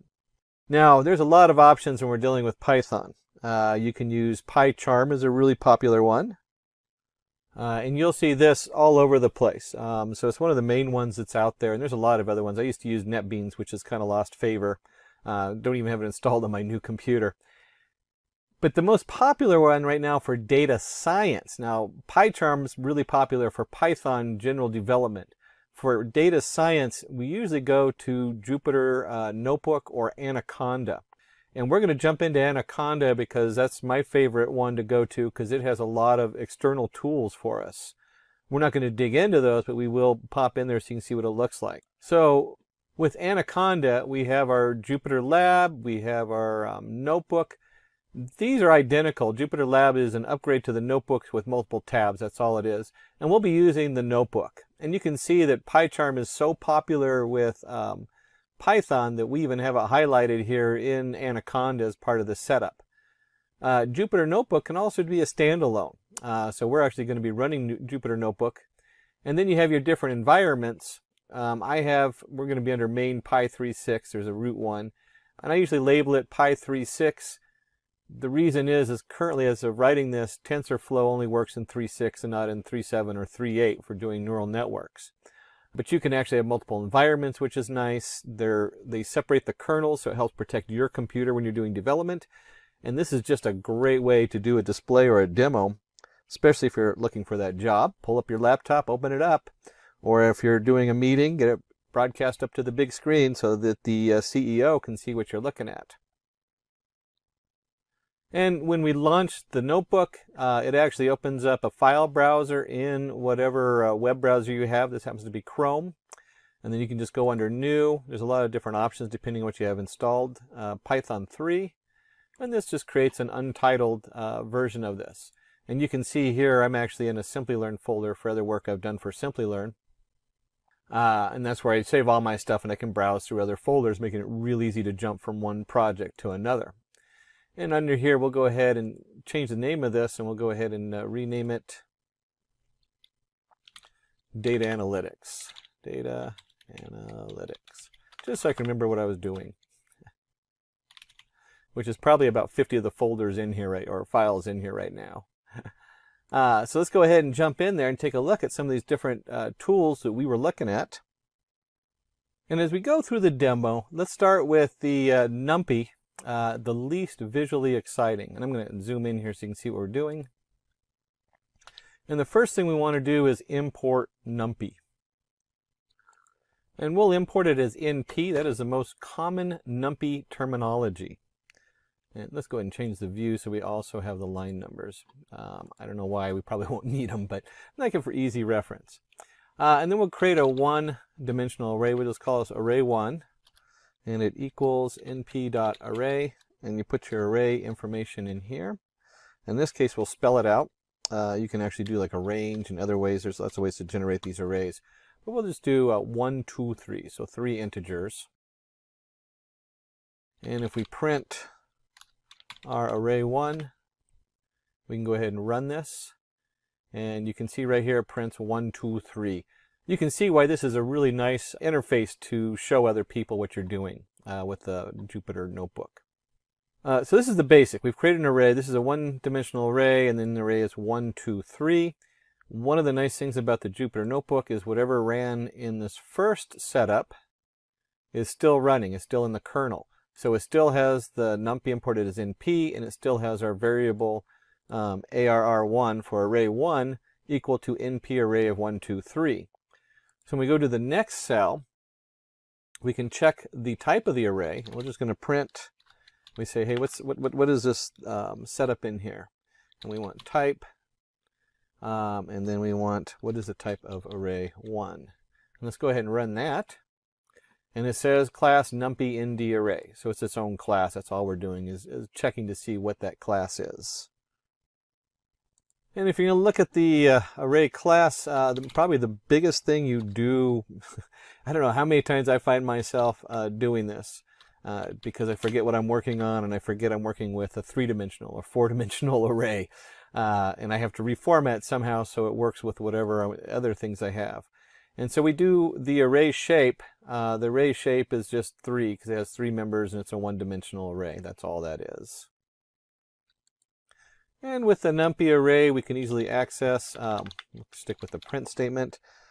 If you actually put a variable in Jupyter Notebook and it's the last one in the cell, it will be the same as a print statement. So if I do this, where array1 of 2, it's the same as doing print array of 2. Those are identical statements in our Jupyter Notebook. We'll go and stick with the print on this one. And it's 3. So there's our print space 2. And we have 0, 1, 2. 2 equals 3. We can easily change that. So we have array 1 of place 2. equals 5. And then if we print our array 1, you can see right down here when it comes out, it's 1, 2, and 5. And there I left the print statement off because it's the last variable in the list. It'll always print the variable if you just put it in like that. That's a Jupyter Notebook thing. Don't do that in PyCharm.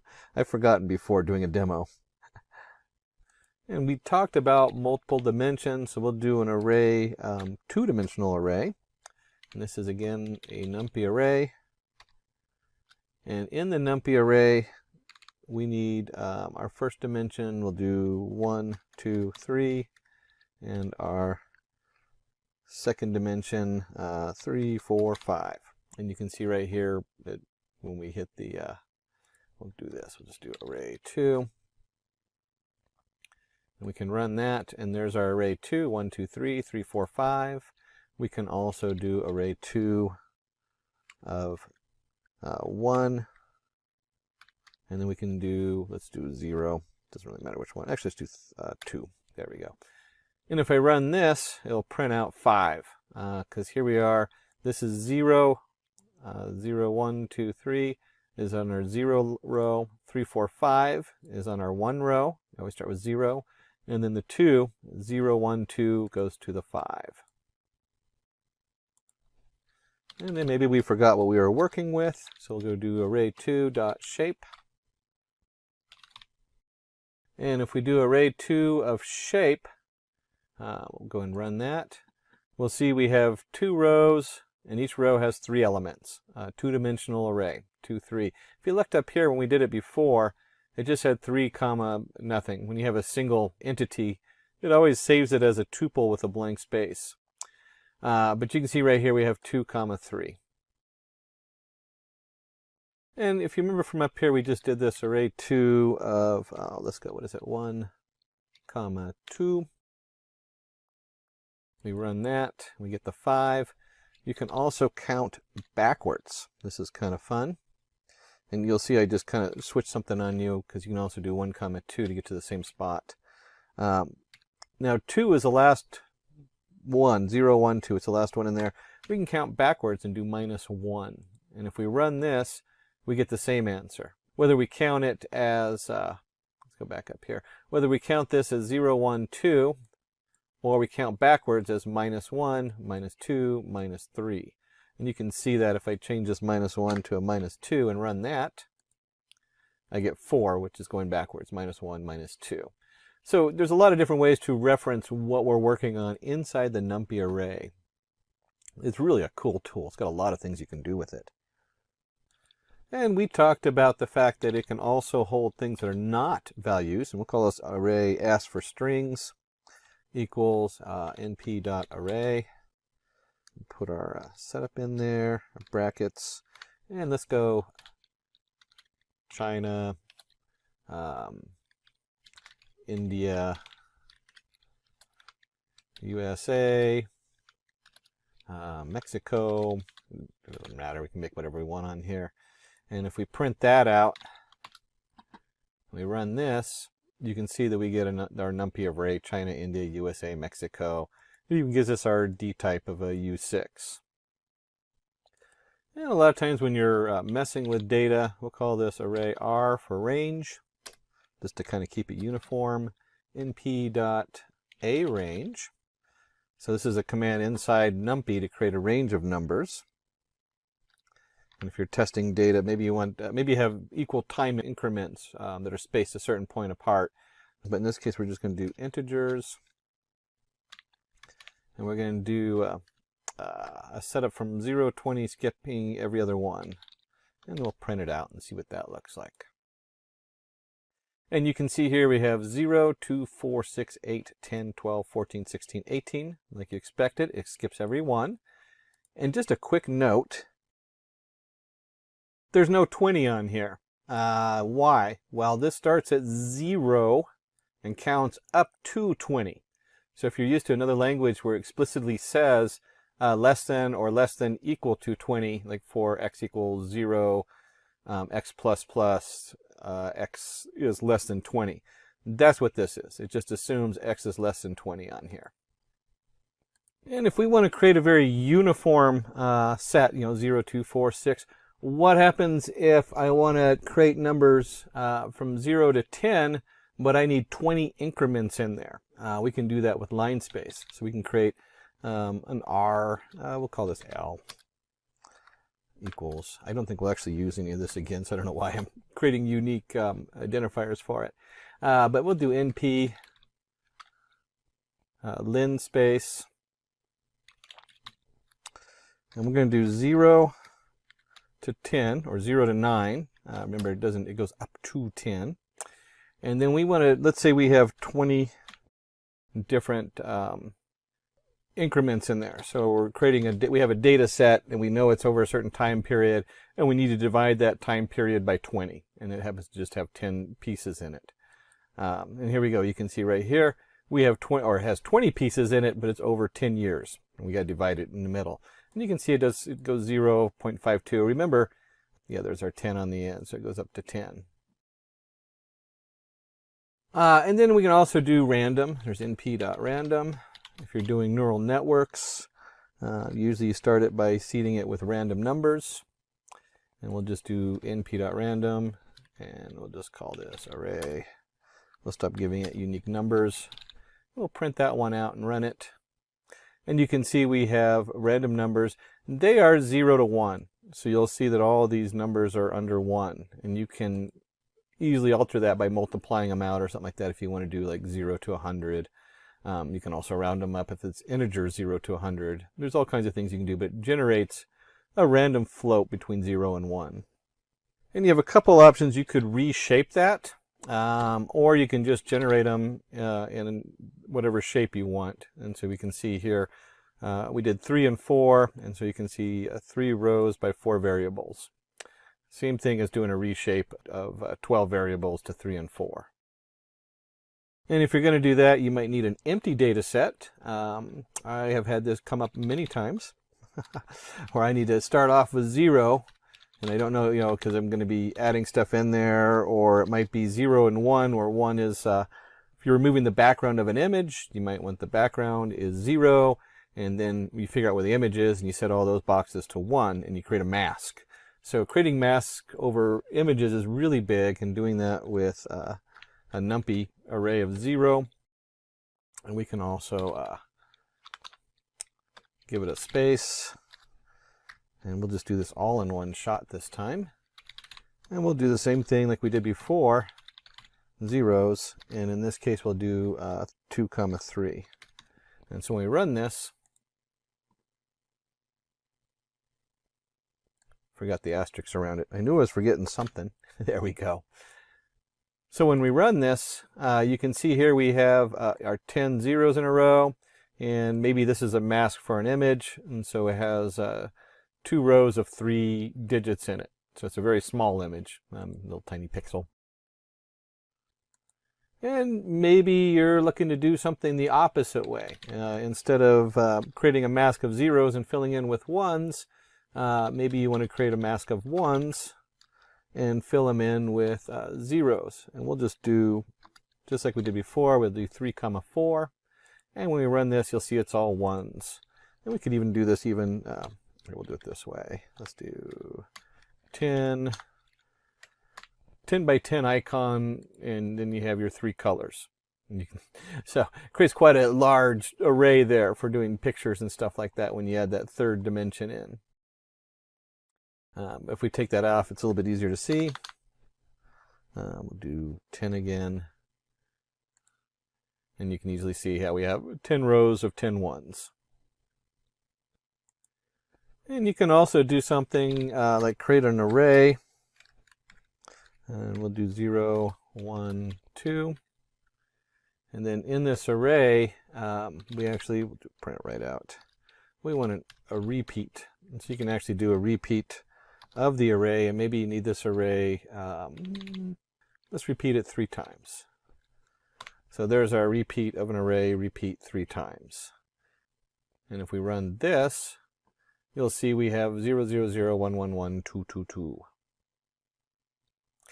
And whenever I think of a repeat, I don't really think of repeating being the first digit 3 times, the second digit. I really always think of it as 0, 1, 2, 0, 1, 2, 0, 1, 2. It catches me every time. But the actual code for that one is going to be tile. And again, if we do a range 3 and we run this, you can see how you can generate 0, 1, 2, 0, 1, 2, 0, 1, 2. And if you're dealing with an identity matrix, we can do that also if you're big on doing your matrices. And we'll just identity. I guess we'll go ahead and spell it out today. Matrix. And the command we're looking for is EYE. And we'll do 3. And then we'll just go ahead and print this out.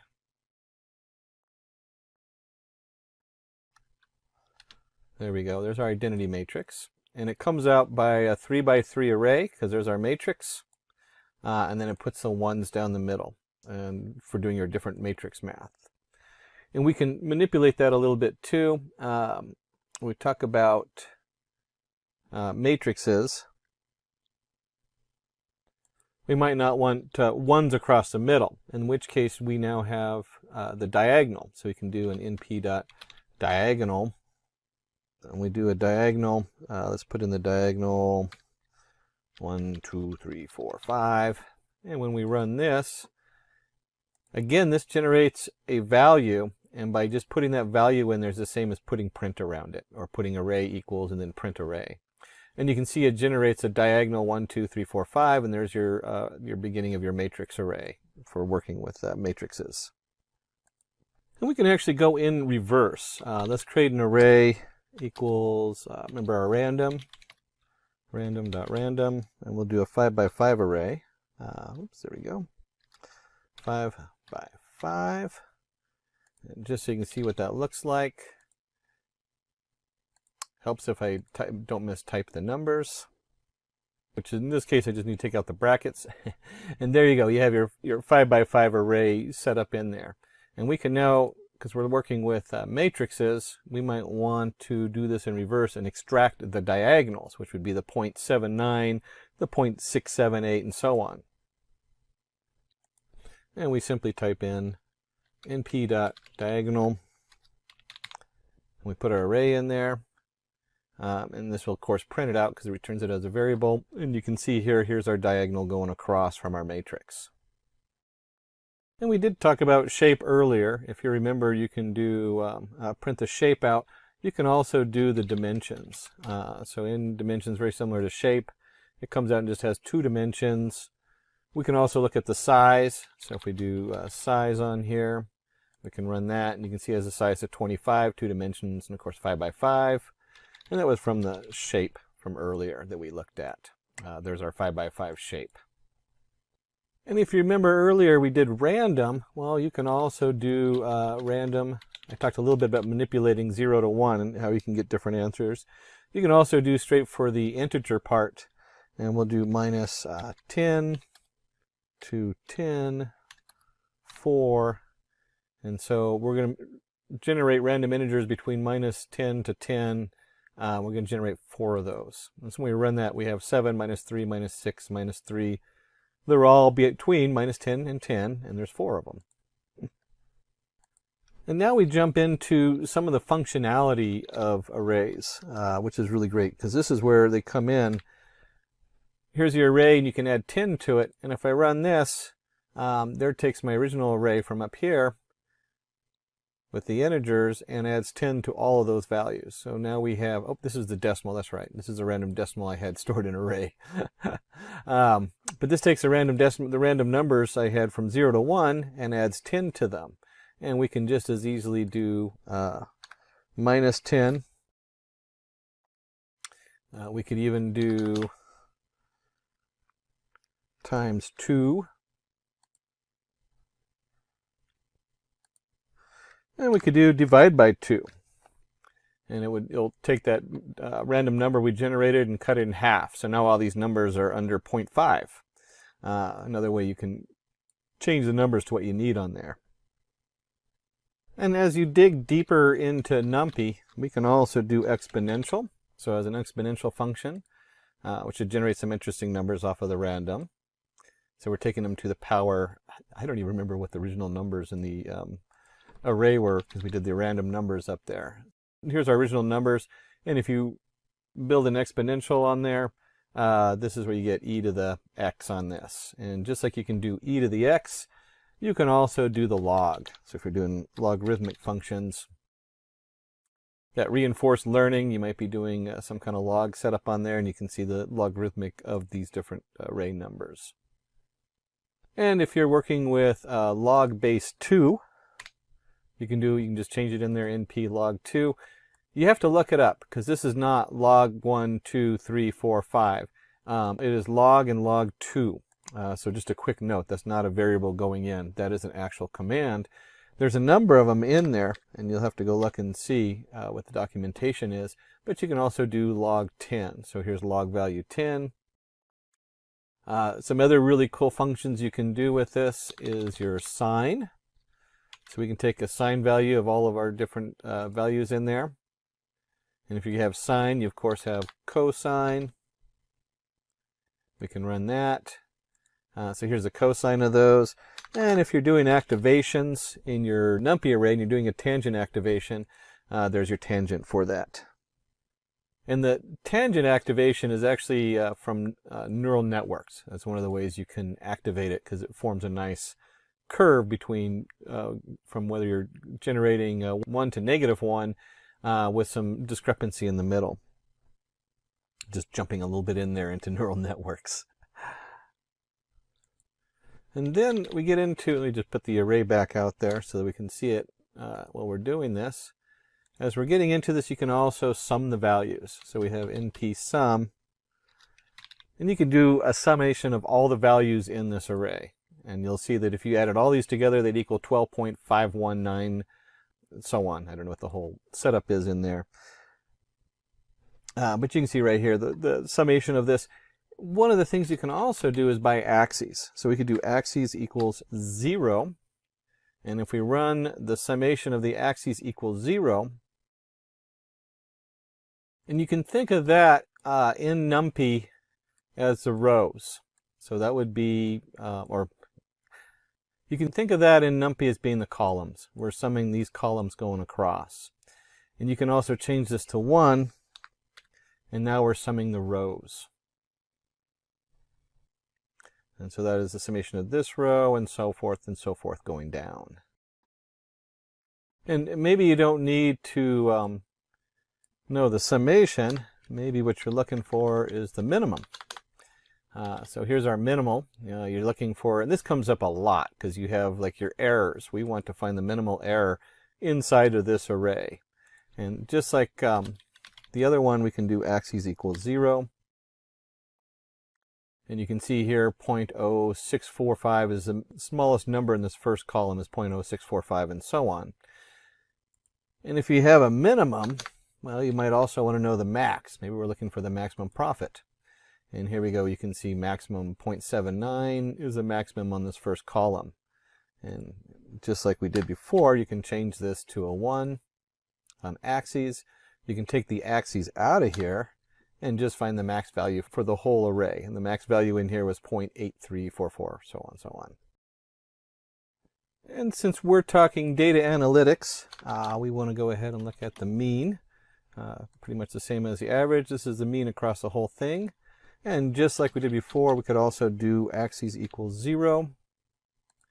And then you'll see this is the mean of this axis, and so on. And we have mean. We might want to know the median. And there's our median, our most common numbers. If we have median, we might want to know the standard deviation. Or if we have the average, a lot of times you do the means and the standard deviation. We can run that, and there's our standard deviations along the axes. We can also do it across the whole array.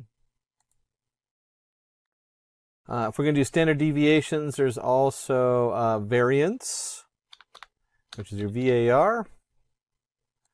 And there's our variance across the different levels. And so if we looked at that, we looked at variance, we looked at standard deviation, the median, and the means. There's more, but those are the most common ones used with data analytics. And then going through your data and figuring out what you're going to present to the shareholders. And some other things we can do is we can actually take slices. You'll hear that terminology. And a slice might be, like we have a 5 by 5 array, but maybe we don't want the whole array. Maybe we want from 1 on, we don't want the 0 in there. So we got up to 4. And maybe on the second part, we just want 2 to row 3. And see, this notation right here says 1 to the end. And if we run this, you can see how that generates a single row to the end, and then row 2 and 3. Now remember, it doesn't include 3. That's why we only get the 1 column. So if you wanted 2 and 3, you would need to go ahead and go 2 to 4. So it goes up to 4.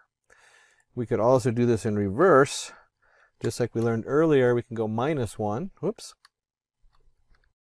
And when we go to -1, it's the same thing because we have 0, 1, 2, 3, 4. This is the same thing as 2 to 4. It goes 2 to the last one. Also very common with arrays is you're going to want to sort them. So we still have our array up here that we randomly generated, and we might want to sort it, and we'll go and throw an axis back in there. Axis equals 1. If we run this, you can see from the axes that it sorts it, the 0.2 being the lowest value to the highest value by the row. We can also change this, of course, to axis 0 if you're sorting it by columns. So maybe your values are based on columns. And then, of course, you can do the whole array, and we can sort that. Don't usually do that, but I guess sometimes that might come up. And so you can see right here we have a nice sorted array. Something else, let's just go ahead and reprint our array so we can look at it again. Starting to get too many boxes up there. Something else you can do with an array is we can take and transpose it. This comes up more than you would think. When you transpose it, you'll see that the rows in the column are transposed. So where 0.79, 0.57, 0.064 is the column, now we've switched it and we have 0.79, 0.42 as the index. You can see this really more dramatic if we take a slice, and we'll just do a slice of the first couple, and then we'll just do all the other, the full rows. And if we run this, you can see how it comes up a little bit different. And we'll just do the same slice up here so you can see how those two look next to each other. There we go. There's our slice. Run. And so you can see the slice comes up and it has 1, 2, 3, 4, 5 columns. Now we have 1, 2, 3, 4, 5 rows and 3 columns versus 3 rows. And the original version, when they first started putting this together, was a function. So the original version was transpose, and this still works. You can still see it generates the same value as just a capital T. So many times we flip this data because we'll have an XY value, or we'll have an image or something like that, and it's being read one way into the next process, and the next one needs it the opposite. So this actually happens a lot. You need to know how to transpose the data really quick. And we can go ahead, let's just take, here's our transpose. We'll just stick with the transpose on here. And instead of doing it this way, we might need to do something called flattening. Why would you flatten your data? If this is an array going into a neural network, you might want to send it in as one set of values instead of 2 rows. And you can see here is all the values as a single array. It just flattens it down into one array. So we covered our scientific means, transpose, median, some different variations on here. Some of the other things we want to do is what happens if we want to append to our array. So let's create a new array. I'm getting tired of looking at the same set of random numbers we generated earlier. So we'll go ahead and create a new array here, something a little simpler so it's easier to see what we're doing. And 4, 5, 6, 7, 8. That's good enough. We'll just do 4, 5, 6, 7, 8. And if we print this array, there it is, 4, 5, 6, 7, 8. And we might want to append something to the array. So we have our array, we need to extend it. You got to be very careful about appending things to your array. And there's a number of reasons for that. One is runtime. Because of the way the NumPy array is set up, a lot of times you build your data and then push it into the NumPy array instead of continually adding on to the array. And then it also it automatically generates a copy for protecting your data. So there's a lot of reasons to be careful about appending this way. But you can certainly do it. And we can just take our array, we're going to create a new array, array 1. And if we print array 1 and we append 8 to it, you'll see 4, 5, 6, 7, and then there's our 8 appended onto the end. And if you want to append something to an array, you'd probably also want to, whoops, array 1. Let's try that again. There we go. Now we have the 8 appended onto the end. So you can see 4, 5, 6, 7, 8, and then we appended another 8 on there. And if you're going to append something, you might want to go ahead and insert. Instead of appending, it might be you need to keep a certain order.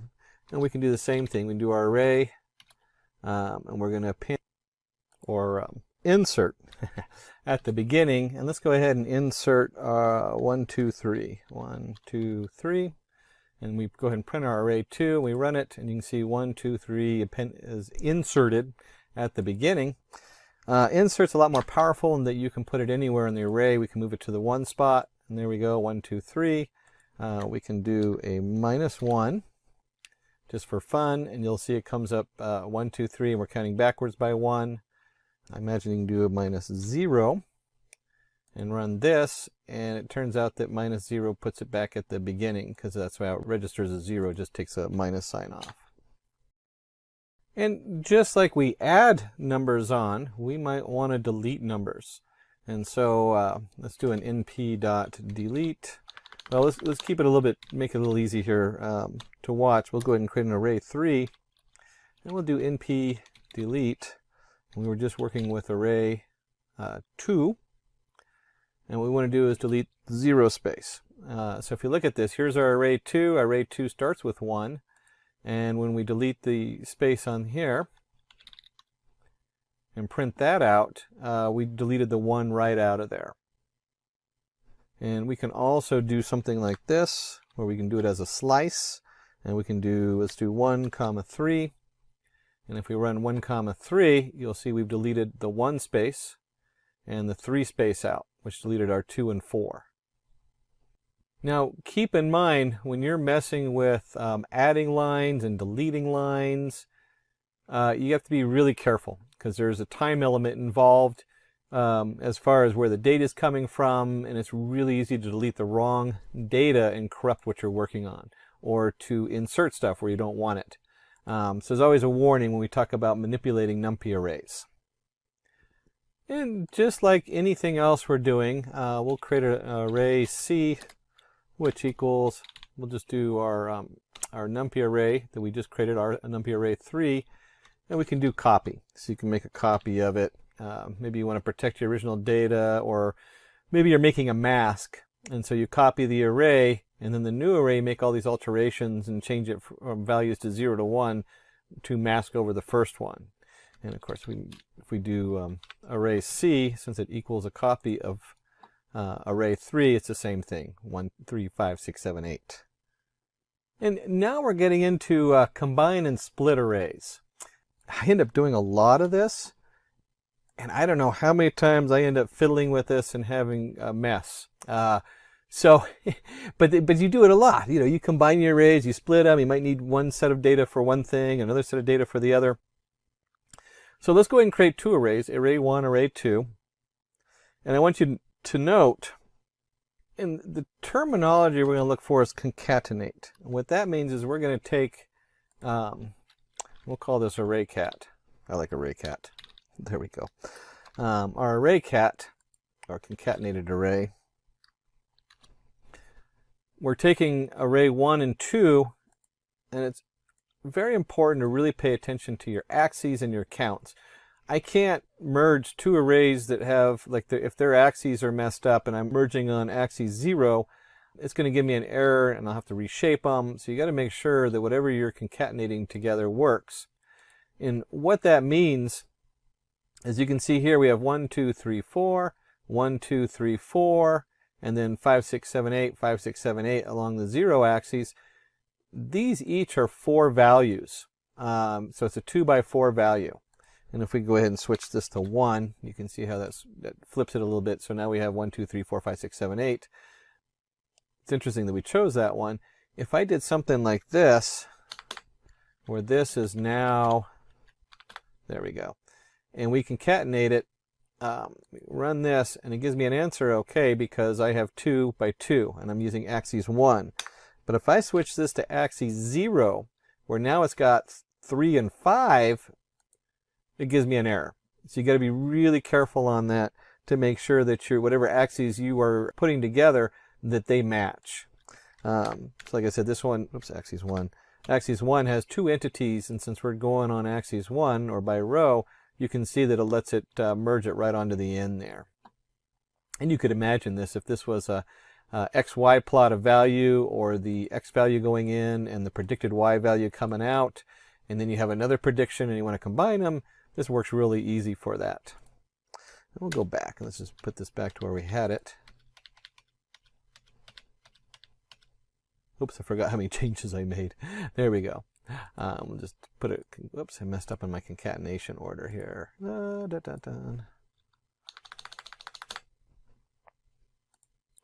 There we go. Okay, so you can see that we went through the different concatenation. Axes is really important when you're doing your concatenation values on here. And we'll switch this back to 1 just because I like the looks of that better. There we go. 2 rows.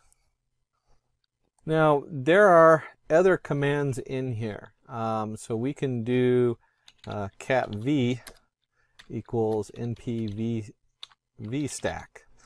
This is nothing more than your concatenation, but instead we don't have to put the axes in there because v stands for vertical. And so if we print out cat v and we run this, you can see we get the 1, 2, 3, 4, 1, 2, 3, 4, and that would be the same as making this axis 0 for vertical stack.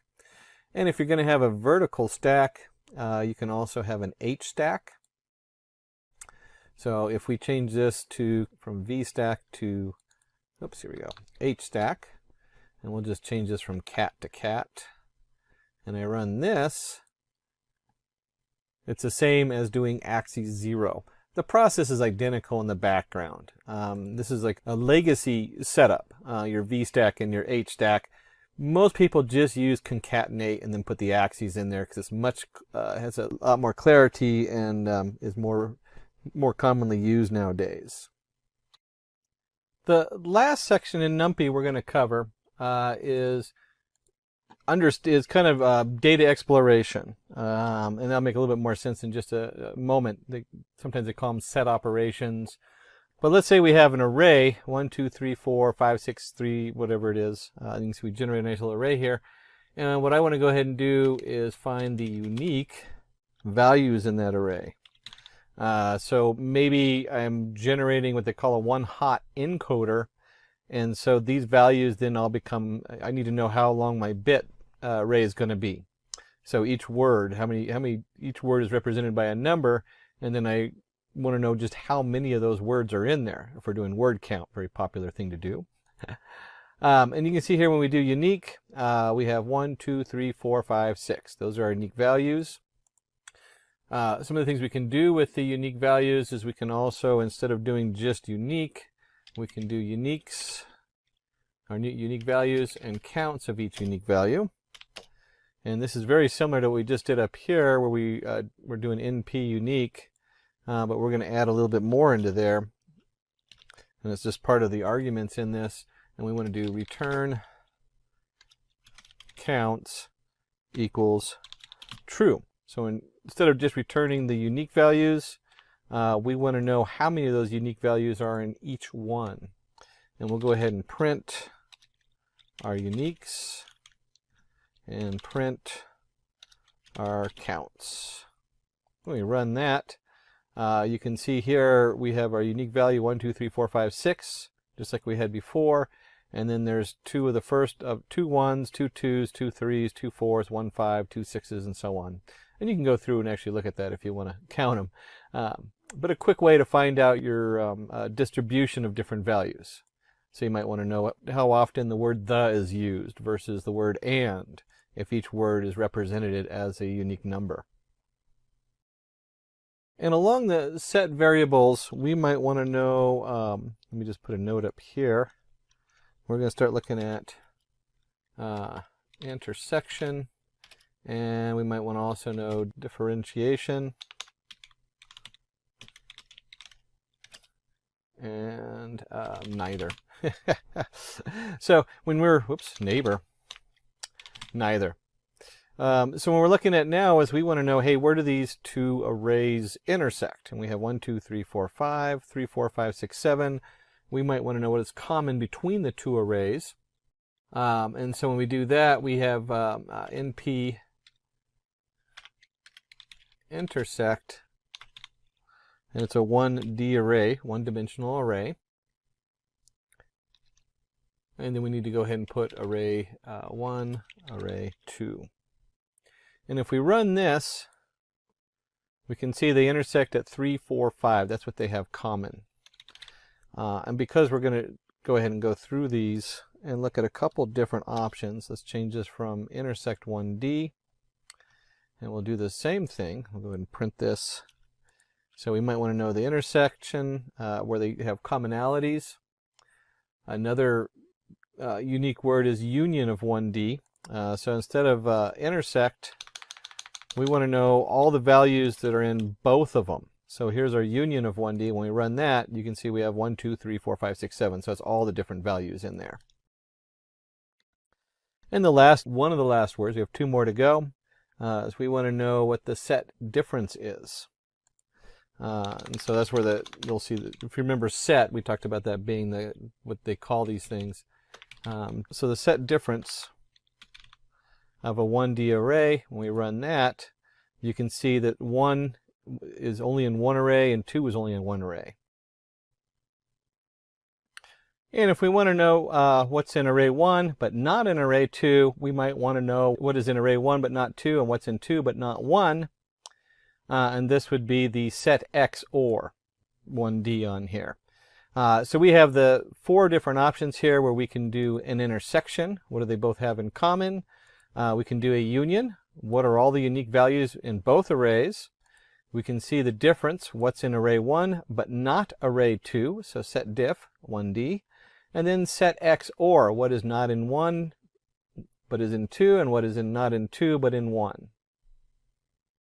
So we dug a lot in NumPy because we were talking, there's a lot of different little mathematical things going on in NumPy. A lot of this can also be done in Pandas, although usually the heavy lifting is left for NumPy because that's what it's designed for.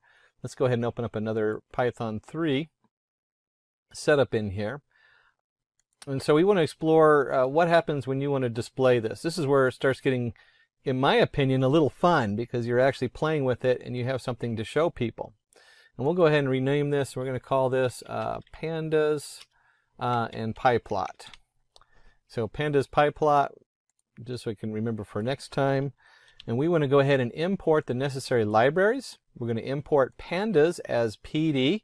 Now remember, this is a data frame, so we're talking rows and columns, and you'll see how Pandas works so nicely when you're actually showing data to people. And then we're going to have NumPy in the background. NumPy works with Pandas, so a lot of times you just import them by default. Seaborn sits on top of the Matplot library. So sometimes we use the Seaborn because it kind of extends. It's one of the 100 packages that extends the Matplot library. Probably the most common used because it has a lot of built-in functionality. Almost by default, I usually just put Seaborn in there in case I need it. And of course we have Matplot library as PyPlot, as PLT. And note we have as PD, as NP, as SNS, as PLT. Those are pretty standard. So when you're doing your imports, I would probably keep those just so other people can read your code and it makes sense to them. That's pretty much a standard nowadays. And then we have the strange line here. It says ampersand Matplot library inline. That is for Jupyter Notebook only. So if you're running this in a different package, it'll have a pop-up when it goes to display the Matplot library. You can, with the most current version of Jupyter, usually leave that out and it will still display it right on the page as we go. And we'll see what that looks like. And then we're going to go ahead and just do the seaborn, the sns.set, and we're going to set the color codes equals true. Let them just keep the default ones so we don't have to think about it too much. And we, of course, have to run this. The reason we run this is because these values are all set. If we don't run this and I access one of these afterward, it'll crash. The cool thing about Jupyter notebooks is if you forgot to import one of these, you forgot to install it, because you do have to install this under your Anaconda setup or whatever setup you're in, you can flip over to Anaconda and run your install for these. And then just come back and run it. You don't have to close anything out. And we'll go ahead and paste this one in here real quick, where we have car equals pd.read_csv, and then we have the actual path. This path, of course, will vary depending on what you are working with. So it's wherever you save the file at. And you can see here I have like my OneDrive documents, Simplilearn, Python, data analytic, using Python, / car CSV. It's quite a long file. When we open that up, what we get is we get a CSV file, and we have the make, the model, the year, the engine, fuel type, engine horsepower, cylinders, and so on. And this is just a comma separated file. So each row is like a row of data. Think of it as a spreadsheet. And then each one is a column of data on here. And as you can see right here, it has the make, model. So it has columns for a header on here. Now, your Pandas just does an excellent job of automatically pulling a lot of this in. So when you start seeing the Pandas on here, you realize that you are already like halfway done with getting your data in. I just love Pandas for that reason. NumPy also has it. You can load a CSV directly into NumPy, but we're working with Pandas, and this is where it really gets cool, is I can come down here and I can print, you remember our print statement, we can actually get rid of it. And we're just going to do car head, because it's going to print that out. The head is going to print the top values of that data file we just ran in. And so you can see right here, it does a nice printout. It's all nice and in line because we're in Jupyter Notebook. I can scroll back and forth and look at the different data. And just like we expected, we have our column, and it brought the header right in. One thing to note is the index. It automatically created an index 0, 1, 2, 3, 4, and so on. And we're just looking at the head. So we got 0, 1, 2, 3, 4. You can change this. You might want to just look at the top two. We can run that. There's our top two BMWs. Another thing we can do is instead of head, we can do tail. And look at the last three values that are in that data file. And you can see right here, it numbered them all the way up to 11,913. Oh my goodness, they put a lot of data in this file. I didn't even look to see how big the file was. So you can really easily get through and view the different data in here. When you're talking about big data, you almost never just print out car. In fact, let's see what happens when we do. If we run this and we just run the car, it's huge. In fact, it's so big that the Pandas automatically truncates it and just does head plus tail, so you can see the two. So we really don't want to look at the whole thing. We'll go ahead and go back to, let's stick with the head, displaying our data. There we go. So there's the head of our data. It gives us a quick look to see what's actually in there. I can zoom out if we want, so you can actually get a better view.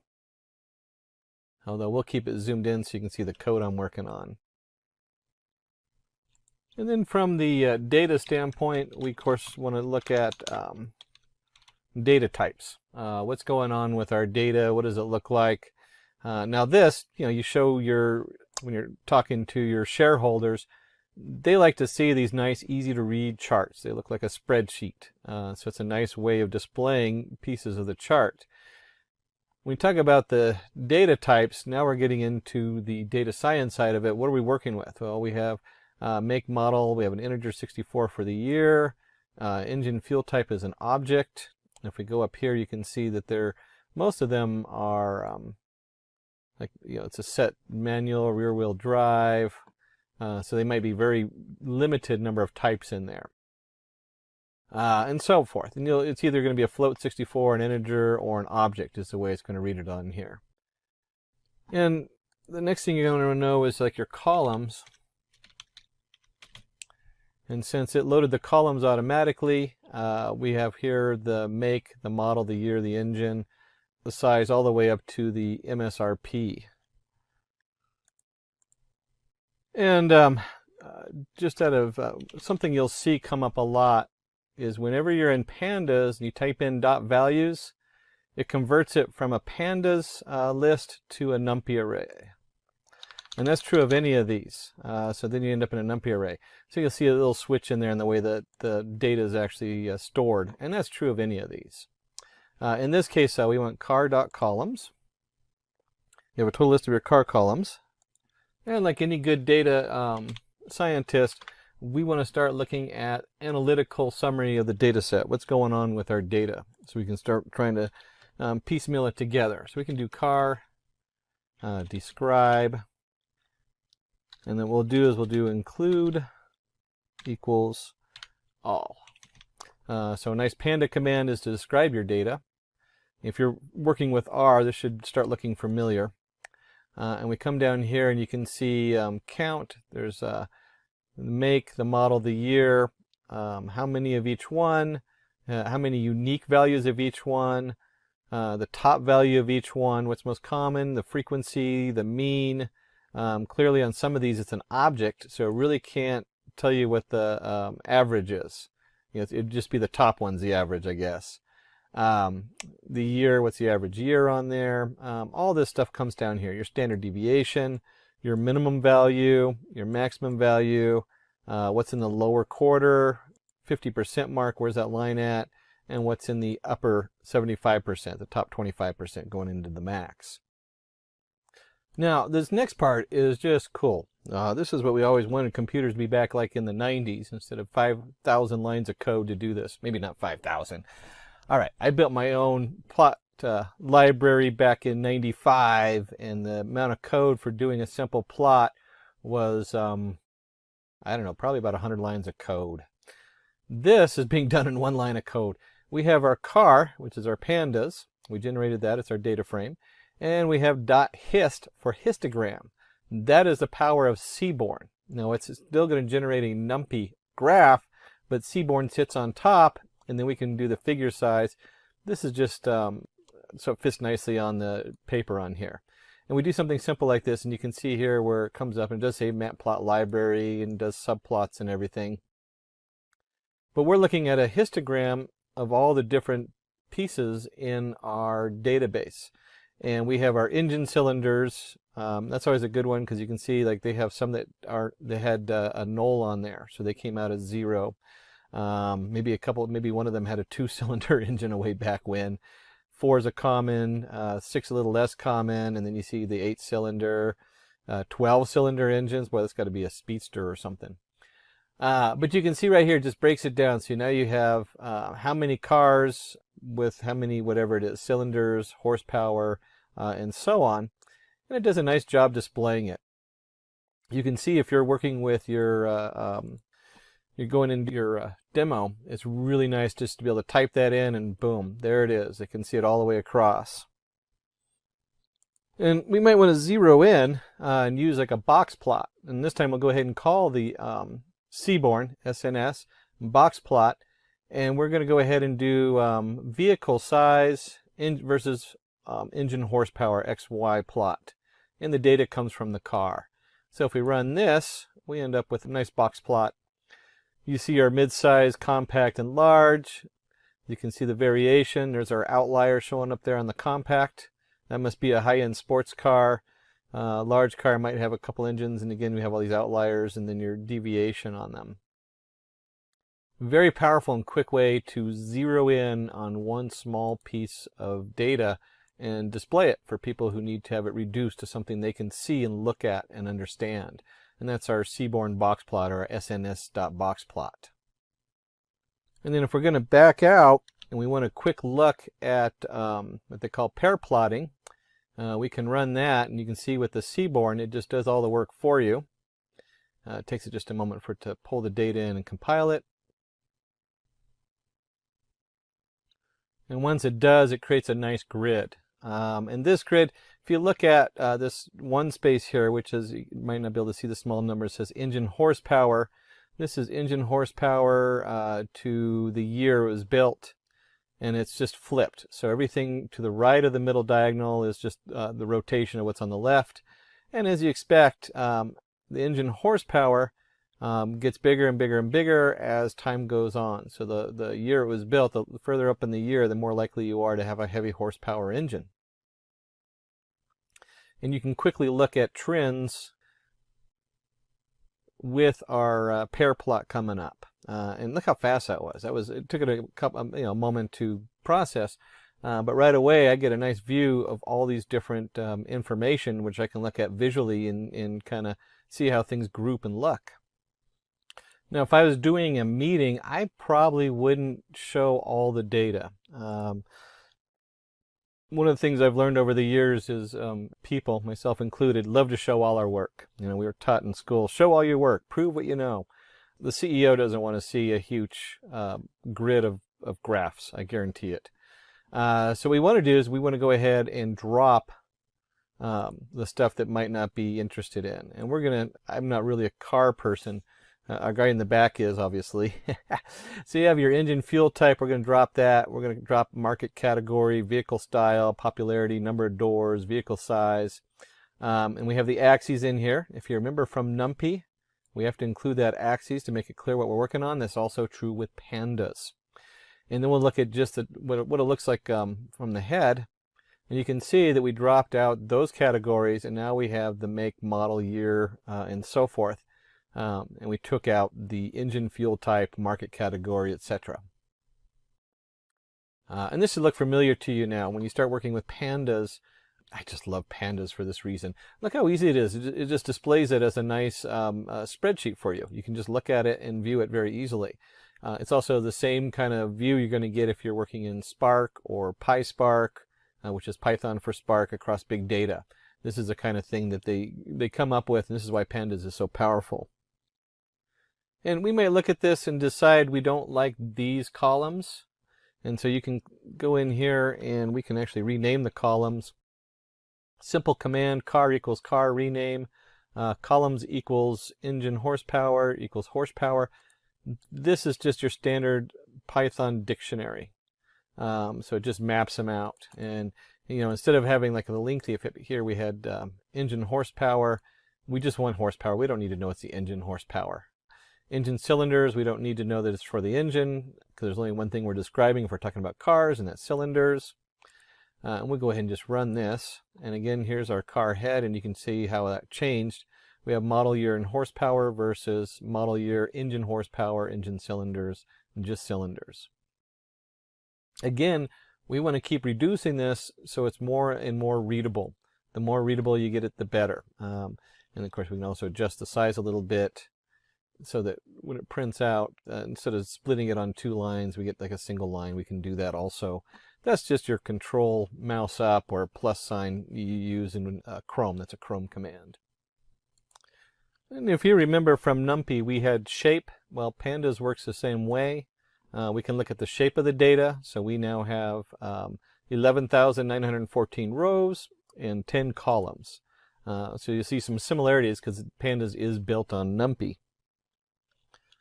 And questions that come up just like you did in NumPy, we might want to know duplicate rows. And so we can do car.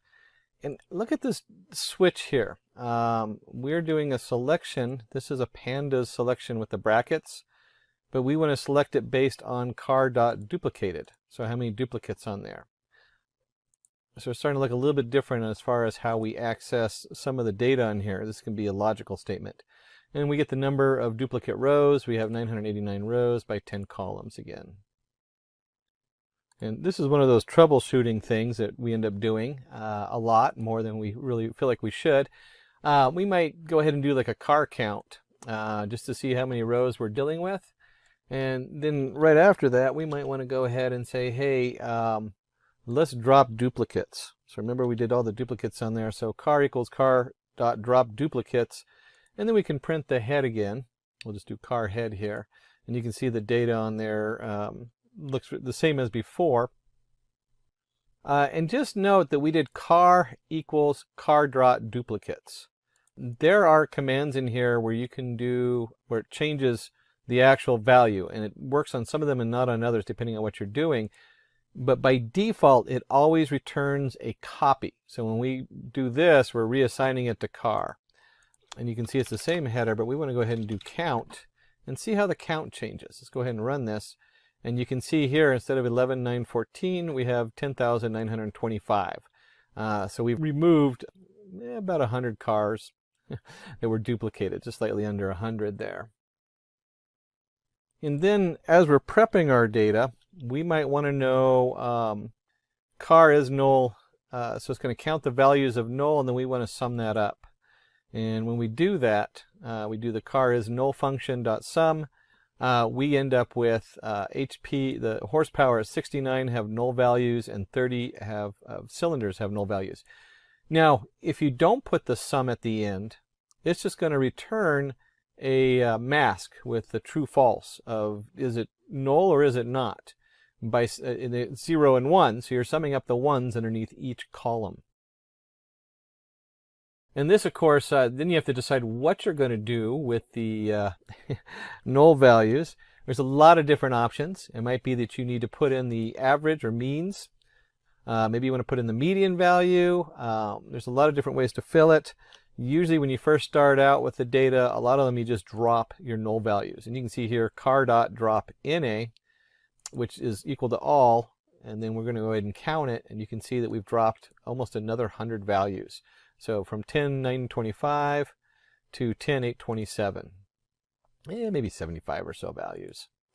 So we've cleaned this is really a big part of cleaning data. You need to know how to get rid of your null values, or at least count them and what to do with them.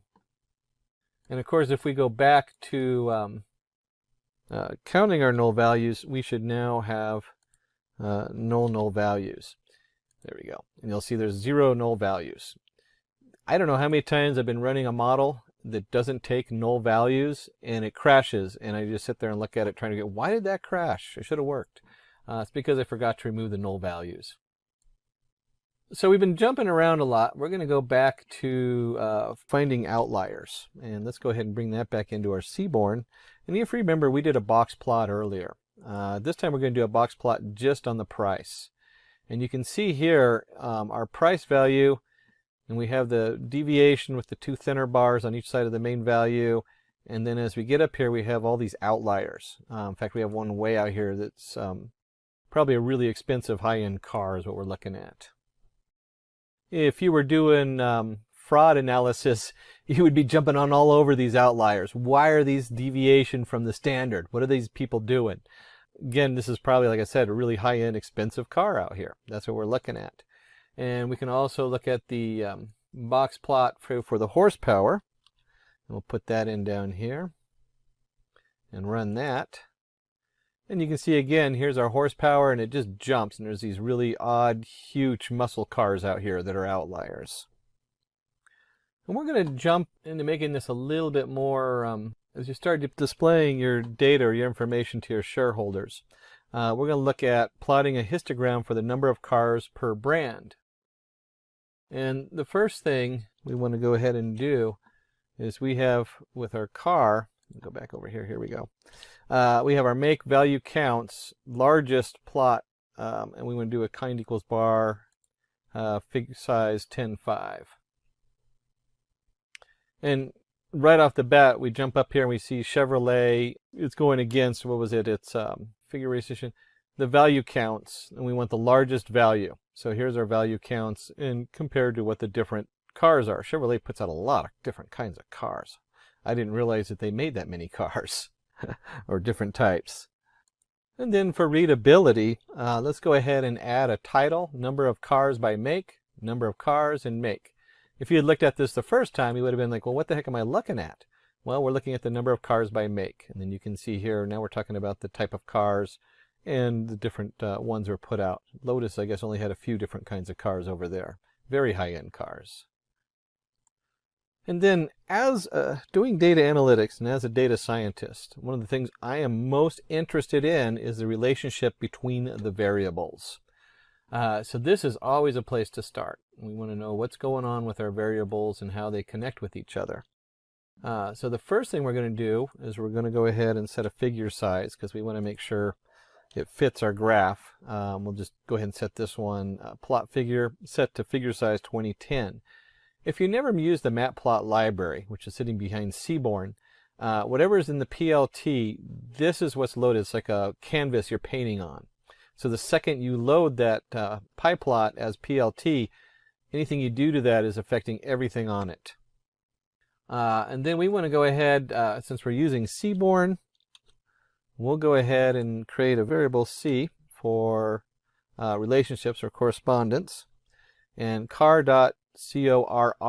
That's a correlation in Seaborn on top of Pandas. Again, one line and you get the whole correlation on there. And because we're working with Seaborn, let's put it into a nice heat map. If you're not familiar with heat maps, that means we're just using color as part of our setup. So we have a nice visual. And we can see here that the Seaborn connected to the Pandas prints out a nice chart. We'll talk a little bit about the color here in a second. It prints out a nice chart. This is a chart I look at. As a data scientist, these are the numbers I want to look at. And we'll just highlight one of them. Here's cylinders versus horsepower. The closer to 1, the higher the correlation. So 0.788. Pretty high correlation between the number of cylinders and how heavy the horsepower is. I'm betting if you looked at the year versus horsepower, we can just look at that one. Here's year and horsepower. 0.314, not as so much, but if you combine them, you don't actually add them. But if you combine them, you'll start to see an increase in horsepower per year and cylinders. You could probably get a correlation there. And just like 0.78 is a positive correlation, you might notice if we look at cylinders, or let's look at horsepower and mileage. So if we go here to horsepower to mileage, you get a nice negative. We'll do cylinders, that's a bigger number. With cylinders to the miles per gallon, it's a minus 0.6. So it's a negative correlation. The closer to -1, the more the negative correlation is. And then the chart you would actually show people is a nice heat map. This is all our colors, and it's just those numbers put into a heat map. The darker the color, the higher the correlation. You can see straight down the middle, obviously the year correlates directly with the year, horsepower with horsepower, and so on. That's why it's a 1. The closer to the 1, the higher the correlation between the two pieces of data. Now, this is a good introduction. Pandas goes way beyond this. Most of the functionality in NumPy, since Pandas sits on it, is also in Pandas, and then it even has additional features in it. And we use Seaborn pretty extensively sitting on top over our PyPlot. So keep in mind that our PyPlot has a ton of other features in it that we didn't even touch on in here. We couldn't, even if you had a sole course in it, there's just so many things hidden in there depending on what your domain you're working on. But you can see here, here's our Seaborn and here's our matplot library. That's all our graphics that we did. And then the Seaborn works really nicely with the Pandas. We really like that. So that wraps up our demo part for today. Let's learn about data manipulation in R. And here we will learn about dplyr package. And when we talk about this dplyr package, it is much faster and much easier to read than base R. So dplyr package is used to transform and summarize tabular data with rows and columns. You might be working on a data frame, or you might be getting in a inbuilt R data set, which can then be converted into a data frame. So we can get this package dplyr by just calling in library function. And this can be used for grouping by data, summarizing the data, adding new variables, selecting different set of columns, filtering our data sets, sorting it, selecting it, arranging it, or even mutating. That is basically creating new columns using functions on existing variables. So let's see how we work with dplyr. Now here I can basically get the package here. So I can just say install.packages dplyr. Now we already see the package here, which is showing up. So I will just select this one. I can do a control enter, and that will basically set up the package dplyr successfully unpacked. So that is done. Now you can start using this package by just doing a library dplyr, and this was built. It shows me my version of R. So let's also use a inbuilt data set, that is New York flights 13. So we can do install.packages, and that will search and get that relevant data set. I can again call it by using library function. Now once that is done, we can look at some sample data here by just doing view flights, and that shows me the data in a neat and a tabular format, which shows me year, month, day, departure time, scheduled departure time, and so on. Now we can also do a head to look at some initial data, which can help us in understanding the data better. So what is this data about? How many columns we have? What are the data types or object types here? It shows me how many variables we have. So this is fine. Now we can start using dplyr, and in that we can use, say, filter function if we would want to look in for specific value. Now here we have the column as month, so I will do a filter. Now I'm creating a variable f1. I'm using the filter function on flights, which we already have. And then what we can do is we can basically look at the month, where the month value is 07. So let's look at that. And this one, you can do a view on F1, which shows me the data wherein you have filtered out all the data based on month being 7. So this is a simple usage of filter. We can take some other example. We may want to include multiple columns. So we can say F2 filter flights, and here we will say month is equal to 7, day is 3, and then look at the value of F2 if you are interested in seeing this. And that tells you the month is 7 and day is 3. You could also look into a more readable format by using view on F2, and that gives me my selected result. So we are just extracting in some specific value. We can keep extending this. So here we can say flights is what we would want to work on. I'm using the filter function, so I can straight away, instead of creating a variable and then doing a view, I can also do a view in this way. I can just pass in my filter within the view, and within this I'm saying filter. I would want to look at the flights, month being 09, day being 2, and origin being LGA, and then that shows me the value here. And obviously you can scroll and look at all the columns, and if you see the origin column, it shows the selected value. So now we have filtered our data based on values in 3 different columns.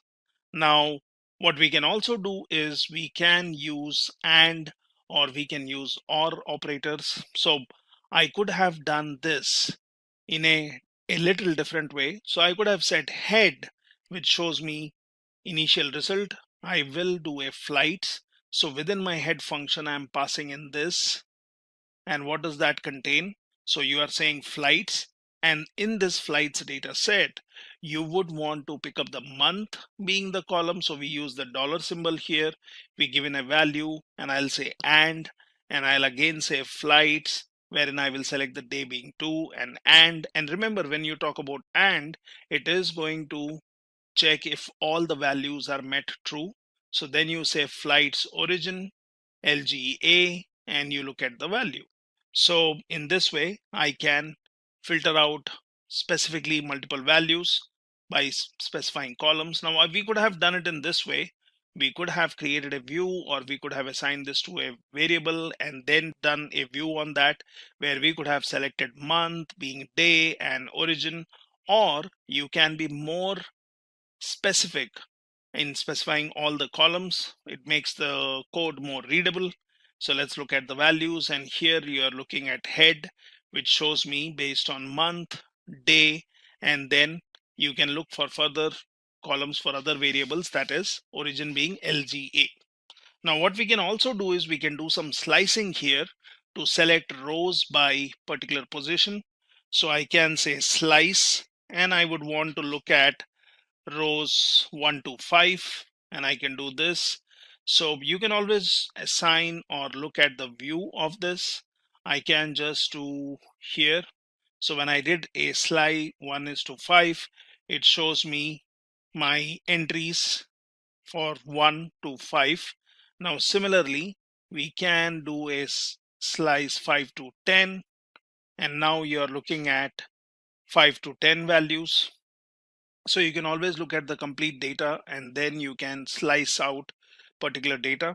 Now mutate is usually a function which is used when you would want to apply some variable on a particular data set, and then you would want to add it to your existing data frame, or you would want to add a new column. So this is where you use mutate, which is mainly used to add new variables. So let's see how you work on mutate.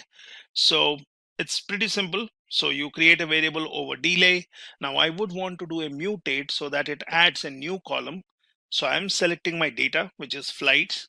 I will call the new column as overall delay, and then basically I can look at overall delay being arrival delay minus departure delay. So let's create this and let's look at view of this, which shows me, or which should show me, my new column, which is overall delay, which was not in my original data set. So you can anytime do a head on this one to compare the value. So this one shows me arrival delay, and then there are many other variables. What you can also do is you can do a view, and you could have just look at flights if you would want to compare. So you can look at the flights, and this one would not have any overall delay column. So it basically shows me 19 columns only, what we see here. And if you do a view on overall delay, then that basically shows me 20 columns. So we know that the new column has been added to this overall delay. So if you would want to work with 20 columns, you will use overall delay. If you would want to work with your original data set, you will use flights. Now you can also use a transmute function, which is used to show only the new column. So we can do an overall delay, and at this time we will say transmute, we will say flights, overall delay. The computation remains same, but at this time, if I look at view on overall delay, it only shows me the new column. So sometimes we may want to compute result based on two variables or two columns and just look at the new value, and then we can decide if we would want to add it to our existing structure. Now you can also use summarize, and summarize basically helps us in getting a summary based on certain criteria. So we can always do a summarize, and what we can do is we can look at our data and we can say on what basis we would want to summarize this particular data. So we can do a summarize function. Now summarize on flights, I will say average air time, and I would want to calculate an average. So for that I'm using an inbuilt function called mean. I will do that on airtime column. So let's look at flights once again, and here we can see there is arrival time, not airtime, sorry, arrival time, and we would want to do some average on this particular data. We would want to summarize this. So what I'll do is I will use the summarize function. I will say average airtime, and this one I will look at mean of airtime. So let's see if there is a airtime column. Let's look at this one, arrival delay, and yes, we have an airtime. So we were actually looking at summarizing based on airtime, not the arrival time. So airtime is how much time it takes in air for this particular flight, and we will want to use the summarize function, not the transmute. So summarize flights, average airtime, and this one we will calculate the mean of average airtime, and I will also do a NA removal, which is I'm saying true. So let's do this. And that basically shows me the average airtime is 151. I can also do a total airtime where I'm doing a summation of values, or I can get the standard deviation, or I can basically get multiple values such as mean. I can say total airtime where I'm doing a summation, and then I can look at other values, which is if you would want to put in standard deviation here, you could do that. So let's look at the result of this summarize, and this basically allows me to get some useful information, which is summarized based on a particular function such as mean, sum, standard deviation, or all three of them. Now, let's look at grouping by. So sometimes we may be interested in summarizing the data by groups, and that's where we use the group by function. So we can always use the group by clause. Now here we are taking a different data set.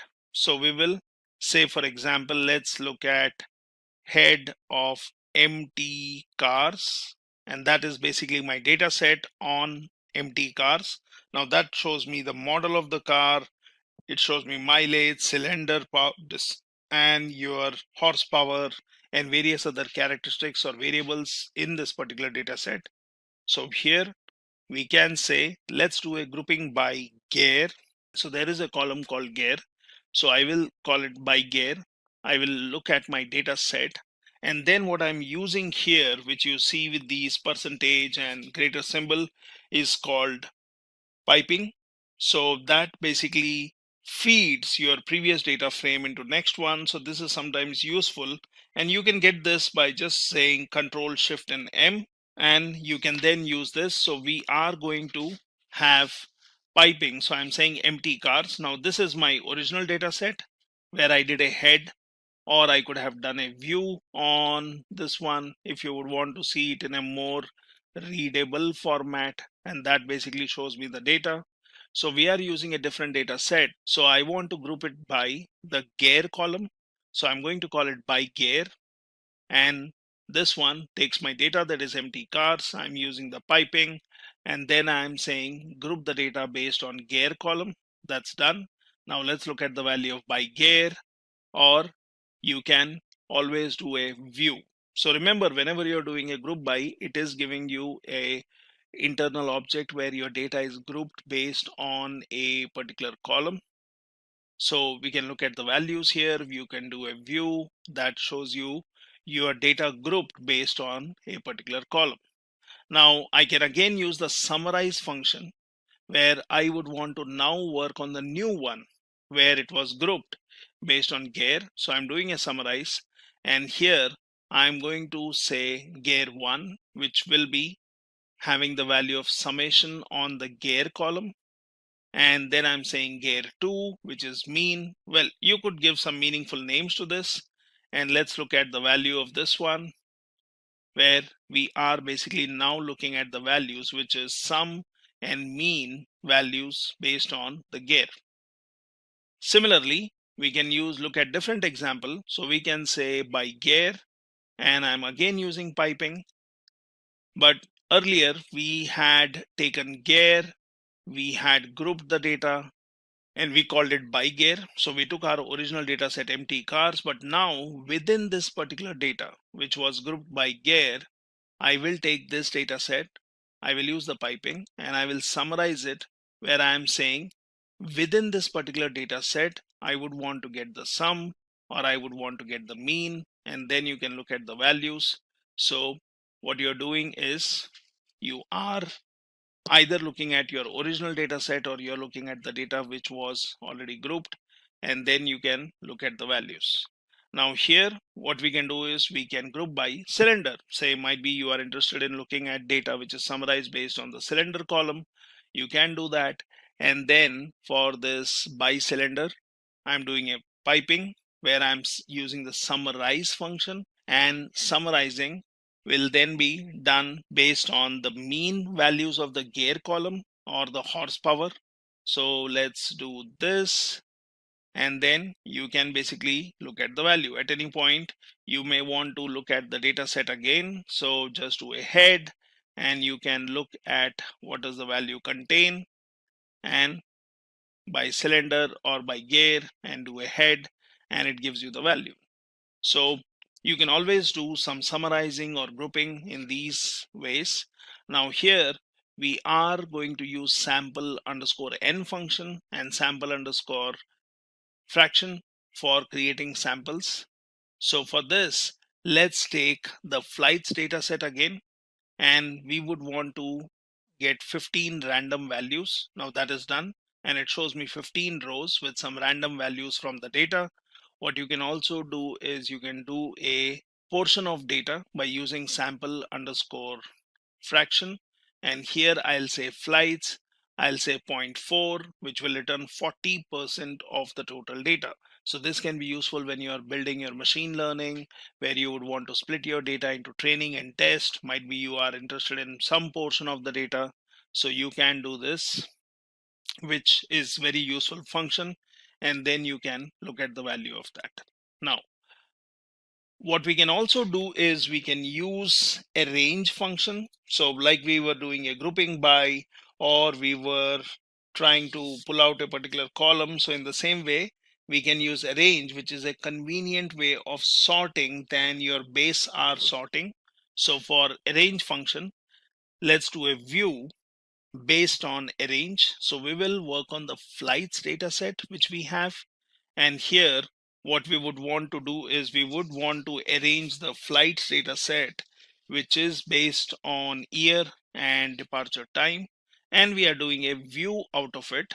So that basically gives me the data which is arranged based on your year and departure time. Now I can do a head to give me some highlighting of that data. Now the piping operator, what we are using, can be used in these ways also. So here I will say df, I will just assign the data set empty cars to it. Let's look at the df, which has basically your different models. You can obviously look at the head or view of it to look at useful information. We can also go for nesting options, which can be useful. So we are creating a variable called result here. Now that has the arrange function. So what does this arrange function do? So when we would want to use arrange to sort the data, so I would want to sort the data, but what data would I sort?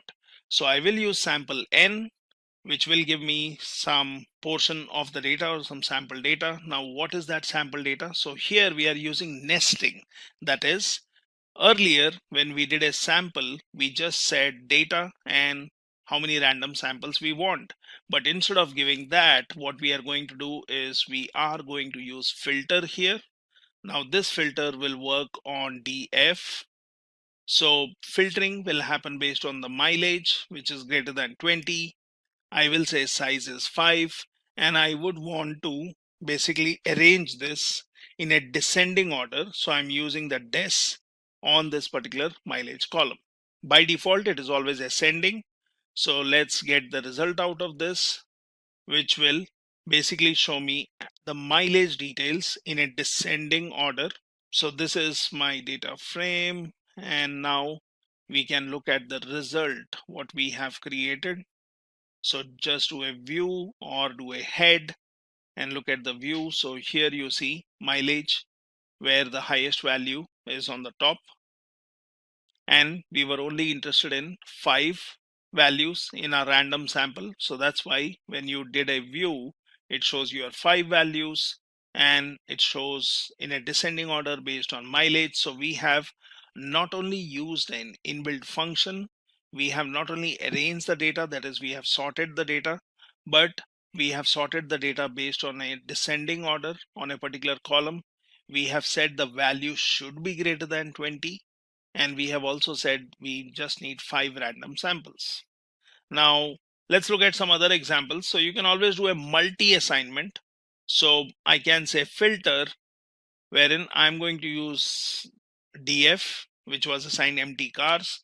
I'm going to say mileage should be greater than 20. Then I say b, which is going to get a sample out of a, and I just want 5 random values. So let's look at that. So we have b, which is going to get a set of 5 values from a. Now I will create a result variable which will arrange b, which is sample data, in a descending order. Now let's look at the result of this, and that basically shows me what we were seeing earlier. So you can do a multi-assignment where you can create a variable, get a sample out of it, and then basically whatever is that result, you can arrange that or sort that in a descending or by default ascending order. So same thing, we can do it using pipe operator. So piping. So here I will say result.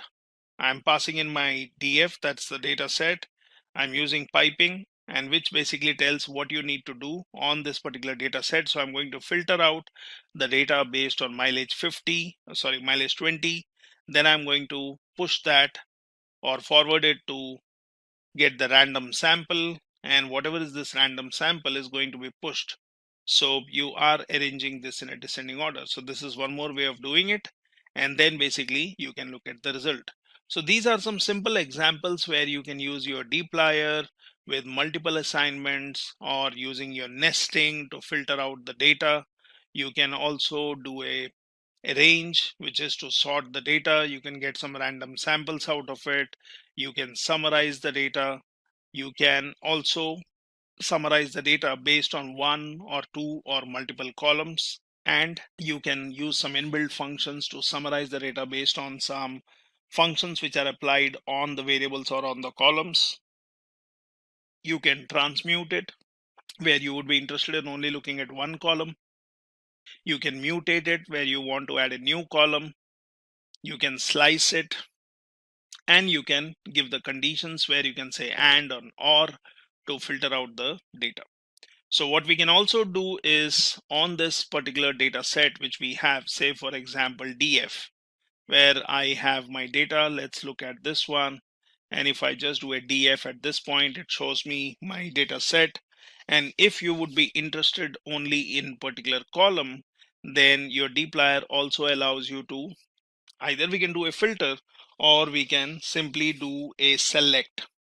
Now for selecting, we can choose our data. So for example, I'll say df underscore, I'm interested in mileage, I'm interested in horsepower, might be I'm interested in your cylinders in this.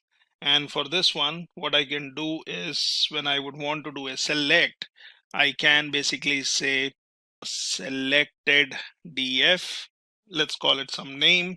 I can say control shift m, which is for piping.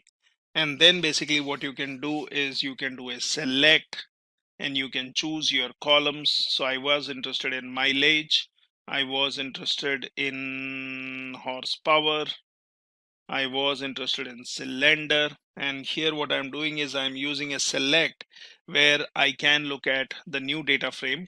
So let's do this. And I'm sorry, here we will have to give it df. This is where you are passing in your data.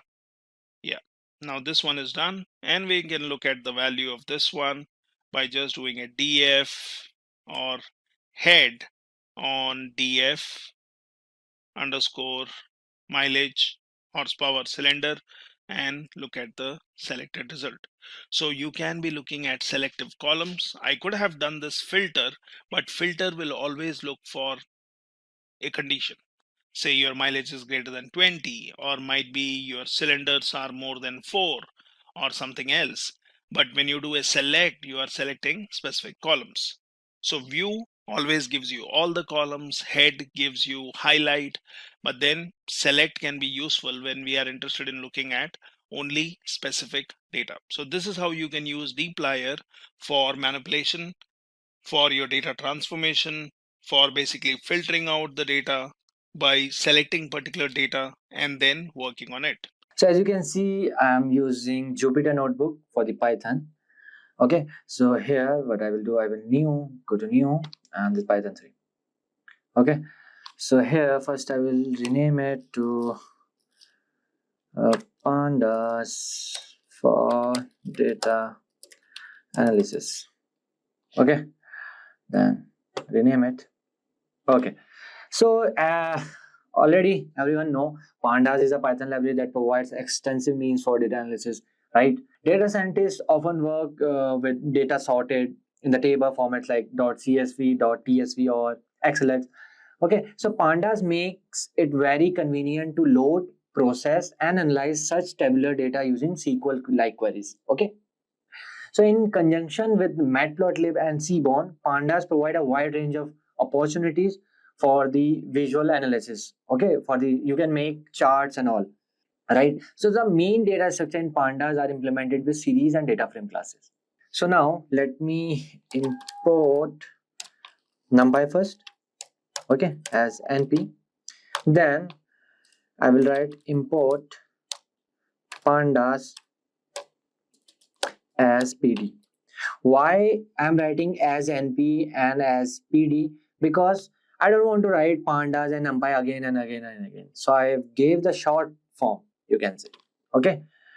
So here I will write just pd dot set underscore option display dot precision.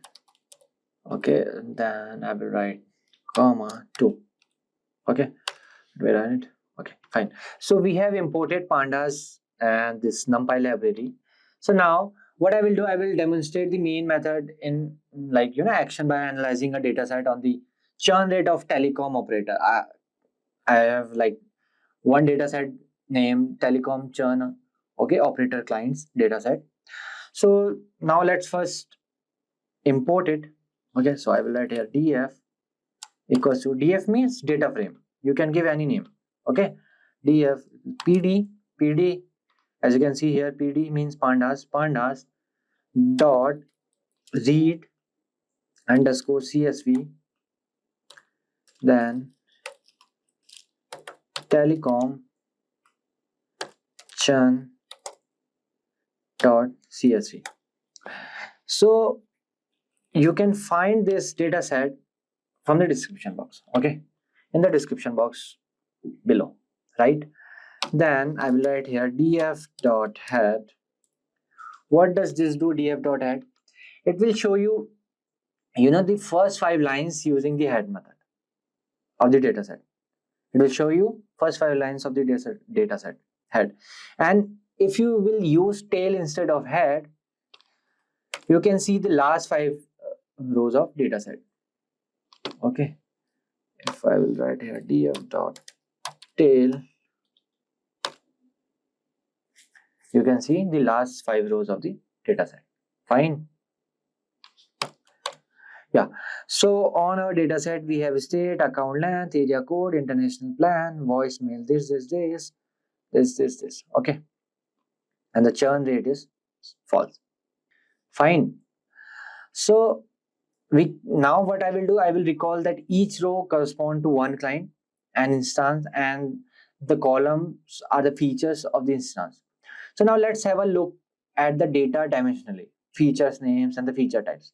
Okay, so how many columns and rows we have? Fine. So I will write here print df dot shape. Okay, so now we have 3333 rows and 20 columns in our table, in our data set. Okay, so now let's try printing on the column names using columns. Okay, so for that, what I will do, I will write here print. So these are all the functions used in pandas. Okay, then df dot columns. Okay, so now you can see here we have 20 columns right here, 20 columns. Okay, so here state is one column, account and 3 4, these are the all columns name, these columns name. Fine. So now let's use another function called info, which will give you some, it will give you some general information about the data frame. Okay, so here I will write print df dot info. Okay, so yes, so now you can see class is pandas core frame data frame, then this much entries, okay, 0 to this 3332. Okay, column name and the non-null values, non-null count is okay 0, and the data types you can see, this is object, this is int64 object, float int type. Okay, so there are 4-5 type of data sets here. Okay, bool is there, float is there, okay, int is there, And the memory usage you can see 498.1 plus KB. Okay, and then bool is 1, float 64, type is 8 columns, then int 64 8 columns, and object is 3, right? So here these bool, int 64, float 64, and object are the data types of features. Already I told you. So we can see that one feature is logical. Okay, that bool one is logical. Where is bool? Yes, this one. Churn rate is logical. Okay, logical means true false, true false. Okay, and the 3 features are of the object type. You can see this state. These are the object, and the 16 features are numeric. Okay, float is also numeric plus variable, right? So with this same method, we can easily see if there are the missing values. So here are, none, because each columns contain 3333 observation. See, every column is same, and you can see null count is non-null. Okay, so here you can see we don't need any cleaning and that type of thing. Okay, so we can change the column type with the as type method. There is one more method. So let's apply this method to the churn feature to convert into int64. Got it? So for that, what I will do, I will write df, then I will write churn. Please note that no spelling mistake while writing the column names. Okay, equals to df churn. Okay, C is capital dot as type in 64. Fine. So now we have convert this bool to int 64 now. Okay, so now what I will do, I will use one more method. Okay, let me run it first. Okay, it's no issues. Now what I will do, I will write here df dot describe. Yeah, so now, so the describe method shows basic statistical characteristics of each numeric feature, int 64 and float 64. Okay, count is there for the particular column, the mean, standard deviation, minimum value 25%, 50%, this is the max value. Okay, now you can see the churn 0 and 1 to 1. Okay, so, and the number of non-missing values, mean, standard deviation, range, medium, everything is here. Using describe, you can just find it. Okay, for every column it will give you. Okay, count, how much count, and mean of this particular account length and the area code, like this. So now, so in order to see the stat of non-numeric feature, so one has to explicitly indicate data types of interest in the include parameter.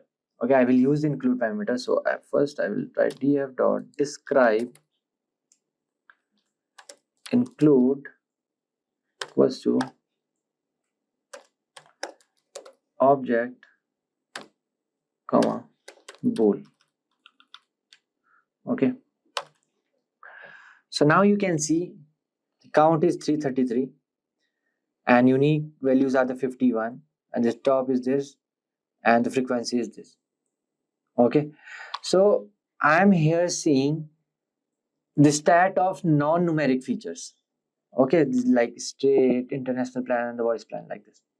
Fine. So for categorical data like type, object, and the boolean type bool feature, we can use the value counts method. So now let's have a look for that also. So I will write df churn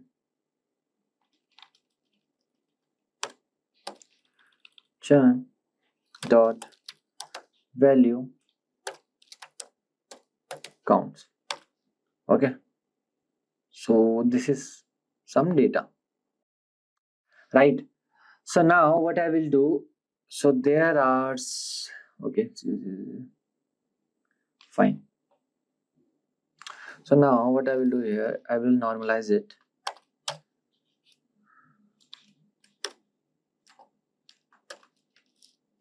churn dot value counts normalize equals to true. Okay, so we have 2850 users out of 3033 are loyal. Their churn value is 0. Okay, and to calculate fractions pass normalized is equals to true, I have did that with the value count function. Okay, so here you can see 0 and the 1 value counts, right? So now let's go for the sorting data. So what is sorting? So a data frame can be sorted by the values of one of the variables like columns. So for example, we can sort this table by total day charges using ascending or in descending, right? So now I will do here df. Okay, first let me write here sorting. Okay, df dot sort values by equals to total day charge ascending equals to false dot head. Dot head means I want to see the top 5 rows. Okay, so now what I did, total day charge. Okay, total day charge I have sorted in this. Ascending equals to false means I have sorted into the descending order. Okay, and the top 5 rows are this. Okay, 59 is the maximum, 59.64. Fine. So now, like, we can also sort by multiple tables, so in one go. Okay, so let me do it. df dot sort, same thing I have to write, values by equals to churn. Okay, let me write this.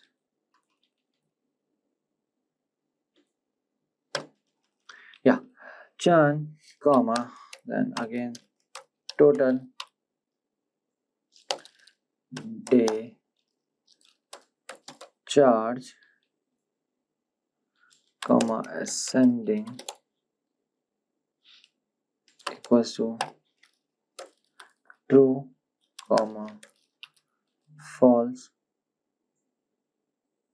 Then I want to see, okay, let me write the same dot head. Okay, first I will show you this 11111. Okay, then let me change it. See, it's sorted now. Fine. So these are the top 5 as per these two columns, churn and the total data charge column. Okay, so now we will perform some indexing and retrieving data. So a data frame can be indexed in a few different ways. Like, to get a single column, you can use data frame name. Okay, and so now let's use this to answer a question about the column alone. So let's take one question like, what is the proportion of churned users in our data frame? Okay, proportion. Okay, df dot, we will do simply, we have to find the mean. I will write churn dot mean. That's it. Okay, so 14.5% is actually a quite bad for a company, such as a churn rate can make the company go bankrupt, right? So Boolean indexing with one column is also very convenient. So the syntax is, I will write here df, then again df churn equals to 1, then dot mean. Okay, so here what I am finding is what are the average values of numerical features for churn user. Okay, See, account length just ignore this warning. Okay, so account length is 102.66. Area code is this, right? So now what I will do, I will find one more thing. So like we will find how much time, like in average, do churn user spend on the phone during daytime. Okay, df then churn equals to 1, then total day in minutes. We have this column, right? I hope so. We have this column, total day minutes. Okay, fine. Yeah, dot mean. Okay, so how much time an average churn user spend on the phone during daytime is 206. Okay, almost 207. Okay, so now let's take one more question, like what is the maximum length of international calls among loyal users? Okay, loyal user means where churn is 0, like who do not have the international plan. So here for that I will write df and df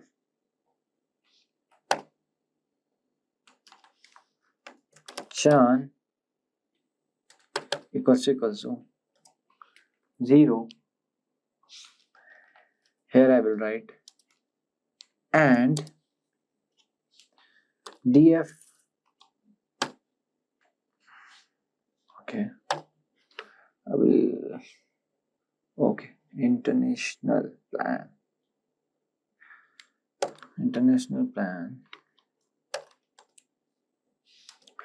equals to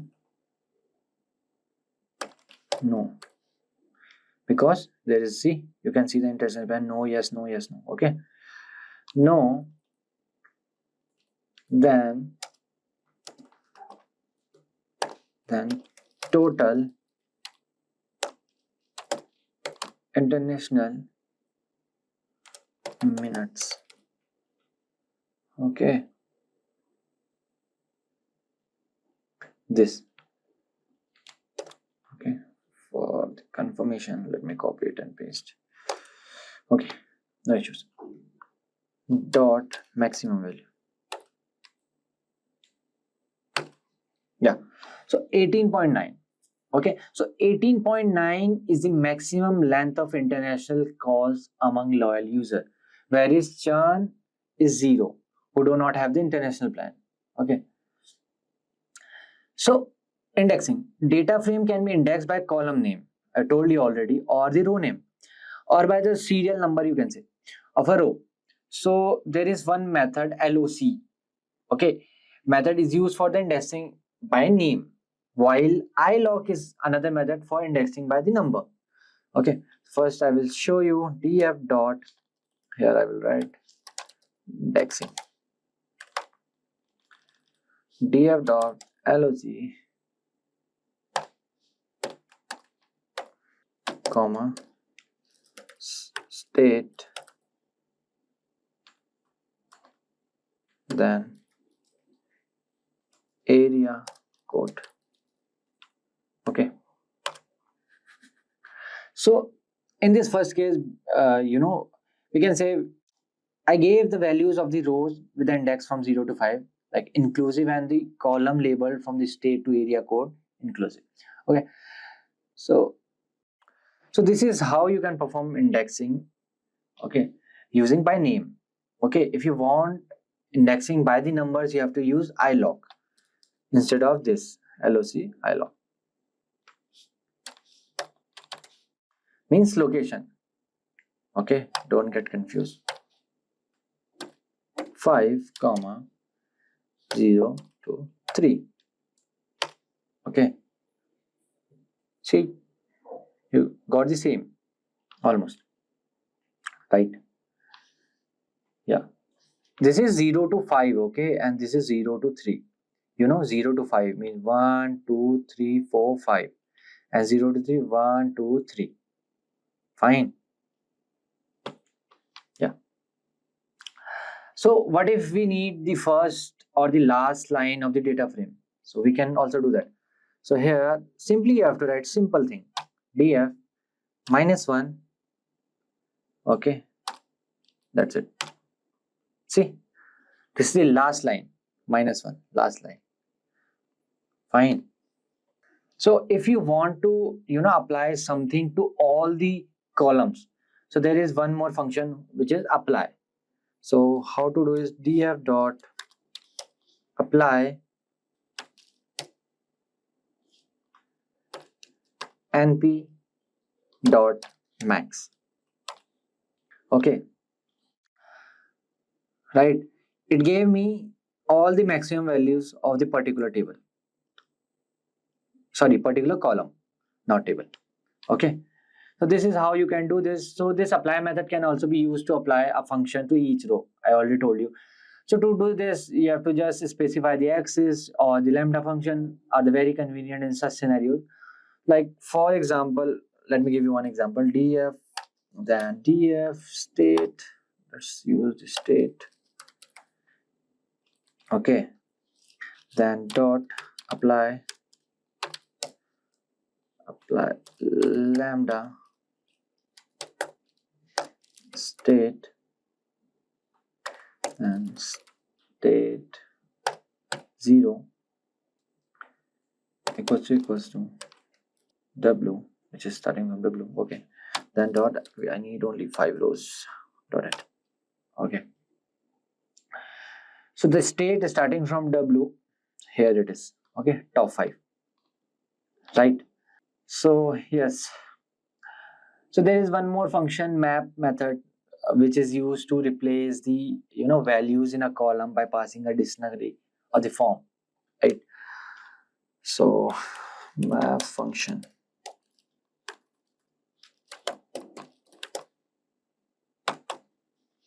d equals to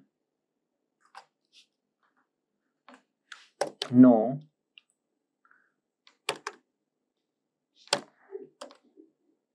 okay, it is false, then yes is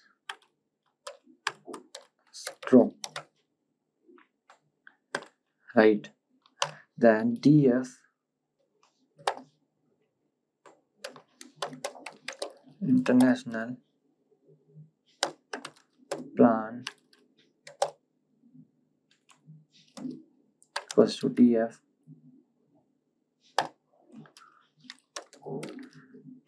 international plan dot map d. Okay, df dot head. Fine.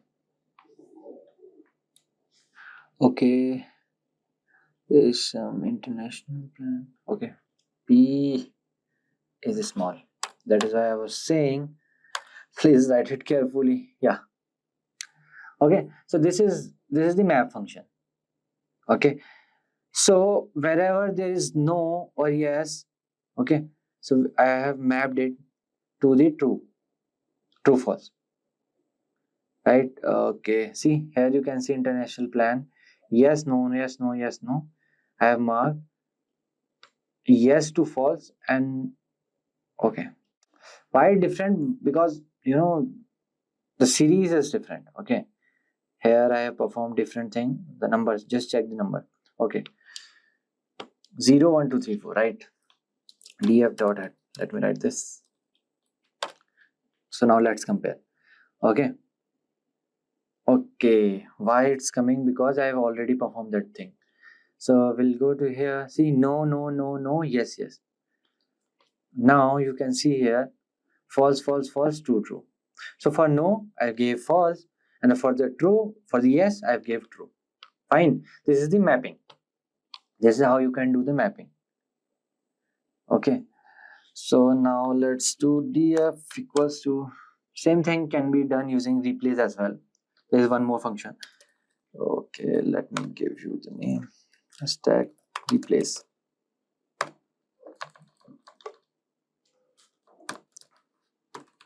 dot replace, then voicemail plan. Oh, sorry, my bad. Plan D. Okay. Fine now. Yes. Then df dot. Okay. So what I took, voicemail plan. Right? Same. See, true, true, false, false. Because here, if you will see, I have write D. D equals to this. Again, you have to write no to false and yes to true. The same I used here, D. No need to write again and again. Fine. So now let's see how to do grouping. Okay. So first, the group by method divides the grouping columns by their values. Okay, first let me write this grouping. Okay. So here I will write columns to show equals to total day minutes, right, comma total if minutes, comma total night minutes. Okay, then df dot group by, then here I will write churn, then here I will write columns to show dot describe, percentile. Fine, where is it's empty. Fine, where there is error, df dot group by churn by can different describe got an unexpected keyword argument percentile. Okay. Fine. It will be percentiles. Yeah. So this is how you can do the group by with a churn. Okay. So what I did, so let me explain the steps.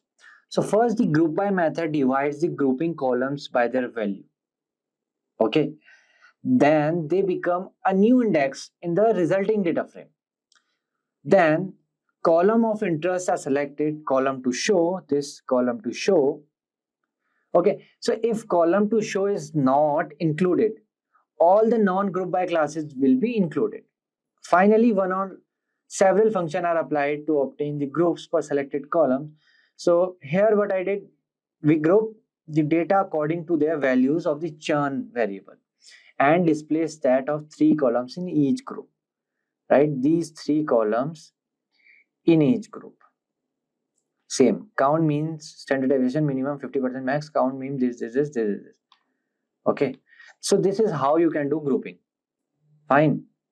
So if you want to summarize the table, okay, suppose we want to see how observation in our sample are distributed in the context or 2 variables, churn and international plan. So to do so, we can build the contingency table using the cross tab method. I will show you. Okay, so here I will write summary table. ed dot cross tab, then I will write here data frame df churn comma df international plan. Okay, so this is the true false, the summary. Okay, we have this much true false 0 from the international plan, and for the one are this much. Okay, for one there are 346 and 137 true. right? So this is how you can perform the summary table, right? You can do for the more also. So now let's create the pivot table. Okay, so let's make the tables. Stack pivot tables. Okay, pivot tables. Fine. So I will add df dot pivot table.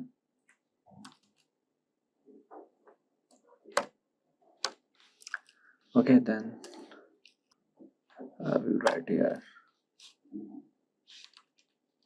Sorry. Yes. So here I will write total day calls, comma, I will take 3 column total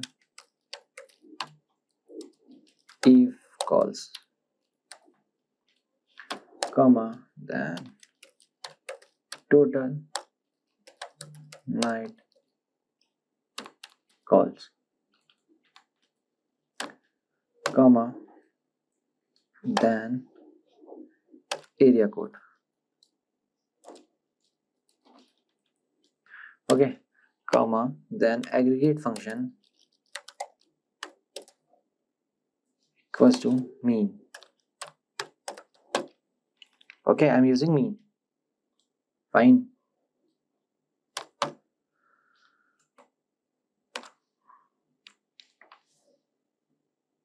So this is pivot, you got the area code and the mean of particular this thing, right? So data frame transformation. So let me explain you first this pivot table, okay, before moving forward. So so now we can see the most of the users are loyal and do not additional services, okay, international plan or the voicemail. So this will resemble pivot table to those familiar with Excel and non, of course. Okay, so here the values are the list of variables to calculate stat for, and the index, okay, a list of variables to group data by, okay, area code, okay, and the aggregate function is what stat we need to calculate for the groups, like we can use sum, mean, minimum, maximum, okay, something else. Okay, so here I have used the mean, right? So now let's predict the telecom churn. Okay, so now let's see how the churn rate is related to the international plan feature. So we will do this using cross tab contingency, already saw, and also through visual analysis with Seaborn. I've already told you with Matplotlib and the Seaborn, Pandas is crazy. Okay, so here I will write predicting telecom churn. Okay, so here I will write pd dot cross tab df churn, okay, C is capital, churn, comma, df international plan, comma, margin equals to true. Okay, sorry, my bad, it's margins. Yeah, okay, we got the pivot table here using cost tab. So I will import here, import matplotlib for the charts, matplotlib dot pyplot as plt. Then I will import Seaborn. Just remember to install all these libraries. Okay, you can use pip install Seaborn and pip install numpy, pip install pandas before using it. Seaborn as SNS. Then for the graphic retina, I will use config inline backend dot figure format equals to retina. Okay, then here I will write SNS dot count plot, where x equals to x-axis I'm giving, okay, international plan, comma, let's set the hue equals to chan, then comma data will be df. Okay, see, we have the counting of using international plan, and the hue is chan, okay, 0 and 1. Fine. So we can see that the international plan, the churn rate is much higher, which is an interesting observation. Perhaps the large and the poorly controlled expenses with international calls are very conflict. Okay, so now let's take a look to another important feature, which is customer service call. Let's also use to to make the summary table first. So for that, I will do here pd dot cross tab df chan comma df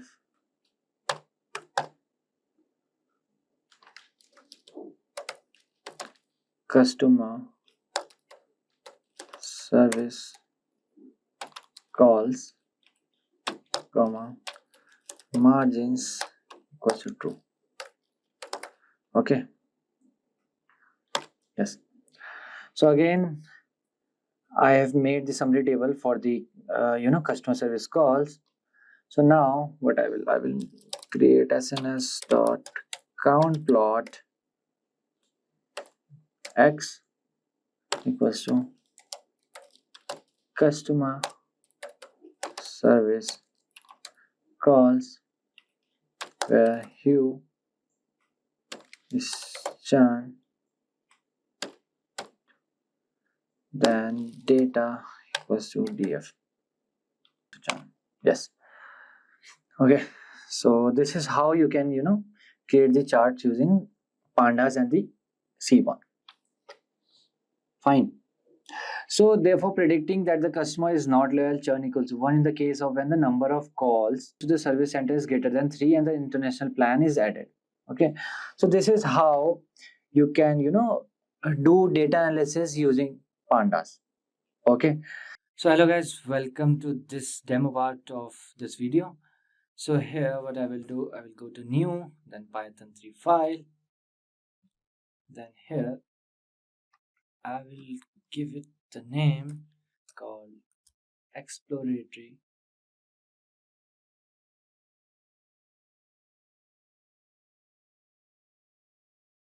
data analysis. Basically we have one dataset file of roller coaster basically, so we will be using that, and you can download that file from the description box below, from the below link, drive link. Okay, so we will be doing some small basic function using Python, and later on we will make some good charts. Okay, we will remove duplicates and all, we will do all that thing. We'll do data preparation, we'll do feature engineering. Okay, and we'll remove the duplicates, we'll check for the duplicates, we'll make charts like histogram, KD plots, box plot, and like many more similar to that, like heat map will make, scatter plot, group by comparison. Okay, we all do that, right? So just stick with me and you can write side along with me this code. Okay, so let's start with importing pandas first. I guess everyone know what is pandas and numpy. Fine, as np, then I will import numpy as np. Why this is np and pd? Sorry, my bad, pd is here because I don't want to write again and again this pandas this NumPy. So basically I can write this small version. Okay. Yeah. So if you guys don't know what is Pandas, so Pandas is very popular library for working with data. Okay. Its goal is to be the most powerful and flexible open source tool. Okay. So it has these that goal. So data frames are the center of Pandas. And what is data frame? A data frame is structured like a table or a spreadsheet. Okay, the rows and the columns. Okay, whereas NumPy is an open source Python library again that facilitates efficient numerical operation on large quantities of data. Okay, so there are many functions in NumPy as well. Those we can use in the Pandas data frame. Got it? So we'll import one more .pyplot .pylab, okay, as plt. Okay, there is one more library, matplotlib, for plotting the graph, and there is one more, import seaborn as SNS. So what is Seaborn? Seaborn is again the Python data visualization library based on matplotlib. Okay, it provides a high level interface for drawing attractive and informative statistical graphs. Okay, then I will write here plt dot style dot use, will write ggplot. Got it? ggplot. Fine. So yeah, let me run it. So what is ggplot? So ggplot is this is an open source data visualization package for statistical programming. Okay, so yeah, you can say, or a general scheme for data visualization which breaks up graph into semantic components such as scales and layers. Okay, matplotlib.py. Okay, it's pylab. P. Okay, yeah. So now we will import our data set. df means data frame. You can write any word of your choice. Then pd, again pandas dot read underscore csv, used for reading csv file. Okay, excel files. Got it? Then here I will write my this coaster dot csv. Okay, I'm not writing any path because my this data set is here itself. Coaster c coast. This is coaster.csv. Okay, if you have your data set in another location, as in like in C drive, D drive, or whatever, okay, you can give that path. Okay, let me run it. Yeah. So now we will do some data understanding. Okay, we'll see data frame shape, head and tail, data types, and describe like small function we will use. df dot shape. Right. So we have 1087 rows and 56 columns in our data set. Okay, then we will see df dot head 5. So df dot head means it will give me top 5 rows of my data set. Okay, you can see 1 2 3 4 5. Okay, 5 rows and 56 columns. Here 56 columns, but we have 1087 rows. Okay, so we have coaster name, length, speed, location, status, opening date, type, this. Okay, we will do we'll make some graphs using these columns. Okay, and there is one more, df dot tail, again last 5 rows. So df dot tail gives you the last 5 rows. See 1086 1085. Okay, and if you want to see full data, it is here. Okay, 0 to 1086. Fine. Yeah. So we have one more, df dot columns, to check all the columns. See, coaster name, length, speed, location, status, opening date, type, and these all are my columns names. Fine.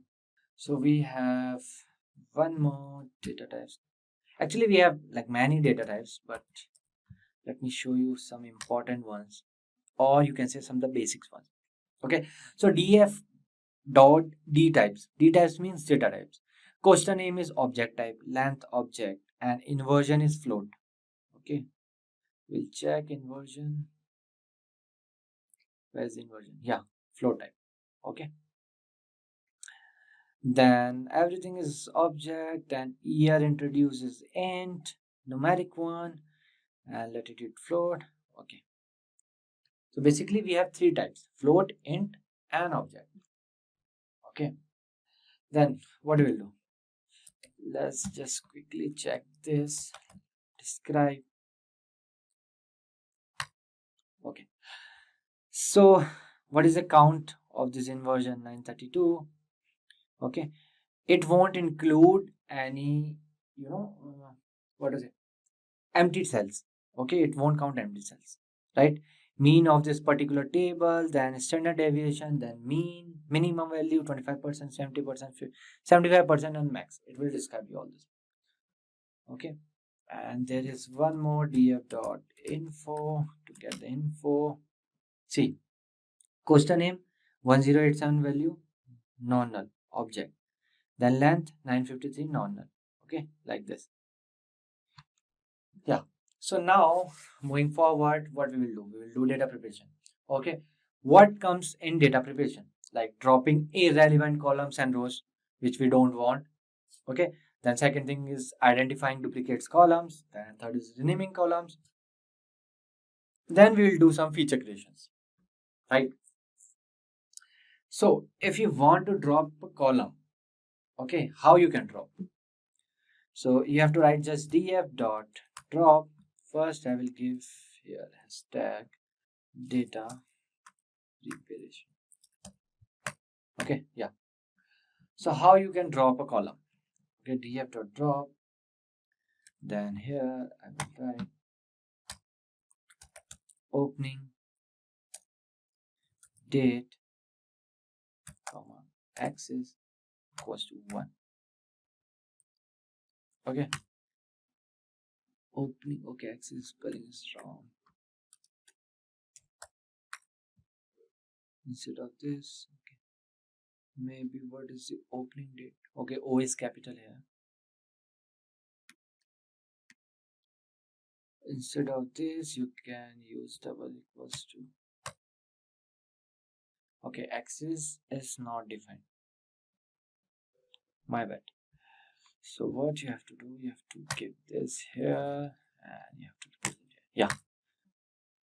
Again, axis is not defined. Yeah, fine. Okay. So as you can see here, first I will show you this. Question name, length, speed, location, status, and opening date is here. Fine. So if you will go here, question name, length, speed, location, status, nothing, opening date is there, right? So this is how you can drop a table. Fine.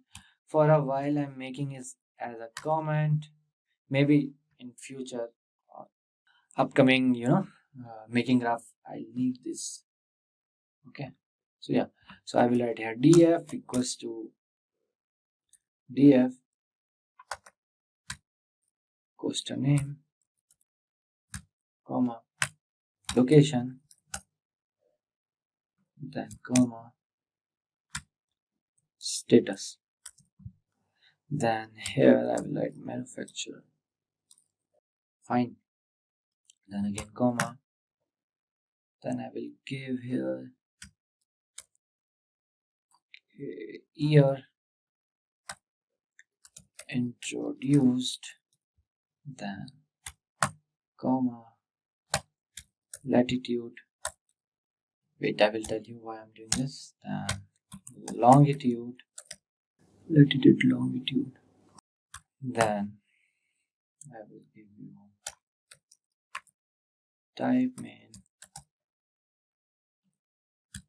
Okay. Then opening date clean. Fine. Then speed into in meter per hour. It is right. Speed into per hour. Okay. then comma, what else, then height, foot, inversion, clean, comma, g-force, clean, dot, copy. Yeah. Fine. So here I will write, okay, let's type in, okay, one more mistake is here. Fine. So now what I will do,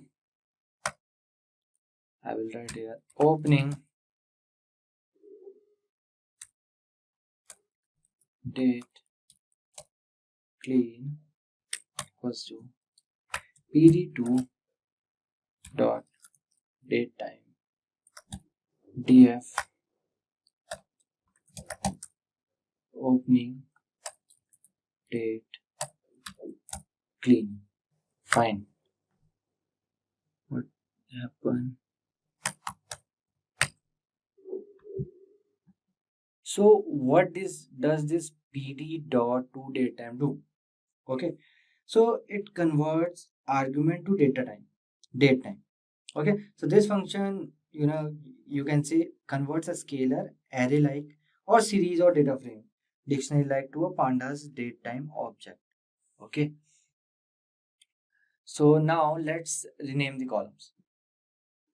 Okay, then to for better things, df equals to df dot rename columns equals to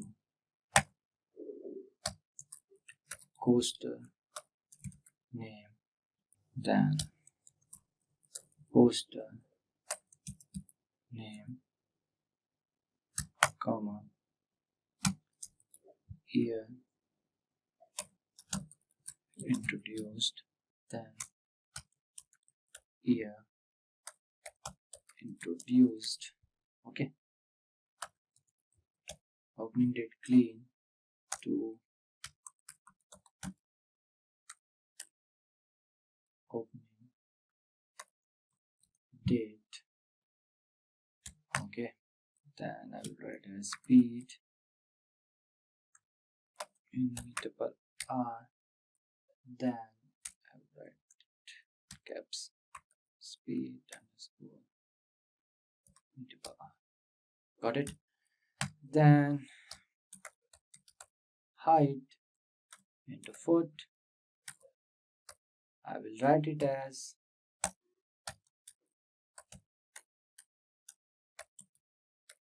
capital.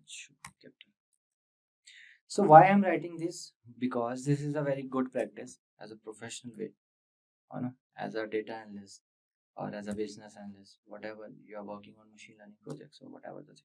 So this is a good practice. Okay, so inversions clean, then it should be like inversions, then g-force clean to g-force. Fine, let me run it. Okay, now let's check the column. Yeah, so now you can say our column name is changed. Fine, so I will write this NA dot sum. So what does this is NA dot sum do? So is NA function returns a boolean value of true if the value is NaN and the false otherwise, and the sum function returns the sum of the true values, which equals to the number of NaN values in the column. So here we have 0 NaN, here same, this status 213, here 217, 5, height foot is 916. Okay, so now what we will do, we will write here df dot location df dot duplicate. I told you in starting, we'll duplicate it. Okay. So question name, location, status, okay, let's duplicate it now. Okay. So now what we will do, I will check duplicates for the question name. So you can write df dot go loc, then df dot duplicated and subset equals to poster name, then dot head. Okay, head of 5. Now everyone know, right, what this head does. Okay, yeah. So here you can see, so these are duplicate, okay, of the question name, right? Why? Because you can just check the type in wood and all. Fine. So now checking with an example duplicate, let's check df dot query question name is equals to crystal. Now you will get beach cyclone. Okay, I took this crystal beach cyclone. Fine. Then run it. So now you can see 39 and 43 are the same. Okay, everything is same. So this one is duplicate. So now what I will do, I will write here. Just let me give some space. Yeah. df dot columns. Then I will write here df equals to df dot location. Then df dot duplicated subset equals to question name, then location, then opening date. Okay, dot dset index, then drop that. Okay,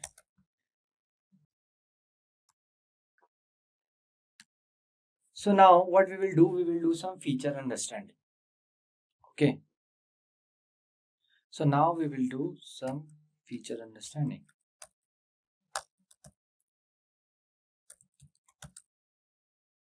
Okay, so in this we will plot some feature distribution like histogram, KD, box plot. Okay, for that I will write here df year introduced. Okay, then I will write value counts. So now what I will do, let's create bar chart. Okay, ax equals to df year introduced dot value counts. Okay, then dot head 10 max I need, then dot plot kind equals to I need bar, then title is top. I like what should we give? Top 10 years coasters introduced. Okay, then I will write here ax dot set x label, then I will write here year introduced. Okay, then I will write here ax dot set y label, then count. Okay, let me run it. Okay, unexpected character after line continuation. Okay, We can remove this as well. Unexpected intended. So now let me run it. Yeah.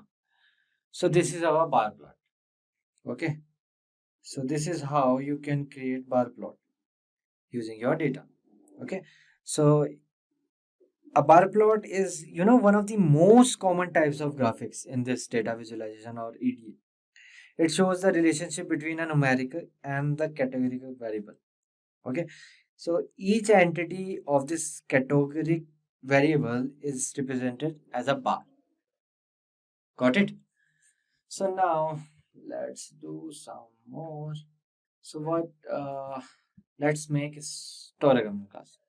Okay. Histogram.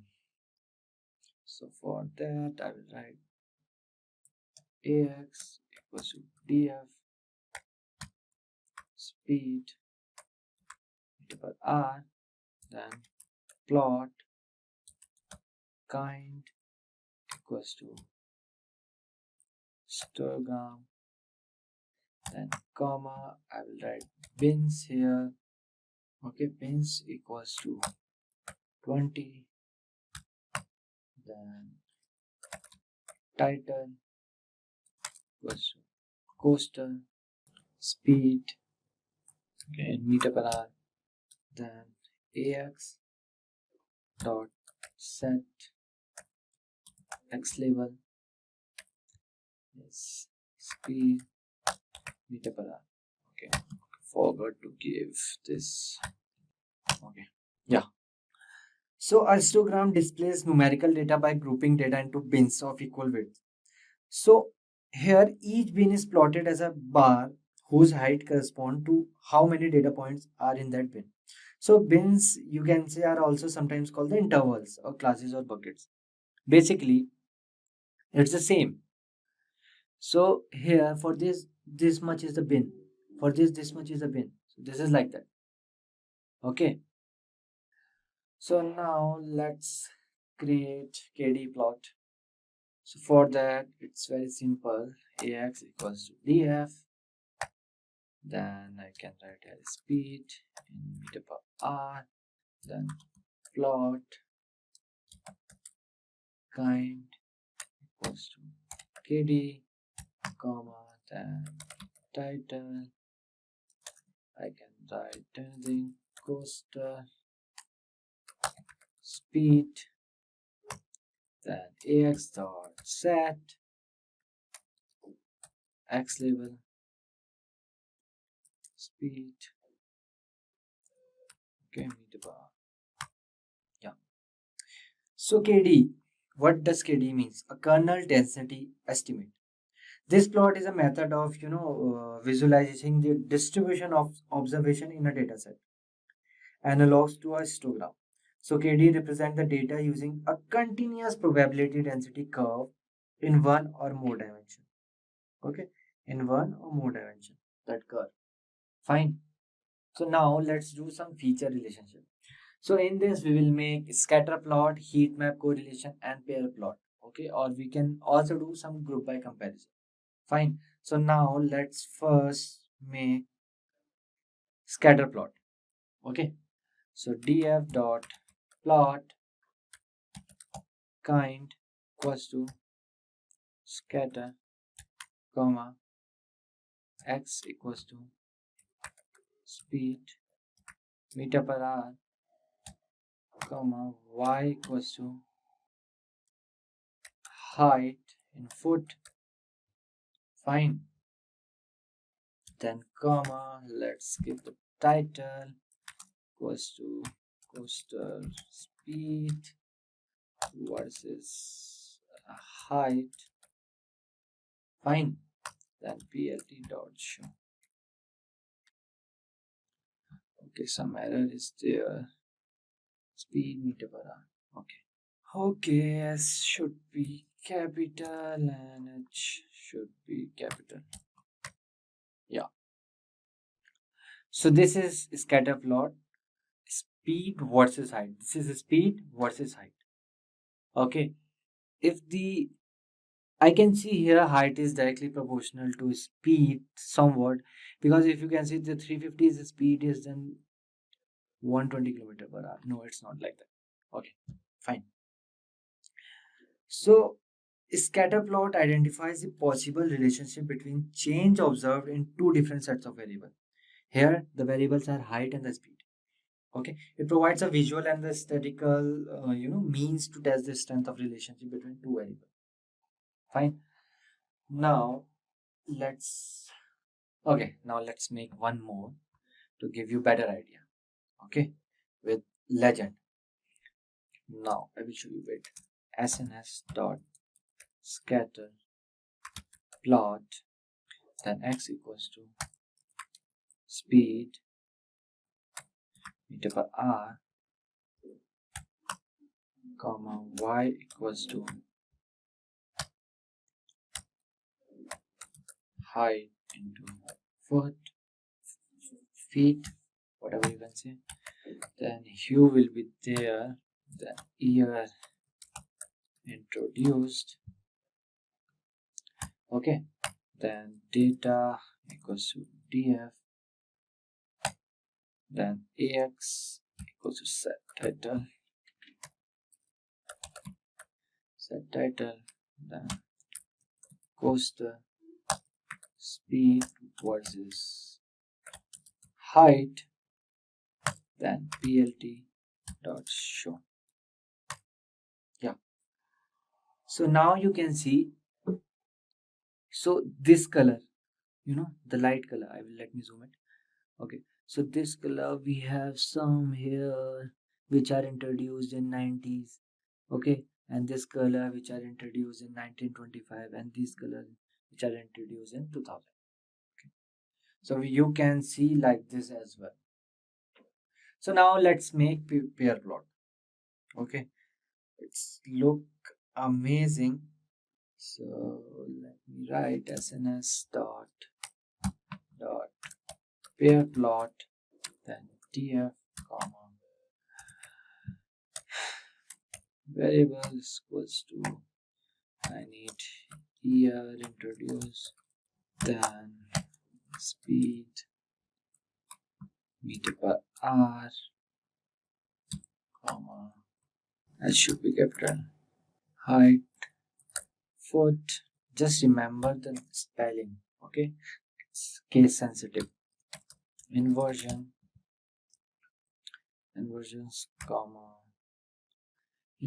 comma g-force. Okay, comma hue, I will put what. Okay, I will put type main. Fine, then plt dot show. Okay, let me run it. Okay, some error is there. Here introduced, y will be capital, and same here. So that's why I'm saying just remember the proper spelling. Again, some error, sorry, my bad. Inversions. Is inversions. Now let me run it. Okay, again some errors there. Okay, what inversions? Okay, let me check here while renaming. Inversions only. Okay, fine. Inversions.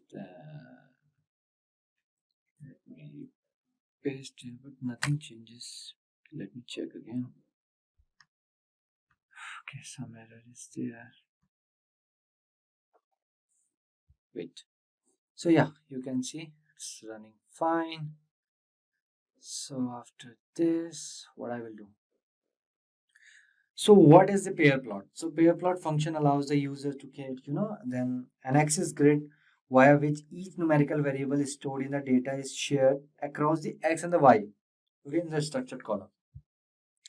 So this is how, see, type in wood, other and steel. This red one is wood, other are the blue one, and the purple are the steel one.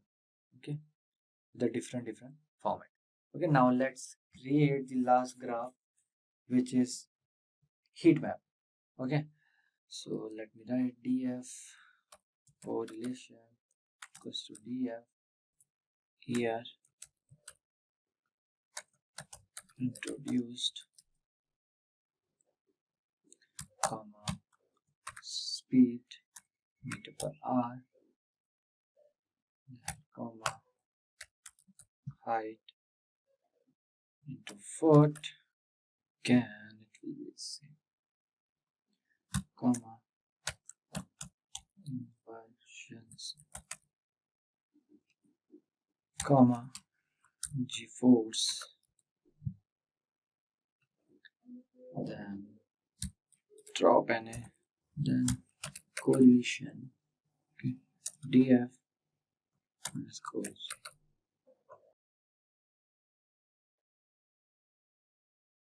Here introduced is capital yeah. So this is correlation values of all the things, right? So now let's write SNS dot heat map then tf underscore corr comma and not will be true. Okay, now let me run it. Yeah, so to create heat map in Python, so you can use this, okay, Simplilearn library for this heat map. So this function takes a data frame, as an input and generates a heat map type of things as the output. Okay, so this is how you can perform EDA using any data set, or you can show your data or insights with a beautiful representation using graphs and all like this. Fine. Web scraping is a powerful technique that allows you to automatically extract data from website, turning the vast amount of information available online into something you can easily analyze and use. Whether you are gathering data for research, building a dataset for machine learning project, or just curious about how websites work behind the scenes, web scraping is an essential skill to have in your toolkit. On the other hand, Python is one of the most popular programming languages for web scraping, thanks to its simplicity and the wealth of libraries available. In this video, we will explore how to use Python to scrape data from websites, and we will dive into practical examples using Python libraries like request and beautiful soup to fetch and parse web content. But it's not just about the code. Web scraping comes with its own set of challenges and ethical consideration. We will talk about how to scrape responsibly, respecting the rules set by websites, and ensuring that your scraping activity don't negatively impact the sites you are collecting data from. So by the end of this video, you will have a solid understanding of how to start scraping data from the web using Python. Whether you are new to programming or looking to add web scraping to your skill set, this video will give you the knowledge and tools you need to get started. So let's jump in and see how Python can help you unlock the full potential of the web. So here I am using this Google Colab for the web scraping. Okay, you can use your own like Jupyter Notebook, Visual Code Studio, anything. Okay, so here I will write web scraping using Python. Okay, then here first you have to install some libraries like request, and you have to install beautiful soup, and you have to install that pandas, because we will create one data frame and we will save it, then we will check our data. Okay, and you can install some basic Python libraries like NumPy and all that. Okay, so here first I will import request. Okay, then I will write from PS4 import beautiful soup. Okay, soup. Then I will write import pandas as PD. Fine. Then now what I will do, okay, let's see what is this request and all the thing. So request is an HTTP client library for the Python programming language. So request is one of the most downloaded Python libraries, okay, with like more like over 2000, not exactly 2000, sorry, 200 or 300 million monthly download. Okay, so what it does, it maps the HTTP protocol onto Python's object-oriented semantics. And here, Beautiful Soup. So, Beautiful Soup is a Python package for parsing the HTML and XML documents, including those with malformed markup. It creates a parse tree for documents that can be used to extract data HTML from HTML, which is useful for web scraping. Let me run it. Here, our second step will be define the URL and the headers. Okay, URL and the headers. So URL, okay, from where you want to extract your data. So I will write here Simplilearn, then this. Okay, let's open this PMP certification. Okay, let's got it. Yeah. So here I will write this. And headers equals to. So these are the headers. Okay. So like in which device or you are working on, which browser you are working on. So these are for the headers. So now what I will do, I will send a GET request to the Simplilearn page, okay, to this URL. For that, right, let me write this, sending GET request. Okay, here write response equals to requests dot get, then URL comma headers equals to headers. Okay, let me run it. Okay, working fine. So now let's check if the request is successful or not. For that, if response dot status code equals to 200, then soup equals to Beautiful Soup. Okay, then response dot content comma HTML dot parser. Okay, here, so here I will write codes titles. Why? Because here I'm initializing the list to store our titles or whatever the things are. Okay, basically the data. Okay, why I'm writing course here? Because this is again course page, that's why, nothing else. Okay, here I will give the empty list. So now we will find all course titles based on the actual HTML structure. What is HTML structure? You have to go to the page, right click, then inspect. Okay, according to this, HTML structure means what is the class name, what is the, this PMP certification is which heading, H1 heading, H2 heading, which heading it is. Okay, so let's see which heading it is. Okay, this PMP certification training H1 heading. Okay, just remember H1 heading.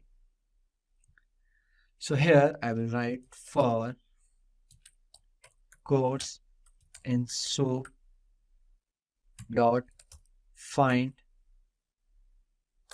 for H1. Okay, then title equals to course text dot strip. Okay, then here I will write course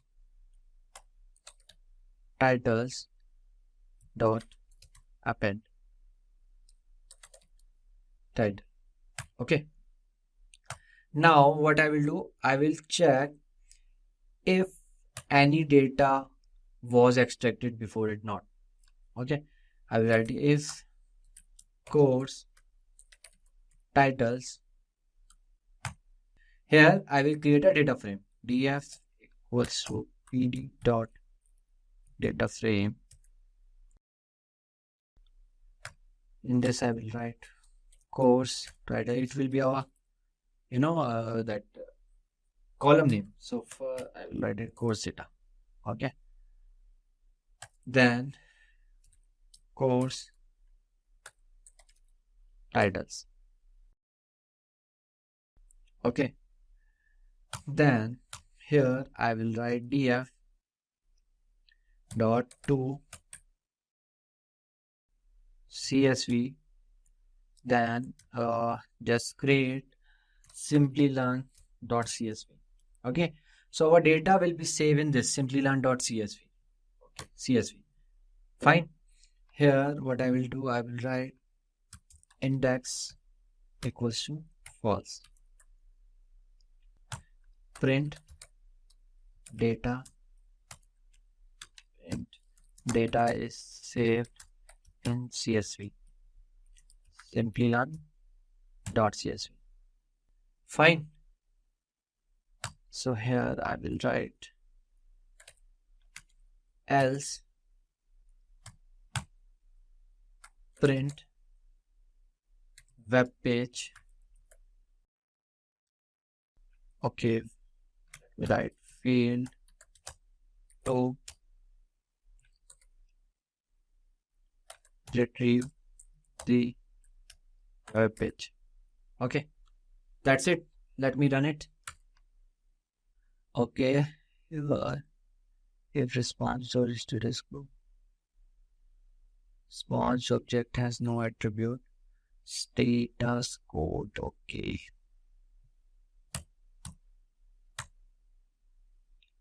okay, title, it is text. Some minor spelling mistakes are there. Okay, df dot field. Sorry, my bad. Again. Okay, sorry. D will be capital, F will be capital. Yeah, so now you can see data is saved in Simplilearn.csv. So what I will do, I will write data equals to, everyone know how to read CSV in Python. read underscore CSV. What was our file name? Simplilearn.csv. Okay, let me copy paste, run it, and then find data. Okay, PMP certification training data is fetched. Okay, here you can see H1 we gave, and that's why PMP certification training came. Let's take what's in H2. Okay, in H2 there is leading premier PMI partner, something is there. Okay, I will change here H1 to H2, then I will run it. Okay, fine. See, leading premier PMI. Okay, let me make it big. Yeah, so now you can see course data we mentioned. So if you will see, this H1 didn't come. Why? Because we have mentioned H2. That's why. So these all are the H2. Okay, so what is this? I don't know. Okay, this is a time series graph. This is Google collecting. Okay, so this is how you can literally retrieve your data from any website. Okay, just remember that some websites don't give you access to their, for their scraping, just like Amazon don't give. So you have to use at that time API, and this is not ethical also to use someone's data, okay, without asking or whatever you guys. Today we are talking about must-have Python AI projects and how to build them so that can really help you sharpen your skills and stand out in the growing field of artificial intelligence. So let's quickly see what is Python. Python is one of the most popular programming languages for AI because its simplicity and the powerful libraries it offers, like TensorFlow, Keras, and PyTorch. Building projects using Python is a great way to get started if you want to break into the AI industry. Whereas artificial intelligence is transforming industries like healthcare, finance, and even entertainment. Companies are now looking for experts who know how to apply AI to real-world problems. In this video, we will explore beginner level to advanced level projects. So these projects are designed to give you hands-on experience in building intelligent systems, analyzing data, and even automating tasks. So without any further ado, let's get started. So let's start with beginner level projects. So number one, we have fake news detection using machine learning. So in today's world, fake news is a major concern, causing misinformation to spread rapidly across social media and news platforms. Detecting fake news is crucial to maintaining the integrity of the information we consume. So these projects aim to build a machine learning model that can identify fake news articles by analyzing their textual content, by learning from existing datasets of real and fake news. The model will be able to classify articles into these two categories, thus assisting media outlets and social media platforms in reducing the spread of misinformation. This project is perfect introduction to natural language processing (NLP) as it involves text data manipulation, feature extraction, and supervised learning. It can also be adapted for real-time use on website or social media platforms to flag suspicious articles and provide more reliable information to users. So now let's see how to build this. In this, first step is data collection. Use dataset like LIAR or fake news net that can contain label, real, and fake news articles. You can find dataset from the Kaggle. The second step is pre-processing. Clean the text by removing stop words, punctuation, and special characters. Tokenize and stem words using NLTK or spacing. The third step is feature extraction. Use TF-IDF or bag of words to convert the text into numerical data for machine learning models. The fourth step is model training. Train a classifier like logistic regression, naive Bayes, or random forest on the dataset. The fifth step is evaluation. Evaluate the model using accuracy, precision, recall, and F1 score metrics to determine how well it classifies fake and real news. Tools you can use is NLTK, Scikit-learn, and Pandas. Skills you will gain from this are text preprocessing, NLP, classification models. And if you want to make us video on this project, please comment down below. In number 2, we have image recognition using CNN. Image recognition is one of the core applications of deep learning and computer vision, used in a variety of industries ranging from healthcare to autonomous vehicles. This project will guide you through building an image classifier using CNNs, a deep learning architecture designed specifically for image recognition tasks. The goal is to create a model that can accurately classify images, such as differentiating between cats and dogs. By working on this project, you will gain a solid understanding of the fundamental concepts of CNNs, such as convolutional layers, pooling, and activation functions. This project not only introduces you to the basics of CNNs, but also teaches essential skills like image preprocessing, dataset handling, and model evaluation, which can be applied to more advanced computer vision projects in the future. So now let's see how to build this project. In this project, first you have to import dataset. So use a dataset like CIFAR10 or Kaggle cats versus dogs with labeled images. The second step is pre-processing. Resize, normalize, and augmented images using libraries like OpenCV or PIL to prepare the dataset. The third step is model architecture. Design a basic CNN model with convolutional, pooling, and fully connected layers using Keras or TensorFlow. The fourth step is training. Split the dataset into training and validation sets and train the CNN model to classify images. The fifth step is model evaluation. Use accuracy, precision, and confusion metrics to evaluate how well the model predicts the correct class label. Tools you will use in this project are Keras, TensorFlow, OpenCV, Pandas. Skills you will gain after doing these projects are image preprocessing, CNN architecture, model evaluation. And if you want to make us video on image recognition using CNN, please comment down below. Second, we have intermediate level projects. In this first, we have AI-based recipe recommendation system. Recommendation systems have become an integral part of modern digital platforms. From e-commerce website suggesting product to users to streamlined services recommending shows and movies. So in this project, you will build a recipe recommendation system that suggests dishes based on the ingredients a user has on hand. This project demonstrates how recommendation algorithms such as content-based filtering and collaborative filtering can be used to provide personalized suggestions. You will also learn how to pre-process data and clean textual data, such as ingredient lists, and implement a machine learning algorithm to match user inputs with recipe databases. This is an excellent project for understanding how recommendation systems work and how they can be applied in various industries, from food tech to personalized content recommendations. So now let's see how to build this. In this project, first step is data collection. Use web scraping tools like Beautiful Soup to scrape recipes from websites, or use datasets like Recipe1M. The second step is pre-processing. Normalize and clean ingredient data by standardizing ingredient names and handling missing values. The third step is recommendation algorithms. Implement content-based filtering and collaborative filtering to recommend recipes. Content-based filtering matches ingredient list, while collaborative filtering uses user preferences model. Fourth step is model training. Use cosine similarity to match user-provided ingredients with recipe ingredient in the dataset. And the next step is interface and tools. So create a simple web interface using Flask where users can input ingredients and receive recipe recommendation. Tools you will use: Beautiful Soup, Pandas, Simplilearn, and Flask. So you will gain skills like web scraping, data cleaning, recommendation systems using this project, by doing this project. And if you want to make us video on this project, please comment down below. Number 4, we have chatbot with sentiment analysis. Chatbots have transformed how businesses and services interact with users, providing 24/7 support and personalized responses. In this project, you will build a conversational chatbot that can analyze the sentiment behind user inputs and respond accordingly. By incorporating sentiment analysis, the chatbot will not only understand the content of the user's messages, but also the emotional tone, such as whether the user is happy, frustrated, or neutral. This allows the chatbot to adjust its tone and responses to improve user satisfaction. For example, a chatbot could offer a more empathetic response if it detects a negative sentiment. This project will give you hands-on experience in building a conversational AI system while learning how to integrate machine learning techniques like sentiment analysis. The skills you develop in this project can be applied to customer service, healthcare, education, and more. So now let's see how to build this project. So before jumping to advanced level projects, here is a quick info for you. Dive into the future of AI with our generative AI and machine learning course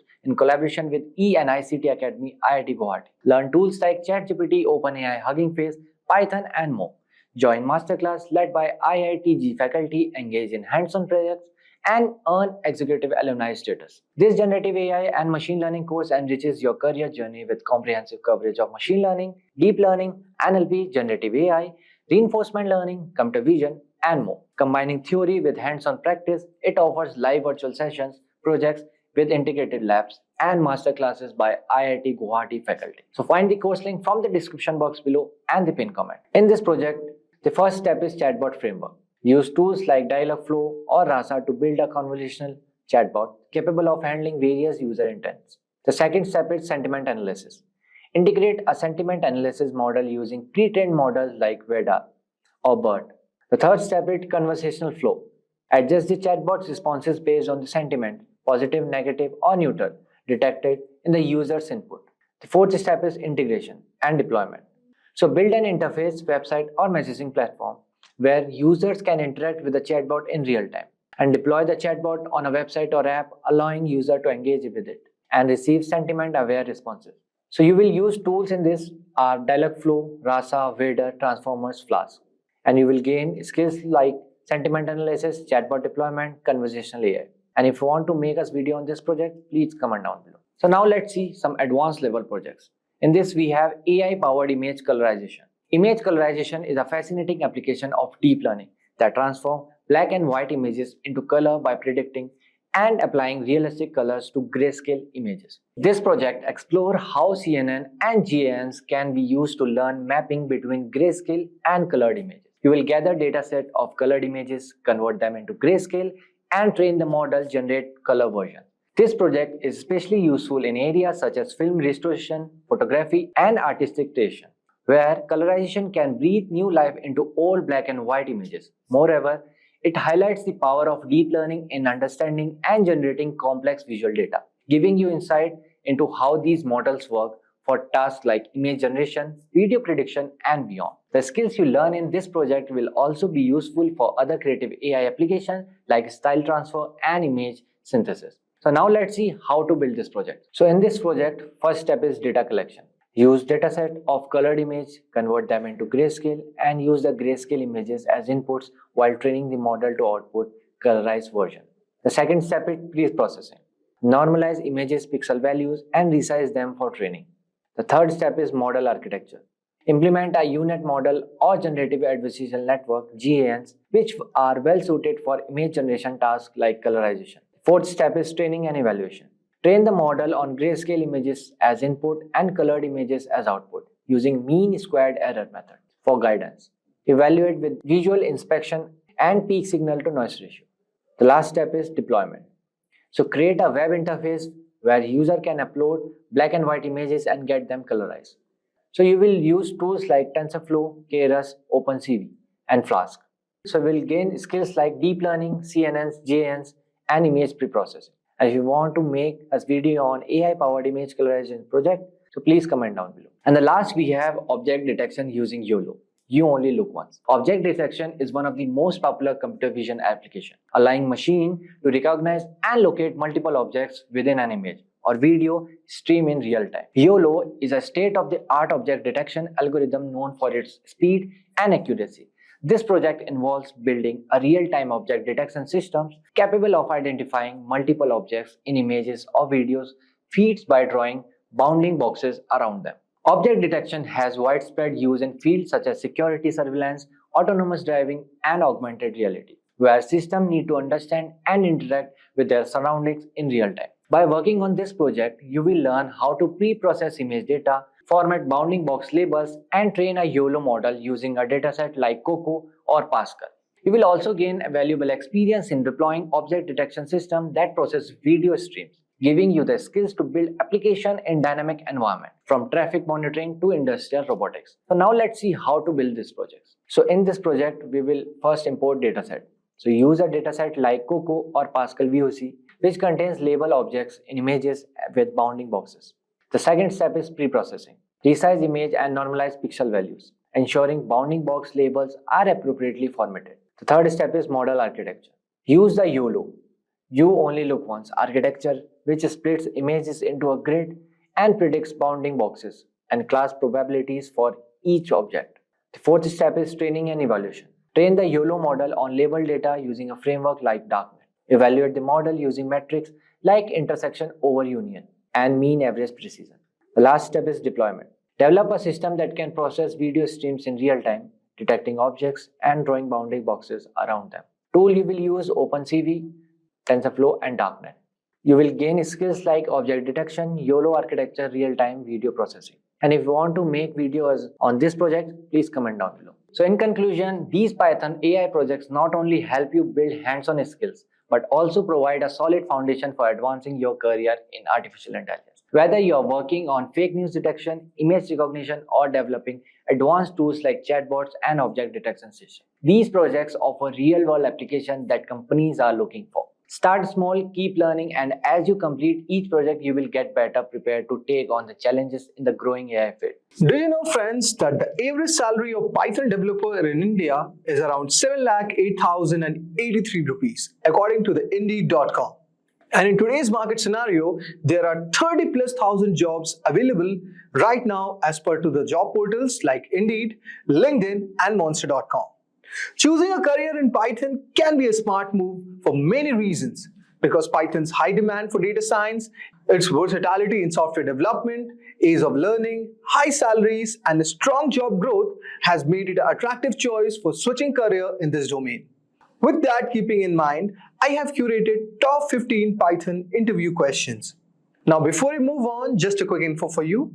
With that said guys, here's the agenda for our today's session. So guys, we will be covering questions from arrays, lists, strings. Then we will move on to tuples and set. Moving ahead, we will also have questions based on recursion, algorithm problems, data handling, and data visualization. So let's get started. But before that, I request you guys that do not forget to hit the subscribe button and click the bell icon for further updates. So guys, let's get started. So here's our first interview question. That is, given two arrays, write a Python function to return the intersection of the two. For example, if we have x equals to 1590 and y equals to 3029, then it should return 9 and 0. So how you will approach this problem by coding in Python? You can take your time and then you can come to the solution. So guys, in order to solve this question, we will have to create a Python function that will find the intersection of two arrays. And this function is going to use the set data structure to efficiently determine the common elements between the two lists.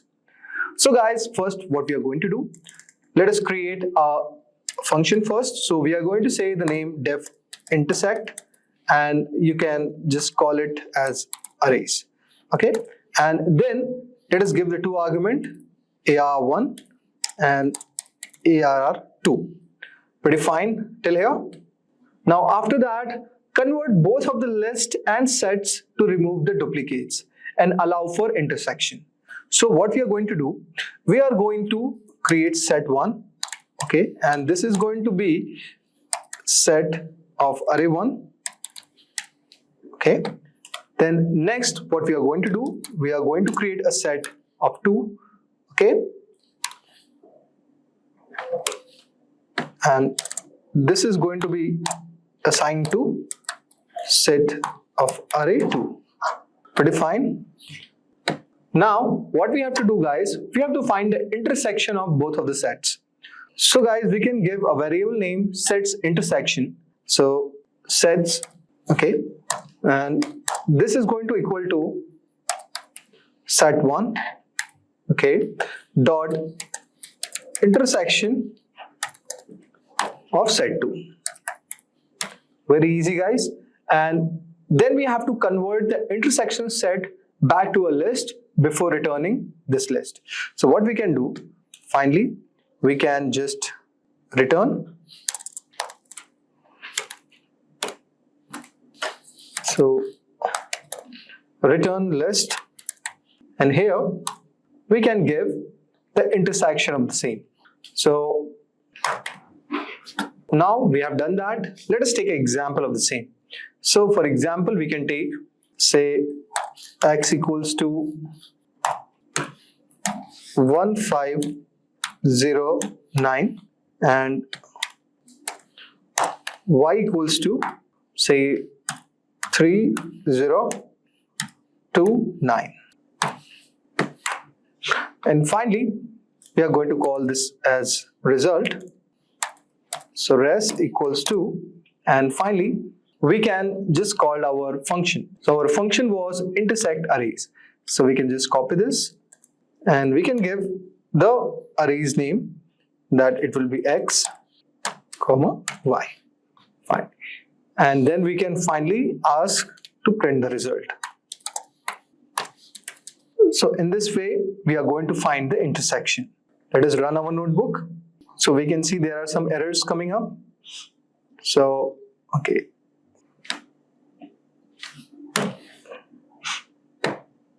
So we can see that the answer is coming 0 and 9.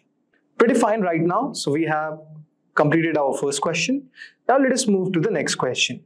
So guys, our next question is, given an array, find all the duplicates in this array. For example, we have 1, 2, 3, 1, 3, 6, 5, and we should return only 1 and 3. So we can see 1 and 3 are the only one which has been duplicated. So how you are going to approach this problem? You can pause this video for a while and then you can come to this video and then you can watch the solution. So guys, to find all the duplicates in an array in Python, you can use a dictionary or the collections.counter to count the occurrences of each element and then gather those with the counts greater than 1. So for example, I'm going to show you a dictionary. So what we can do, we can define a function first. Say, let's find a duplicate. So def find, say, duplicate, and in this we are going to take an argument array. Define. Now after that, let us declare a dictionary with name as counts. Okay, and let us create a list of duplicates.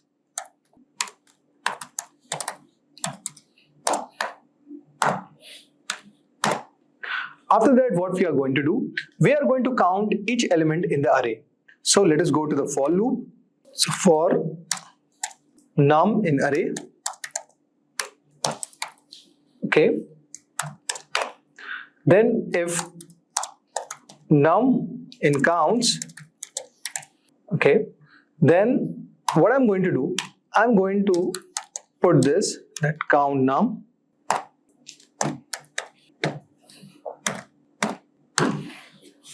or else what we can do, we can count on that num equals to 1. So finally what we are going to do in this code, that we are counting the occurrences of each element. So we are using the for loop and we are maintaining it with the count. Okay. Now, as you would have got the idea regarding this, so let me write this variable. Now I hope so till here you are clear with it. In the next, we are going to collect elements that appear more than once. So guys, for key and value in counts.item, if the value is greater than 1, what we can do? We can append that key. Okay, I'll show you right here what I mean.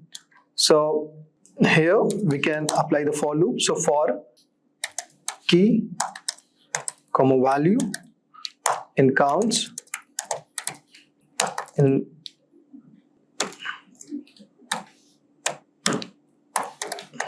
okay, so for key value in counts.items, so if the value is greater than 1, okay, what we are going to do, we are going to append this list. So duplicates dot append with the required key. Okay, now what we are going to do finally, and finally we are going to return our duplicates. So finally this function is going to return duplicates. Now let us have the example usage. For example, we have this input array, say 1, 2, 3, 1, 3, 6, 5, and the result is equals to find slash duplicates, and we are going to put the input array. So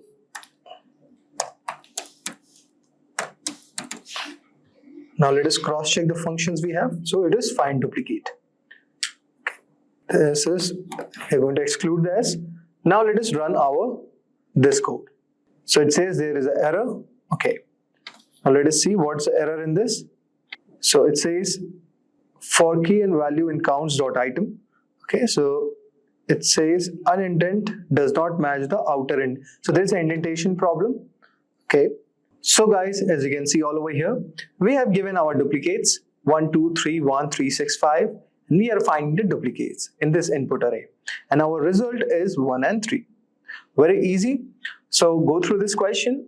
This question has a high probability of being asked in the interview question. So don't miss it out. Now let us move to our third question. So guys, our next question is that you have to rotate a list to the right by k places where k is a non-negative number. For example, we have an input of 1, 2, 3, 4, 5 and k equals to 2. So your rotated array is going to look like something 4, 5, 1, 2, 3. Okay. So basically when k equals to 2, so 0, 1 and 2. So after this, all the numbers are going to come first, and then in the same process like 1, 2 and 3 are going to go back. So it's a rotation problem, and let us see how we can approach this problem.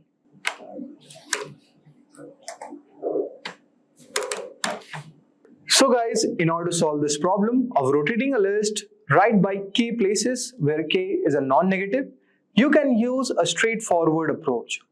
Then this involves slicing the list and rearranging the parts. But here's the another way you can try it, that is by normalizing. So guys, since the rotating the list by its length, suppose it has a length of n, it results the same list. So you can normalize by k by taking k mod n or k percentage n, where n is the length of the entire list. So what is going to do, this is going to handle the cases where k is greater than n. Okay, so let us try to see the problem. So we have created a function called defRotate list, and I have taken two parameters nums and k. Now here I am defining n as the length of the given list. So if n is equals to 0, I want it to return the nums, okay, the given parameter which we have given, okay, the length of the given list. So now after this, we have to normalize. So in order to avoid like where where k becomes greater than n. So k equals to k modulo n. So this is our normalization. And after this, we are performing the rotation. So by rotation, by slicing, so rotated list equals to nums of minus k dot plus nums of k. So this means that till k you have to partition it, okay? And after post of k, you have to do the partition. And after that, we are returning the rotated list. So you can see in the input list, we have 1, 2, 3, 4, 5, and here k equals to 2. So what it's going to return? So the given list, okay, so k dot means since 2 and post 2 and pre 2. So you have to take that into consideration. So guys, after post, we are adding the pre. So for example, k equals to 2, so 0, 1 and 2. So these comes, so 4 and 5 is going to be put all over here. Then after that, pre of 2 are going to be placed. And finally, we are concatenating it. So 4, 5, 1, 2, 3 is going to be our output. So let us run this program and we can see we are getting the output 4, 5, 1, 2 and 3. Very easy problem. Okay. Now let us move on to the next problem. So guys, the next question is, given an integer array, find the sum of largest contiguous subarray within the array. For example, given the array A equals to 0, minus 1, minus 5, minus 2, 3 and 14. So it should return 17 because of 3 and 14. So there is a note also that if all the elements are negative, then it should return a 0. So it has given the case study. For example, you have to consider an integer array and you have to find the sum of largest contiguous subarray.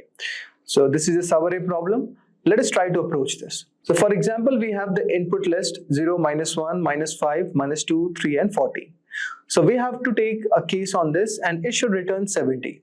So guys, to solve this problem, you can use the Cadence algorithm, which efficiently finds the maximum subarray within the time complexity of O of n. And this algorithm maintains the running sum of maximum subarray found so far and updates it as it traverses the array. Additionally, to handle the case where all the elements are negative, so such that you want to return 0 in such a case, you can initialize the maximum sum as 0. So here's the Python implementation of the same. So guys, here's the solution to this problem.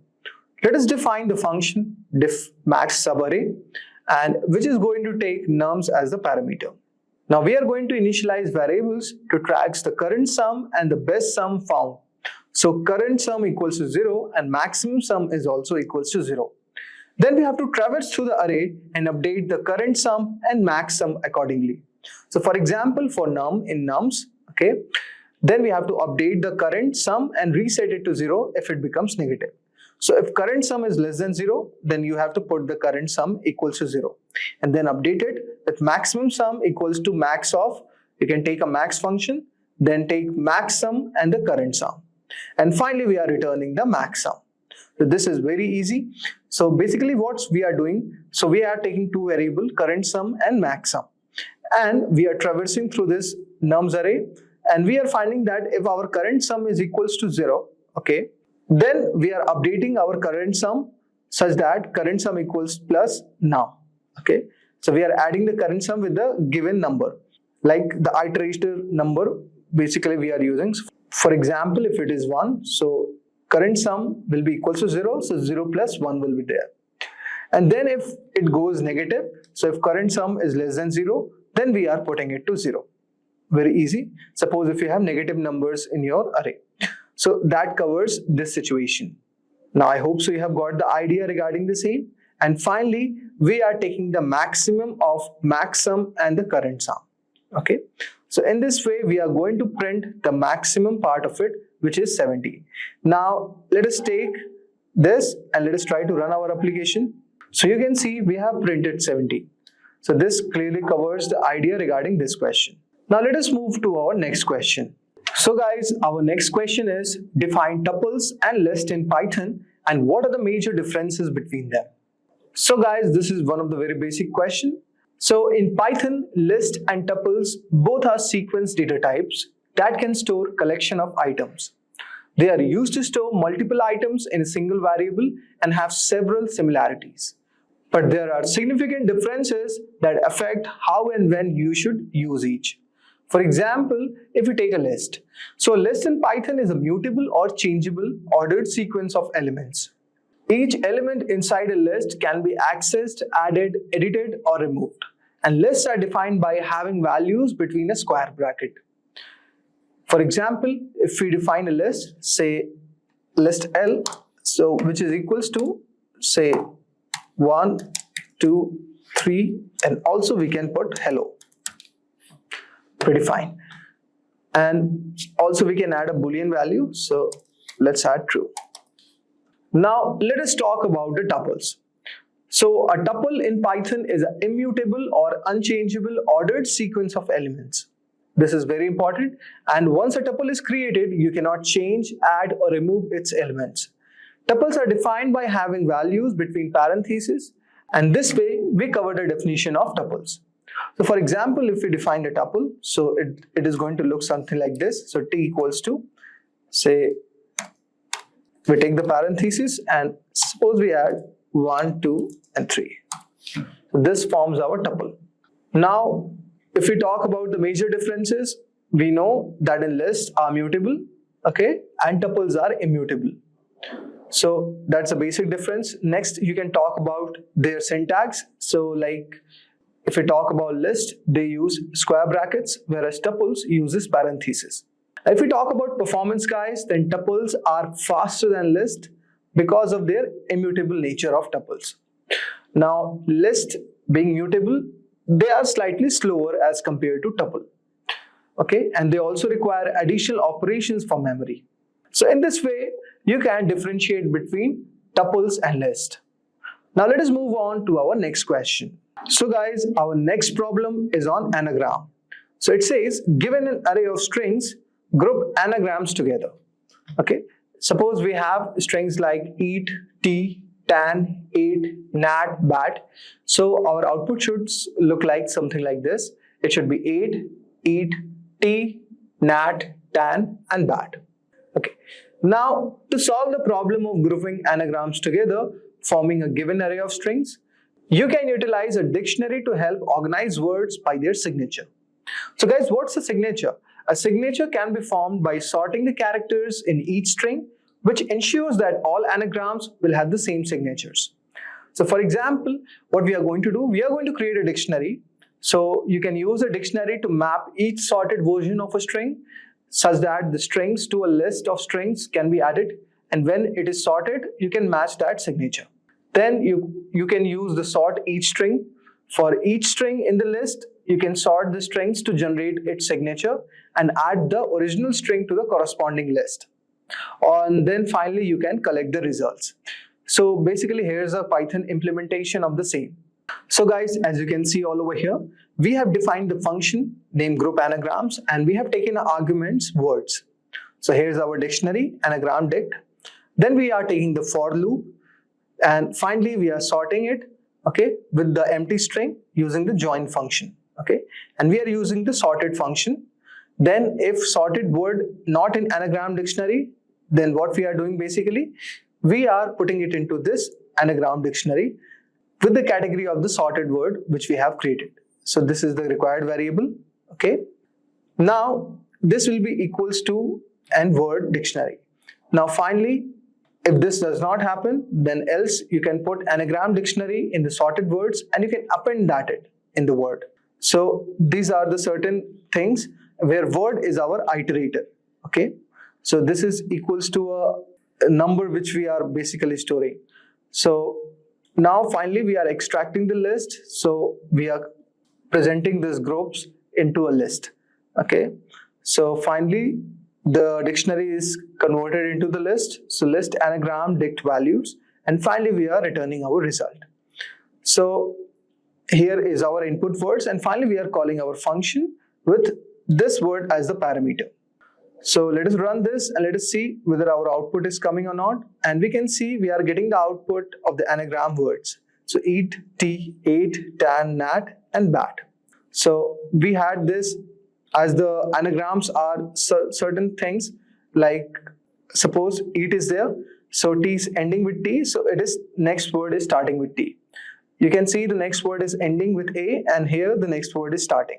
So similarly, tan and nat are grouped and bat are grouped. So what we have to do all over here, the entire logic remains the same, and it is here.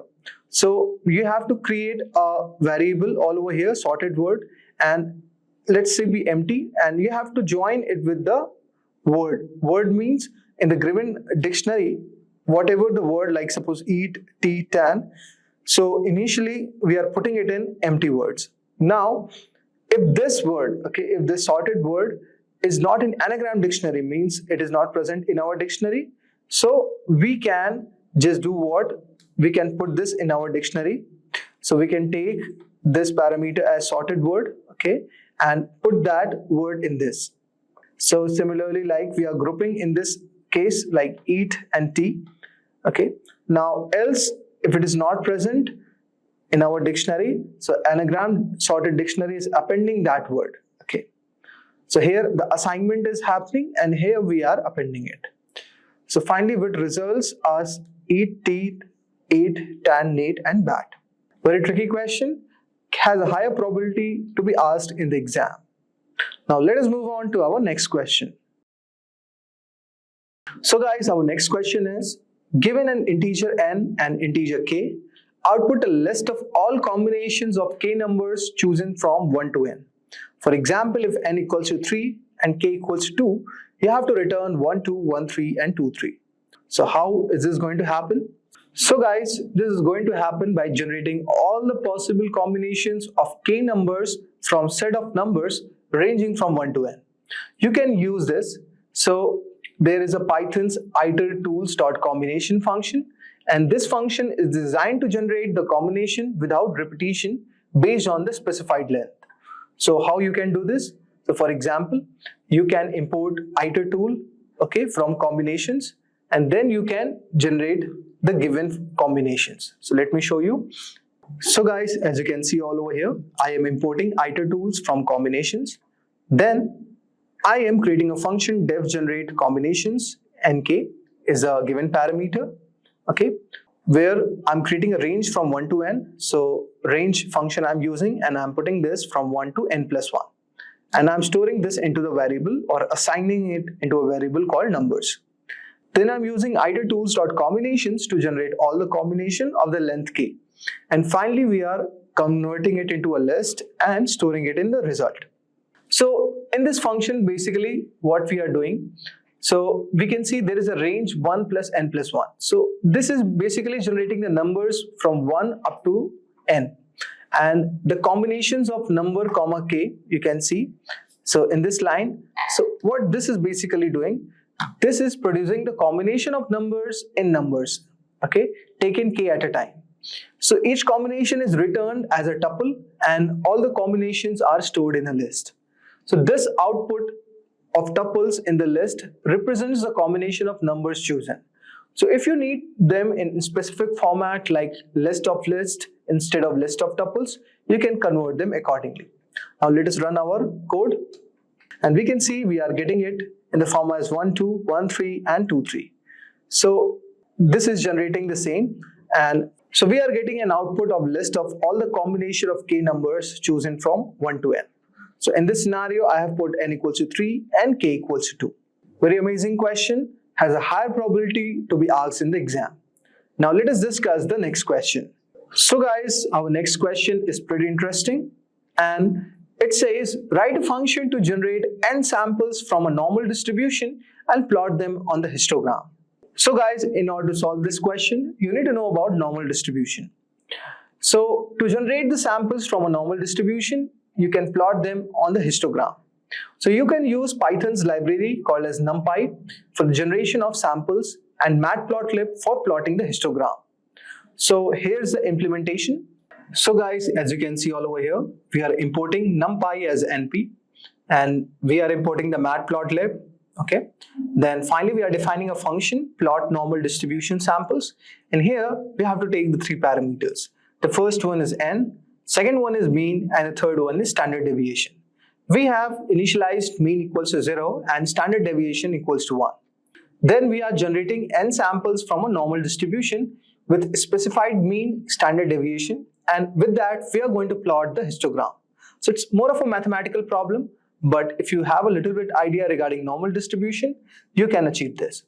So we can see there is a parameter n where the n denotes the number of samples, okay, and mean is there for the normal distribution, and similarly we have included standard deviation for the normal distribution. Finally, here we are generating the samples. So samples equals to, we are using the NumPy library, so np.random.normal, okay, and I have given LOC location equals to mean, scale is standard deviation, and of the size n. So it is very standard, and after that we are plotting the histogram with plt.hist. So I have taken samples, then bins equals to 30, edge color we have given black, and alpha equals to 0.7. And finally we are putting the title as histogram distribution sample. On the x level there is a value and y is frequency, and we have put the grid as true, and finally we are asking it to show it. Now let us run this. So we can see it has generated the histogram of normal distribution samples. Very interesting question. I hope so you are clear with it. Now let us move on to the next question. Now guys, let us take a question from Pandas, a very popular library. So the question says that what is the difference between apply and apply map functions in Pandas? So guys, in Pandas the functions apply and apply map serve different purposes. Although they both apply a function along the x-axis of the data frame or in Pandas series, but here you can use them. So for example, in apply is used to apply a function along the axis of the data frame. So it can be either a row or a column. It can be used to operate on the entire row or a column at once, and this function is extremely flexible and can return a single value or a series or even a data frame. Then if we talk about flexibility guys, it works on a complete row or column and can be used to implement aggregation, transformation, and other operations that consider multiple elements at once. So for example, let me show you. So say we have this, import pandas as pd, okay. Then we can define our data frame. So df equals to pd dot data frame, and finally here we can give as a all over here, and we can give the value as list as 1, 2, and 3. Similarly, we can change the given thing as b, and we can change this value as 4, 5, and 6.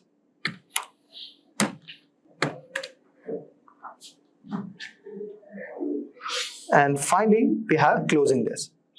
So by applying a function to each column, say default axis equals to 0, so we can store the result something like this. So let us create the variable called result, and this is equals to say df dot apply, okay, and we can use our lambda expression. So lambda x, and here we can take x dot max, okay, minus x dot min. Pretty fine. So we are applying a function to each column all over here. And if we talk about like apply map, so apply map is used to apply a function to each elements of the data frame. So this method is available only for data frames, not for series object. That is the most important thing. And if we talk about element wise operation, so apply map operates element wise, and it is very suitable for operations that depend on the value of the single cell, and they do not need to consider other elements in the row or column. So guys, that was a basic difference between apply and apply map functions. Now let us move on to the next question. So guys, our next question is on strings, and it says, given a string, return the first occurrence character in it. So on none if there is no recurring character. For example, if the input is Python interview questions and the output is n. So as you can see, n is a recurring alphabet. So we have to find the recurring character in this given string.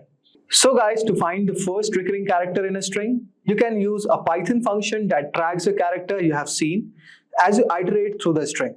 You can utilize a set to efficiently check if a character has appeared before. So for that, here's a simple implementation. So guys, as you can see all over here, we have defined the function first recurring character, and we are taking input string as a given argument. Now, here is a variable called scene, and it is stored as a set. Now let us iterate through each character in the string. So for char in input string, if char is present in this set, so what I want to do, I want to return the first recurring character. Then finally we are adding this character into the set if it is not already seen. And if it is not present, we are returning the none. Very basic for loop and conditionals we have applied. Okay. Now in this we are presenting the input string. Okay. And let us see what our output would be when we are calling the given function. So you can see we are getting output of n. So this is very basic guys, and I hope so you have got a brief idea regarding this. Now let us move on to our next question.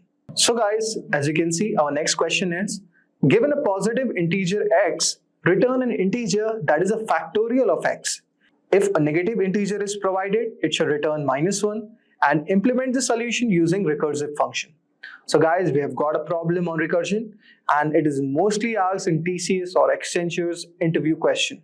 So whenever you are having a technical round, so you are going to have a higher probability to be asked. Now let us see the solution of this question. So guys, to calculate the factorial of a given positive integer x using recursion and to return -1 for negative integers, you can implement a simple recursive function. So here's how you can do it. So you can see all over here, we have defined a function def factorial x. Okay. So if we are hitting our base case, means x equals to 0, what we are returning it as 1. And if the input is negative, we are returning -1 as indicated.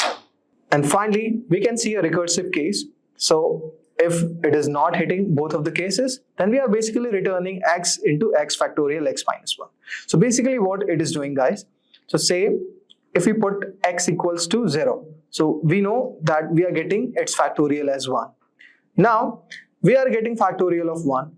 Now if x is greater than 0, say suppose we are taking 1, so 1 into factorial of 0. So factorial of 0 is 1, so 1 into 0 will be 1.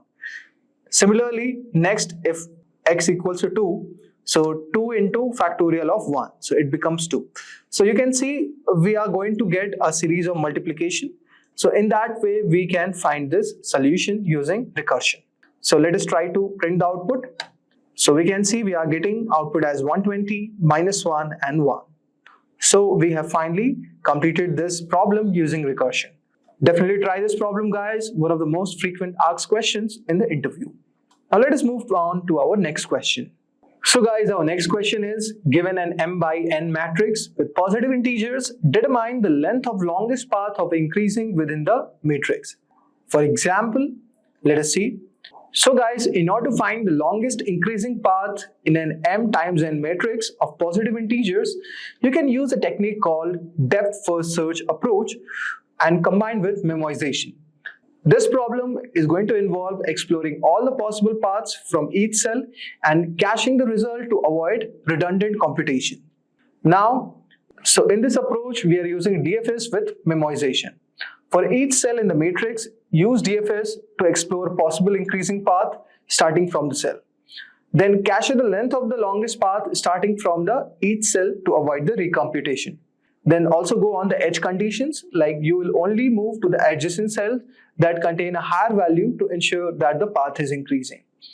Finally, you have to implement the steps, so you can create a DFS function that explores all the 4 possible directions, like up, down, left and right. And it is returning the length of the longest path. And finally, use memoization table, a 2D list basically, to store the length of the longest path starting from each cell.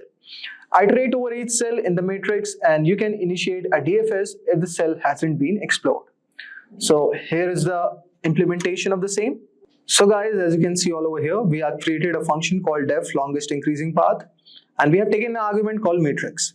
So if not matrix or matrix is present, okay, then we are returning it 0.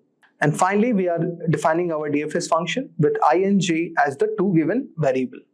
So if it is already computed, then return the cached value.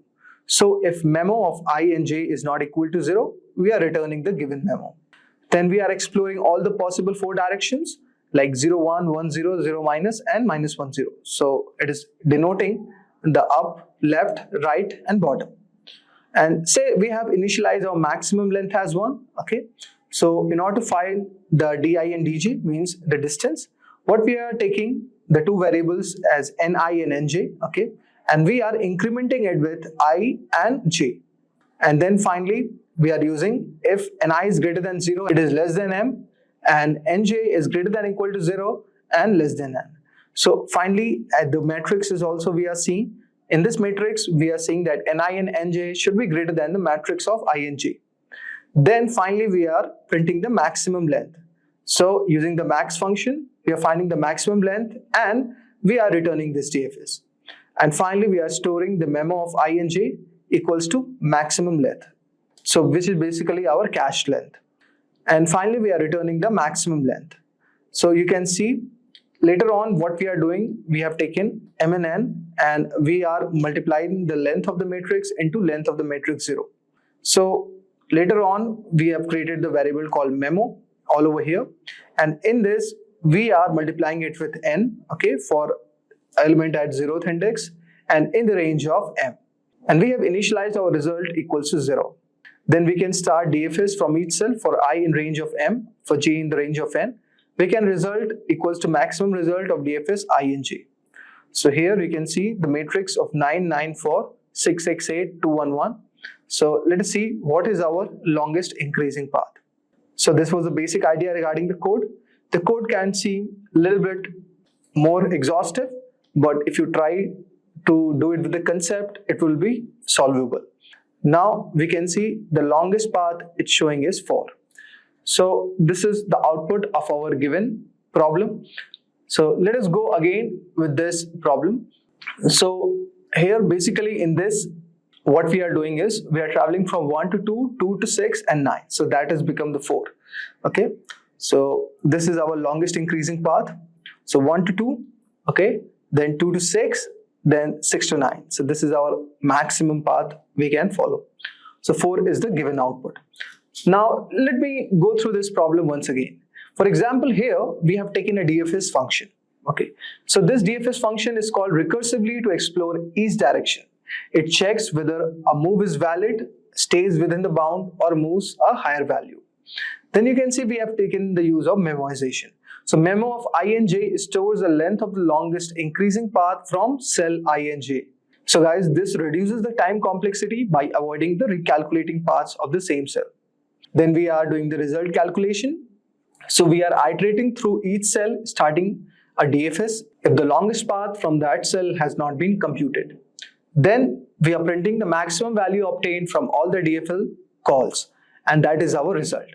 So this approach is basically efficient for matrices where many values are not recomputed due to caching, thus making it a feasible for larger matrices. So that's the solution of this problem. Now let us move to our next problem. So guys, our next question is explain Flask, what Flask is and its benefits. So guys, as we all know that Flask is a popular micro-web framework written in Python. It is called micro framework because it does not require particular tools or libraries. It has no database abstraction layer, form validation on any other components where pre-existing third libraries provide common function. However, Flask supports extensions that can add application features. Like here we can say, suppose if you want to add simplicity, flexibility, okay, lightweight features, then you can use it.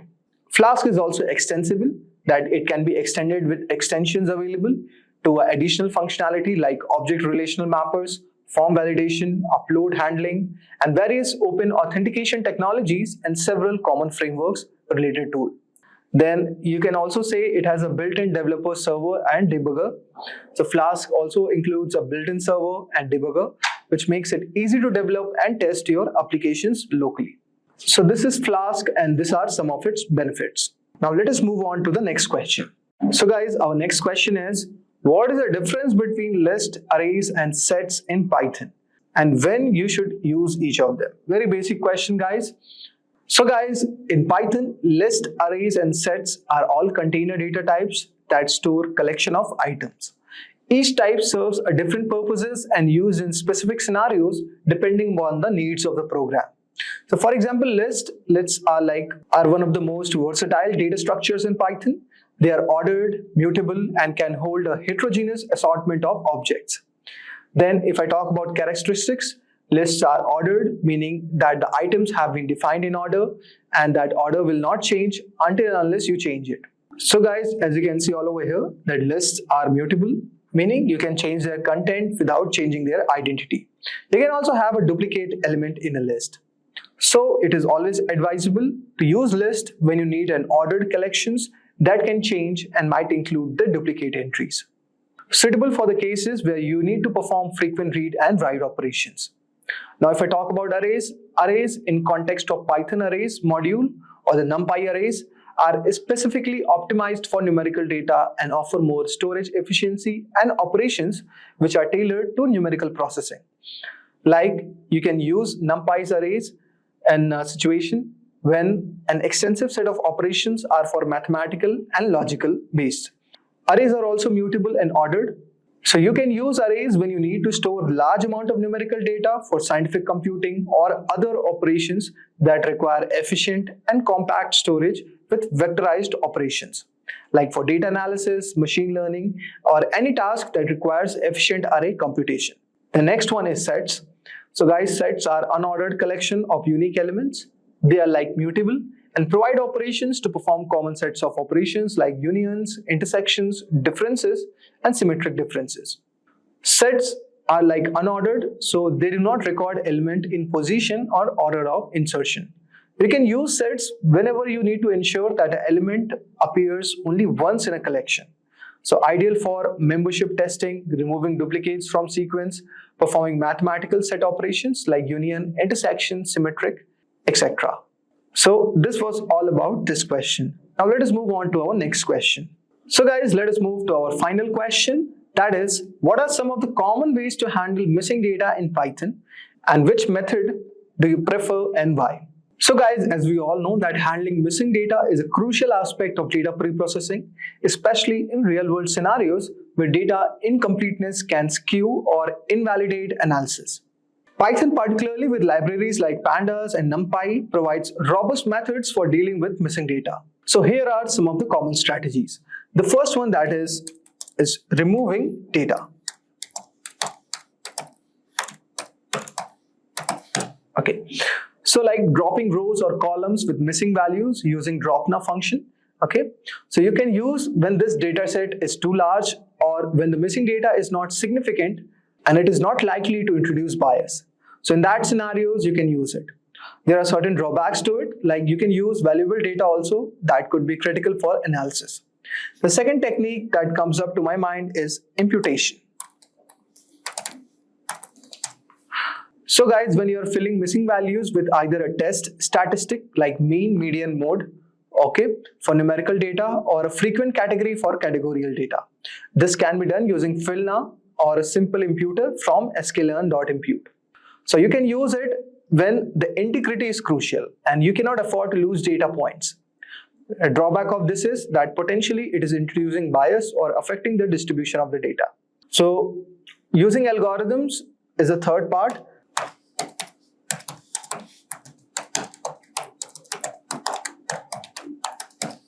Repeat.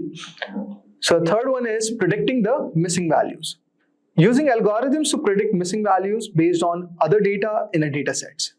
Techniques can range from simple linear regression to more complex approaches like k-nearest neighbors or random forest. So when the missing values are substantial and there is a reasonable hypothesis that other variables can predict the missing values, so you can use this. So it is computationally intensive and can overfit if not properly tuned. Next one is using a constant to fill the missing data.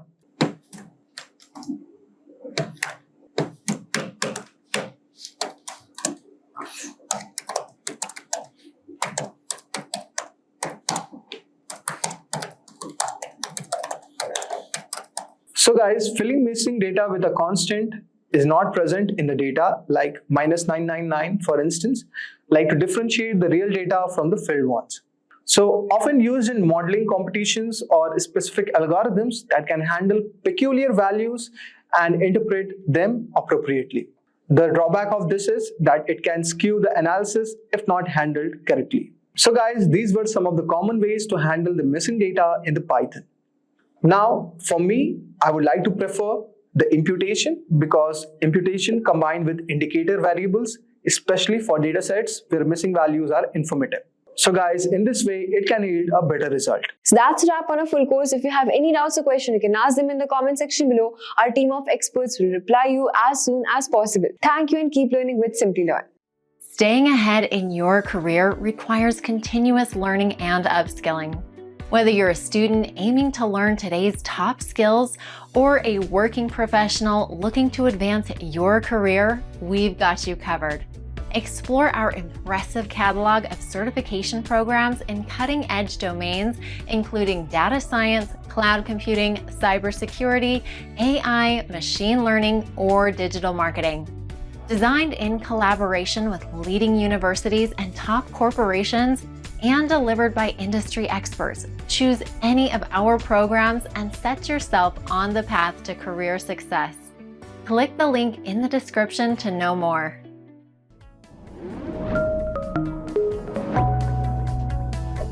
Hi there, if you like this video, subscribe to the Simplilearn YouTube channel and click here to watch similar videos. To nerd up and get certified, click here.